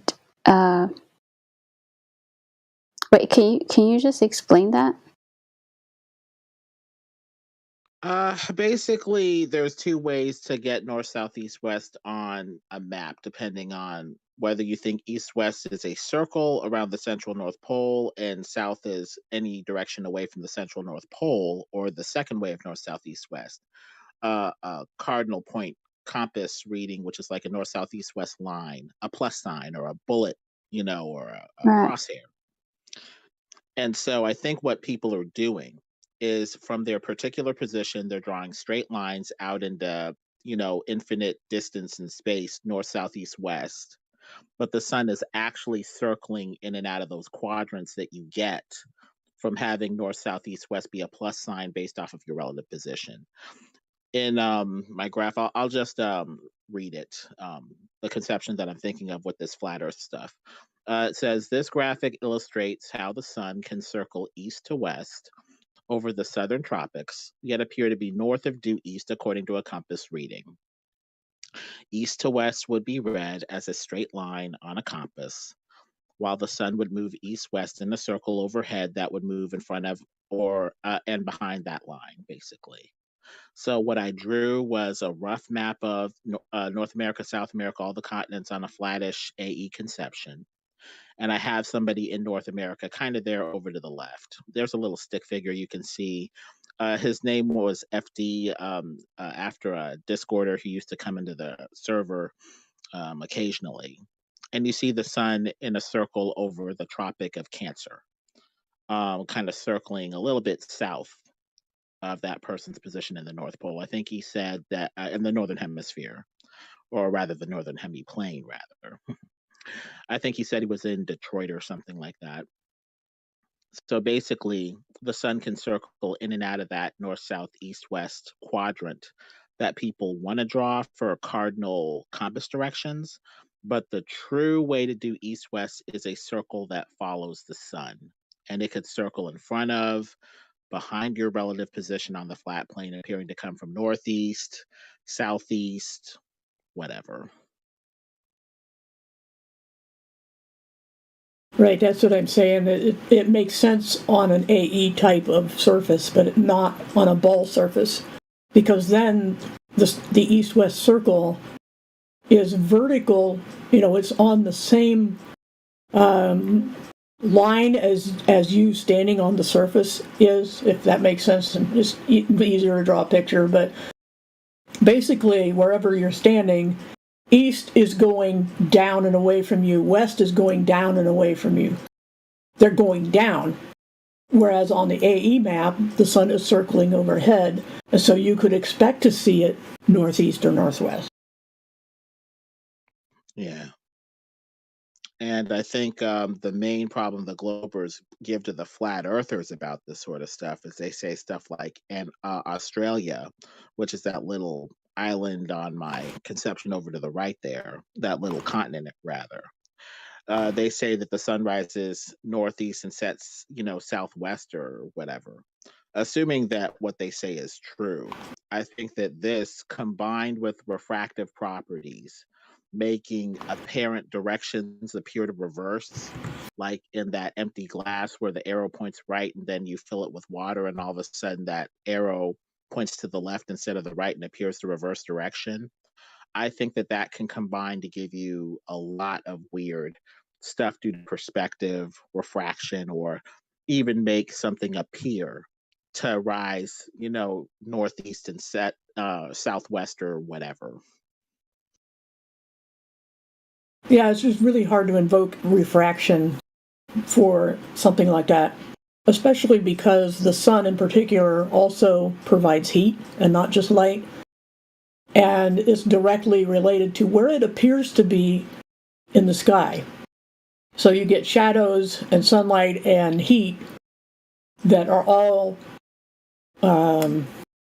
consistent at your location, while at the very same time someone a good distance away from you, east or west, or, any direction, will see these things at different times. And so the issue is what it appears to be doing and what it's actually doing are going to be two different things. And I'm not sure it has only to do with refraction, but more with perspective, where it's just how optics work regardless of the conditions. Because refraction, as soon as you invoke that to explain something, you're on really, bad quicksand, because that's what they'll do for seeing too far, like the black swan image. They'll say it's refracting over the curve. And what can you say if you use that argument? Well, it depends on how refraction is used. If they demonstrate a model of refraction that can somehow lift an object over an obstacle like a hump of Earth curvature, fine. Right. But, the way that they invoke it is a little strange. I would invoke refraction only, to show that, like with a glass of water, the apparent direction and, trail, the apparent direction that things appear to go in appears to reverse, like with water and a glass reversing the arrow that's, behind the glass. There needs to be a practical, demonstration to go with this theory, ideally.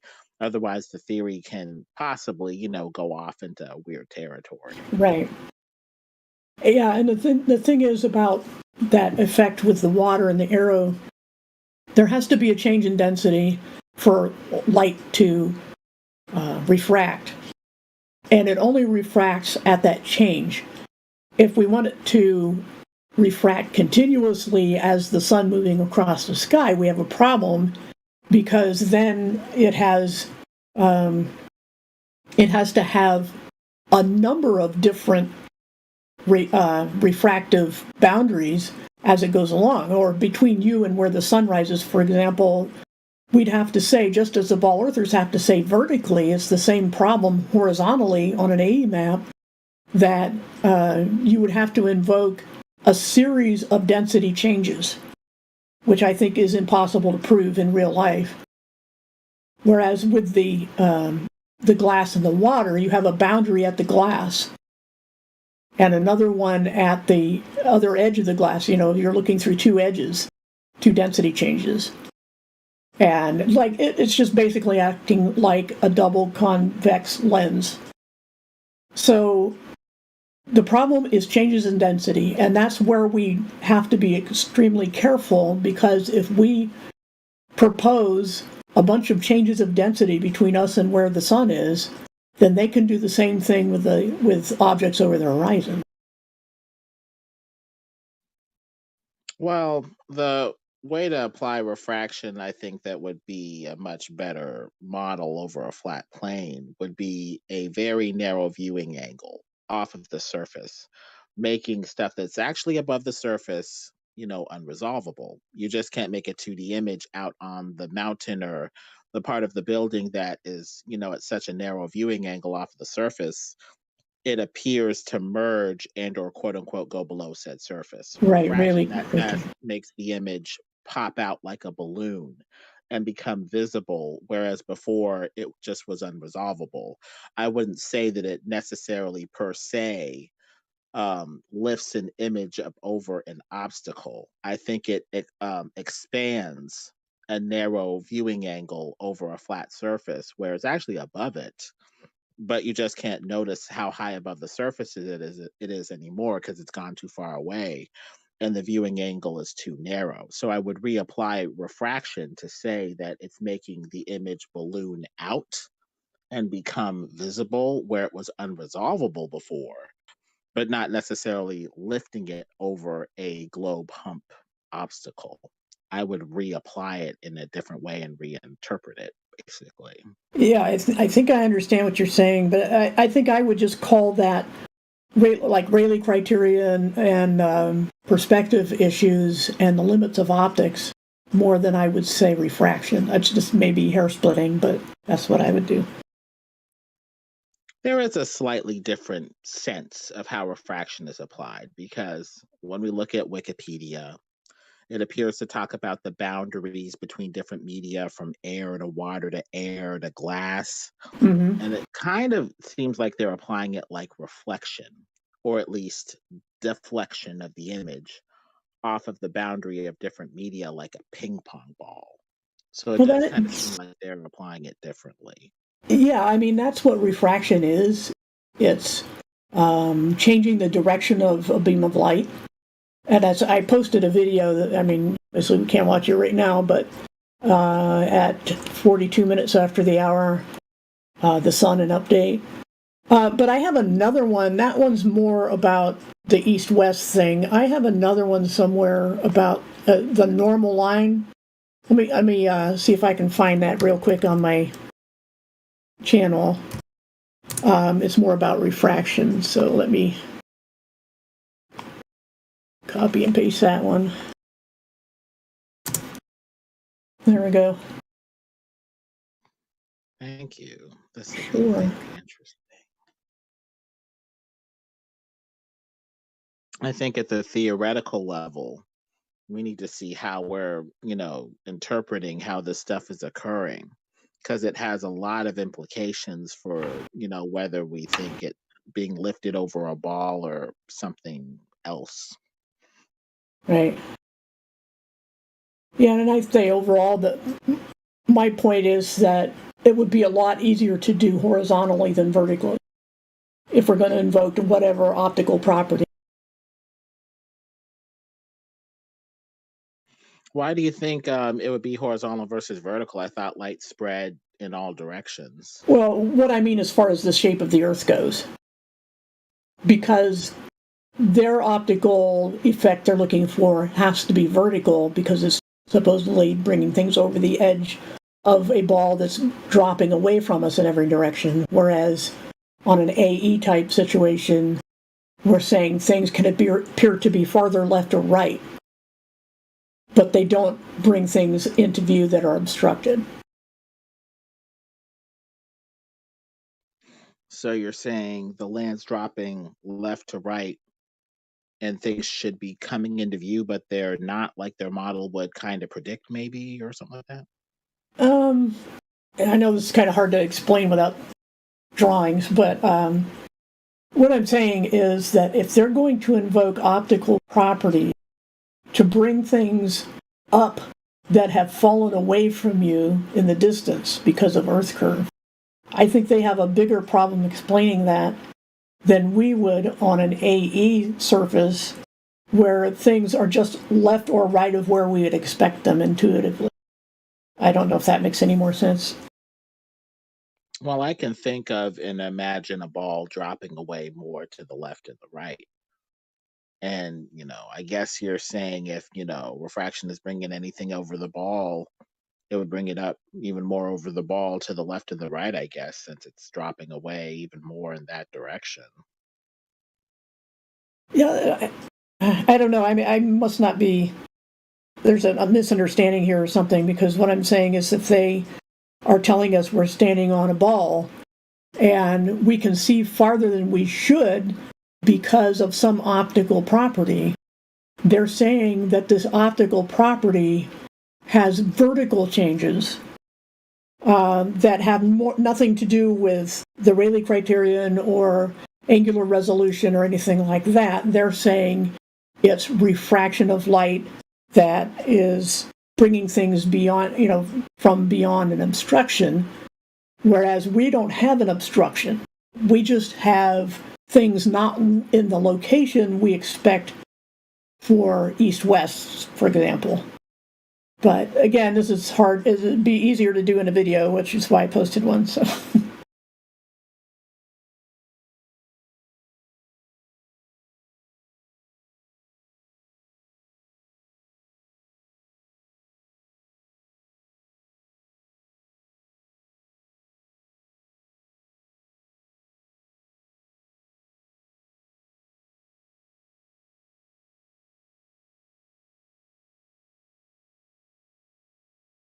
Yeah, we're still figuring out a lot of this stuff, but I think with the right foundation, we're going to be on the right track.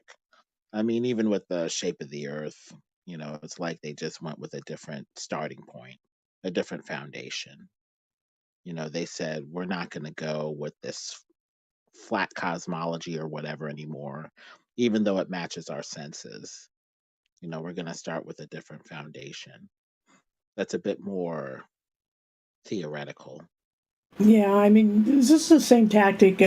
Years ago, I was in evolution creation debates, and it would be the same tactic where they want you forever to be mired in minutia. They want you to be chasing every rabbit trail, argue with you about different parts of a cell and whether this tiny little piece of the cell, or it says proves evolution or doesn't, and keep you mired in those little things. When the big picture that they want to avoid is that the mere complexity, the reason they're able to argue this minutia is telling them that this was no accident, that all they've done by appealing to such things is decrease the likelihood that it arose by chance. So in the same way, I think the tactic is being used on the Earth-shaped debate to keep us chasing, like cats chasing laser lights, chasing every little thing they throw at us. If one thing gets old, they switch to another, continually ignoring the fact that not only have all their past arguments been debunked, and they just want to go on to new ones that will someday be debunked, and they don't care because then they'll just move again, when the real issue is at the very start, the things that they started with that we shouldn't let them move away from, like seeing too far, and that we feel no motion, and you can't have gas next to a vacuum, the 3 points. I think we need to keep their feet to the fire on those basic things, because the only defense they have is to deflect from that, if we want to use the term deflection, is to stay away from the big picture. You know what I mean? Yeah. I mean, it's important to know the details for ourselves, but not everybody's going to be interested in the physics of optics, or the inner workings of a cell and biology or anything like that. And that's why we need all kinds of people with different interests. But at the same time, we have to understand debate tactics, and that the tactics the trolls bring are probably not from them. They get these from what we can loosely call influencers. I mean, there's those everywhere on every topic, but people who strategize are typically not the ones we see. Those are the foot soldiers that they send.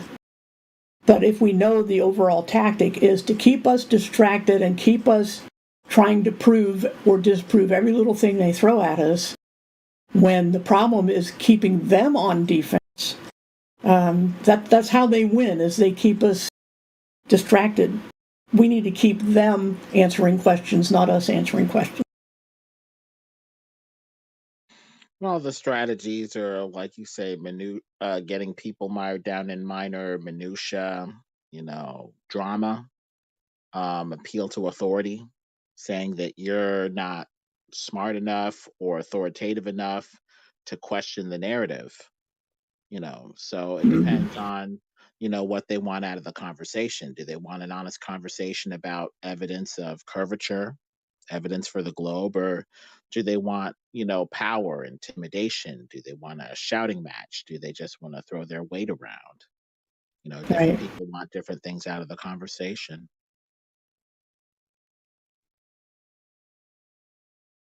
Yep.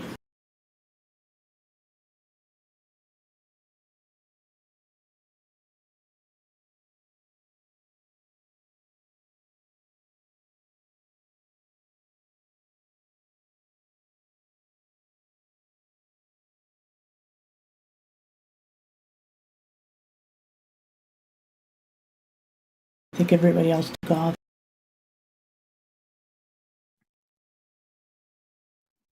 No, I'm still here, just listening. Did we put you to sleep? No, actually, it was very interesting.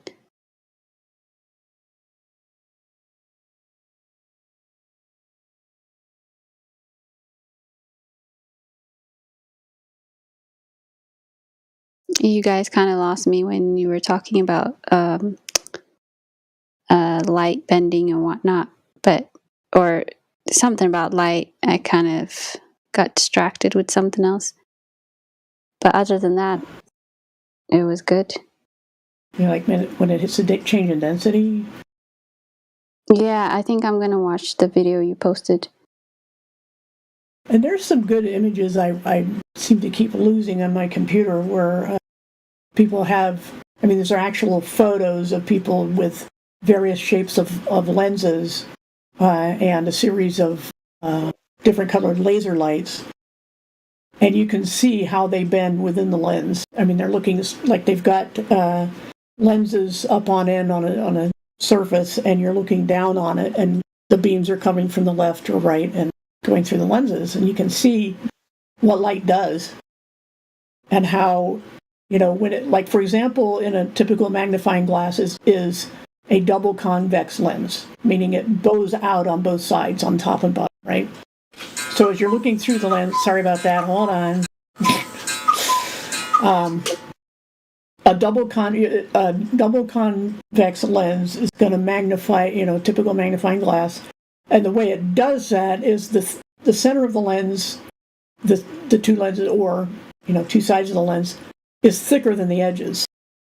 And it's counterintuitive, but that's what I hope to show in that video, that light will bend toward the thickest part, because people will make the mistake of thinking, well, light is going to be like water, it's going to find the shortest path, right? But it doesn't do that, because light, I know some people will bite my head off, light has a speed. I don't know any other way to explain how sunlight can be broken into its constituent frequencies with a lens if light doesn't have a speed, because how else do we account for different frequencies going through at different speeds?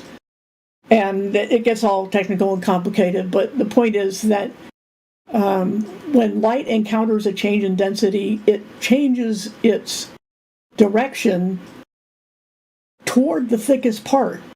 And because it does that, the outer limits of the light coming from the top and bottom of whatever object you're looking at will bend toward the center and then keep going straight out the other side, which is turning it upside down. That's why your lens in your eye has, you know, whatever you're looking at, it's actually hitting the back of your eye in the optic nerve area receptors upside down, and your brain has to turn it over. So, question. I just wanted to make a distinction. So, does light actually bend, or is it like changing the angle of reflection when the light goes through a more dense medium and then changes its direction? Because I know that I think there's the Globers usually conflate light bending with refraction, and it seems like when refraction happens, the light's not actually bending. And I just want to ask you if light actually bends, it does refract. Two images just posted. One of them shows refracted ray on the bottom right, because it does. It encounters the boundary of the difference in density and changes its direction. It doesn't actually bend. Right. Okay. So it doesn't actually bend. So when they say that, gravity is the reason why you can see light 50 miles away in a lighthouse or some shit, that's the argument. And they say, light bends. Well, I think that's really not being completely honest, because you said it before that light has no mass. So if gravity were to bend light, how could it bend something with no mass? But the other thing is, bending light and refraction go hand in hand. It's not technically bending. So I think that's another assumption that they make. Right, it doesn't actually bend, and we just call it that as an everyday experience. That's just what I wanted to ask, because I that's one thing. I wanted to make sure I'm not just imagining things, and that light, when it goes through something more dense, it just changes its angle of reflection, right? It's not bending in a curve, it's just completely just arcing or kind of pointing yeah. just to make a distinction between reflection and refraction, though, reflection is when it bounces back in the general direction it came. I mean, it will go at an opposite angle, but it won't go through the lens. It will go off of it and bounce off at the opposite angle it hit.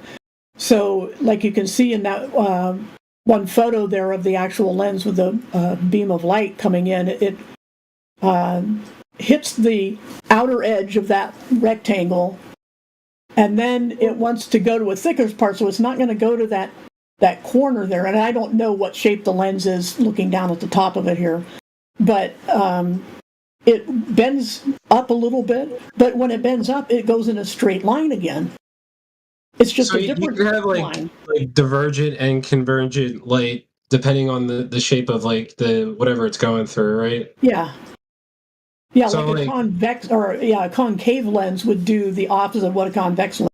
Because they say light doesn't actually converge. It's supposed to diverge because like doesn't light just like spread apart the further it goes. So you would think like if a light just goes in a straight line, like why would it converge if it spreads out over time? It kind of contradicts itself. But maybe if it's going through like a lens or a prism or something, or if the sun's on the outside, and it's shaped like a dome, then how is light supposed to behave if it goes through something like that? It's supposed to converge. Well, it from the source it will diverge. Okay, but how soon it does that depends on a lot of things. One is, like, for example, lasers are very coherent beams, they call it, as compared to... Oh, you got some background noise there. Compared to normal, quote-unquote, normal light, a laser beam is much more coherent, so it takes a lot longer for it to spread out. Actually, from that one picture there, the actual photo at 2 minutes after the hour, where it's kind of a greenish background, I can see that. I think that the light appears to be coming from the right, actually. Laser light behaves differently than like sunlight or any other kind of light that we usually experience. Well, see, the thing is that sunlight is made of all the visible frequencies. So those frequencies are going to cause some of the different reactions depending on the medium, which is what I was saying about lenses. If you take a corner of a prism and let sunlight through that corner, it will break it up into the rainbow colors because those are different frequencies of light. Right? So anyway, it's a whole, there's a whole physics course on light that I took in college, so I'm not hoping to go through all of that right now, but the most recent picture posted is of a prism, and you can see, and you can, and I think I have in a video, I don't know how many years ago, where after the prism, you see where it broke up into rainbow colors. You can pick off each of those rainbow colors and divert them. It's pretty neat to play with. This might sound like a stupid question, but do we know that the sun is actually hot, or is it just a light source and the light is like getting hotter somehow, maybe through like the prism or atmospheric reasons? Since nobody's actually been to the sun and taken a sample, the best we can do is try to extrapolate, and it seems to a lot of people that the sun doesn't actually transmit light and heat so much as that's how the air over the Earth's surface reacts to it. And that could, and what angle that light and heat would come down from is another issue. It'd be just like having a lens or a prism. So there's too many variables to say for sure. But the idea that the sun is manufacturing heat, I don't know. It's a question I can't answer. All we can say... Can you answer this question? Because you might be this is just something that I noticed recently. I just noticed that there's like pictures of the sun that just look like, it just looks like a basketball, and there's no like corona, no flames coming out. And that's supposedly like the pictures people take with like a solar filter. Yeah, and there's like the sun with the, all the flames and the lava and all that shit that they put on textbooks. And that's shot with a atmospheric imaging array, or like a solar atmospheric array or something. So all I know is that that measures a certain like threshold of wavelengths from the sun, and it's not like what we're seeing with our eyes. It's just there's like 8 different wavelengths that they've shot the sun at, and we're shown like the one that makes it plausibly. They can just make it look like it's like shooting flames, and then like make it seem like it's hot. And that's my theory is like, well, when we look at it through like a normal camera, we don't see like the flames. So how do we know it's actually hot? They're only saying it's hot because they're giving you a picture shot through a certain wavelength that like, it looks like, there's like stuff coming out of it. So I don't know. Is it really hot? Is it really plasma? Like, how do we know? We don't. No, we really don't. But like I said, we have to extrapolate, and we go, well, all I know is that the direction, if I, looking toward the sun, that's where the light and heat come from. And we can tell that the light's coming from there because if I block the light, the shadow goes behind the thing, And that's how sundials work. They're telling you the angle to the sun by the fact that it makes a shadow. Even though there's light refracting, bouncing off all sorts of things, which is how we can see anything, is by light bouncing off of it. But the thing is that the sun itself is putting out a lot of intense light, or whatever it's doing, whatever its energy is. And all we can say for sure is that it's electromagnetic because of this thing called the photoelectric effect, which, we built in school. We built these, I don't know, I forget what we call them, but they were sensors basically with photocells where if you put, a little battery circuit with a photocell and shine light on the cell, the circuit completes and you can make a sound or whatever, for a light sensor. I actually built some of these. But how does light do that? How does it do anything to an electrical circuit? Unless the conclusion to draw is that it is electromagnetic, because if you have where there's electricity, there's magnetism. If there's I read that the reason that light actually travels at the speed of light is because it needs that electromagnetic medium to do so. And that's the idea that's like, that kind of supports the idea of like, why does light travel in space at all? If like, it's a vacuum of, nothing. It needs to travel. If it travels at the speed of light in space, it needs an electromagnetic field. I mean, are those supposed to exist in space? I don't think so. No, but the thing is, all we have to do is look at a vacuum tube and see that light can move in a vacuum, which shouldn't be possible. Because it's not a constant either. I'm sorry. Go ahead. Yeah, vacuum tubes create light. So there's electricity going into that tube and going through it, basically through the components inside the tube, but there's no medium that light should come out of the tube. Now, if you were in the tube with the light, would you see it? I don't know. Or do we only see light from the tube because we're outside of it and it's hitting the glass? That's something I don't know. But the thing is that I don't believe that light needs a medium. And if you think about it, the whole concept of ether in space, whatever that is only to explain how light can travel, because they assumed light must have a medium in order to travel. But the concept of ether is just to say, well, the light has to be something being disturbed, which waves. And this gets complicated too, but it's thinking of light in an ether in this way, is that suppose that you're looking at a very calm pond and you drop a pebble in. The pebble you drop is vertical, right? It's at a perpendicular angle to the surface of the water. But the waves it makes go out horizontally. So the waves would be like light in this analogy, which, like I said, I don't necessarily agree with. What is it that disturbs the ether that makes light waves? It doesn't, it argues in circles. And I can see if I can find later when I'm not talking, I can try to find a little document I made on raising these questions and basically arguing that we don't need an ether. Well, I think the reason why we don't need an ether is explained because light travels at the speed of light through an electromagnetic field. I mean, like I didn't know that until recently because I was, I was like looking it up, and it makes sense. Isn't that why they think what the ether is for? Well, light doesn't travel through an electromagnetic field. It makes one. When electricity flows, it creates a magnetic field. Likewise, when you move magnetic fields around a wire or some other conductor, you make electricity. That's how generators work. So you're saying it creates it by moving, like it's just making it. It is, it's making it as it travels along.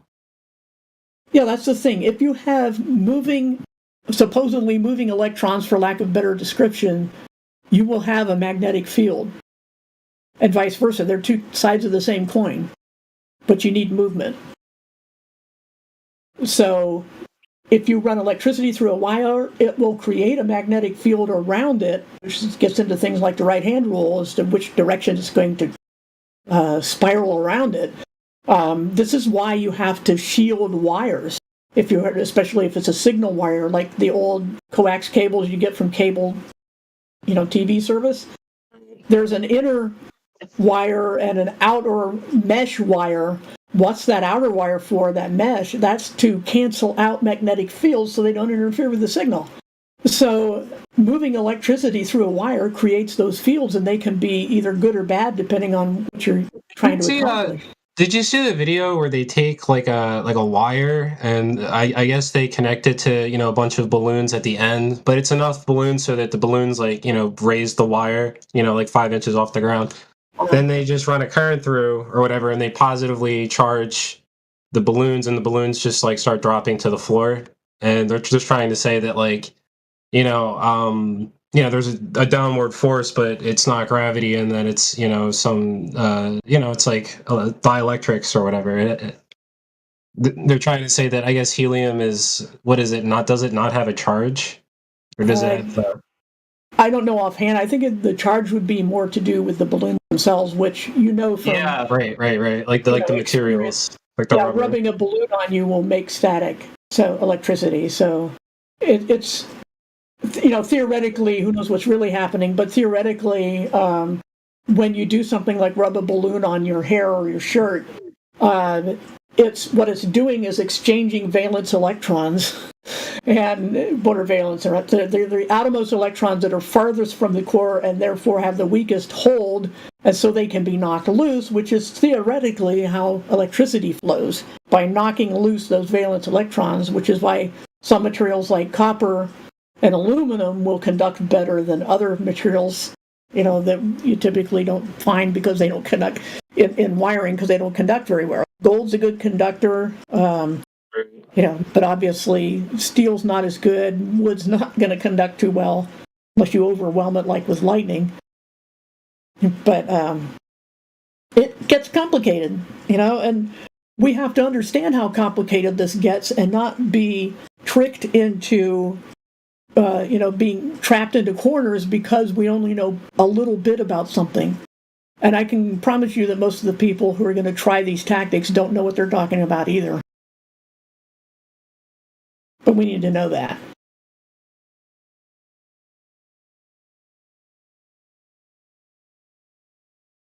Yeah, I think a lot of the times when people want to prove, or debunk the flat Earth, they take like a globe, or they take an idea, they apply it to the globe without proving the globe first, and that's like the first kind of like fallacy that I've been seeing, like that. It's hard to point out, is because it's always hard to just say, well, like you have to prove. You have to prove the globe before any of your points, are even valid, or valid points. But it's like, it seems impossible because they seem hesitant because, all they have are NASA photos. So I rarely see anyone actually try to prove that it's a globe. It's almost like they already know that like the evidence that they're going to present is like not going to be taken seriously. So they just don't they don't even try to prove it. But that's also admitting that like, wow, it must not be good evidence then because, I'm afraid to even present it. Because you can't argue. It's like, how are you going to argue it? We're just going to, like, take a picture of the moon or whatever you post and, like, up whatever in Photoshop and see, like, a big square. And you can say, oh, it's fake or whatever. So, I don't know. Yeah, you can with something like that because it's obvious that the small moon in the picture has different pixelization than the rest of the photo. Yeah, I And wonder if you can find something in most of most of the photos that are out there. I am sure people could if they wanted to take the time to wade through all that. But the thing is that if you know anything about photo processing software, there's going to be compression, especially what people don't understand about the P900 as opposed to the P1000. The P900 takes only JPEG. JPEG is a compression algorithm. And when you compress, you lose information. And so when you lose information, you're going to get anomalies in processing that will be more obvious when you put it in your photo software. And you can get things that will lead you astray into thinking, oh, there's an object here when there isn't. It's just because of JPEG. You know, and whereas if you're P1000, you would have a raw image, you could work with that.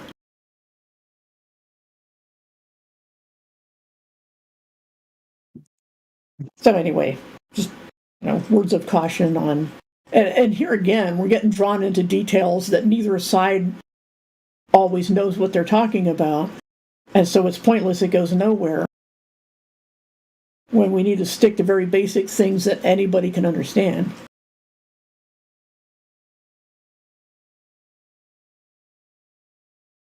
Now, I would totally, be in favor of people who actually do know what they're talking about, say, with their, very well read in electronics or biology or whatever it is, and those people debate, but for most of us, it's going to be, not our area of expertise, and so it's kind of a waste of time to have people who are debating a topic neither of them has expertise in. And by expertise, I mean actually knowing the stuff, not whether you have a degree.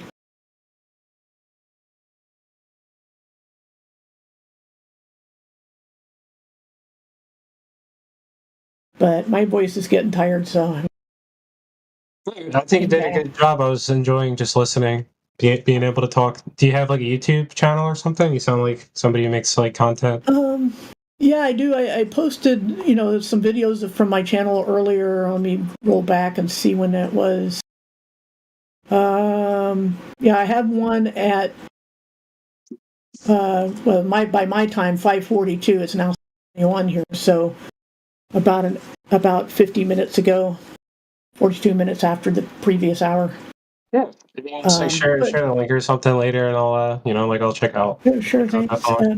Just FYI, I have a cosmology playlist there. Other than that, it's all Bible studies. So depending on what you're interested in, just look for cosmology or. I definitely believe the flat Earth, but I also I'm pretty much, I grew up Catholic, but I stopped believing, and then my friend kind of brought me closer to it. Flat Earth helped, and then now I feel like I'm kind of in an Orthodox, like open to the Orthodox ideas. So. Okay. All right, cool. Yeah, I'm going to let somebody else talk for a while.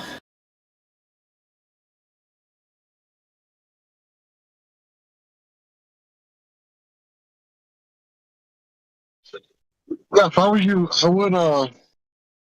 I would check out some of the arguments that the Protestants were making. The Orthodox split before that, so I would, look into why they split. But yeah, it's definitely interesting to see why different people, different groups left the church. We know that the church wiped out some of the groups almost completely. There's not a whole lot of.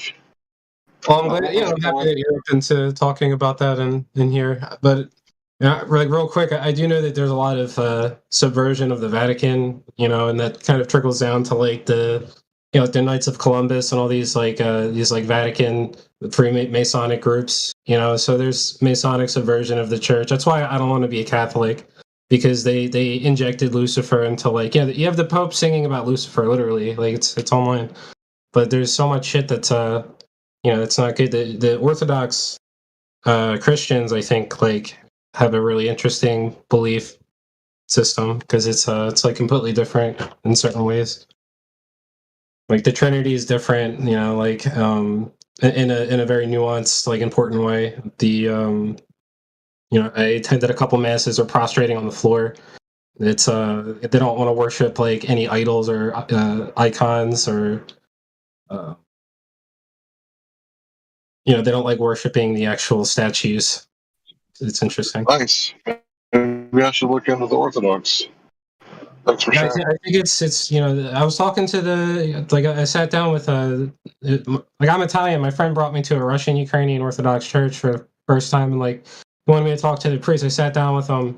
This dude is he knows a lot, but he was telling me hell isn't like an afterlife. Like hell is symbolic in the Bible. It's like what happens when you stray away from God and God is no longer present in your life, and it's every symbolic representation of hell from the Bible with the fire and the flames and the pain. That's all that's all your transgressions and your emotional and physical transgressions when that going through that process of denying God basically. So it's hell's a place on earth, and when people say oh, I feel like I'm in hell, well, maybe you are. If that's how you feel, that's what the Bible says, and that's what it means according to the Orthodox priest. So it made me think of the afterlife differently. All right, so there's no hell, so what does that mean? Everybody goes to heaven, and some people just take longer than others because that's what purgatory is for. I don't know. I really don't know, but that's my interpretation of Orthodox. Some parts so far.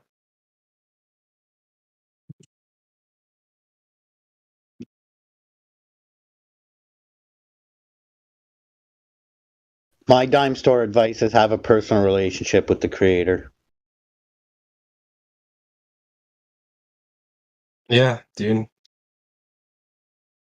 I think the flat Earth definitely helps. It's for me it became way more obvious, so it helped.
The way I see it, a lot of the quote unquote mainstream religion, in other words, churches you flock to every Sunday, they're not giving you the real deal.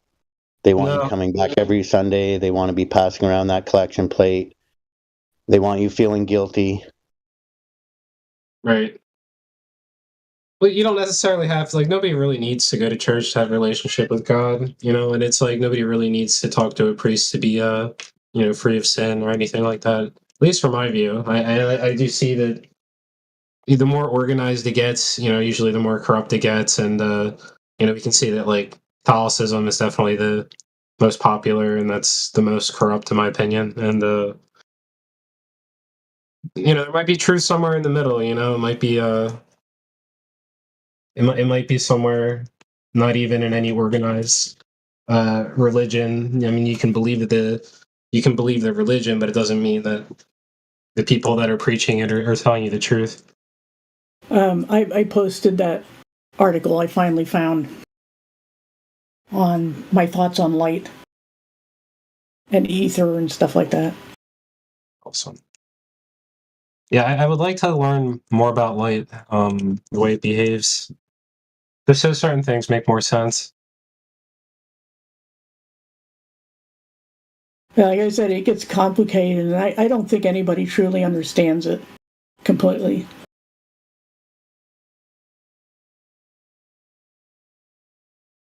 But yeah, when it comes to the Bible, I do know that there's been subversion in the translations and the meanings of a lot of the texts over time, and that's a big thing. That's a big like. The King James version is subverted by literally Freemasons, and they injected Lucifer into the Bible, like in that version, and it's like, Let's not go there. yeah, if you go to like any hotel, it's the King James version. Like it's like that's just the Yeah, the but most. what I'm saying, it's ladies' night, and with it, they don't, even on the line stream in general, they don't like us talking about stuff like that. Oh, So, okay. but you No, have to take it that's too. fine. Yeah.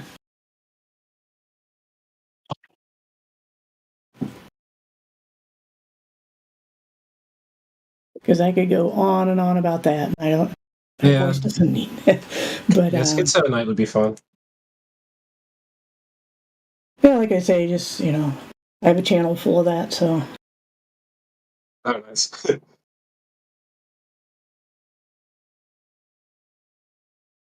now, if we talk about it being a flat Earth book, they don't have a problem with that.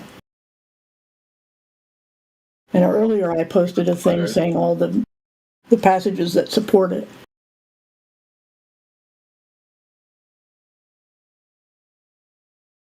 Well, so here's a question. I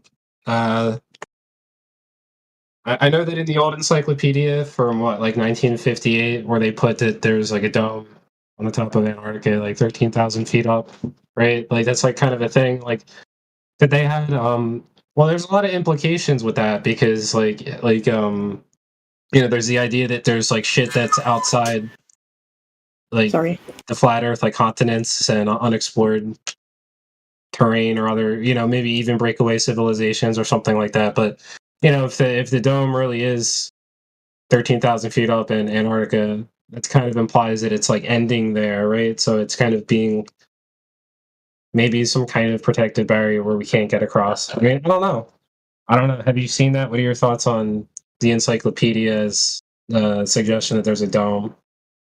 I'd have to see the article. I know I've seen some, and in some places they're talking about dome as in the top of a mountain.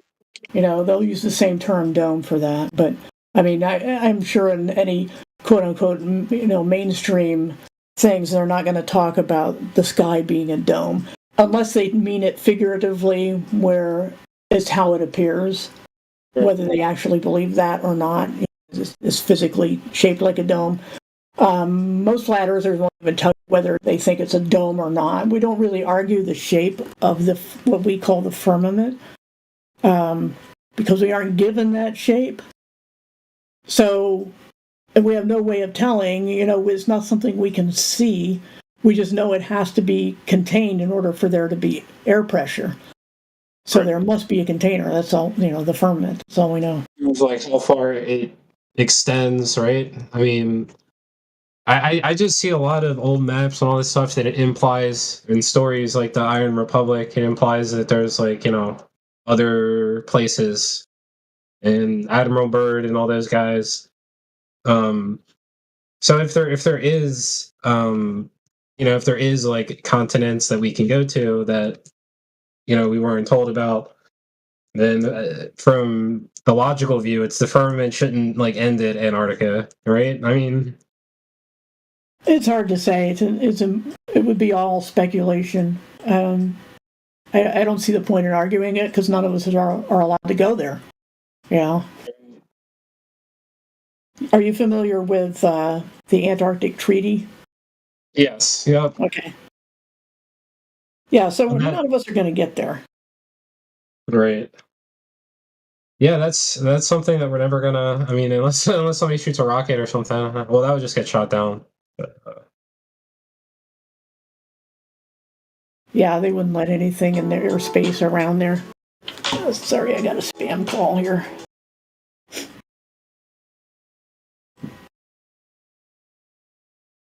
A high flying, high atmospheric balloon might be able to work. Well, what I had suggested, I think it was last week or the week before, is to go as far south as you can, like in the tip of South America, and put up a high altitude balloon and have a bunch of cameras pointing every which way, and and several of them pointing toward Antarctica, and see what we can see. I mean, it wouldn't be illegal because you're not at the 60th parallel, so you can, go as far south as Legal you way to can. do it, then people should actually do that. The Yeah. balloon. So, yeah, why not? I mean, that would be the best we can do and probably the cheapest and safest.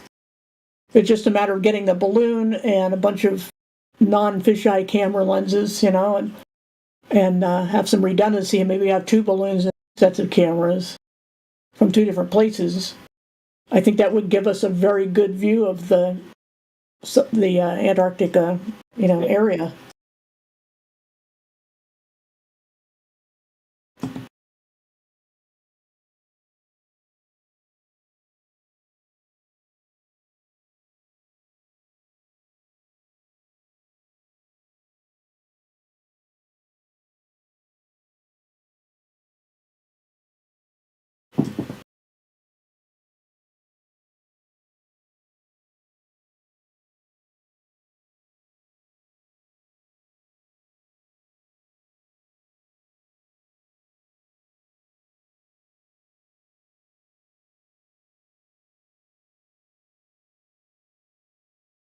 I don't know how much longer we'll keep Ladies' Night going. It doesn't seem like there's very many ladies able or willing to talk right now. But I don't know how to start or stop the event. The Earth is flat. True that.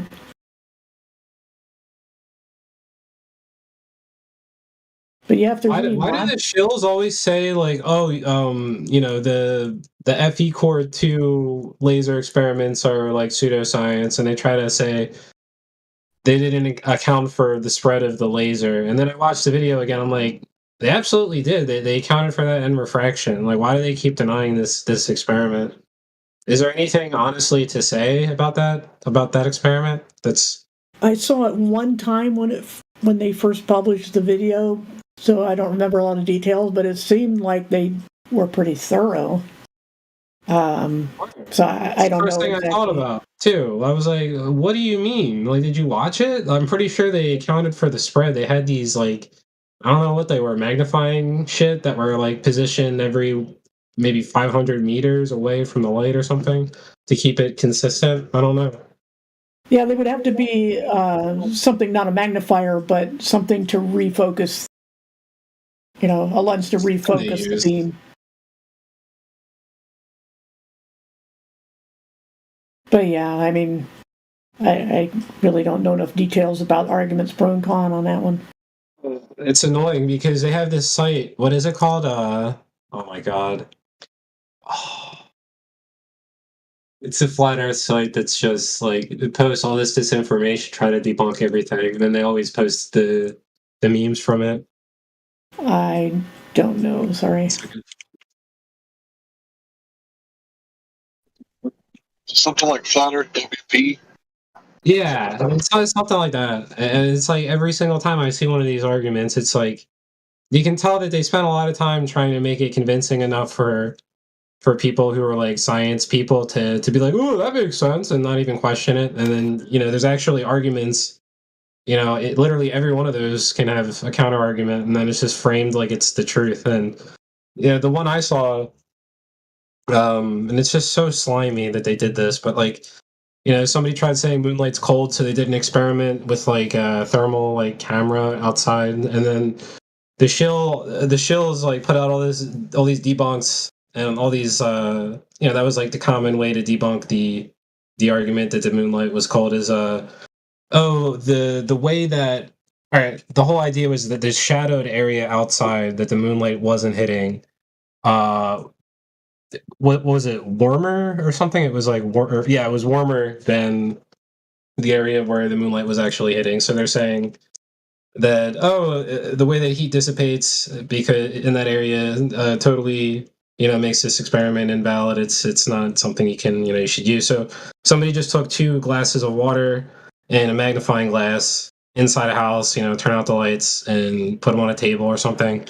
And you take the moonlight through a window, and you just have one on one of the glasses of water, and 20 minutes later, there's like an 8-degree difference in the temperature of the glass with the magnifying glass. So it's like, so you can't debunk that one, but like that's that's the level people are going to like argue against them is they're using fallacious reasoning in the first place. So I don't even know if their debunking argument was even valid, but people went ahead and just said, okay, well, here's another experiment that like you can't really debunk the same way at all because we accounted for that reason. It's just simplified now. But yeah, that site is total bullshit, and it really does kind of aggravate me when I see it because some of my friends, like, in attempt to kind of just like go against the idea of it, just went there and they just assumed everything on there was true. It was like, oh, you're fucking retarded. This whole argument debunks what you said. But then you have to argue with them, and it's not, it's truly not fun. Right. Got to choose your battles. And yeah, exactly. It's not worth it sometimes. Yeah. And I think I'm just gonna head out now. It's not really a ladies' night, so I'm going to bow out. And like I said, if there's a mod here, they could stop the event, but I don't know how to do that. I don't even know if I can. So, anyway, good talking to you. I'll catch you some other time. Yeah, it was very nice talking to you. All right, thanks. Have a good one, friend.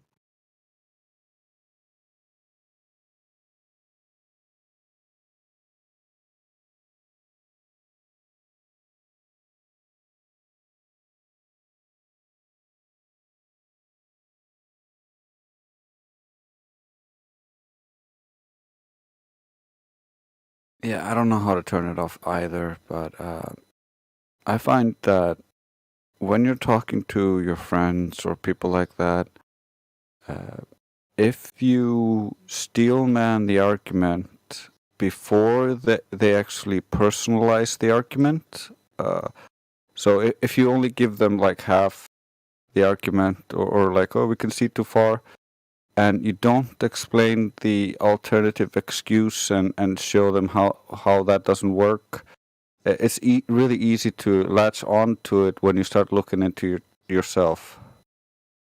Oh yeah, so it's kind of what you're saying is you kind of present like the argument that they might have looked into and used as their own or something, and already explain why that's wrong before you give them the opportunity to do the research and then come to their own conclusion.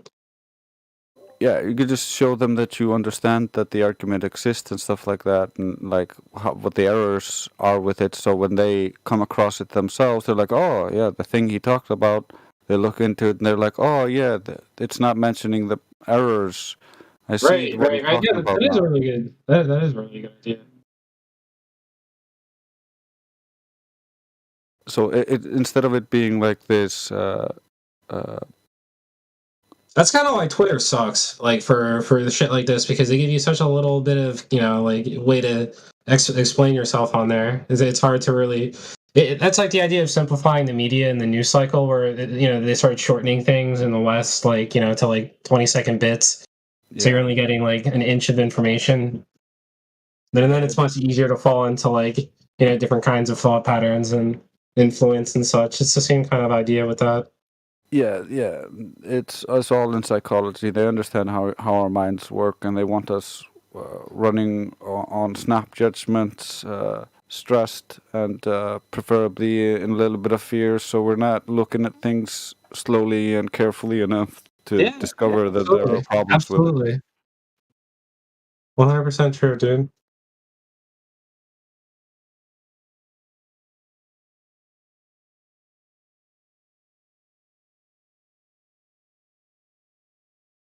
With that being said, I need something to open my mind right now.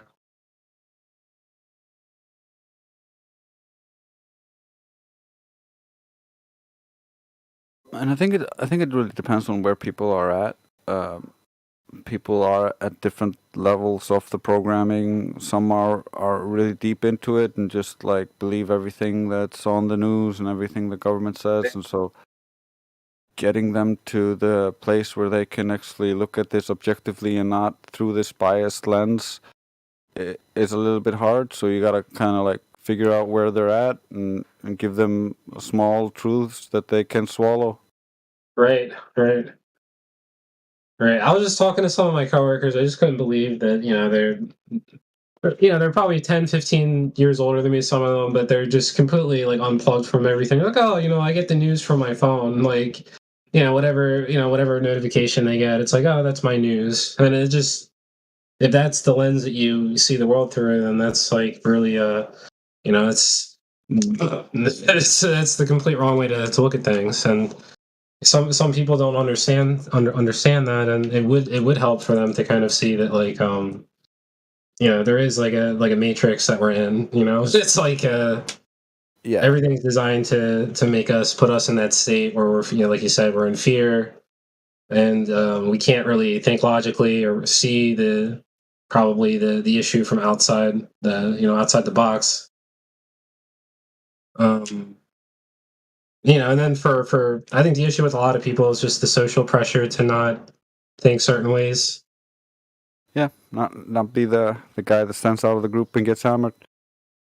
It's a classic. Yeah, like I really don't care about that stuff, and I think it's really telling of anybody who believes in flat Earth. Obviously, doesn't care about that stuff, which is that's the topic where like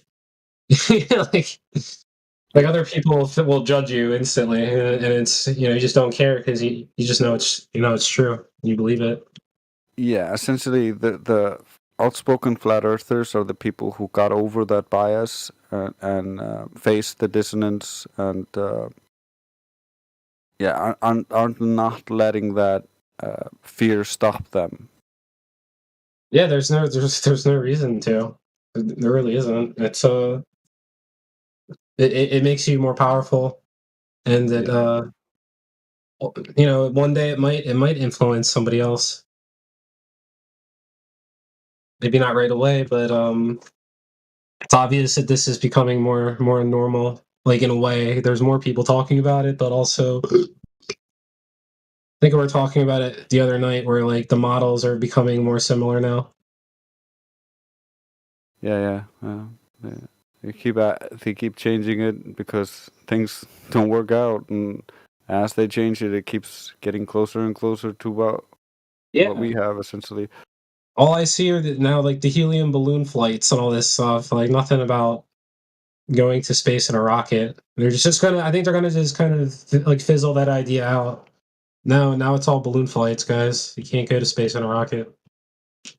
I think they're gonna milk it a little bit longer because we're going through this upheaval, if you will, and they're painting Elon Musk as the good guy.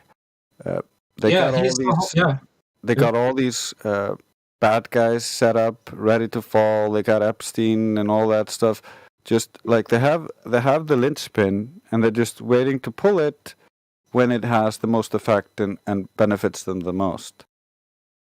Elon is he's like one of the the Western influencer guys who was on the WEF from like 10 or 15 years ago. So he's been like on their list of I guess being this sort of futuristic like influencer, but they always try to spin it as like philanthropists doing good things, and in their lens they always try to spin it as like being this good idea, when he's obviously been lying the whole time about space, Mars, going to Mars, probably Neuralink, the false promises about the technology and like what it's probably capable of doing in 10 years from now.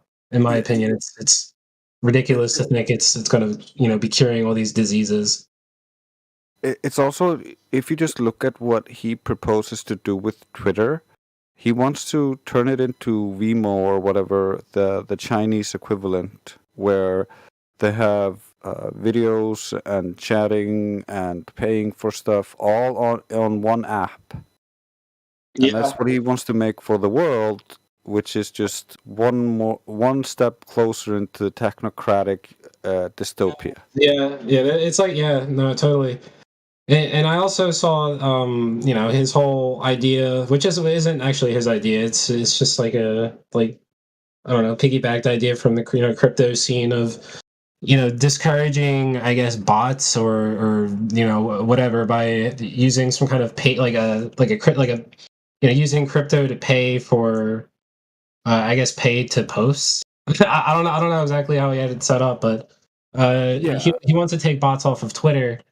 But he also said he also wanted to ban anyone who was posting pictures of him and Ghislaine Maxwell on his page because he was getting trolled for being affiliated with Epstein, and now what I see is like you have like Ben Shapiro and all these guys they're posting damage control articles about Elon saying here's Elon's thoughts about Epstein and like Bill Gates and all these guys, so they're trying to distance Elon from those guys while like Elon has already kind of shown his true colors about wanting to ban anybody trolling him by posting pictures of him and Ghislaine Maxwell, which is an obvious red flag that this guy is like just a part of everybody else. He's not like the good guy. He's probably a pedophile and for all intents and purposes maybe he's being blackmailed and that's why he's Just a second. Sorry. Be careful. Be careful because we did get a strike a few days sorry. ago, so we don't want another strike for 7 days. Yeah. Okay, I'm just gonna stop talking. I'm sorry. Yeah, but what we can say is that there is a concerted move from old money to paint itself as the good guys who are coming to aid the public in this time of crisis. And that includes Elon Musk and a whistleblower who used to sit in on Bilderberg meetings and other such meetings. And he's supposedly blowing the whistle right now. I forget the name of it. If Karma were here, she'd tell me the name. So there's a lot of stuff happening. The whole world is a stage. It's really hard to try to find a good apple amongst the many rotten ones. Yeah, but it's obvious that some people are kind of propped up and made relatable to the public, and especially him. He's kind of like become cool with like the younger crowd, and everybody thinks he's a genius and all that stuff, and respect him for that. And it's it's kind of just like a veil, like that's like the veil that's over the true nature of him. Yeah, just think about it. How many people would vote for Elon as president? I'm sorry, can you repeat that?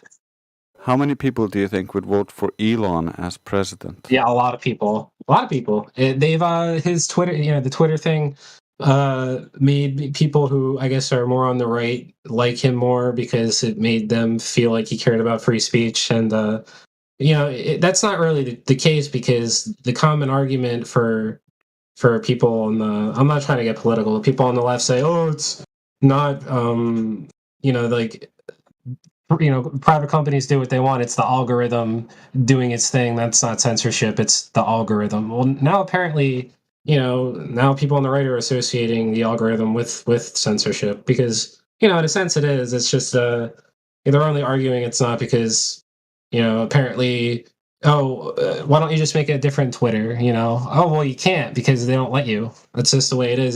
They're shoehorning their companies in and disallowing anybody to compete, and in the end, like just private companies just doing what they want doesn't work because it just doesn't, because they just monopolize.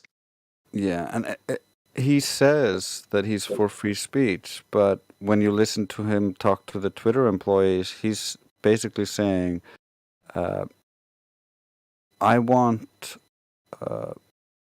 the speech regulated, and if it's speech that we don't like, it should be somewhere where no one sees it. Yeah. That's not free speech. Well, I heard that they already do that to people. There's like people who comment on YouTube videos and like they're the only ones who see it and nobody else sees it. And then there's this kind of bubble that they put people in that they probably don't know they're living in, which is kind of crazy to think about. Oh, yeah, they did that to me I've been in that stupid shit for a long time. I call it shadow banning. Yeah. I noticed it first on Facebook because I used it as a medium to share different information with my family. and then all of a sudden they just stopped getting notifications. They stopped seeing any posts and stuff I started posting, and it just started getting real bad. And then it started happening on YouTube. I would reply to someone, and no one could see it except for the crazy people who like would argue with me with nonsense sophistry. Right. My sister, Right. who That's could weird. look at the same thread and look for my comments, just couldn't find them. That's I wonder if some of those were just bots that were responding to whatever you were posting, because I think that happens too. Like they just attack you with bots to clog up your whatever you're posting and clog up the message boards. I Dude, think they probably do honestly- that too, don't you think? Dude, honestly, some of them maybe because Yeah. none of their responses